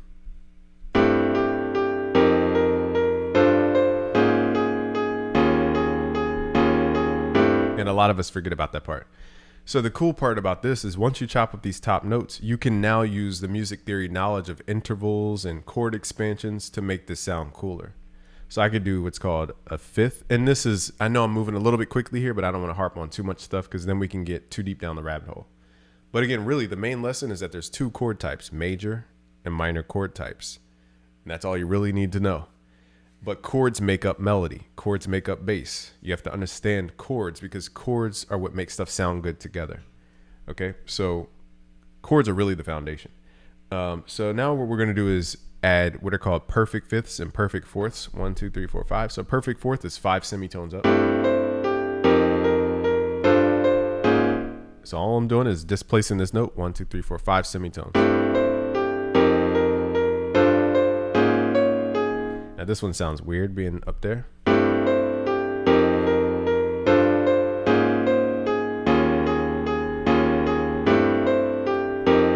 So again, here's another kind of caveat. I know I'm giving you little gems here and there because I don't want to go too deep. The fourths are great for tension. Okay, so fourths are ways to continue the music. It creates tension. So if I go from, this is C major, C, E, G. It sounds complete because it has a tonic and a fifth in it. What's up, Sarab? So what happens if I don't go up to the fifth? I just go.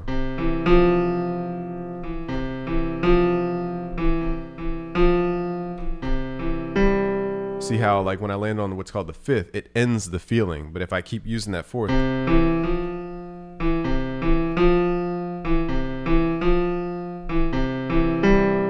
then once we get to the fifth, it's just like complete. It's harmonized. It's complete. It feels completed, resolved, so to speak. So fourths are great for keeping things moving musically. Because a lot of people are like, how do you create transitions in your beats? And sometimes it's based on the music that you actually use. You shouldn't even have to have drums and all this to have your stuff transition. So now let's create a more realistic sound. We're going to swap this out and replace it for a different sound.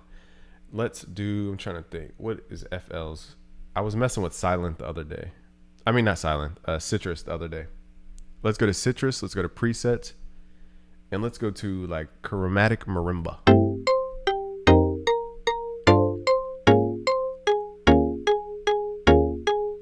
See how it gives just by swapping out the sound.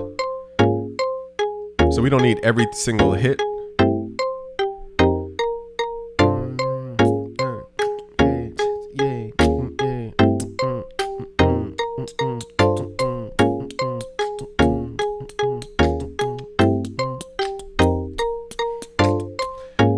Okay, so now that we have that, let me show you a couple more shortcuts you want to learn. Alt R. This is great for piano stuff or like any live instrument type sound. It doesn't really apply to the image line stuff or the stuff that comes stock with FL because their sensitivity for velocity is very different. Long story short, if you hit Alt R, turn off this pattern mode so it doesn't look chaotic like this. Go to levels and mess with the velocity tab. This will randomize the velocity so it feels like you're actually playing like a human. Humans don't play. We don't play the same velocity every single time we play. It's different every single time. That's what creates the human feel to it. So we're going to go to levels, turn up velocity, hit accept. Now let's say that's too harsh. You can hit Alt X and pull down what's called the multiply to soften the sound. For most plugins, this softens the sound. I don't want to get into modes today because it's really not beat making. It's more music theory.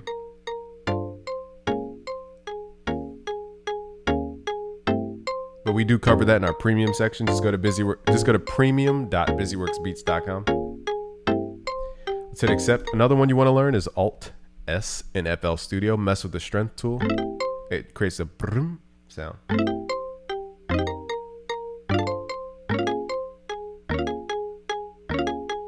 It just makes it sound more bouncy and alive. I'm going to keep it. I know it's a little exaggerated, but let's keep it that way. And then you have to grab the slice tool and slice off the end. Yeah, so those shortcuts you want to know about. So those are the shortcuts. So for example, let's swap out the sound just to show you how music overrides everything. Now we can go through and swap out the sound and just pick a vibe. Thank you, Able Beats. Just learn something. Able Beats is the king of very musical music. Let's go to brass.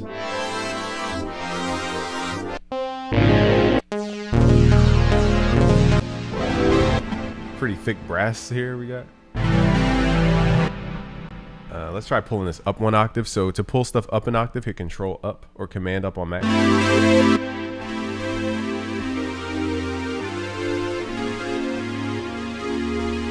I kind of like this for like a Playboy Cardi sound, so we might use this. Also, I just thought of another trick that you guys need to learn about. Go to your wrench tool, go to your cog icon, go to your wrench tool, turn on what's called portamento mode, and turn this slide amount up. So now when you play chords, it's a little hard to hear, hold on. It goes like, wang, wang. I'll exaggerate it so you can really hear.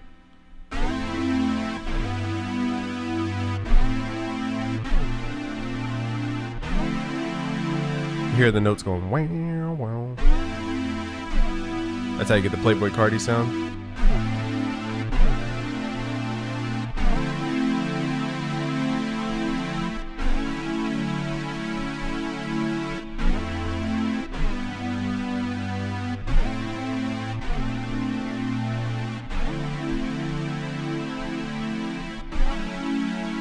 Okay, so try portamento. That's gonna add that like EDM-esque sound. Now these chords move so much. Portamento is better for chords that don't move. Like since we're doing all this, it's gonna sound too wobbly. But this is good for when your chords are pretty static. So let's hear what it sounds like. But I'm probably not gonna use as much portamento because there's a lot of movement.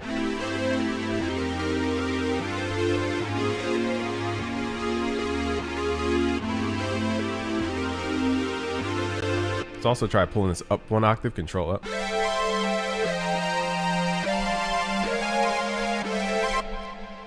a little thick of a sound.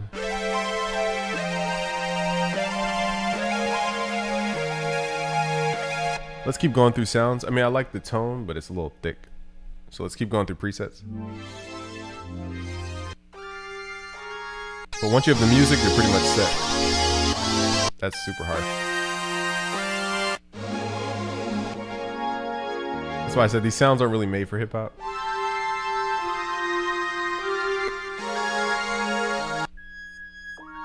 Let's try more chromatic. Let's try like bell stuff.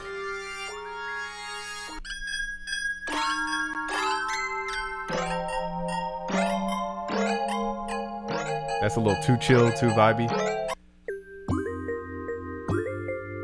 This is kind of cool.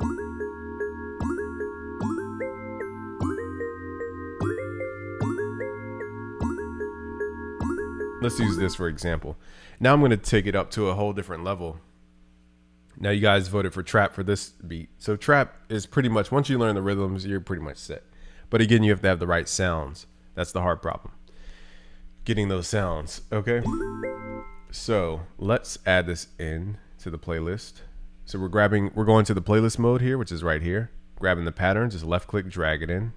And then I keep my snap to grid to 1 bar so everything lines up. And then you just copy it or hit Control B to latch paste. So it copies all the way through. Now we're not done with the processing yet. So here's where we turn regular sounds into what we call trap sounds. So let's right click. Let's go to consolidate from this track from track start. Now this may or may not crash FL, so I'm gonna save it first. Okay, right click, consolidate this track from track start and hit start. Okay, so now we have what's called MIDI, or the notes that we play on the piano. The notes that we have on the notes that we're playing on piano were turned into audio. So like a sample, we've created a sample for ourselves. So if I go to the top left, I can go to channel settings. I like to switch my mode to stretch mode. So no matter what the BPM, it will keep its same pitch and it will sound the same no matter the BPM. But what we can do is we can pitch it up an octave. So let's mess with it going up an octave, which is 1200 cents. We could pull it down an octave or negative 1200 cents. We could reverse it. We could do a lot of things. Click on reverse.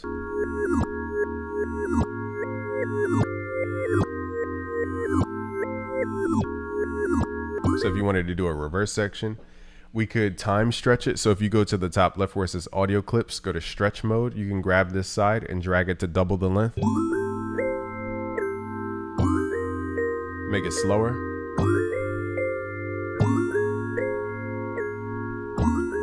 And here's where you can go back to your channel effects, start pulling down the effects. You can reverse it. Not bad. If you need, remember the replay will be here. You could always pause it. I'm just showing you how to manipulate your melodies. That's what trap is all about. It's more than just the notes we play. It's the effects we add to the actual sound. So we can go down that whole area of sound later, but I just wanted to show you that's how we get to that. So now I like the brass sound. So I'm actually going to go back to the brass, and I think it was called Greasy or something.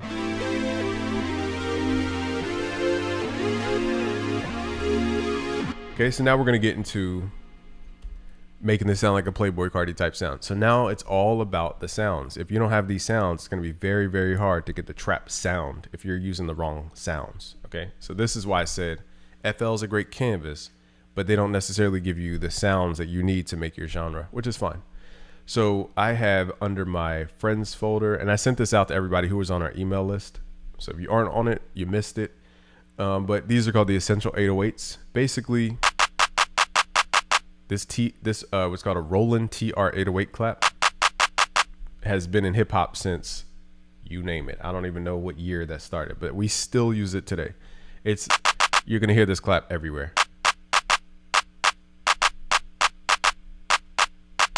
This is how we do to make a moving at the fool while we up in the club. We've been using it since like a gazillion years ago. Okay, so then you want to grab an 808 that you like. Most people like the Spins 808 for tone. So if you're going to play a lot of notes with your 808, right click, open that up in new channel. If you're going to play a lot of like melodic notes where your 808's doing a lot of dancing around like that, we usually go for Spins 808 if you're going to be tonal with your 808. But if you're just you want an 808 that just knocks, you can go for the Zaytoven 808, which looks like this. Some people call it the baby 808. I call it the TikTok 808. So we're not really being musical with this 808. Is my stream messed up? Hold on, let me check the stream. No, we're still good. It says we're good on my end. So the 808 TikTok, the TikTok 808 is not as tonal.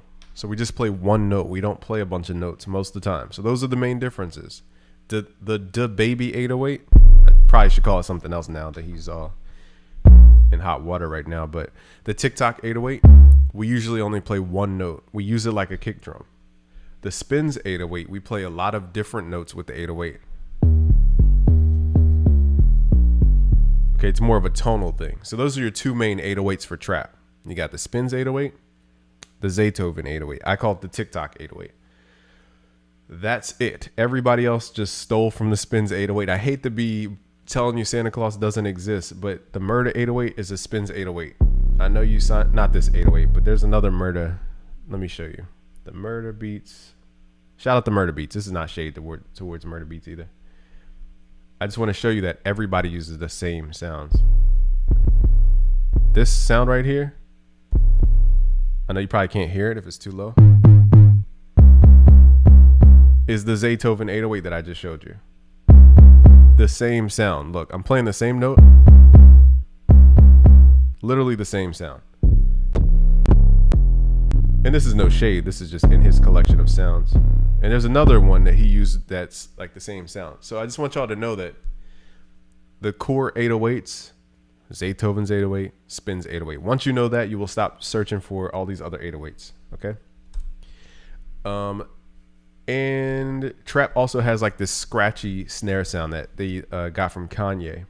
So let me show you what that looks like in our Ultimate Producer bundle. It's called Snare Ham. So it's this sound right here. And without giving you a whole history, this basically came from an old drum machine, and it was made to be super loud. But it's basically from an old drum machine. So you're gonna hear this like Waka Flocka type Kanye, Travis Scott type snare.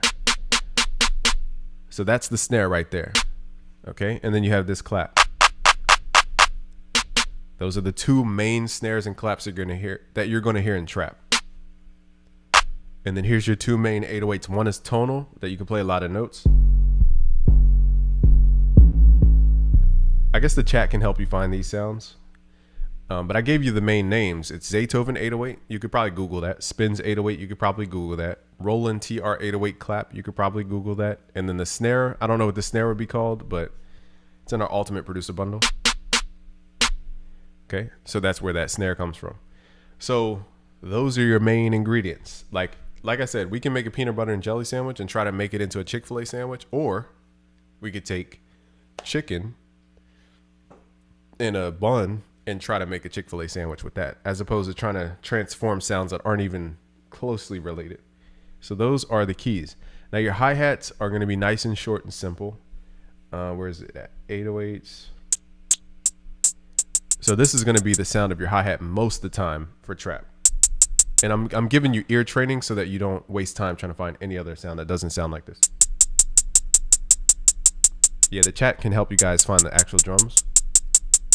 But it's nice, short, straight to the point hi-hat. It should look like this, like a little triangle. It's very short. Okay, so you're not going to use the long hi-hats. Like, this is not your hi-hat for... I can't say not, because that's not technically true. But let me go to like a stock sound just to show you the sounds that are not for trap. So for example, if I go here, that is not a trap hi-hat. Neither is that. Neither is that. That isn't either. Neither is that. See how it's a lot going on? Whereas trap is actually like this. This other one has all the stuff going on. So you got to be careful the sounds you use, because that can easily take people out of what we call the trap genre. Now, when you get more advanced, you could switch up the sounds. But for now, start with the ingredients, and then you could switch it up later. So those are the sounds that we use for trap. So once you learn the sounds, now we're going to go to a new pattern. So again, your habit should be highlight all your sounds, hit Control L, send them to the mixer. It's going to be auto named. Now we're going to go to pattern 2 in the playlist. Let's close out the browser. We're going to go to patterns mode, grab this pattern, drag it in, and we're going to drag this somewhere around 4 bars or so. And now what we can do is when we actually create in the channel rack, this area here, it will show up in our playlist here. So we can create the beat as we're listening to the musical instruments. And it's really easy to make beats this way. So in the beginning, the first step you should do is turn on the metronome. Remember, we're at 150 BPM. This is in your melodic trap range. If you want a Migos range, you want to go down to about 130, 132 BPM. If you want Travis Scott, you want to stay around 140 to 144. 144 is where UK drill starts. That's the drill tempo. 150 is where we get into melodic trap. And 170 plus is where we get into like Tekashi 6ix9ine, Meek Mill type club, very aggressive type sound. Okay, so those are the BPMs you need to know. So let's go to pattern mode and let's start mapping out this stuff. So the first thing you need to know about the rhythms is turn your metronome on. And we're just doing trap right now. We're going to get into the other genres in a second, because you guys voted for trap at 34%. And then we'll get into sample beats, and then we'll get into UK drill and then pop. Okay, so the main thing is where you put your clap or your snare. So typically they get in the habit of putting their snare on these little red spots. But remember, we're not at regular tempo, we're at double tempo. So technically the snare should wait. So it's 1, 2, 3, 4, 5, 6, 7, 8. 1, 2, 3, 4, 5, 6, 7, 8. So basically, if you listen to the metronome and count, just count to 3 and count to 7. So it's 1, 2, 3, 4, 5, 6, 7, 8. 1, 2, 3, 4, 5, 6, 7. So it's on the 3 and the 7 count. So again, listen to this sound, and then it should hit on the 3 and the 7. What's up, Nafi Beats? So it hits on the 3. 1, 2, 3, 4, 5, 6, 7, 8. 1, 2, 3, 4, 5, 6, 7. So that's how you count out music. And that's going to be your main structure of how you map out your trap drums. So I'm giving you the core rhythms, the core sounds, the core chords that you need to know to make this type of music. And I'm proving it by making it right in front of your face. That sounded weird. Right in front of your face. That sounded kind of weird. Let's use our TikTok 808. And now we're going to create rhythms. But again, with the TikTok 808, it doesn't need to be like all over the place like a bass line. We're just using it like a kick drum. So we're just going to, the main rhythm I love is boom, boom, boom, boom, boom, boom, boom, boom, boom, boom. Once you learn that rhythm, you realize we use it in everything.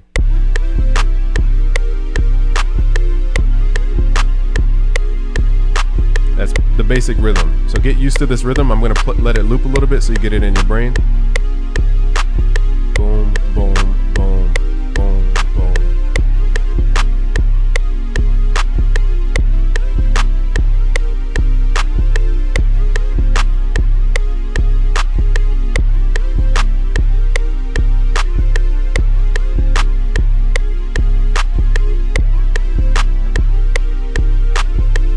Okay, so these are all core rhythms.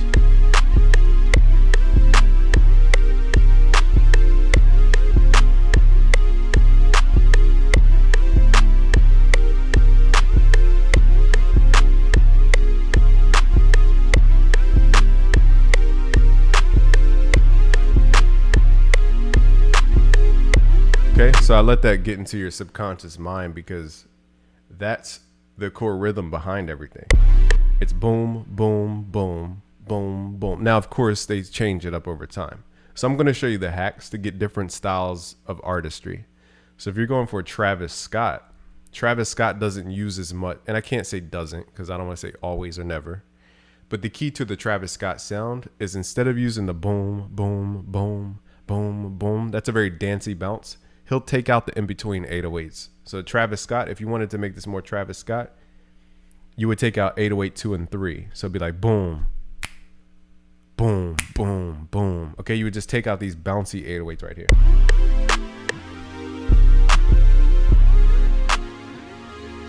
And it's that infinite gap, that space that creates the Travis Scott sound.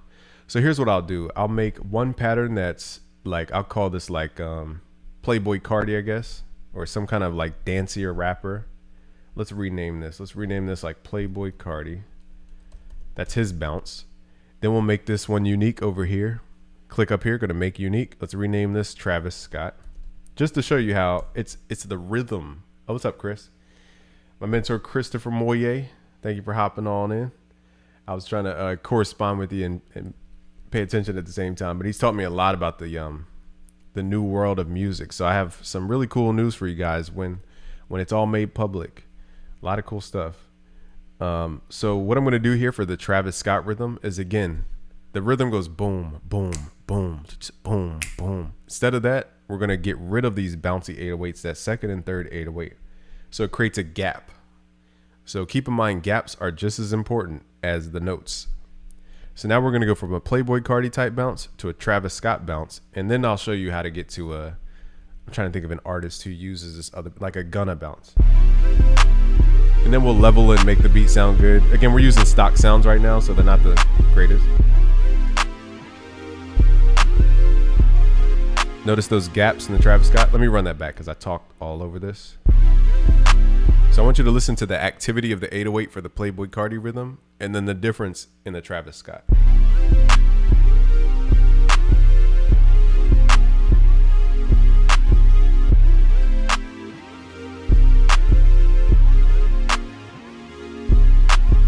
Notice how the gaps become the instrument in the Travis Scott. Now we're going to get into another type of rhythm. Let's call this, let's make this unique firstly. Let's rename this. Let's call this like Gunna. So the only difference that they do in this style is they do back-to-back 808s. So instead of boom, boom, boom, boom, boom, they'll do like boom, boom, boom, boom, boom. They'll do like double 808s. So again, I'm showing you the little nuances that give you the whole genre. So it's boom, boom, boom, boom, boom, boom, boom, boom, boom, boom. Okay, so it's double 808s. Thank you, Chris. So these double 808s create like a Meek Mill type Gunna type sound. It's something about that stutter effect. And then I'll show you Chicago drill. So I didn't realize there's so much to show you guys. Let's make this last one unique. And let's rename this Chicago drill. Chicago drill.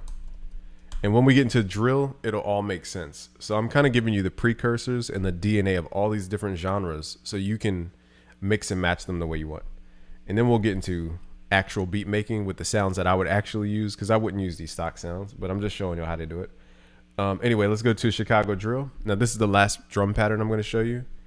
Now this one, the key is that you're putting the 808s on the snare. So it's like boom, boom, boom, boom, boom, boom, boom, boom, boom, boom. The kick and the snare overlap. So let me show you what that sounds like. So shout out to Young Chop for creating this sound. Oops, I thought they were lined up. They visually weren't lined up. So the kick and the snare, boom, boom, boom at the end.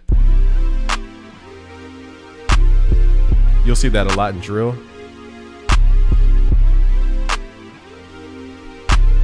So we have all four main categories of hip hop just by simply moving the 808 around. That's why I said when you study the basics, you'll become a lot better, because again, it's not about learning something new all the time. Sometimes it's understanding that every color is red, yellow, and blue.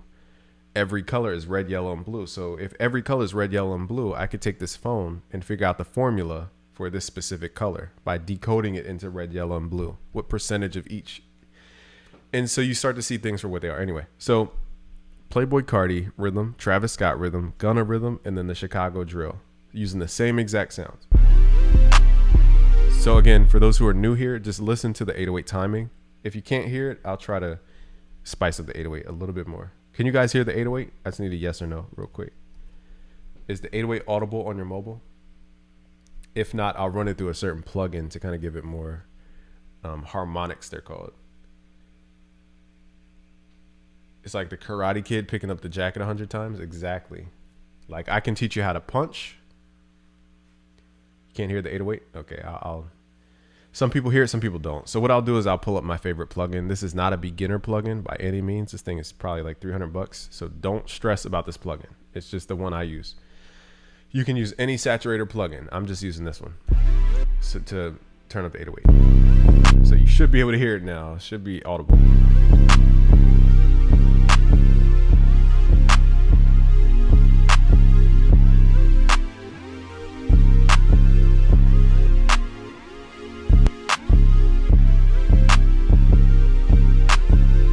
So again, I'm just doing this so you could hear it.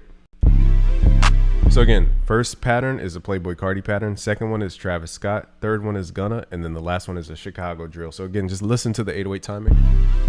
Then we'll get into all the other stuff about genre.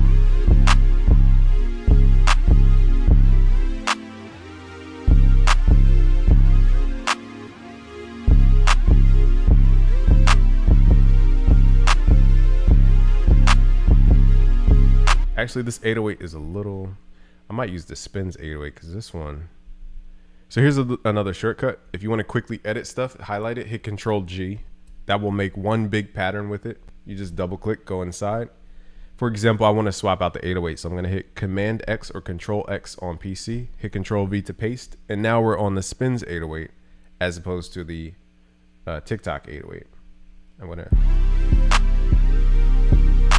Just because this one has a little more tone.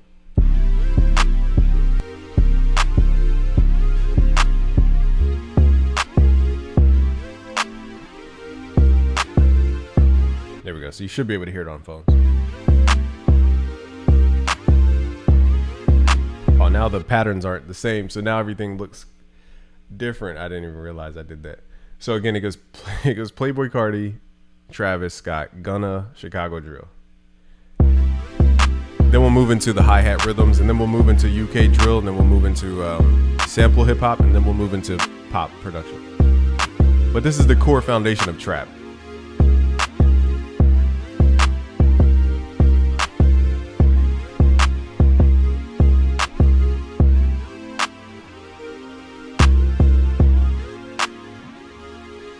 Okay, so the last step here is hi-hats, and I'll be really quick about this because we spend a lot of time just on those basic principles. So again, the hi-hat sound is this. Very short, straight to the point. All you got to do is just right click, fill each two steps. That's it. This is the most basic. Even Travis Scott, even Drake uses this rhythm. This is not something that is so basic that the top guys don't use it. And again, for those who just joined, this is a masterclass on how to make beats.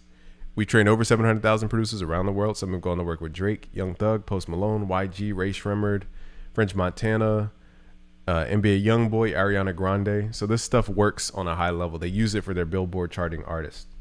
And it's this simple. That's really how simple the hi-hats are. Now I'm going to show you one trick. I know I'm getting too in the weeds about little stuff, but if you click on the 808, go to the wrench tool, turn up what's called time shift. This will delay the 808 a little to the right so it doesn't sound so quantized and locked onto the grid. You can do the same thing with your hi-hats if they sound too like, this is the Metro Boomin technique. Now the drums sound a little more spacey. They feel like they have a lot more space. Oops. A lot more space. Let's go back.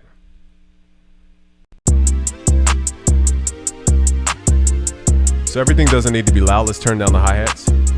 Now the quickest hi-hat roll you could do is just adding a hi-hat in the step sequencer. So like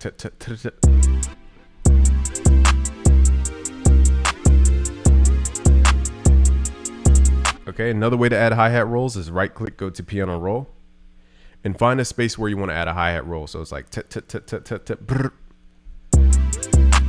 so right here I want a hi-hat roll. I'm just gonna add in a note and highlight the note, hit Alt A.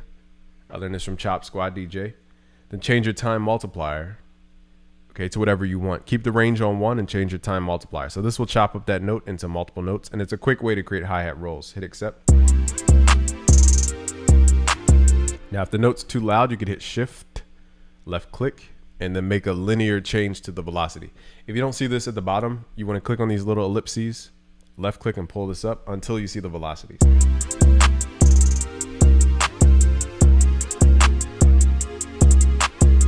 Then you just make the hi-hat rolls wherever you want.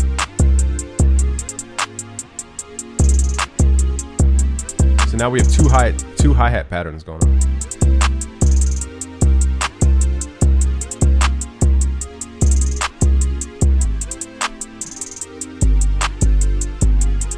So I just changed the note for the 808.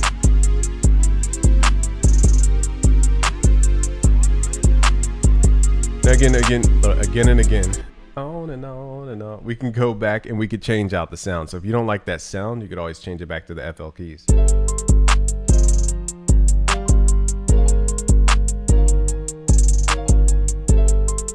And again, from here, you could do 1,000 things. You could take out parts in the piano. You know, there's a gazillion things you could do from here.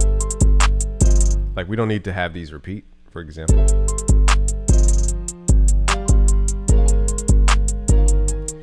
So here's a little hidden rule that I found for myself. You can do things in threes. So for example, notice how I'm doing 3 things.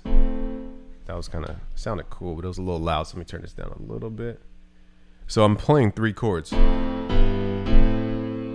I repeat 1, 2, 3.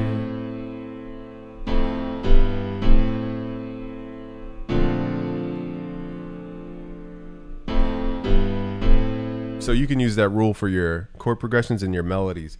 If your melody gets too convoluted or too confusing, knock it down to 3 things. So 1, 2, 3. 1, 2, 3. Okay, so if it ever gets too confusing, you could do that. So this one has a lot of stuff going on. So I would move this note over, for example. And I would get rid of this last chord. So if it gets too complicated, that's what I would do to make this sound more minimal.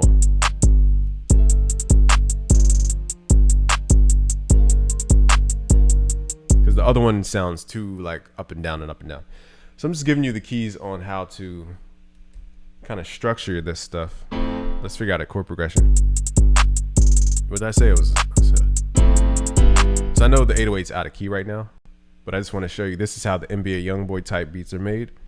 If you're going for this kind of sad melodic sound, then I'll show you how to add melody on top of this. So again, threes. 1, 2, 3. 1, 2, 3. Keyscape. No, this is FL keys. I'm just playing on really high velocity. That's why it has that sound. Okay, so now let's go back. I'm going to change the 808, so don't worry about the actual tone right now. Playing 3 chords, and I'll show you what those chords are. 1, 2.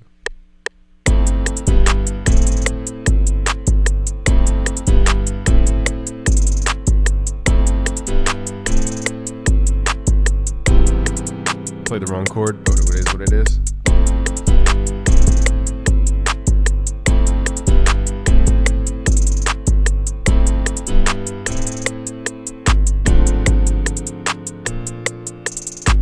I don't know why I played the wrong chord twice. Played the wrong chord twice. I even called myself editing myself. Okay, so here's the chords for those who like the sound, for example. Let's hit Alt-Q to quantize. And again, we need to change up the 808 note because it's out of key. I don't want to get too deep into keys and how to tune right now. It's too much. So we need the 808 to go.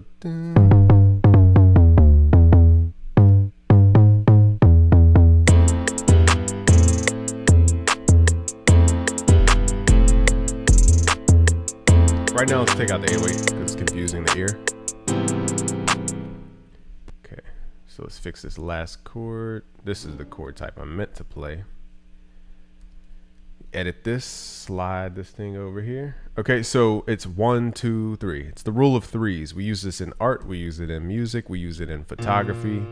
A good photographer knows to keep room ahead. Like most people, when they take a picture, their head's at the top of the frame and then their feet are at the bottom of the frame. Good photographers, when they take a picture, your head isn't all the way at the top of the frame. It's actually space above your head in a third of the picture. So it's a third of the space above your head to your torso, and then your torso to your feet. So everything's in threes. Even the Mona Lisa, I think, is in threes, something like this. So it's called the rule of threes. We use it for songwriting. We use it for hook writing. We use it for beat making. It's just something that we just use. So you could do this, and then its common technique is right-click, clone this, and then use this second piano to write the top line melody. Let's go to piano roll.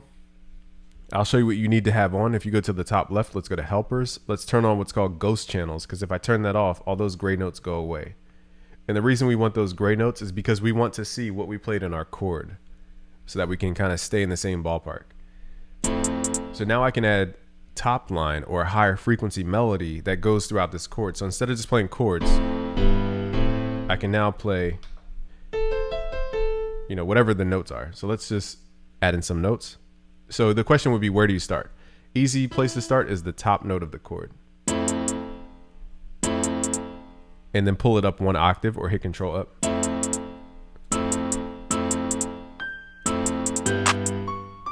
So now I'm just going to use my brain to tell me what notes sound good. So you could make this scientific, and I could make myself sound smarter by telling you that this is a minor third, and this is the 5th of G and all this. I could tell you all this, but really I'm just listening to my brain tell me what note I want. So I want to go.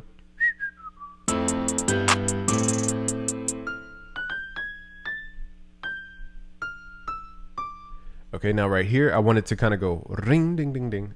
Okay, I know I'm not making a lot of sense, but I call it a slide note. In Italian, I think they call it a glissando. We're not speaking Italian, so we don't call it that. So we're gonna highlight this note and then hit Alt and left click and drag it a little to the right. So now the notes go. Instead of very computerized, robotic, we go.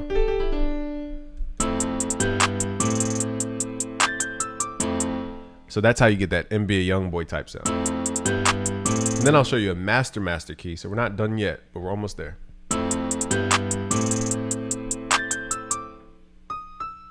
So I want to go dun, dun, boom. Oops, gotta get the timing right.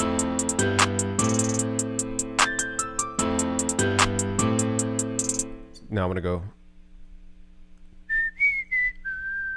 So we're going to copy this over, hit Control to highlight, hit Shift, left click and drag it over. But now I want to go.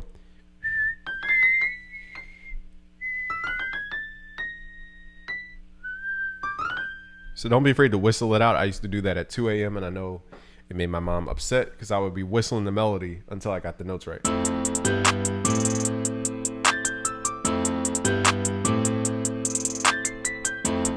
So this is how you start thinking through your melodies. It starts with chords, and that's why I wanted to show you the chord stuff first.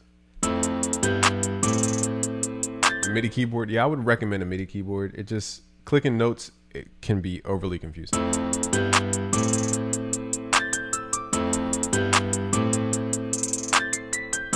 Now I'm gonna go.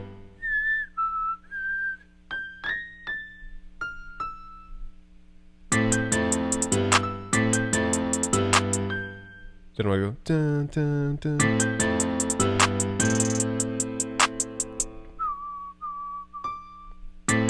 So notice, I'll show you in a second because I don't want to cut my brain off.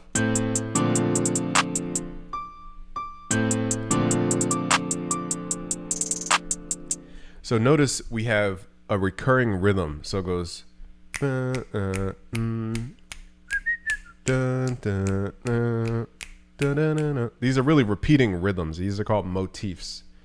And remember when I told you that melody is also rhythm? I told you that a while ago when I said, what was the, so what's the song I'm playing? Wait, hold on.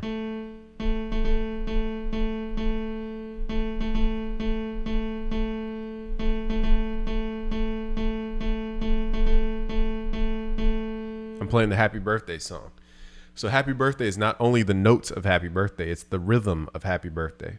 So a motif is a collection of rhythms that is a melody. Remember, rhythm is melody.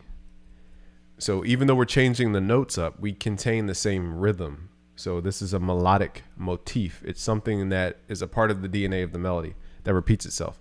So it goes motif 1, then it repeats itself. Then it creates a change on the third thing. Just remember the rule of 3. We usually create a change on that third thing. And then we go into the rule of 3 at the end, playing only 3 notes. Now, there's no hard rule. I'm just showing you why this sounds good.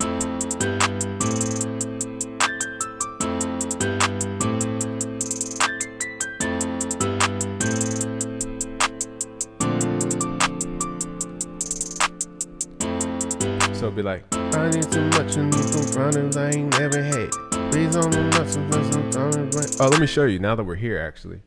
One thing you want to do is test your melody to make sure you left enough space for the artist. So now the question becomes, how do we add vocals to this? How do we know if it's a major key, a minor key? There's a plugin called Scalar, or if you don't have this plugin, you can actually go to your phone apps, and there's an app called Piano. So on Piano, what this does is, I'll show you the Piano app first before I show you the, so here's Piano. I don't even know if you can see, I don't even know if y'all can see this. You probably can't. But anyway, it's a piano app on my phone. And I can play different notes. Turn my phone up a little bit. We're in the wrong octave. We're in octave like 7 right now.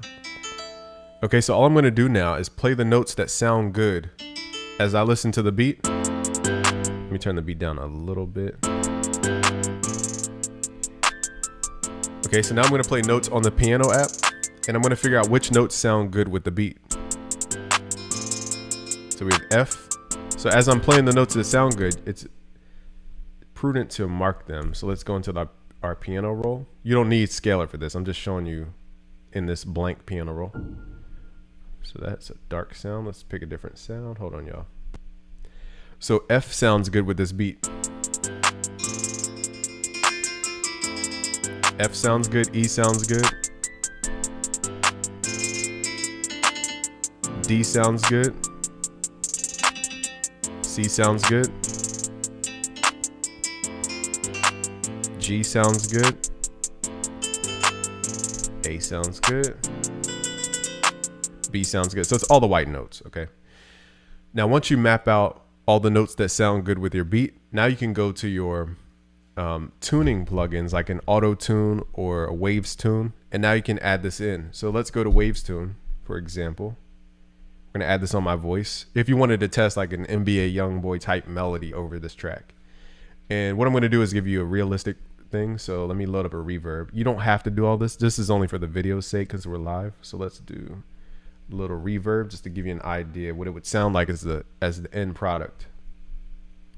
And then he might have like delay or something like this. So Fruity Delay 3, where you at? Fruity Delay 3, where is it? Fruity Delay 3, here we go. Let's do ping pong mode. I know I'm moving a little quickly here, but again, this is only a reference. This is not a must. I'm just setting this up so that we can hear effects. Check. Okay, so now my voice is going through a reverb, and it's going through delay. So that's just stuff for the side. Okay, so what we do is we go to our plugin of choice, and then you just remove the notes that we're not using. So this plugin, to remove notes, you have to click on the note until it has an X over it, and then that's how you remove the notes. So we're just removing all the black notes. So now this auto tune will lock me in to only the white notes. Thank you, Nicholas DeRosa, for the super chat. So now when I turn my retune speed on 0 and then my note transition down to 0, when I talk, I'm going to be locked into the key, regardless of if you know what the key's name is or not. So now I can act like I'm NBA Youngboy and give you that performance. So it'd be like, I never dreamed of it. Wait, let me turn me down because I don't have his tone fully. Turn the piano up. I never dreamed I had nothing, I was starting off. Even things, reputation, they was on a y'all. We talking dirty reasons, niggas when they talking y'all. Ain't no running with this honest, I swear to God. These niggas acting like they fakers, they be acting low. I'm taking they is locking low. We talking dirty. So you get the idea. I know I don't sound like NBA Youngboy, but always check the key of the song and make sure that there's a pocket for the artist if you can. If you don't have a mic, that's fine, but at least rap in your head or sing in your head, because the biggest thing we producers do is we make these grooves that are unperformable, and you could tell because the kick drum might be in a weird spot or the hi-hats might be in a weird spot. Okay, so that's that. I think we covered everything as far as trap. Pretty sure we covered almost everything as far as trap. So let's move into, I'm going to move faster because we're at the hour mark now. So now I'm going to get a little bit faster because we went over the basics of this stuff. So now let's move into UK drill and let's start anew. So give me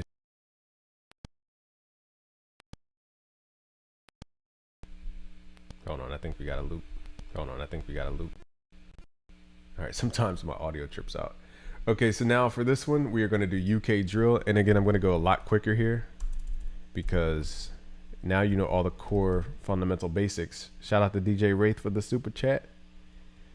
Call this masterclass. See what he says. Thank you for all the gems. We love you and appreciate all you do for us. And thank you for all the love you show me. Thank you, DJ Wraith. And we'll be going live at 9. So I got to definitely wrap this masterclass up by 9 because then we got to go live to play your music tonight at 9 p.m. Eastern. So UK drill is a little bit, the only difference is the hi-hat pattern and the snare pattern. But again, it comes down to those core things. So now I'm showing you stuff that isn't stock sounds in FL. So here's where we're getting a little more advanced. So I'm going to do UK drill right now. Then we're going to move into sample beats because that's pretty advanced too. And then we'll move into pop, which requires a lot of music theory. Okay, so I got a lot to cover, but it's doable. So I'm going to be really quick. So my friend Trizza at theproducerkit.com, I'm actually going to link his website here, http theproducerkit.com. Click here for UK drill sounds. It's called Drill Up. So look for his kit called Drill Up because he has the drill sounds that I'm about to use. Shout out to Kraken. He says, here you dropped it. Thank you. Appreciate that. Thank you. Okay, so let's get into, what was I saying? I forgot that quick. Oh, UK drill. So Trizza released a kit called Drill Up. So if you go to theproducerkit.com and go to Drill Up, and we're going to start with the hi-hat sound. So drill is, I'll give you a quick history because it's a lot to go through. So long story short, Chicago has its own drill, which is based in gang culture, which is based in really hard music. And the way you have hard music is not only frequencies, it's harmonics, and it's about being on the downbeat of something. So that's why the kicks are like, it's very on the downbeat. It's a downbeat type genre. Then you have New York drill, which is a derivation of Chicago drill, which is, again, talking about gang culture and all that type of stuff. It was really made to create diss tracks. But New York drill is the same thing as Chicago. It's the only difference is their snare placement. So instead of the, actually, I can't say their snare placement. It's actually, they took a lot from the UK. So I have to draw it out for you to even understand what I'm talking about. Let's just draw it out. So let's open this up. We have the hi-hat, and then we need some kind of rim snare, like a quick snare, like this sound right here. Nothing too long. It has to be very short. Okay, so what we're gonna do is turn the tempo on 144. This is where kind of UK drill resides in, and UK drill came from what's called the grime scene, where they had those very chorusy type bass lines. And I'll give you an example of like a chorusy bass line you might hear in grime. Let's make one real quick, just so you know what the heck I'm talking about. So for example, in grime, you would hear basses like this. It would be a super saw that's like 8 voices, detuned, very low octave. Let's add a filter. Let's do low pass filter. It's at mono legato mode, a little portamento. Let's do one more octave low. Okay, and then you have some type of chorus over top of this. This is a bit of a harsh sound, but this is grime for the most part. So the bass is very gritty, is my point. It's not an 808.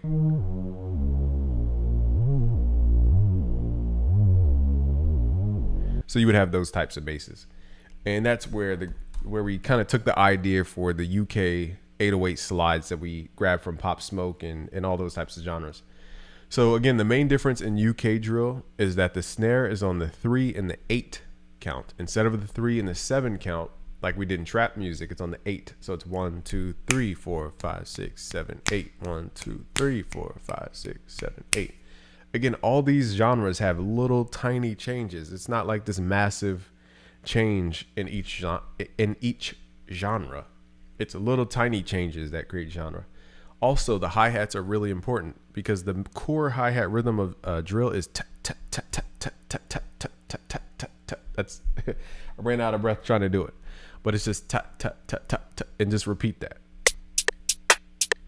And that's all you got to do. Now, you can switch it up and then make it your own thing, but this is the core rhythm. Ta ta ta ta ta ta. It's not triplets. Triplets would be ta ta ta ta ta ta ta ta ta. That's not what we're playing. We're not playing triplets. We're playing ta ta ta ta ta ta ta. It's a different type of bounce. Oops, I didn't count out the snare. So it's 1, 2, 3, 4, 5, 6, 7, 8. 1, 2, 3, 4, 5, 6, 7, 8. 1, 2, 3. 2, 3, 4, 5, 6, 7, 8. 1, 2, 3, 4, 5, 6, 7. Hold on. Pattern got cut off. 1, 2, 3, 4, 5, 6, 7, 8. 1, 2, 3, 4, 5, 6, 7, 8. That's it. That's drill. This is the drill formula. I just gave you millions of dollars of advice by just showing you how simple it was. But this is what I mean. Once you know the basics, then you'll know how to get to the next level. So this is the real rhythm of UK drill. Now, the main difference between UK drill and New York drill, it's kind of a debate because people who didn't come from UK didn't understand the timing. And I can get into everything about everything. I don't want to confuse you guys. But this is the more New York drill influence 808 because the first snare is on the 3. So it goes 1, 2, 3, 4, 5, 6, 7, 8. Whereas in the actual UK, they didn't put that first snare on the 3. They would put it on the 4.5. So it's 1, 2, 3, 4, and 5, 6, 7, 8. So here's the difference between UK, just so you guys can hear the difference. And my theory as to why it didn't work out this way for America is because America, we're so conditioned to hear music on that 3 and the 7 count that we're not used to the timing of the UK drill. So here's the UK sound. It's on the 4 and. So it's 1, 2, 3, 4 and 5, 6, 7, 8. 4 and 5, 6, 2, 3, 4. So 1, 2, 3, 4 and 5, 6, 7, 8. 1, 2, 3, 4 and 5, 6, 7, 8. So that's the UK bounce. It's a little awkward because in America we don't have dance moves that really go with that rhythm.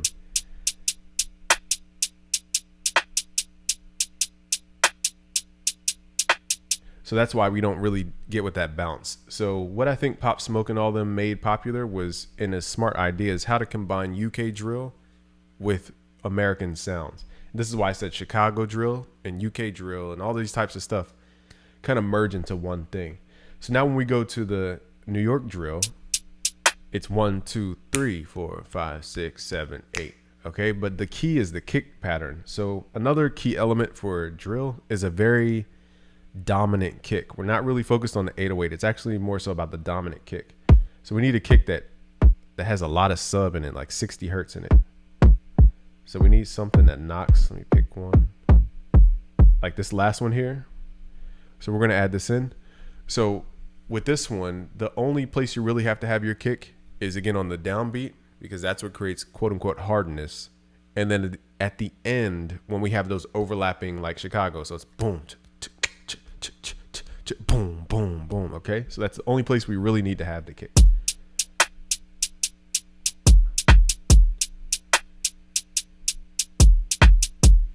So it's very spread out. So with the hi-hat, it's a little long, so I'm just going to fade it out.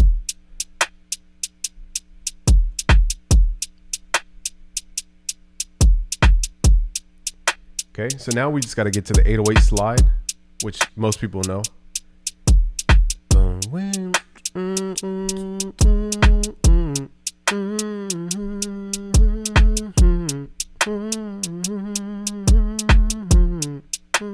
And I'll show you how to get that kind of reverse sound too. So what we're going to do first is, actually I'm trying to think what we want first, 808s or the melody. Probably the melody. So for this type of Pop Smoke sound, you're going to go for reverse. Now Drake does reverse piano. For Pop Smoke is reverse guitar. So we want to go for, trying to think of what FL Studio has for guitar. Let's go to packs. Let's go to instruments. I think they have a guitar in here somewhere. Let's do Strat. And let's do position A. Let's try this out. Okay, let's see something. So I'll show you how to print this to audio and then reverse it so it all makes sense. 808s, it's called, they're called 808s because it comes from a drum machine called a Roland TR-808. It was a machine that had a lot of different drum sounds in it, but the most popular sound was the bass sound. So we just called it the 808 bass, but it came from a drum machine, AKA a drum kit back in the day, called the Roland TR-808. That's where the name came from. It's from Roland. Okay, so let's turn this down and let's start adding notes, and then I'll show you how to think backwards with melody.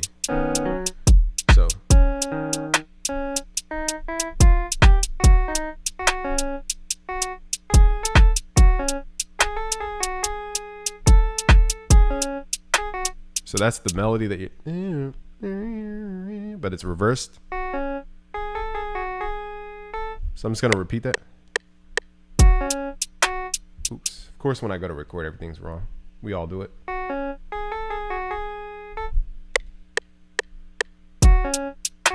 Oh, I did it again. Oh my goodness. What's that meme of when you go to record, everything messes up? There we go. 1, 2. Okay, so now that we have that forward, let's go to the actual guitar. Go to your cog icon, go to your wrench tool. Let's go to monophonic mode. So this creates like a pitch bend. And then now when we play the notes, it should slur when we have overlapping notes. Okay, so the only thing that needs quantized is this last note. Let's hit Alt Q to quantize.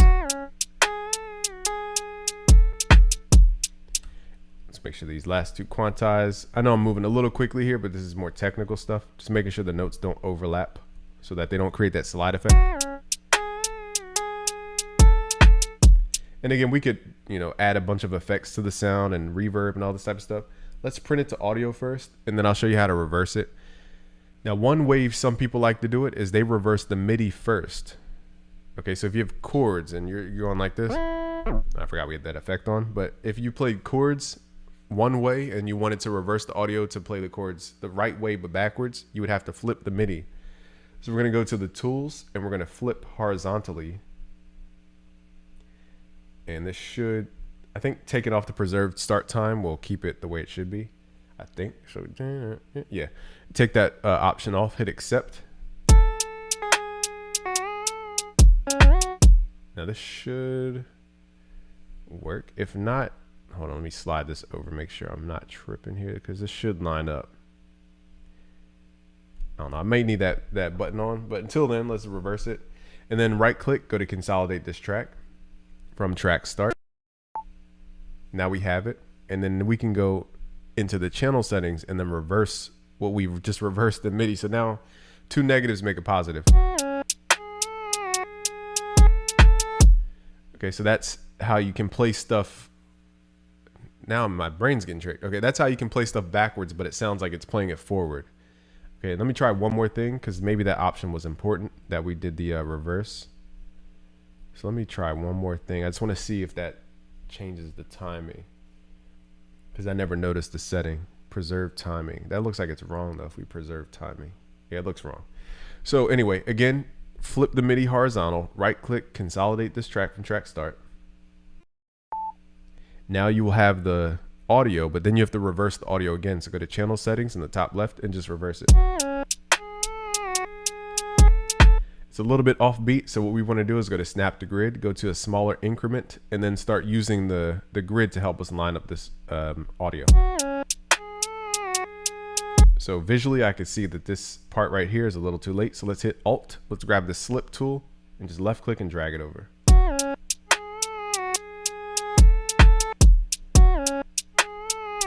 And it gets a little awkward because of the time gaps. So you might have to time stretch a couple parts.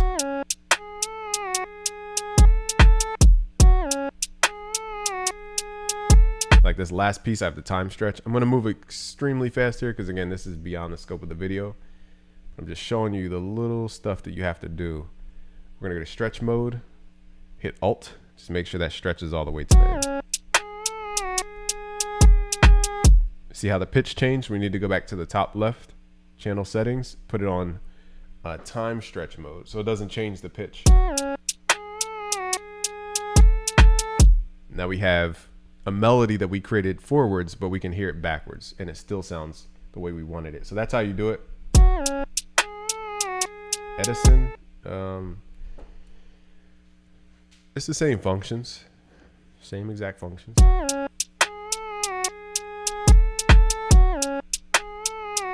So now we're gonna make this sound bigger because right now it sounds small because it's an audio file. So let's go to all our sounds, highlight all these, hit Control L. We're gonna send them to the mixer. And let's start adding effects to this guitar. So I'm gonna add direct effects. So let's go to Fruity Delay 3. We're gonna add like a bounciness to the guitar. We're gonna go to wet level, turn it to about 50%. I'm moving quickly here because this is not mandatory. This is more creative. So that's the sound we get. Let's pull the wet level down a bit. So delay is important for this sound, like violins and any string sounds, because you're filling in those gaps because there's so many gaps. Now I'm going to use a reverb that I like. It's called Valhalla Vintage Reverb. You don't need this. You could use the Fruity Reverb too. I just don't really like the sound of Fruity Reverb too. Just mess with your mix level here.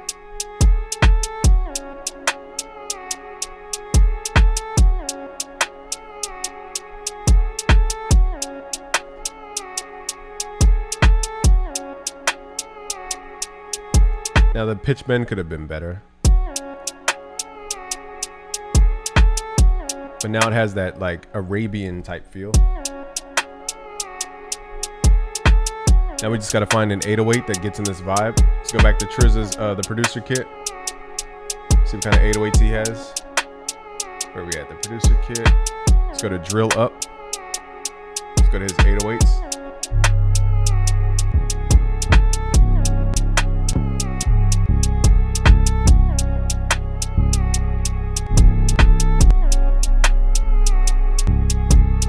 I like 808-7 and then 808-1. So here's where I kind of go into ghost mode, and I might not explain every tiny little step. The point is, with the 808, we're just going to add 808 slides, and we are treating it just like we did when we were doing our, what did we do in the trap section with the what is that, Zaytoven's 808? But this time we're going to treat it like a Spins 808 and give it note values. And then I'll show you how to do 808 slides. So let's right click, open up piano roll.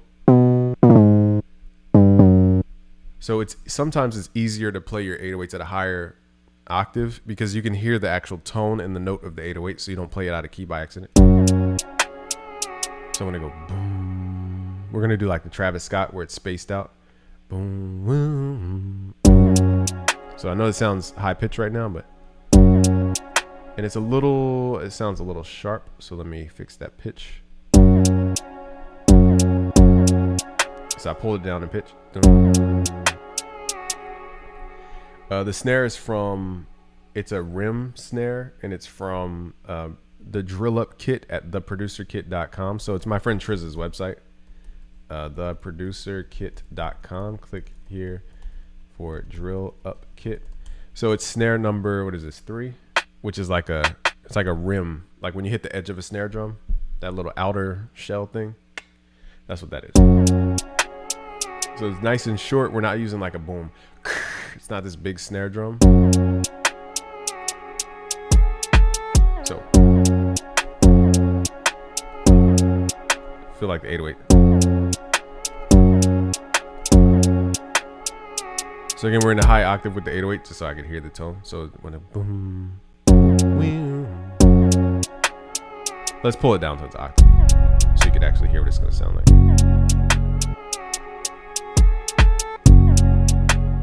Feels sharp to me, unless it's my ear. Hold on.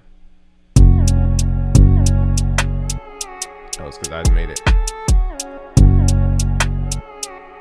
So your 808 depends. Again, we're going for more of a grime sound, which is like a chorusy type 808. It's not your typical spins 808. You would have to add like a distortion element to it and some chorusing, for those who understand what I mean.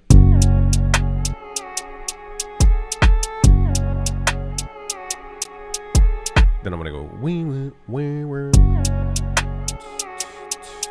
wee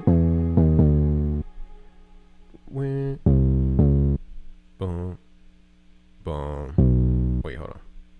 Boom. What was that?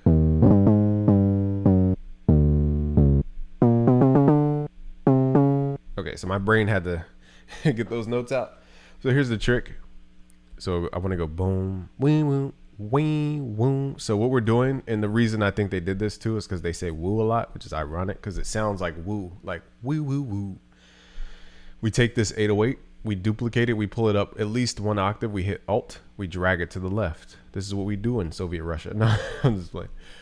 Then we double click on the note, and then we turn it into a slide note. So just double click on the note, turn it into a slide note. So it's gonna go wee woo. It's gonna slide from this pitch up to this pitch for that amount of time, and it creates like a quick pitch bend, like woo woo. So that's how you get that wah, wah.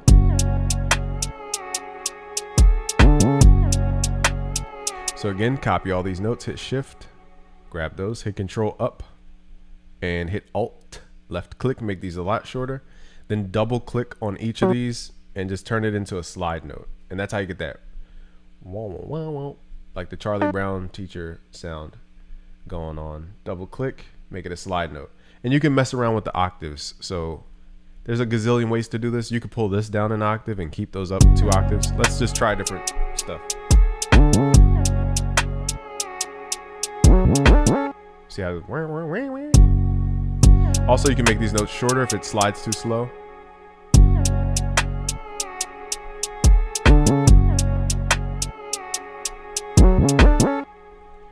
Now I'll show you how to get an extra little edge to it. So this is like bonus homework, or whatever they call it, bonus credit in school. Go to FabFilters, Saturn, or any saturation plugin you like, and then saturate the sound.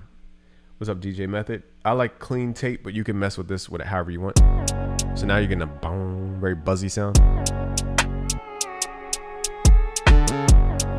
And you don't have to saturate the whole 808, so you can click each thing, and let's say you don't want saturation, you could just turn it off for the lower section.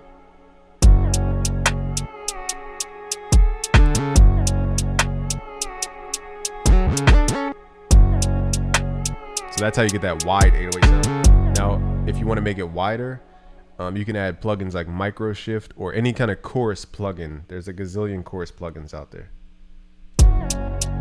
But this 808 was already wide, so there's no need to widen an already widened 808.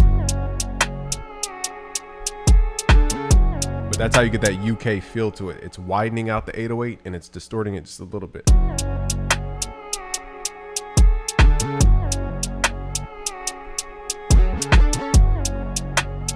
Okay, so then you level everything.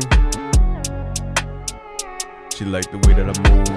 She like the way that she like the way that she like the way that she like the way that. So let's say you wanted to go in a lower octave, you would go to channel settings, keep it on stretch mode in my opinion, pull it down an octave, -12. And this way you can create different sections to your beat. So let's make this unique. I know I'm moving quickly here, but this is more so like sampling than anything else. So what I'm going to do is it's going to be regular in the beginning, and then we're going to go down an octave for the verse part. Let's go to channel settings, pull this pitch down. I said pitch with a P. Pull this pitch down. Let's go here. Let's go to make unique. And make sure this is gonna go down. Boom. So it should sound like slowed down on the right side and then the regular speed on the left side. Make sure all these are unique, because if we change in FL, if you change one thing and it's somewhere else, it will change the other thing too. It'll mess everything up.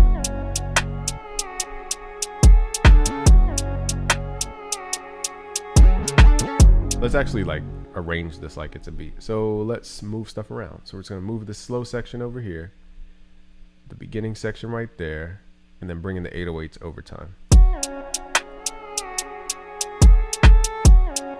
And that's UK drill. Thank you, Rick. Appreciate it. It's all these plugins I put on my voice.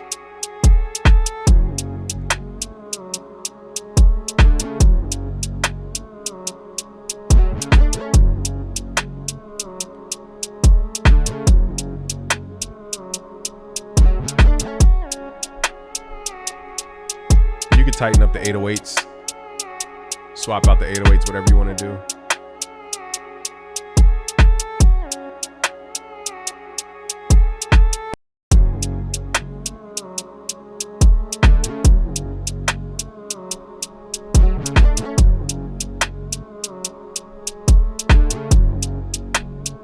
I'm gonna add saturation to that low end, see what it does.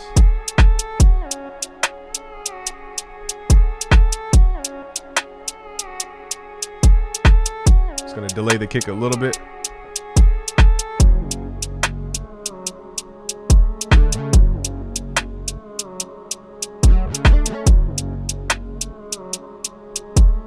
And then Pop Smoke would be like, she like the way that I move. She like, oh, I don't have reverb on here, never mind. With some Pop Smoke lyrics like, I'ma put it in the air, mama clean. I'ma put it in the air, mama clean. I spent 2 racks of baguettes up in my ear. I'm dripping below, that's what I'm wearing. Chain cost a kilo, ain't ordinary. I put in, wait, oh, I forgot his lyrics. Let me look it up. I think it's from Dior. Let me see. Dior lyrics. Pop Smoke. I put 100 in the air, mama clean. What song is that? Hold on. Pop Smoke. Maybe it's called McLaren. I'm actually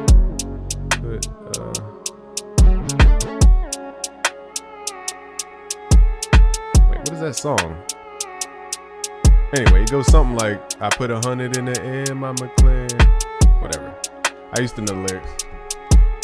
And then on the voice, you would do the same thing, add micro shift. Oops, I'm gonna click on the wrong plugin.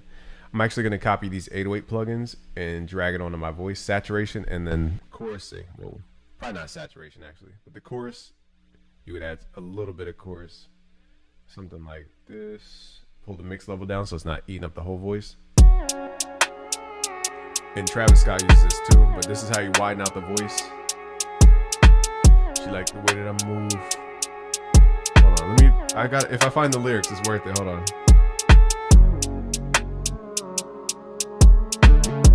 Smoke lyrics.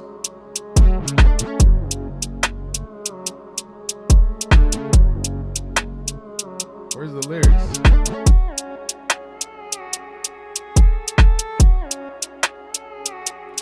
No, what is the lyrics? This is gonna drive me crazy. You ever hear a sample and you're like, what is that song from? That's the feeling I'm having right now.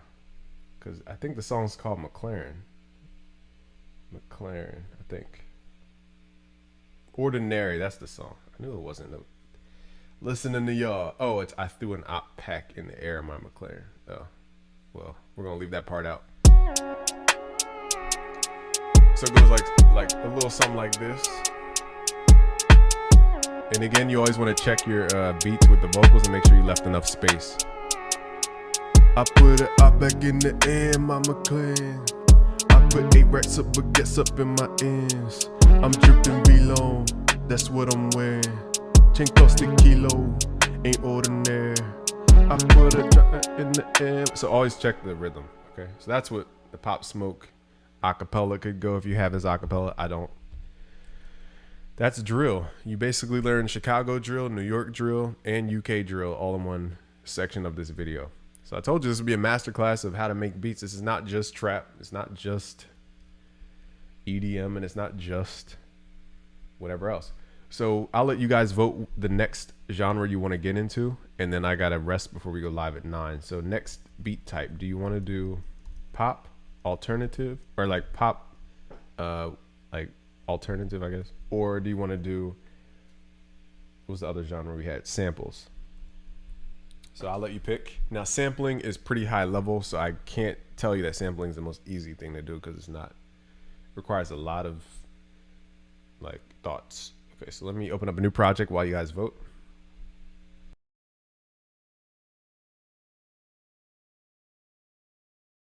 All right, there we go. Save this as, let's do live stream, masterclass, and let's do whatever you guys vote. So samples are winning right now, so I'll just save it as samples because chances are, but it's close. It's 53% to 47%. You guys, you got to get out there and vote. Gotta get out there and vote. Come on, man. No better time to vote than now. No greater. This is your time.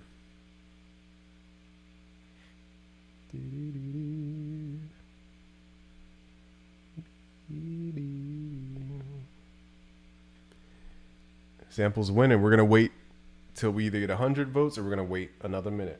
I'm gonna let you guys vote.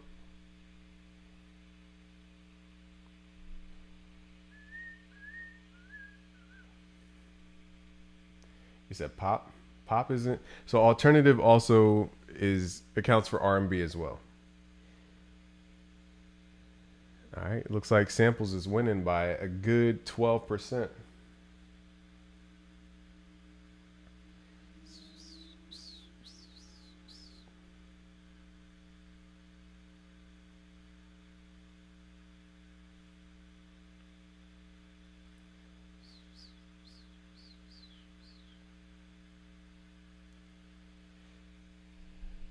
All right, sample beats won. So that's what it is. Sample beats for the win. All right. Here we go. The last two genres. So sampling is interesting because it requires a knowledge of time stretch, music theory, sound selection, grooves. It requires a lot of knowledge of a lot of stuff. So the best place I've found to find samples is tracklib.com. And the reason I say tracklib.com is because the samples are clearable. If you're just finding random samples off of YouTube, snatching the MP3, and then a rapper picks it up and they don't clear it, the labels are going to have a big issue with that. Because the reason I'm telling you this is not to scare you away from sampling, but you don't want to spend 8 hours on a beat that's super fire, and then the label, the artist goes to record on it, and then the label can't clear it. So you just wasted all that time, and the song will never come out to see the light of day.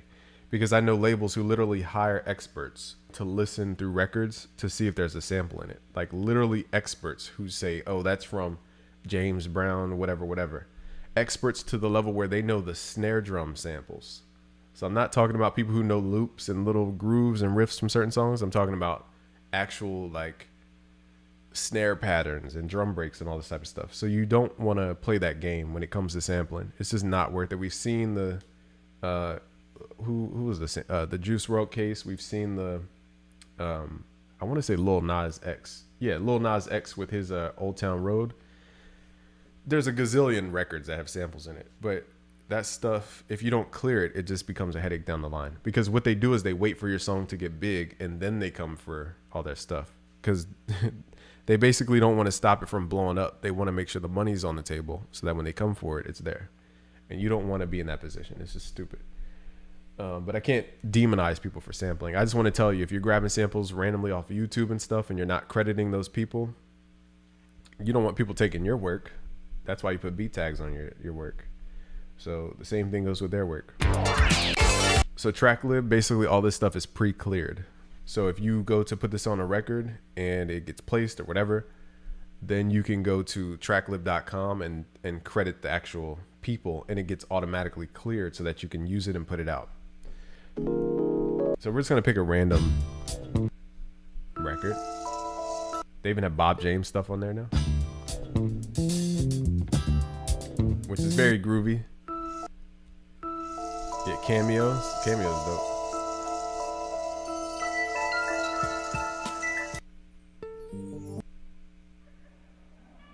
So I'm just listening for a vibe, something that my ear catches onto.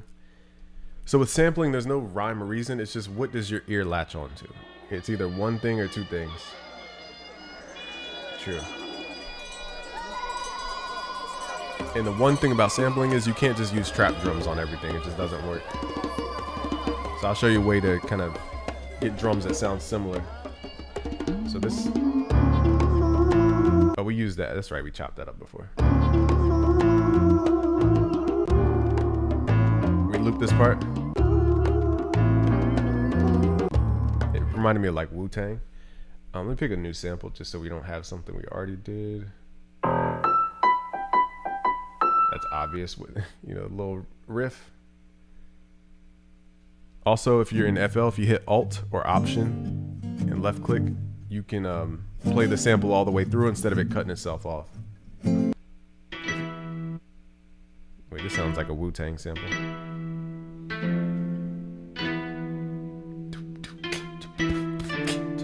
So, okay, let's do this like a Wu-Tang thing. So let's drag this into the playlist. I like the sample in the playlist as opposed to the channel rack because it gives me a lot more control.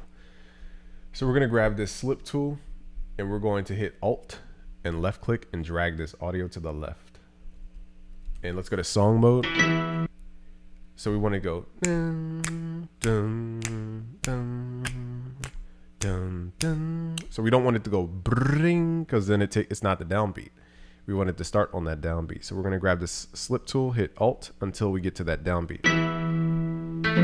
So we're just counting music first. Before you turn your metronome on, count the music. So it's 1, 2, 3, 4, 2, 2, 3, and okay, and then it repeats. So it's 1, 2, 3, 4, 2, 2, 3, and then it repeats. So hit Shift Alt, left click, do a vertical slice. We're going to slice right before the next bar. We're going to get rid of the excess. Then we're going to go to where it says audio clips in the top left, or you could hit Shift M. They both do the same thing. Hit this button right here that says stretch. And we're going to make sure the very end of this, if we hit Alt, left click and drag, that this lines up perfectly with that fourth bar. So now we can go here. We can make this unique as a sample. Hit yes and just save it wherever the folder is. And now we go to channel settings, go to mode, stretch mode. And then now it will keep its pitch and it will be in time. So if I turn the tempo on, actually I'm wrong. Why does it sound off?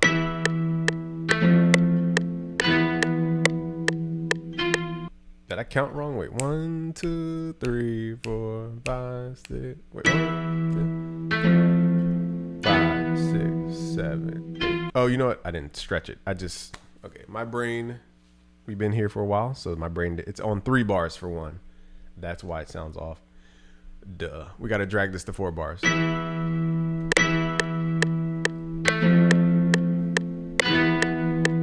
the tempo's a little slow. We could either speed it up to go to like our double time, but the thing is we want to go to regular time because we can use what's called the swing feature when we're drawing out our drums, which is really important. So let's slide this down to about 90 or 88 BPM. 91 is good. We're going to drag this to half. So we're going to drag this to 2 bars. Make like a Wu-Tang type vibe. And I'll show you a new way to create drums that you probably just never thought of.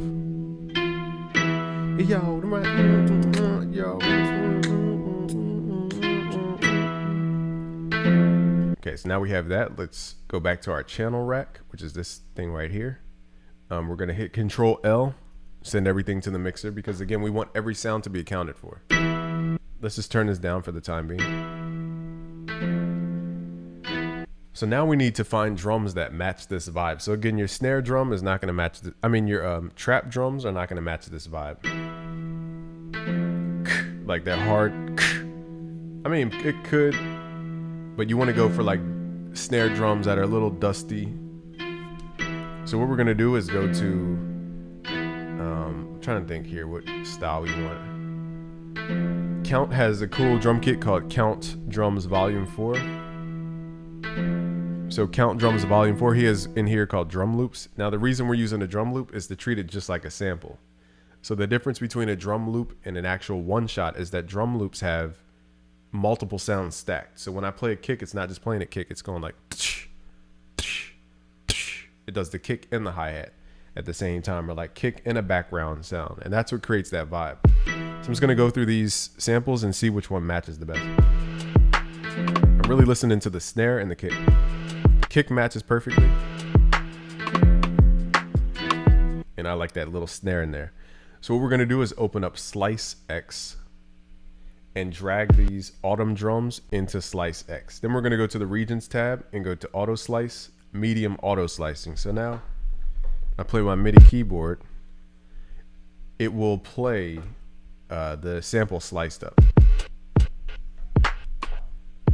So I just gotta find that kick and the rim sound, the snare. See how the kick is not just boom, it's like a cymbal over top.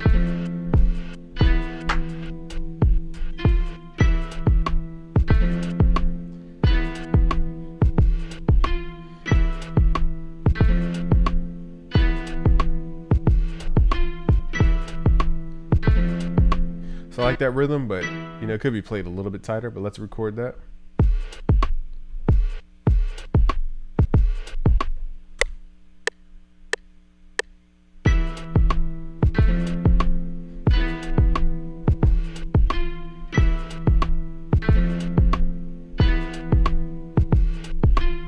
So it's a little off in certain spots, and that's the one thing about sampling. Everything's not going to be super quantized unless you have a perfect sample. See how I'm early? Then I get a little better with the groove.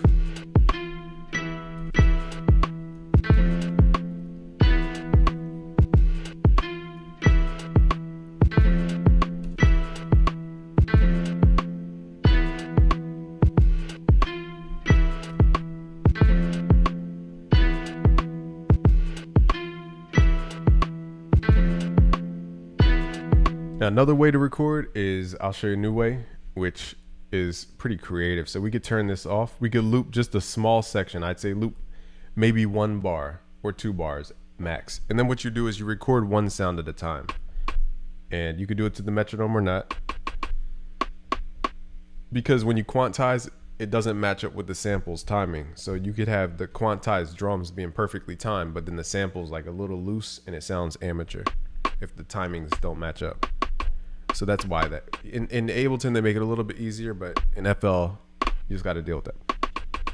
So now what I'm going to do is record one sound at a time, and we're just going to put this on what's called loop recording. So I'm going to have it loop over and over again, and I'm just going to play one sound at a time.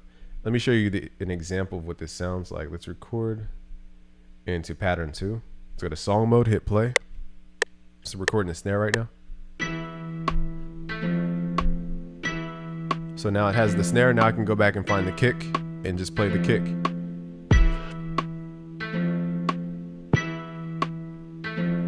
It played it a little. So here's where you might want to do it for 2 bars, because the kick came in a little bit early and it cut it off. Let's do this again, but let's do it for 2 bars. So I'm going to start with the snare. Let's do this again.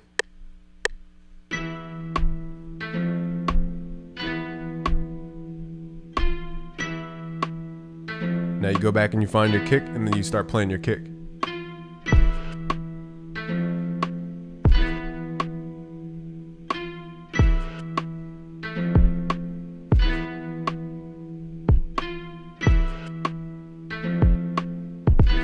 Now you can play a kick again. Now it's a little off because that initial kick needs to be a little bit earlier, but you get the idea. So now let's find like a hi-hat. Hold on, if he has one in here. Let's find this hi-hat, and now let's record the hi-hat. So loop recording allows you to just create this really dynamic groove that you just couldn't get by typing stuff in.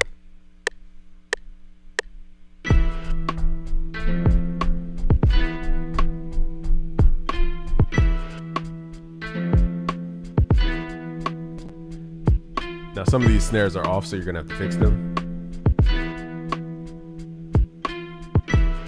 And again, this downbeat, this is delayed, so it sounds super, should be no, I'm getting into the science of it, but really this kick hits a little bit earlier than the downbeat, so that's why it sounds off. But I don't wanna worry about the minutia right now. So now you just go in and you fix the little artifacts of timing. Snares too late, snares too early. That's the reason why I start with the snare, because that usually determines where stuff should be.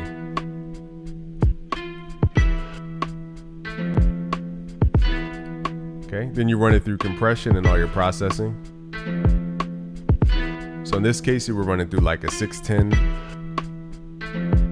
Now I know everybody doesn't have this plugin, but if you want that 90 sound, we're gonna run it through a tube amp, a pre with the tube amp. And that adds that crunch that you want. You could add low end, like boost up on 100 hertz if you want. Now let's make this more modern. Let's give it like that Drake effect, so to speak. Let's go to our sample. Let's go to gross beat. And we're going to go to where it says the green tab. Actually, no, the yellow tab, which is the time tab. We're going to go to quarter timing. We're going to right click and change that to a single curve. So now what it's going to do is turn the volume down and create those Drake chops. So if we just right click, you could do this in Fruity Slicer as well. I just like gross beat, a little bit easy. It's a little bit easier to draw. Right click, again, make that a single curve. Now you probably wouldn't do 2 per, because then the sample doesn't last that long. So the volume dips at the very end. Or you could do pulsations, so it dips every downbeat. Instead of using sidechain compression, you could do something like this. And this will add a little swing to the sample.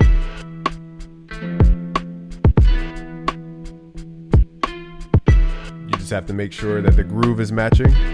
And I'll show you how to do that in 3 seconds. So what you do from here is you mess with your attack and release time until you fit the actual groove of the track. Now you can add more cymbals in here as you go. We just use the drum loop. Now we can go to the one shots of the percussion loops to chop up the hi-hats, to add some filler sounds in here.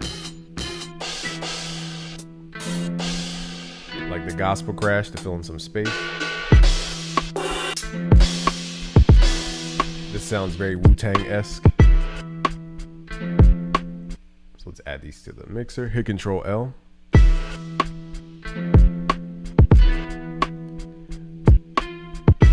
Now you can go back to your Fruity Slicer. You can find your snare, which is on slice 8. Go inside of Fruity Slicer. Whoa. Almost blew your speakers off, my bad. You can go in here, find slice 8, zoom in, just double click where you find marker 8. You could turn up the volume. So if your snare is too low, you can go to where it says amp volume, turn that up a little bit.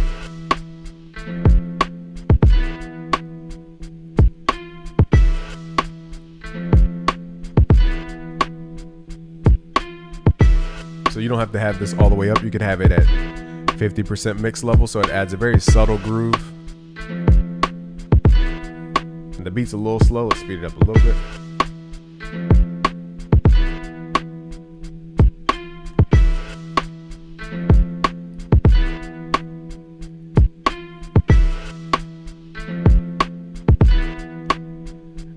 go to your drums, go to the wrench tool, turn up time shift for all your drums, and now you can delay your entire drum pattern a little to the right, just to add a little more.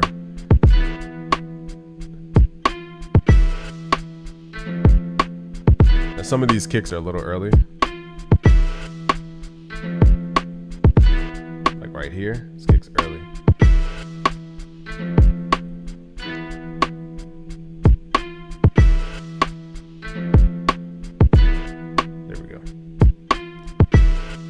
I don't know if we're gonna get the hyperpop today.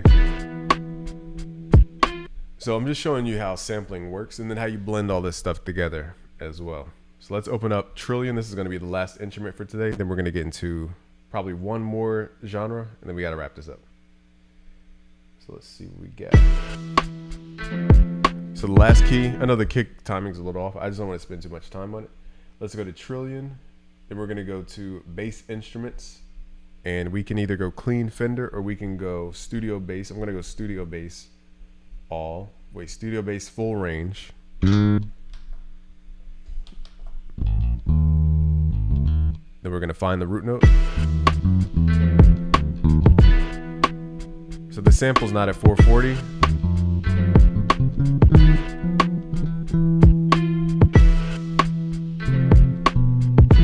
Oh yeah, here we go, found it.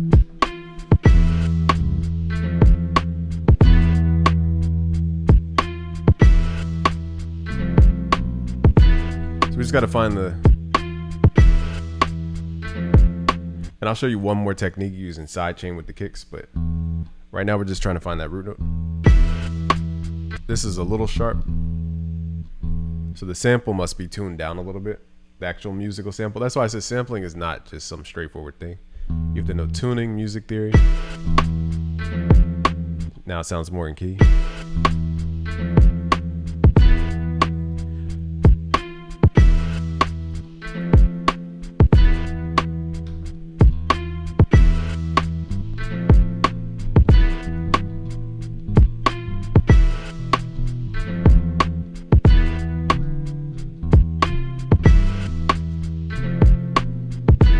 So okay, I'm just gonna record, kind of improv the bass, and I'm going up the scale.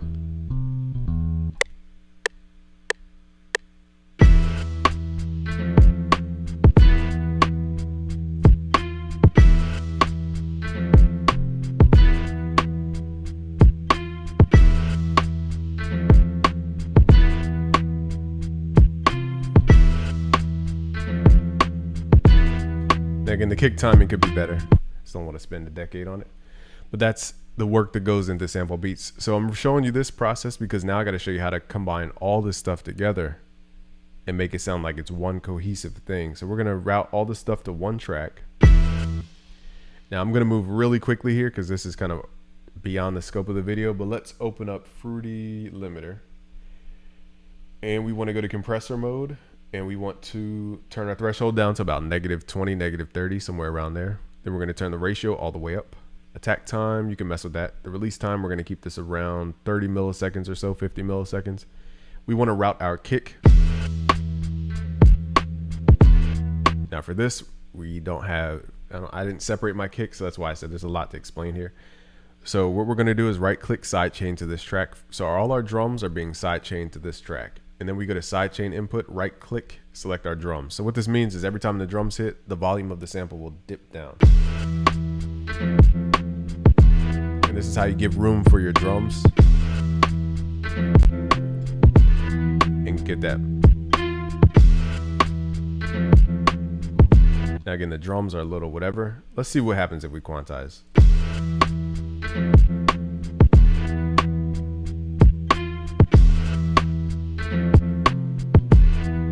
Might sound good actually. Only discrepancy is the timing from here to here. That's what's adding that awkward jump. But there's no way for us to be ahead of the beat, so that's why I'll just leave that downbeat out.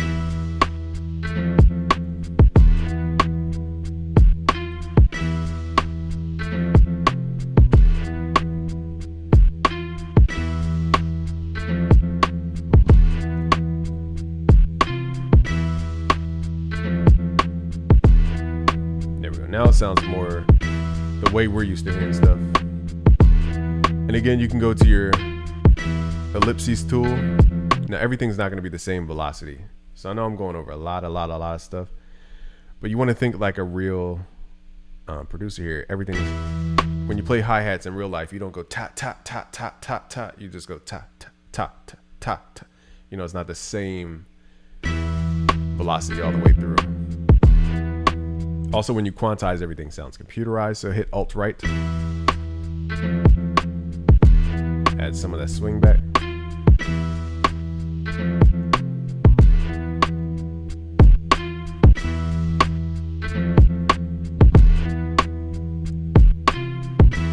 There's another trick. I know I'm going over everything. It's just so much to go over. So another trick for your kicks with sample beats, since back then they didn't have all the technology we have. So what we're gonna do is filter out the kicks by going to the kick, marker 4 and marker 1. We're gonna send it to filter articulator 2. We're gonna turn it on low pass mode and add a low pass filter. So now you're gonna hear like a muffled kick.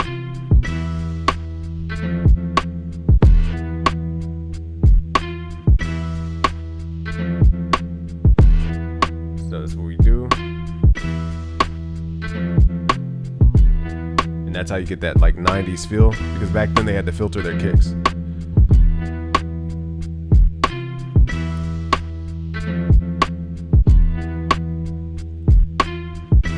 Really only the kick and the snare should trigger the sidechain. I just don't have enough time to be routing everything out. And then what else do we want to do? So everything's grouped into this track. And here's where we start adding compression and harmonics to make everything feel like it's one thing. So the first thing I would run it through would be some type of harmonic saturation. We could do FabFilter Saturn. We could do Saturation Knob from Softtube. Let's try this first.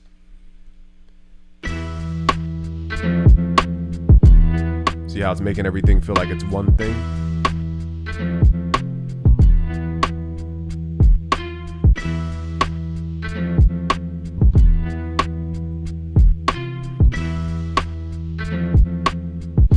And from here, you would add compression. I know I'm using stuff that isn't stock stuff, but I'm just showing y'all the process.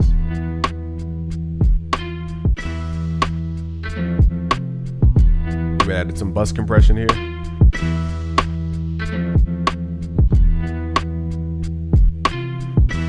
Take off the sidechain for a second. I would also probably run everything through like a reverb, just so it felt like it was in one space. So I know I'm moving really quickly here, but I'm just trying to get you to what it would sound like commercial wise, or close enough to commercial wise, I should say. Let's do smooth plate, and let's send our melody to the reverb. And also don't be afraid to send your drums to the reverb, especially for these like 90s type vibes. And that's how we get that kind of 90s thing going.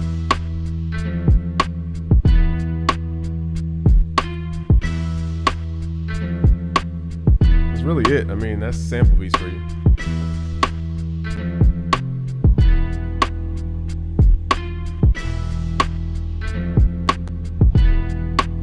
There's a really low octave bass.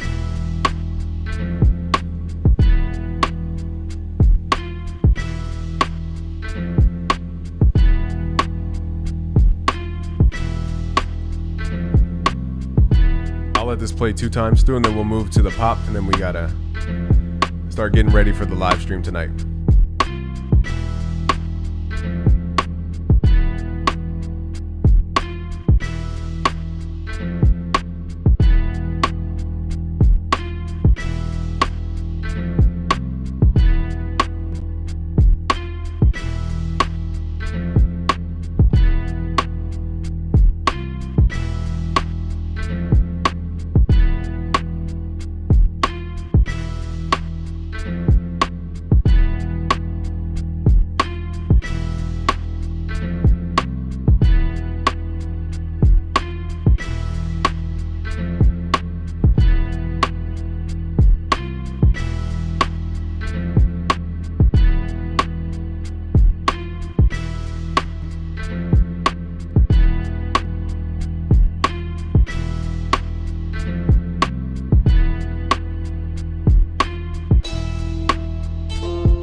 So we could have done a lot more, like the timing. There's a lot of stuff we could have done, but that shows the process of sampling. It's not the most, you would think it's just dragging a loop in and just adding drums, but it's not that simple.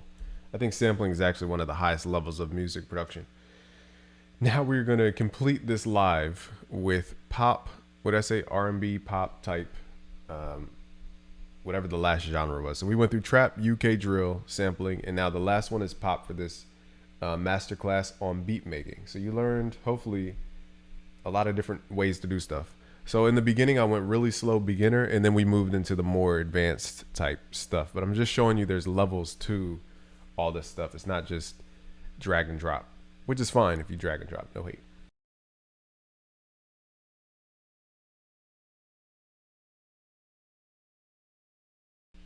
Okay, so now we are going to create pop. Now this is a genre that, hold on, live stream masterclass pop. Now this is a genre that really relies on samples. So if I don't know how to properly say this. If any genre was a great example of how samples are important, this would be the genre. I know there's a better way to say what I just said. But first thing we're going to start with is Serum. And actually, before we get to Serum, let me just show you something about Citrus real quick. So the way we get like this pop sound, the sounds you're hearing, you're probably thinking it's FM synthesis or something like that. But really, it's about the harmonic series. And I don't have time to explain the harmonic series. You could Google it. But basically, let's go to presets. Let's go to default. And so if you go to where it says oscillator harmonics, you can edit the harmonics. And if you slide this to the left, you'll see the fundamental frequency is the first harmonic. So that's why we get a sine wave. So if I start adding in harmonics, we get different sound waves.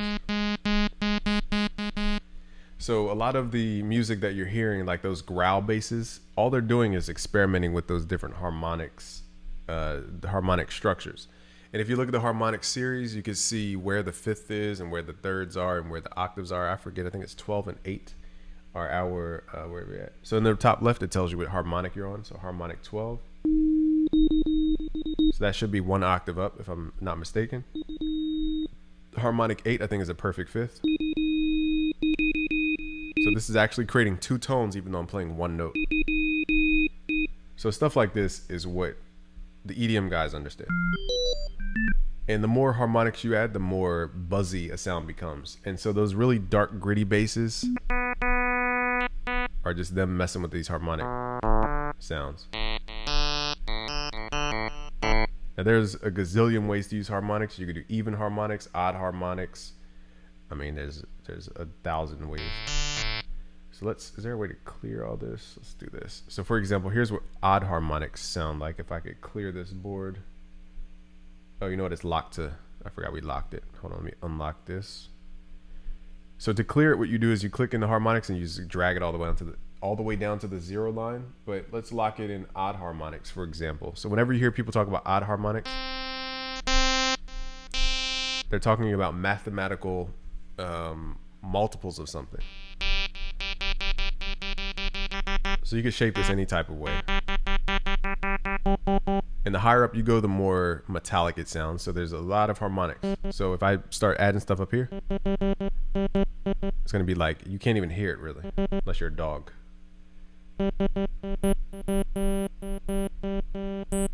And that's how they get those weird bass sounds. So if you're ever wondering how to create those really weird sounds, this is how they do it.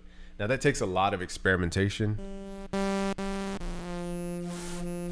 And they'll automate these frequency modulation knobs to create those really robotic sounds. So that's how they get that sound. So this would be what it sounds like, for example. So if you're ever trying to get like the pop bass, this is how you do it.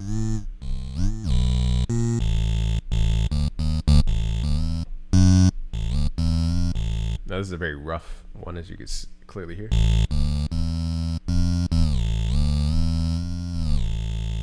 Then you would widen it out with some effects, like chorusing.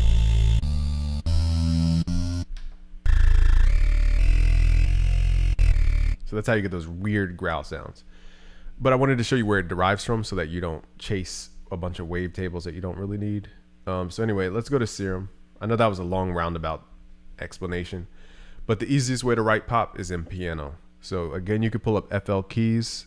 Any piano plugin works. I'm going to use Keyscape because it gives a very, very full sound, so we won't overly add sounds. So let's go to Keyscape. And the most popular chord progression is, I think, C major, G major, F minor, A minor, something like that. It's the 1, 5. Let me pull it. I just looked it up the other day. Let me figure it out. Let's Google this real quick. The hit song chord progression. And it sounds so basic when you hear it. It is, where is it at? It starts with C major. I know that for sure. Of course, I'm getting like 1,000 results I didn't get before. So let's just put the most popular. Let's Google this together. Most popular chord progression. And it's C major, G. Here it is. Okay, so let's open this up. So I'm going to move quickly here using chord stamps because I don't have enough time to be explaining everything over again. So we have C major. And again, remember the difference between a major and a minor chord. So we have C major. Then we have G major. So we could use another major chord stamp. Make sure the bottom note is G. So C, G, that's the first to the fifth. We have A minor. So we're going to a minor chord this time, taking this out of that major structure. And then we're going to F major to the fourth.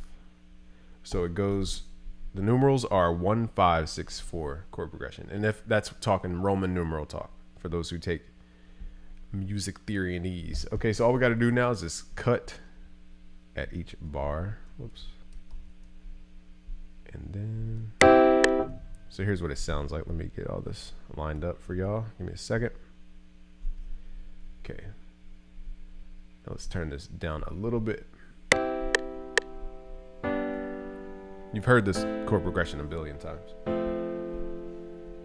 That's the most popular chord progression. Now I can't say it's a hit song chord progression because this sounds so basic, but I'll show you how to make it sound more like a hit song chord progression. Let me look up hit song chord progression because they write in G minor, not C major. So let's figure out their chord progression. They do looking for the one in G minor. Hold on, y'all. Clearly, I don't script these lives. If I don't find it, I'm not gonna obsess about it. Forget it. I'm getting all these results that aren't the answer. 1, 6, 7. It doesn't give me. Never mind. Forget it. It's getting complicated. But anyway, let's just use this one for example. And it sounds very vanilla, but a lot of pop music, all they're doing is just adding a low pass filter to the piano. Like almost all of them. So if you add a low pass filter, you muffle the sound so it's not as bright. So it sounds like this. Then you add your favorite reverb. I mean, this is really how they sound. If you go listen to like the top, I had a reference list the other day. I forgot to grab it for you guys, but it's all it is. It's just low pass piano with a reverb. And then maybe they'll get a little more exotic with the chords. So let's spice these chords up because, I mean, these chords sound a little vanilla to me. So first thing I'm going to do is highlight all these chords, hit Alt-G to ungroup them. And then to make it more jazzy, in my opinion, I'm going to take this fifth and I'm going to hit Control down, pull it in the bass.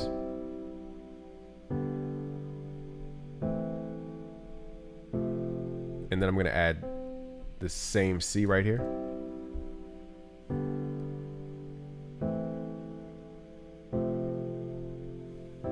It's still kind of basic, but at least it has a different voicing to it, so it's not our typical. Now what we're going to do is expand this chord type by adding in, by making this a 7th chord. Okay, so that's what I'm doing right here. This one might be a little chaotic right here. We'll try it. Now it sounds weird when you have the 5th right.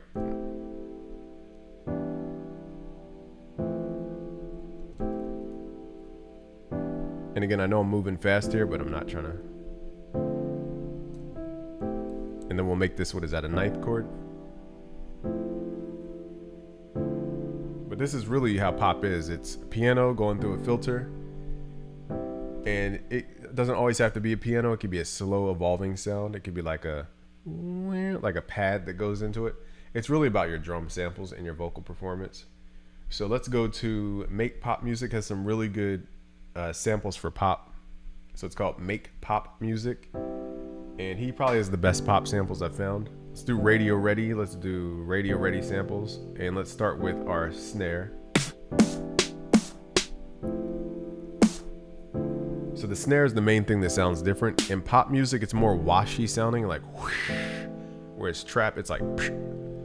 We don't have like long drawn out snares like other genres do.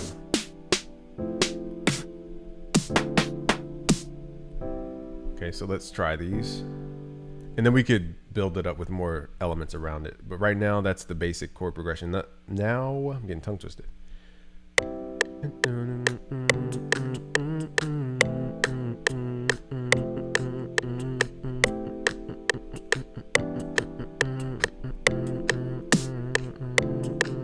Oops.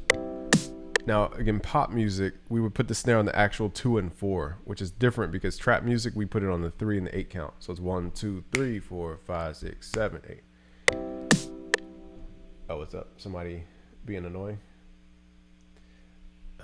My bad, Tony. They voted that you gotta be put on timeout. I didn't read it, but it's going off the democracy. The democracy is telling you gotta go on timeout. My bad. Oops. I don't like to block people on my channel. I'll just put you on timeout.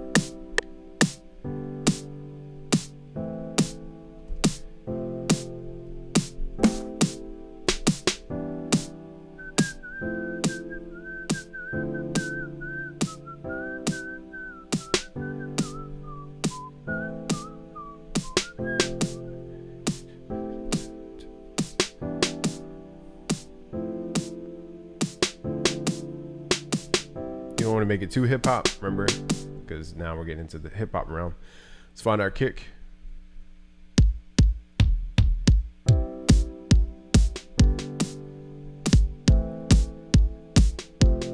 This might be too fast. Let's take out this bouncy snare.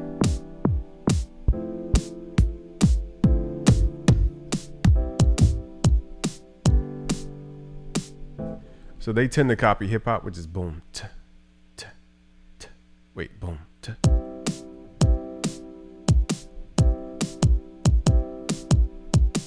There's a little too many kicks, and I think we're at too high of a BPM.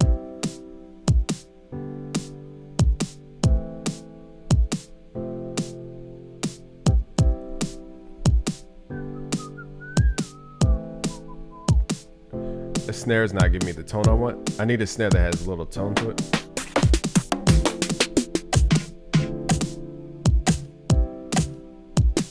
Not the one I'm looking for.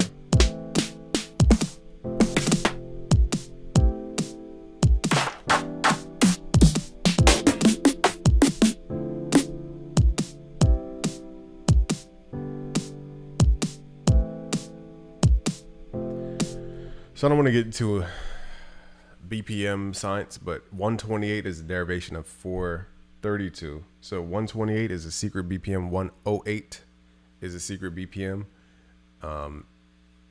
144 is another derivation of like the 432. So try 128 BPM. And we're not doing 4 to the floor kicks. If you're doing 4 to the floor like Rihanna type pop, you want a kick that's not too overbearing. Hold on, let me find it.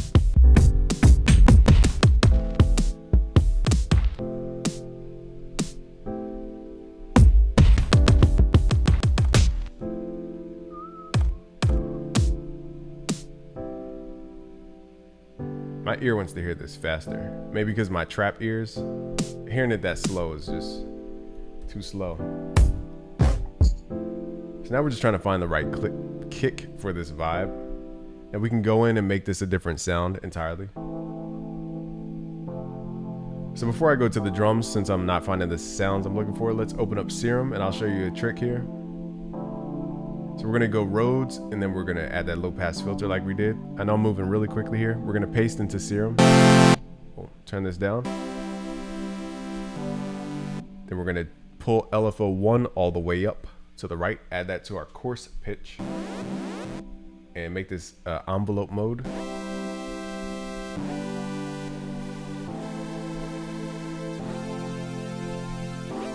Then make it a unison. Make sure you turn up your polyphony so you can play all the notes.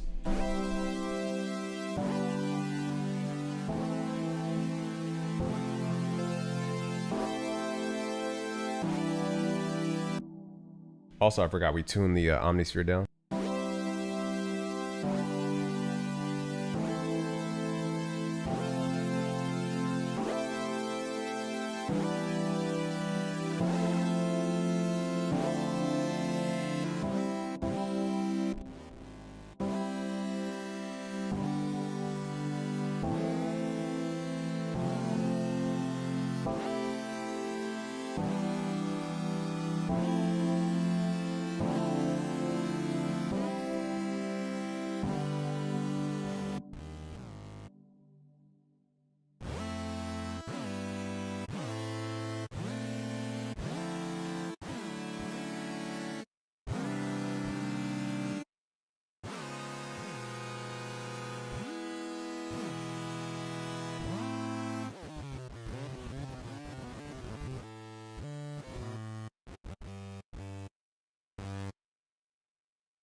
My ear wants to hear a dancier vibe. That kind of slow weekend style is just not in my DNA to make. I think that's where the dissonance came from. So for everybody who was in here for this masterclass, I need you to smash the like button. So before you head on out, even though we're not done yet. Okay, so now let's do this because I like this sound better.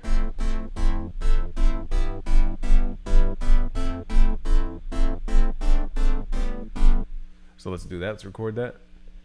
Let's tap that tempo. I don't even know what tempo.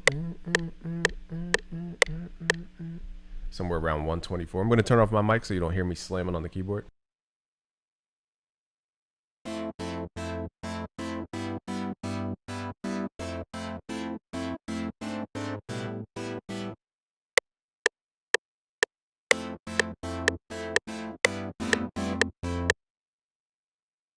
Forgot I had loop recording on, so that's not gonna work. Okay, so turn off loop recording before you do this. Okay, let's record notes and automation.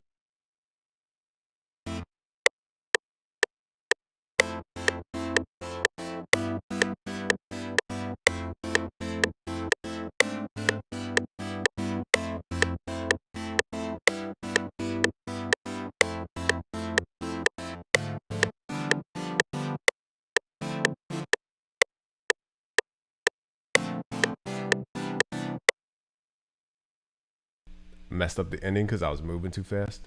So now I'm going to get rid of the ending portion, and I think it was right here where I messed it up. Yeah, that's where I started messing up. So I'm just going to drag this, copy it on over. Now the cool part about this genre is that you can quantize, so don't be afraid to quantize. The chords are a little complex visually, but all we're really doing is playing F in the bass and then A minor. And then I'm just moving my fingers. I'm moving my bass finger one up to the next note, and then I'm moving my right hand with the chord. My bottom two fingers, I'm moving them down. So it's pretty simple when you're just playing it. It just sounds more complicated than what it is. Anyway, hit Alt Q.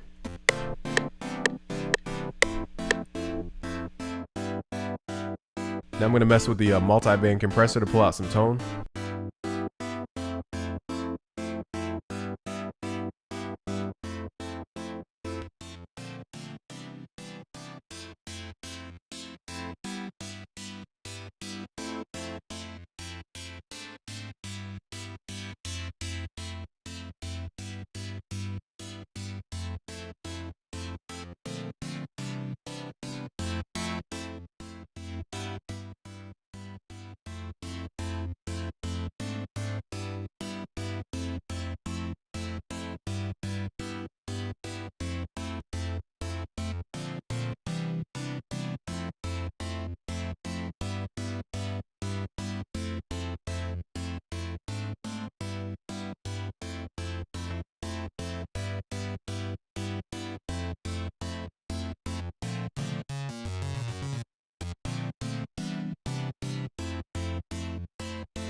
Because I know I'm doing a lot, but I'm trying to figure out how to make the sound more dynamic. So what we do is we move this knob, go to the top down, go to browse parameters, and whatever you moved last will be highlighted. So the filter cutoff is highlighted. Let's right click, create an automation clip. So sometimes in EDM and these other genres, it's not about adding a bunch of new sounds. It's about making your one sound do a lot. And so I'm just gonna have the filter open up over time.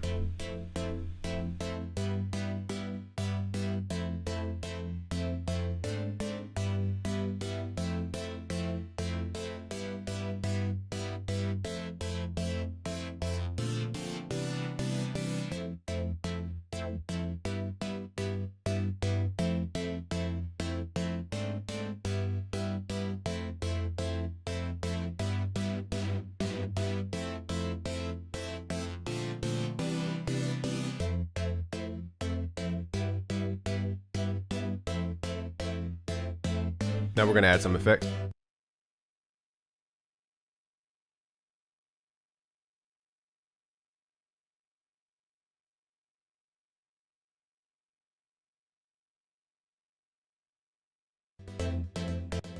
Okay, so effects are your main kind of secret weapon here. So I know it's a lot. This is why I left this for last, because there's a lot of sound design when it comes to pop if you're not gonna produce on piano.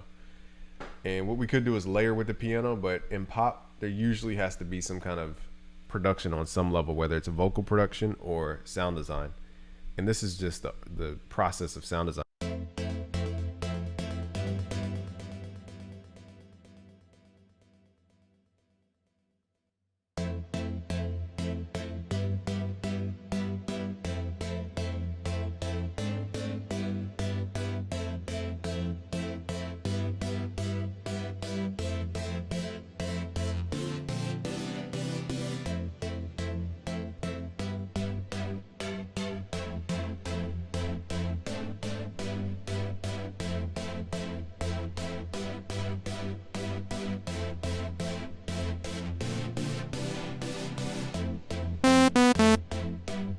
Now we're gonna add either a bass line or top line melody to this. Then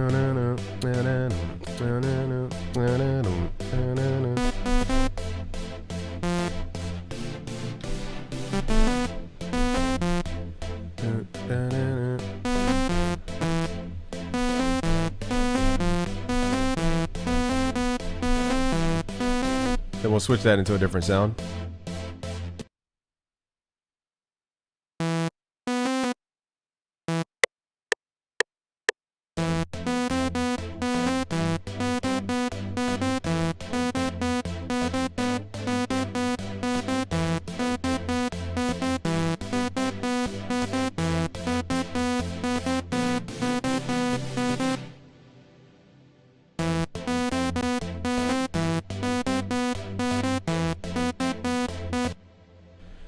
So the pop, again, it's a lot of little nuances like pitch bend, like sometimes you might want to do a pitch bend. So in this case, we're going to go to the serum, go to the cog icon, and find a good pitch range. I think 6 semitones is usually good. Right click, create an automation clip once you have the pitch range established.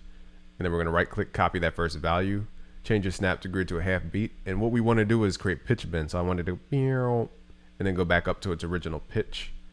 So let's hear it in action. So it's a little slow, but I'm gonna fix that curve.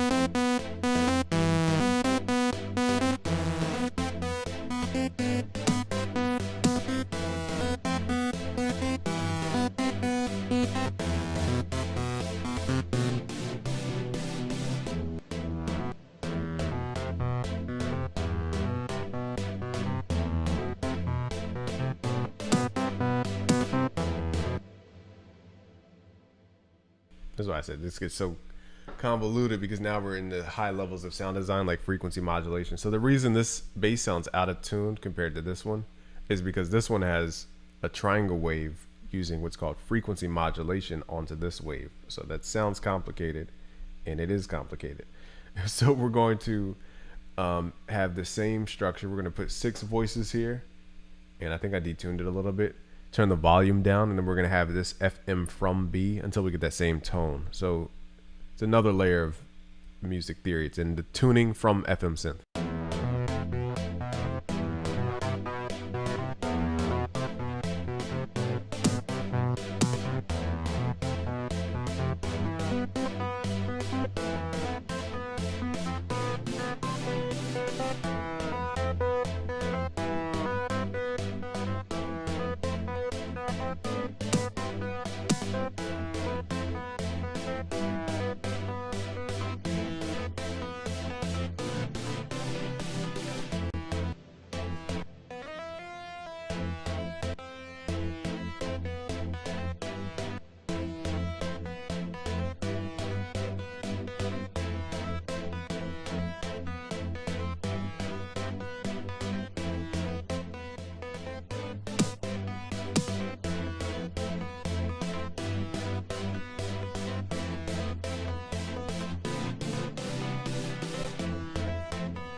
So instead of bass, it actually had a better tone as a high-end lead. So we're going to use it as a lead. And I'm squashing it with the multi-band and using dimension to make it sound big, but then squashing it with the compression. So we're compressing a big image, creating this creamier sound.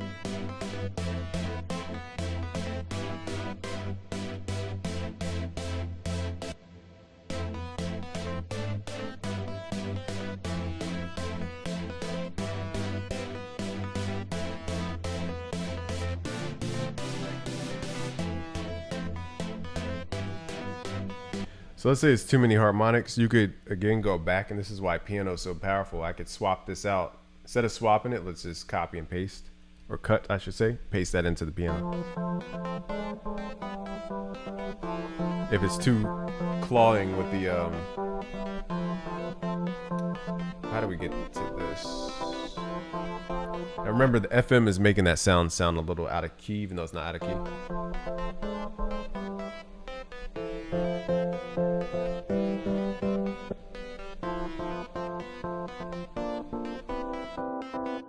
See how it just takes a lot of malleable sounds here.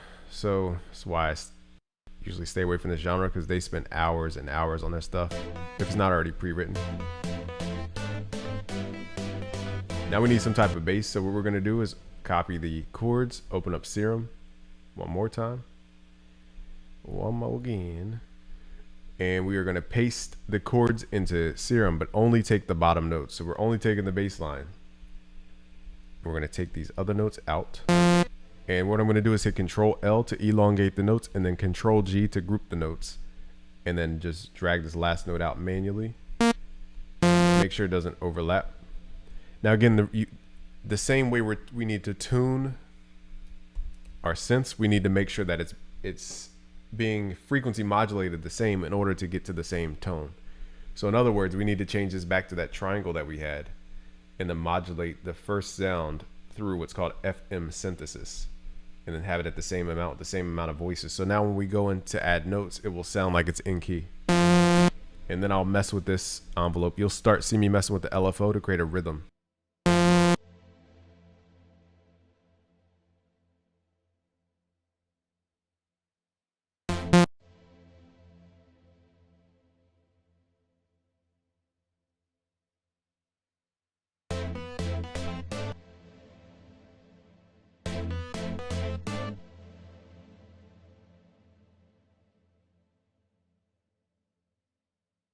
Trying to find out why I don't get sound. Give me, oh, the volume's down. Duh.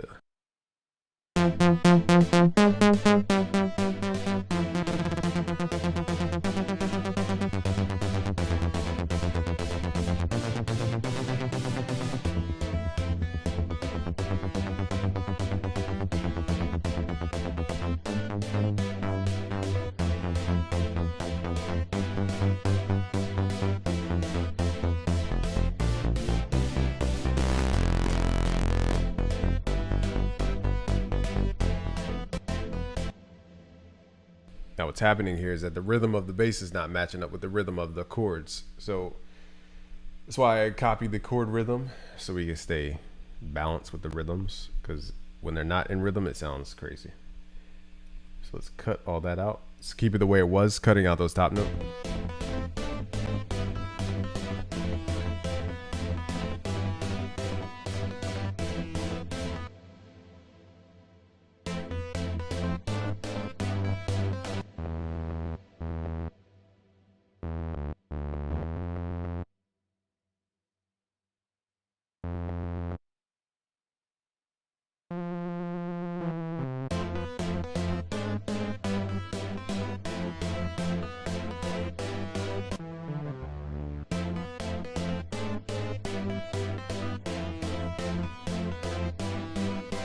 Pretty heavy sound. It's hard to hear the bass because the pads are so strong. Oh, shout out to Rafa Marino. Says great content as always. Greeting from Brazil. Obrigado. Thank you.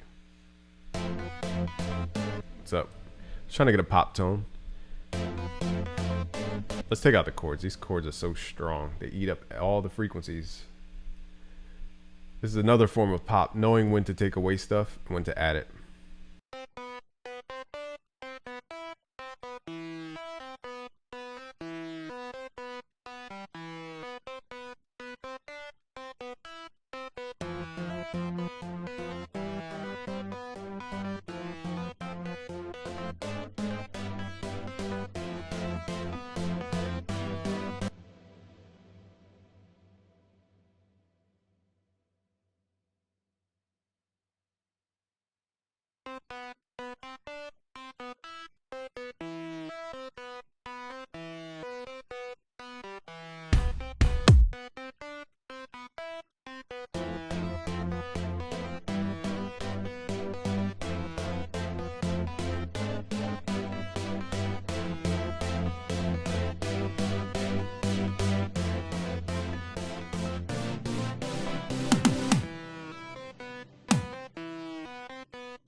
Then we're going to cover a drop and then we'll wrap this up because pop is a lot of sound design. Let's add another pattern, and it's a lot of automation as well. So I want to go doo doo doo at the end.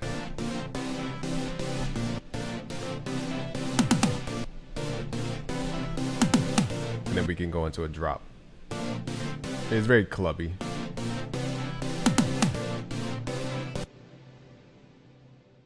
Also, I forgot one major thing. With the chord progressions, we're going to take these. Did we do it already? No, we're going to take all these thirds or the middle notes. Actually, did we do it already? This is E, G, B, so technically the G would be up.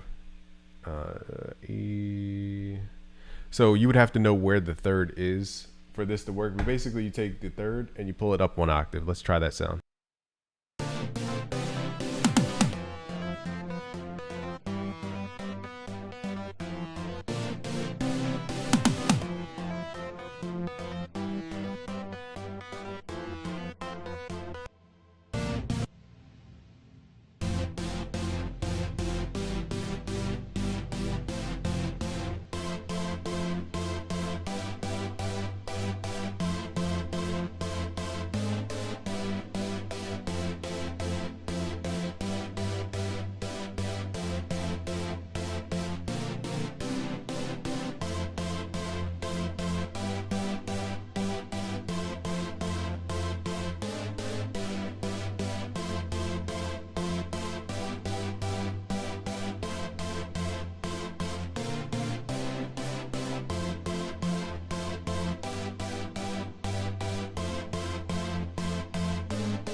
So to save time, I'm going to use the already pre-made bass wavetables because I don't have enough time to get that monstery bass sound.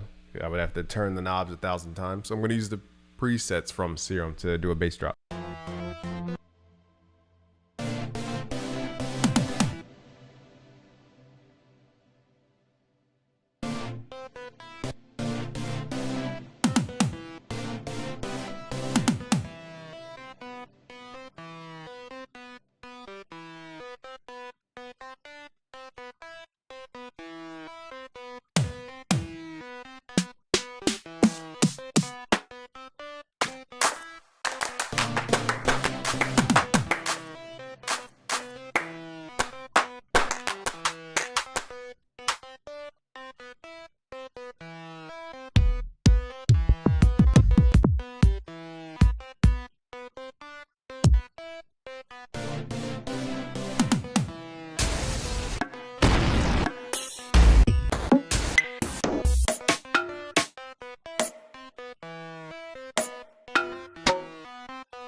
So here, this is going to take the longest amount of time, so I just have to muscle through it and do it without explaining so much. But hopefully you see the sound sources where I'm getting it from and the thought process. We're adding vocal chants. We're probably going to up the BPM a little bit. And the whole goal is to just make it sound weird enough to make people go, what are we listening to? That's the goal.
Basically turned it to hip hop, whatever.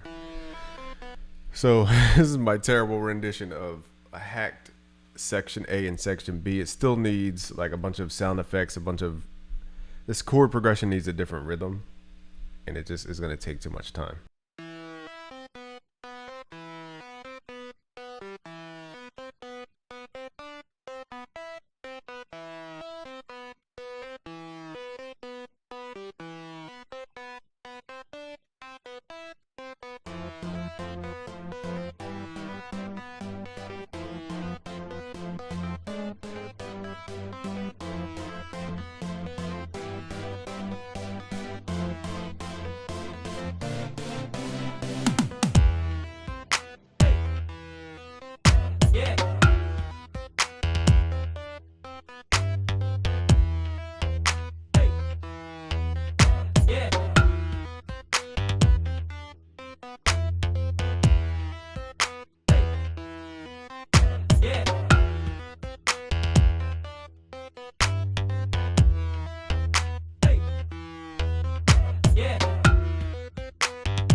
Got a little hip hoppy, whatever. But that's, pop is pop is pop. I showed you a couple things here and there. I can't say that's the greatest pop beat I've ever made, but I will wrap this up because I have to take some time before we go live at 9 p.m. Eastern time to play your music tonight for song feedback. So I need a little break before we get into that. But this is the masterclass for beat making right here at busyworksbeats.com. If you want to learn more, just go to premium.busyworksbeats.com. We have a bunch of free courses for you. You can join us on the new premium experience, and then we'll have a beat mixing masterclass probably tomorrow. So again, all on YouTube for free. Just go to premium.busyworksbeats.com to join the new premium experience. We've trained over 700,000 producers around the world. Some have gone to work with Drake, Young Thug, Post Malone, YG, Ray Shremmerd, Ariana Grande, French Montana, NBA Youngboy, and a bunch of Billboard artists that are charting. So thank you for watching. It's Game from busyworksbeats.com. I'm going to go take a break, but thank you. If you could smash the like button, share with your friends, they too can learn how to make beats like the pros. So peace. And last but not least, if you want to learn how to sell your beats, this section is for you. So I'm going to show you the mindset and the architecture you have to create around your skill and your craft in order to monetize it. This one's going to be really in-depth, and it will simplify online business for you. Hello and welcome to busyworksbeats.com. Today I'm going to show you how to get your beat selling business started. This is a big issue with the music producer community because there's not enough information on how to do it. They tell you what to do, but they don't tell you how to do it. Now, this is much more than just setting up a beat selling store on a certain website. A business in general takes a lot more than just starting a website, trust me. And this is not to bash any beat selling websites. Now, for those who are skeptical, this video is not for you. And I advise you, do not stay if you're skeptical. Here's the reason. I've worked with a $5 billion company called Razer. We're on Razer Music. I've worked with $1 million companies in the music industry. I've worked in the industries of jewelry, healthcare, music, and business to business. I've been in 4 different industries, and I've been selling in each industry. I know what selling is, and I know what it requires. So for those, if those credentials aren't enough for you, honestly, do not stay, because your skepticism is not going to help you in learning today. So just leave. Okay, for those who are dedicated, I'm willing to show you what getting a business started is like. Now let's make this super simple, because that's what I'm all about, making things simple. So there's 3 steps to starting any business. Now, running a business and starting a business is simple. It's not easy. It's simple. Yes, it's like ABC, but it's not easy to do. Okay, and that's the mistake a lot of people make in general. When they see all these Lamborghinis on Instagram, and not just music industry, I'm talking about in life. They see all these Lamborghinis, they see these huge houses, and they see all this stuff, motivational quotes, and they think it's easy to be an entrepreneur. No, it's not easy. But there's 3 steps. And the 3 steps are really easy. Okay. So it's traffic. You need people coming to your website. You need product. And you need relationships. Okay. Now let's tie this into getting girls, because that's the easiest way to understand anything when it comes to business. Trust me, you will always hear me pull up a getting girl analogy, because that's just what it is. Okay, so firstly, imagine you walk into a mall and you meet 100 girls. That's 100 girls you can now talk to, a potential of 100 girls. Okay, now your job is to get these girls' attention, show them how valuable you are, and then date them over time and find one you can build a relationship with. So that's the 3-step process. So firstly, it starts with the biggest number, which is 100 girls. But now you start to kind of see their personalities and they see your personality. You're not going to mesh with everybody. Now, getting 100 for 100, great for you, but chances are you're not going to get 100 for 100. And you only bring over to the next stage about, let's say, let's cut it down to even 20%. So 20 girls are now in your field of consciousness. They know you, they like you, they find you valuable, you're worth talking to, So after a while, you start dating these girls, these 20 girls, you take them on nice, cute dates, whatever, find out about their personality, but then you only really like one out of the 20. So now you're down to one girl out of 20 girls, and that's 5%. That's 5% of this pool here. So you went from the initial 100 down to 20, which means now you're down to 20%. And of that 20%, you only got 5%. So, you start with a big number, then it becomes medium, then it becomes small. That's the easiest way to kind of understand how this all works. Okay? So, in essence, this 1 out of 100 is really 1% of your total girl base in the beginning, but it's 5% of the step before. So you can see at each step, you're trying to convert or pass people through to the next step. That's the whole operation of your business. How do you pass people from one step, from your general, beat online, whatever it may be online, to getting them to buy your product and then getting them to build a relationship with you. It's the same exact thing as getting girls. So let's put it in the scenario of your beat store. So you get traffic. So let's say you start an Instagram page and now you get 1,000 profile views per week. So that's 1,000. Let's just call it 1,000 views. Now, out of those 1,000 profile views, let's say 10 buyers actually go to your website and buy. So let's say 10. Okay, so that's actually cutting it down 1 to 100. So that's 1%. Conversion. Now, whenever I'm calculating these percentages, I'm saying, what's the difference, or what is this number out of the number before? So what is 10 out of 1,000? Okay, and you just chop 1 0 off, and it leaves you 1 out of 100, which gives you 1%. Okay, so it's only 1% conversion from the number before. Now, building a relationship, your job is to try and maintain that 1% at the highest value, whatever that percentage may be, and continue to build that relationship. Because now that 1%, let's just keep it at 1%. Okay, let's say you build that relationship. Now the relationship is going to raise the value of the 1%. So let me give you an example. Okay, so let's say you have 1,000 views. Same exact example. 1,000 views. You get 10 customers who buy at, let's say your beats are $20. I'm just making up a number here. So that's $200 initially. Now, this is what people focus on, and this is where the majority of people stop, because they don't run a real business. They run a social media account. Anybody can run a social media account. Anybody can do surface level stuff. And this is what the majority of advice you're going to get on the internet, because they don't know what a real business is. They have no idea how to run a real business. They have no experience running a real business. They definitely do not understand how to build systems and operations. So this is where the 99% of people just stop. They go, how can I turn 1,000 views into $200? And that's where most people stop. And this is why your business is flawed for the long term. Anybody can get short-term money.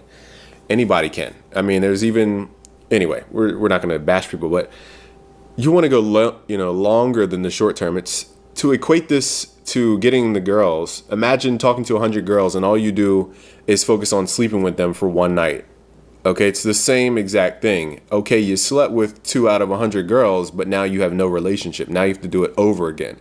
And now you have to exhaust yourself doing it again and again. That's not a fulfilling lifestyle. The same with your business. Yes, you can get the attention of 1,000 people and sell them one time for $200, but now you have to do it again and again and again and again. And it's the same exact thing. So I want to show you how to take this 200 and convert it over here so that those 10 people now, the $200 of value, now we're just putting a dollar sign on it so we can measure. Okay, so let's say that $200, now you build a relationship. These people are more likely to do business with you again. Just like when you get a girlfriend, okay? She's more likely to answer that phone call or go out on a date with you because she's your girlfriend, you know? Unless you're on bad terms, whatever. She's not going to accept those things. But if you're building a relationship that's positive and growing, of course she's going to accept these things because she wants to and she desires to. And that's what you want to create with your clients and your customers, okay? Because they're going to increase their value with you. So that 200 now turns into 2,000, okay? And that's why you need to go to step 3, because it multiplies your money. These become the evangelists of your business. They tell the world about you, how good you are. And they're ultimately getting more value out of you as well, applying it to their lives, because that $200 thing that they invested in yielded them much more than 2,000. So they're willing to give that energy back to you. Now we'll get into what I'm talking about the yielding them thing in a different video, because I have to explain time management and all these different things about investing. But long story short, these people are going to be your best assets, because they're going to tell the world that you are a person to trust. And now that $200 value customer now becomes 10 times the value, because they're spreading the word. They're buying more. They're supporting you. They're doing, a lot of things to uplift the business and get the message out to the world. And the equivalent of 2,000 in this system to the left. So let's compare this. It's 10 times. So you would have to get 10,000 views, which is 10 times the work and 10 times the product, or 10 times whatever you're producing, to get the same results if we were simply doing that one-time transaction thing. Doing the, 100 now, or we went up, 100 times 20, it's 2,000. We would now have to sell 100 people at $20 to get the same value as 10 people at $20. And that's because a lot of people are missing the back end relationship. That's how you multiply your seeds. And that's, again, this seems simple, but it's not easy to accomplish. There's a lot of steps, there's a lot of systems involved. That's why you need a mentor, a person who can show you the step-by-step on how to do this. But that's the biggest mistake a lot of producers are making. They think they're running a business because they can, get an IG post and then put up their beat and they get a sale from the beat, and they think that's running a business. That's only, 2 parts of running a business. And in fact, there's many more parts to running a business. So that's how you get your business started up. Now let's get into some more. That's the whole general concept. Now let's get into some applicable things that you're going to need for each step. So let's go back to the 3-step sequence. You have traffic, you have product, and again, I'm going to rush through this because there's a lot of varying things about these steps, so I can't get into everything. But in step 1, what do you need to get started? Okay, now that you understand how energy flows, what do you need to get started? Firstly, you need traffic, which is social media. It's free traffic right now. Now we've seen, the algorithm changes, and they're favoring paying customers versus they're paying advertisers versus general content creators. It's just how it is. Everything's not free forever. So social media, that window's closing very fast, but it's free. So you want all social medias, not just one, all. You want to figure out which one works best and just focus on that one. There is no best place to be. You really have to test everything in marketing. If somebody tells you there's only one way to do something, they clearly don't understand what marketing is about. Marketing is experimentation, finding what works best, and then creating a best practices out of the things which work best and apply it to another thing, and then test those things and see which one works best out of that, and repeat. Okay, that's what marketing really is about. Step 1 here is traffic. So you probably have social media, but you might not have all the social medias, from Twitter to Instagram to YouTube to Facebook to what else is out there, Tumblr to Reddit to everything social media. You probably don't have everything. So you want to go through the list of top social media websites and get on those. And you want to make sure, if you can, make sure your social handle is uniform, which means the same throughout their social handles. I can't tell you how many people tell me to go follow, at Woody55 on Instagram, but it's at _ Woody55 locale on Facebook, and then it's at _ it's like it's different names for different platforms. We don't have time to find out who's who on each platform. You got to make that very clear if you get lucky enough to create accounts with the same username across each one. So that's the social media error I see all the time, is your handles are not uniform. And firstly, you're not on all. So secondly, you want to look up this website called Alexa Top 100. You want to make sure you're on each of these 100 sites. If your presence is not on these sites, it's just like stores in a mall. If you're not in the Gucci store, the Louis Vuitton store, the Rolex store, nobody's going to know that you exist. You're just in the mall somewhere. You're in the middle where nobody's shopping. So you need to be in those places. You need to be in those virtual shops, so to speak, assuming that the internet is one big mall. You need to be on those top 100 websites. Now, some websites are a little more difficult to get onto. For example, you might not have the option to be present on Amazon. So you have to figure out a way to be on Amazon, because that's a traffic generator for your bigger system. And these are the higher levels that real business people focus on. This is why I said, again, I've been in multiple industries, from jewelry to the health industry, to the music industry, to business, administration industries, and, or business to business even.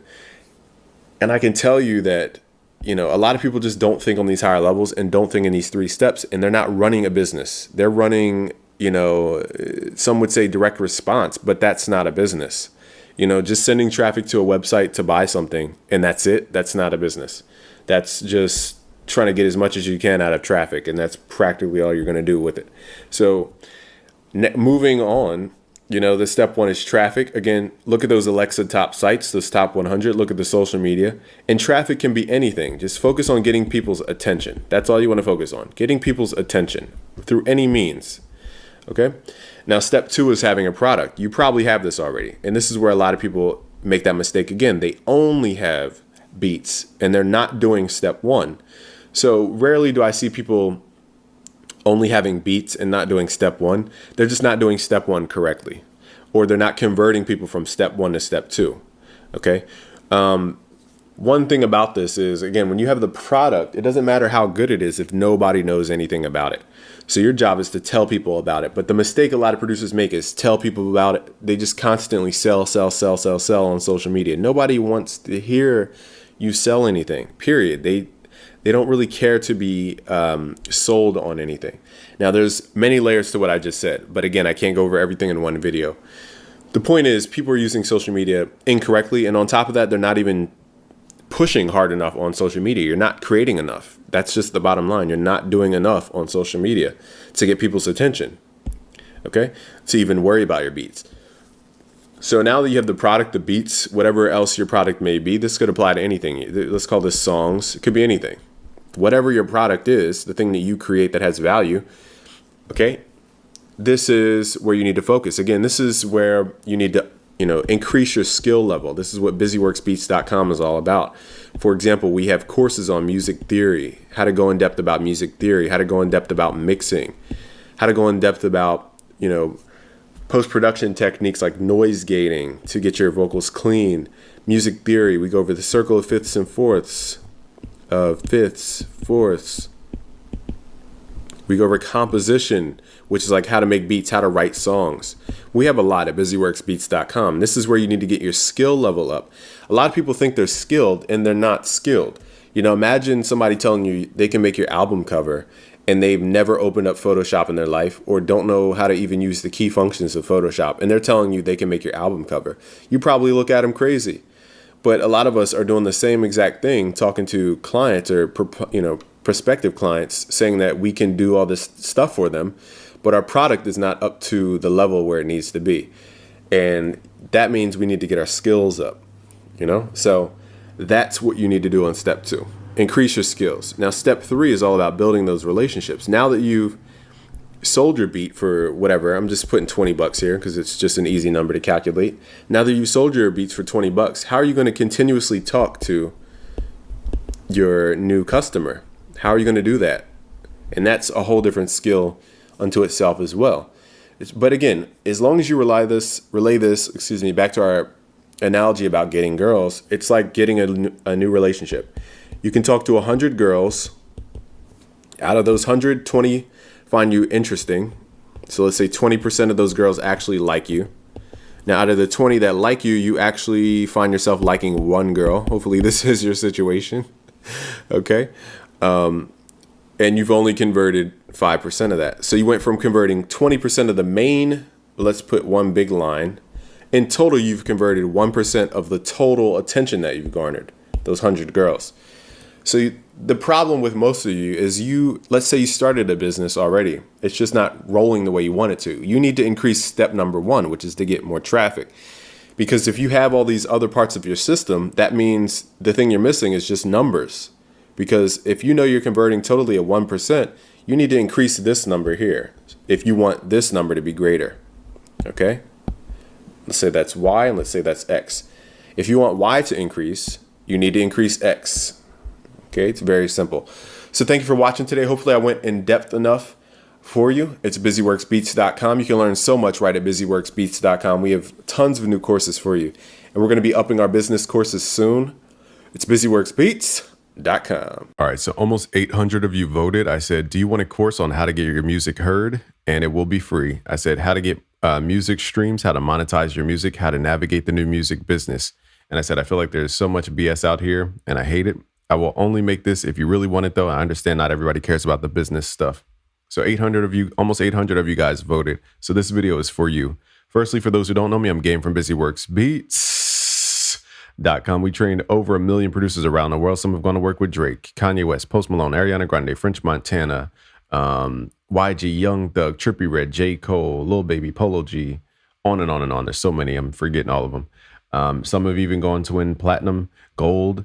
Okay, so what I want to show you here is, for people who don't know me, the credentials first. Because what happens a lot online is people will change the code on websites to make it look like they're more popping than what they are. So for example, here's our email list, for example. What they could do is you right click, they go to inspect in Google Chrome, and it opens up this code tab. I just want to show you how people manipulate stuff. And then they click, the drop down or whatever, and then they highlight over the text. And I could say I have 12,500,000 and something just by typing it in. Okay, so whenever you listen to people give you credentials, make sure they refresh their screen or, do something to where it's not just a screenshot. So let's hit refresh. Okay, so that shows you this is our actual numbers right here. Okay, so I just wanted to show you that to you because, again, a lot of people are BSing you guys doing that. What else? So we had 2 viral shorts that earned us about 50-something thousand subscribers recently. So if you saw a huge surge in our YouTube stuff, is because we had 2 viral shorts and everybody liked it. Okay. What else is there to show you? Okay. So lifetime, let me go to lifetime stats real quick. So lifetime views, I think we have 177 million views on YouTube. We almost made 500,000 off of YouTube alone. Thank God. I'm really thankful for all the stuff that you guys helped us grow. That's why I'm making this course for free. This is part 1, so I'll split it up into parts. And then all the other stuff, 1.1 million subscribers, et cetera, et cetera. What else is there to show you? I guess it's credentials. Oh, the last thing here is, opt-in rates. We're getting over 100% opt-in rates on the simple web page. Okay, let me show you how simple this is. Now you're like, why is this important? It's because the new online business, you have to understand these 3 principles if you want to grow in an online business. This is the era that we're in. Long gone is the era of us going to a distributor, them handling all the customer service, them handling all of the email contacts, them handling everything without you really truly having ownership. Okay, so long gone are those days because we've seen what happens when we do that with music. Okay, so this simple page gets thousands and thousands of people to sign up because it's not the page, it's everything else that goes into it. So that's what I'll try to unravel today. It's a lot. So if you don't know me too well, go to our youtube.com/busyworksbeats page and look for this video that says busyworksbeats exposed. This video goes through all the testimonials that we've received. And I probably need to make a newer video with Metro Boomin's quote in here and all this type of stuff. But shout out to Metro, shout out to Illmind, shout out to Sound Oracle, so many great folks, Rodney Jerkins, etc. Okay, so let's get into the basics. What do you need in this new online music business? The first thing you need is to understand that social media is an amazing tool. Again, I'm so thankful that you guys grew with me here on YouTube, because without you sharing, this message wouldn't have gone out to the world. So it took time, it took many years, but YouTube was so pivotal in the way we grew this online business. So I want to thank you, I want to thank Google and everybody else affiliated. But firstly, is traffic. Okay, so what is traffic? Traffic is when we're talking about social media for the most part. Most people just use social media. Okay, but traffic is like people walking down a street or cars on a road. That's why it's called traffic. It's either foot traffic or car traffic. In this case, we're using internet traffic. So traffic is the first step.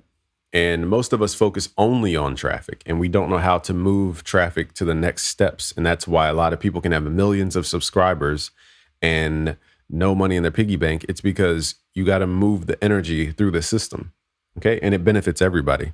So firstly is traffic, social media. We could run ads, for example. Now, if you're trying to jump into something and you start considering ads right away, I could tell you that that is the absolute wrong way to go.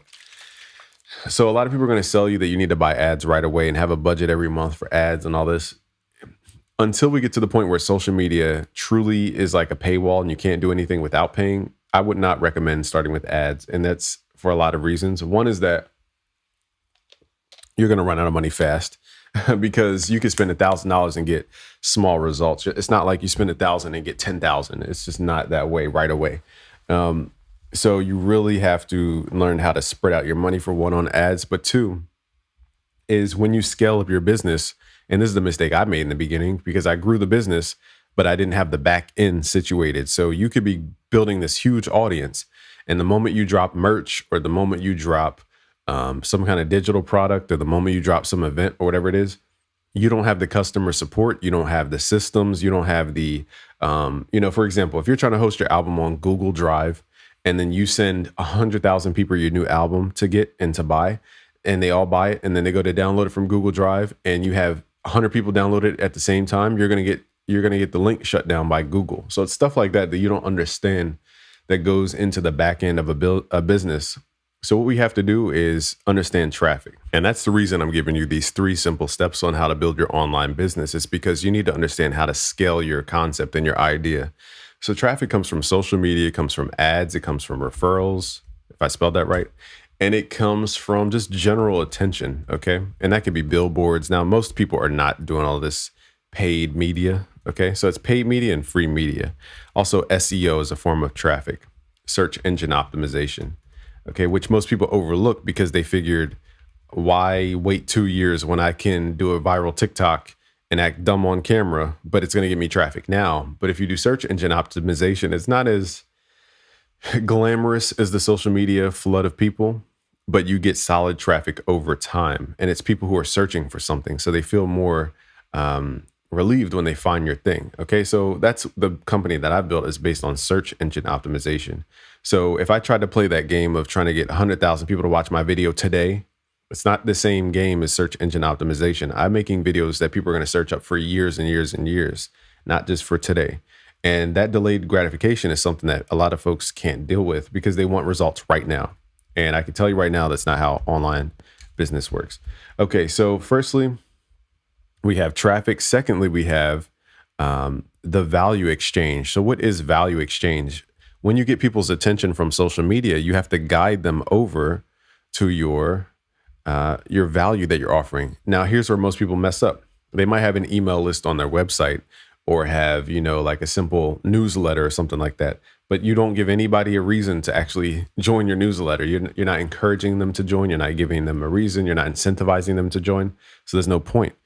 So imagine going to a party, you meet 1,000 people, and you meet people that you like or whatever, want to communicate with, but you don't get their phone number. It's the same exact thing with social media. You have a bunch of people watching your stuff, a bunch of people commenting, but you have nobody's contact information. Okay, that's foolish. The number one asset that you have online is your email and your text list. Okay, these are the only assets that you truly own online. These are your golden cows. Protect these and grow these. This is the only part of business is email and text. Everything else is just a means to get to that end. Okay. So when people talk about independence and all this stuff with the music industry, if you don't own your text or own your email, you're not independent. It doesn't matter how many systems you use. It doesn't matter how many distributors and leverage you use. If you don't control the relationship between you and your consumer or you and your customer, you're not independent. Okay. So that's why when you go on stuff like iTunes or what else is there? I don't even know. Spotify, do they give you the emails of all the people who are streaming your music? No. Did they give you their phone number? No. So who truly owns that relationship? Spotify, iTunes. That's what they're collecting. So if trillion-dollar companies are collecting emails and texts, I think it's a good idea for you to collect emails and texts because that's how you communicate with people over time. And the main difference between email and text is you can move it to different platforms over time. I've done it multiple times. I've moved my email twice, actually, from MailChimp to Klaviyo, which I didn't like Klaviyo, then moved from Klaviyo over to ActiveCampaign, which is what I showed you guys today. So I moved it twice. So I can tell you that that's the only true asset that you own. You can't move your YouTube followers over to Instagram. You can't move your Facebook followers over to TikTok. So you don't control that relationship. Whereas email and text, you absolutely and actually do. So that's the only asset. So if you ever watch the rest of the series and anything, the only thing you need to focus on is just how to get emails, how to get texts from people who are interested in me solving their problems. That's it. Everything else is just smoke and mirrors. So value exchange can also be a low priced product. It doesn't always have to be like a free thing. Okay. So it could be a low priced product. We call this Tripwire. Okay. So it's just an incentive. It's like an impulse buy at the grocery store. It's just for people it's a easy commitment to buy a $1 thing. Okay. Low priced product, a Tripwire. Or you can do, for the value exchange, some kind of barter, but this is kind of old-fashioned networking. That's more for networkers, okay? So you would trade services or trade access, okay? Something like that. Leverage in that case. That's more for networking people. Now, the third step is the follow-up process, the customer relationship. Now, this is the stuff that people don't see on YouTube. Yeah, you might see people getting views and all that and typing in the comments, but that's not a true relationship over time. That's just simply somebody replying to an engagement comment. So what you could do over time with text and email is truly get to send people value over time without the filtering of social media and, the algorithms pushing you down because you said a certain word and it's all this politics stuff on the front end, the traffic side. But once you get people to the customer relation side, after you get their email and their text, that's the real value. So again, our goal is to take them from social media, move them over to email. Don't sell them yet. You could, but we're not usually selling people here. And then we move them over to where we talk to them over time. Okay. And this is where we add value, invite them to stuff. And this is where we sell stuff or create products for them, sell stuff, create products and services for them. Okay. For these people only, because these people are the ones who jump through all the hoops. They're the ones who went from step 1 all the way to step 3. These people deserve what you create. The people over here in the traffic side, your goal is just to go wider. Okay. So let's type this in with some numbers so that you can solidify this concept. If I talk to 1 million people on social media and I get 1 million views, and then I tell people in the video, it's called a call to action. A call to action means you give people the next step. So a call to action would be, hey, go to busyworksbeats.com/music theory to sign up for your free chord code chart and to learn more about music theory for free. Because I have a new course called Music Theory Magic coming out soon. So a lot of the videos you're going to see soon are me trying to broaden the reach by talking about different topics, how to make melodies, how to make a chord progression, how to add emotion to your chord progression, how to create melodies that, are in the top 10 of the Billboard. I'll do all those videos and concepts. And then I say, at the end of the video, hey, if you want to get your chord code chart for free, go to busyworksbeats.com/music theory. Or I'll say, hey, you want to learn music theory for free? Go to busyworksbeats.com/music theory. And once they get here, they sign up with their email. And let's say only 10,000 of those people sign up. So let's say 10,000 signups, 10,000 email signups. Okay. Now that is a percentage difference. Okay. So you have to ask, what's the percentage 10,000 into 1 million? Let's do it on our calculator together. 10,000 divided by 1 million equals, and then times that by 100 equals 1% conversion. Okay. So this is called a conversion rate. So anytime you hear people talk about conversions, they're talking about, hey, I talked to 1 million people and 10,000 signed up. what's the percentage of the people that I talked to that actually signed up? That's what a conversion rate is talking about. So our goal with social media is to take them off social media, use ads, use whatever your way of getting in front of people is, and then tell them to go somewhere. Now, the place you want to tell them to go somewhere is the place that you own. If you're truly an independent, like I said, the only thing that differentiates independence from everything else is, do you own the relationship between you and your customer? If the answer is no, it doesn't matter if you know the value of a stream. It doesn't matter if you have your own systems and you stream on all these websites that aren't Spotify and all this, like Bandcamp and all this. You have to understand that if you don't own the email or the text, you don't own the relationship. You can't communicate with the customer if everything went to crap, okay? God forbid. So we're going to go from 1 million views and get 10,000 people to sign up on the email list, okay? And this is called a conversion rate. So from those 10,000 folks, now some people are going to be interested, some people aren't. So not everybody is going to respond to you over time. So after you grab their email, we're going to move them over to what's called an email sequence, or you just sending emails over time, okay? Now, when you send them emails over time, they might get annoyed of you. Okay, so here's where you add more risk, but they've already taken these steps, so you lower your risk because these are people who are truly interested in what you have to offer. Okay, so at this time, you could text somebody too much. There's such a thing. There's people right now in your text box, I could tell you, that you don't even feel like opening the text to. It's because they probably text too much, okay? And they don't get to the point, or they're not telling you anything of your interest, okay?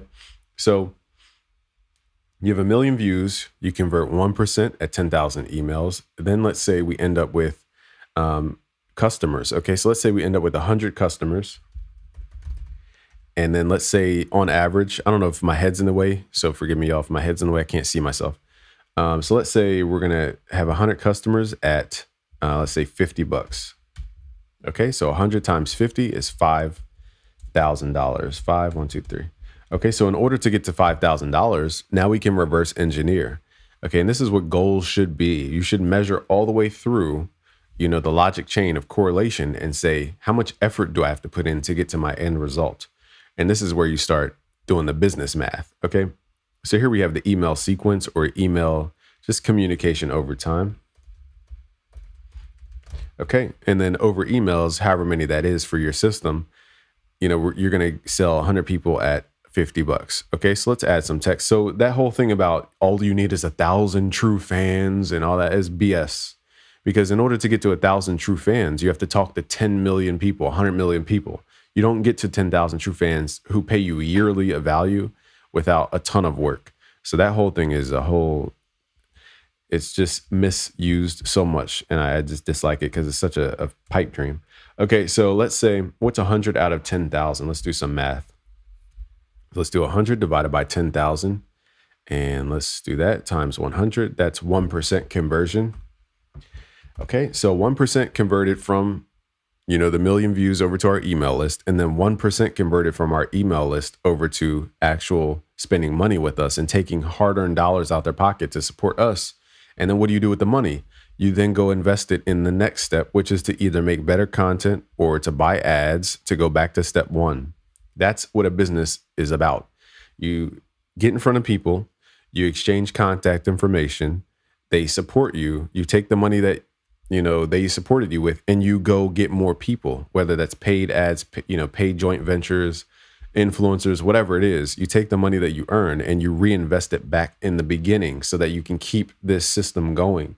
And the goal is make 50, spend 5, because then you have what's called a profit or a difference. Okay.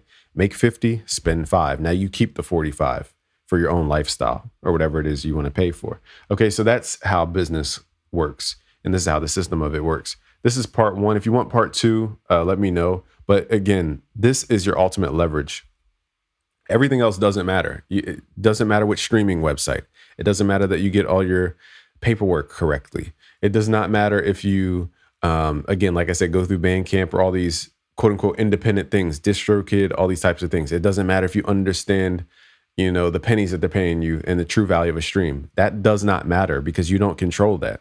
What you do control is your relationship between you and your customer and how you serve your customer. That's it. Everything else is kind of irrelevant, truly, because if you're not building this system, you always are relying on somebody else's system. Okay, so this is the master key.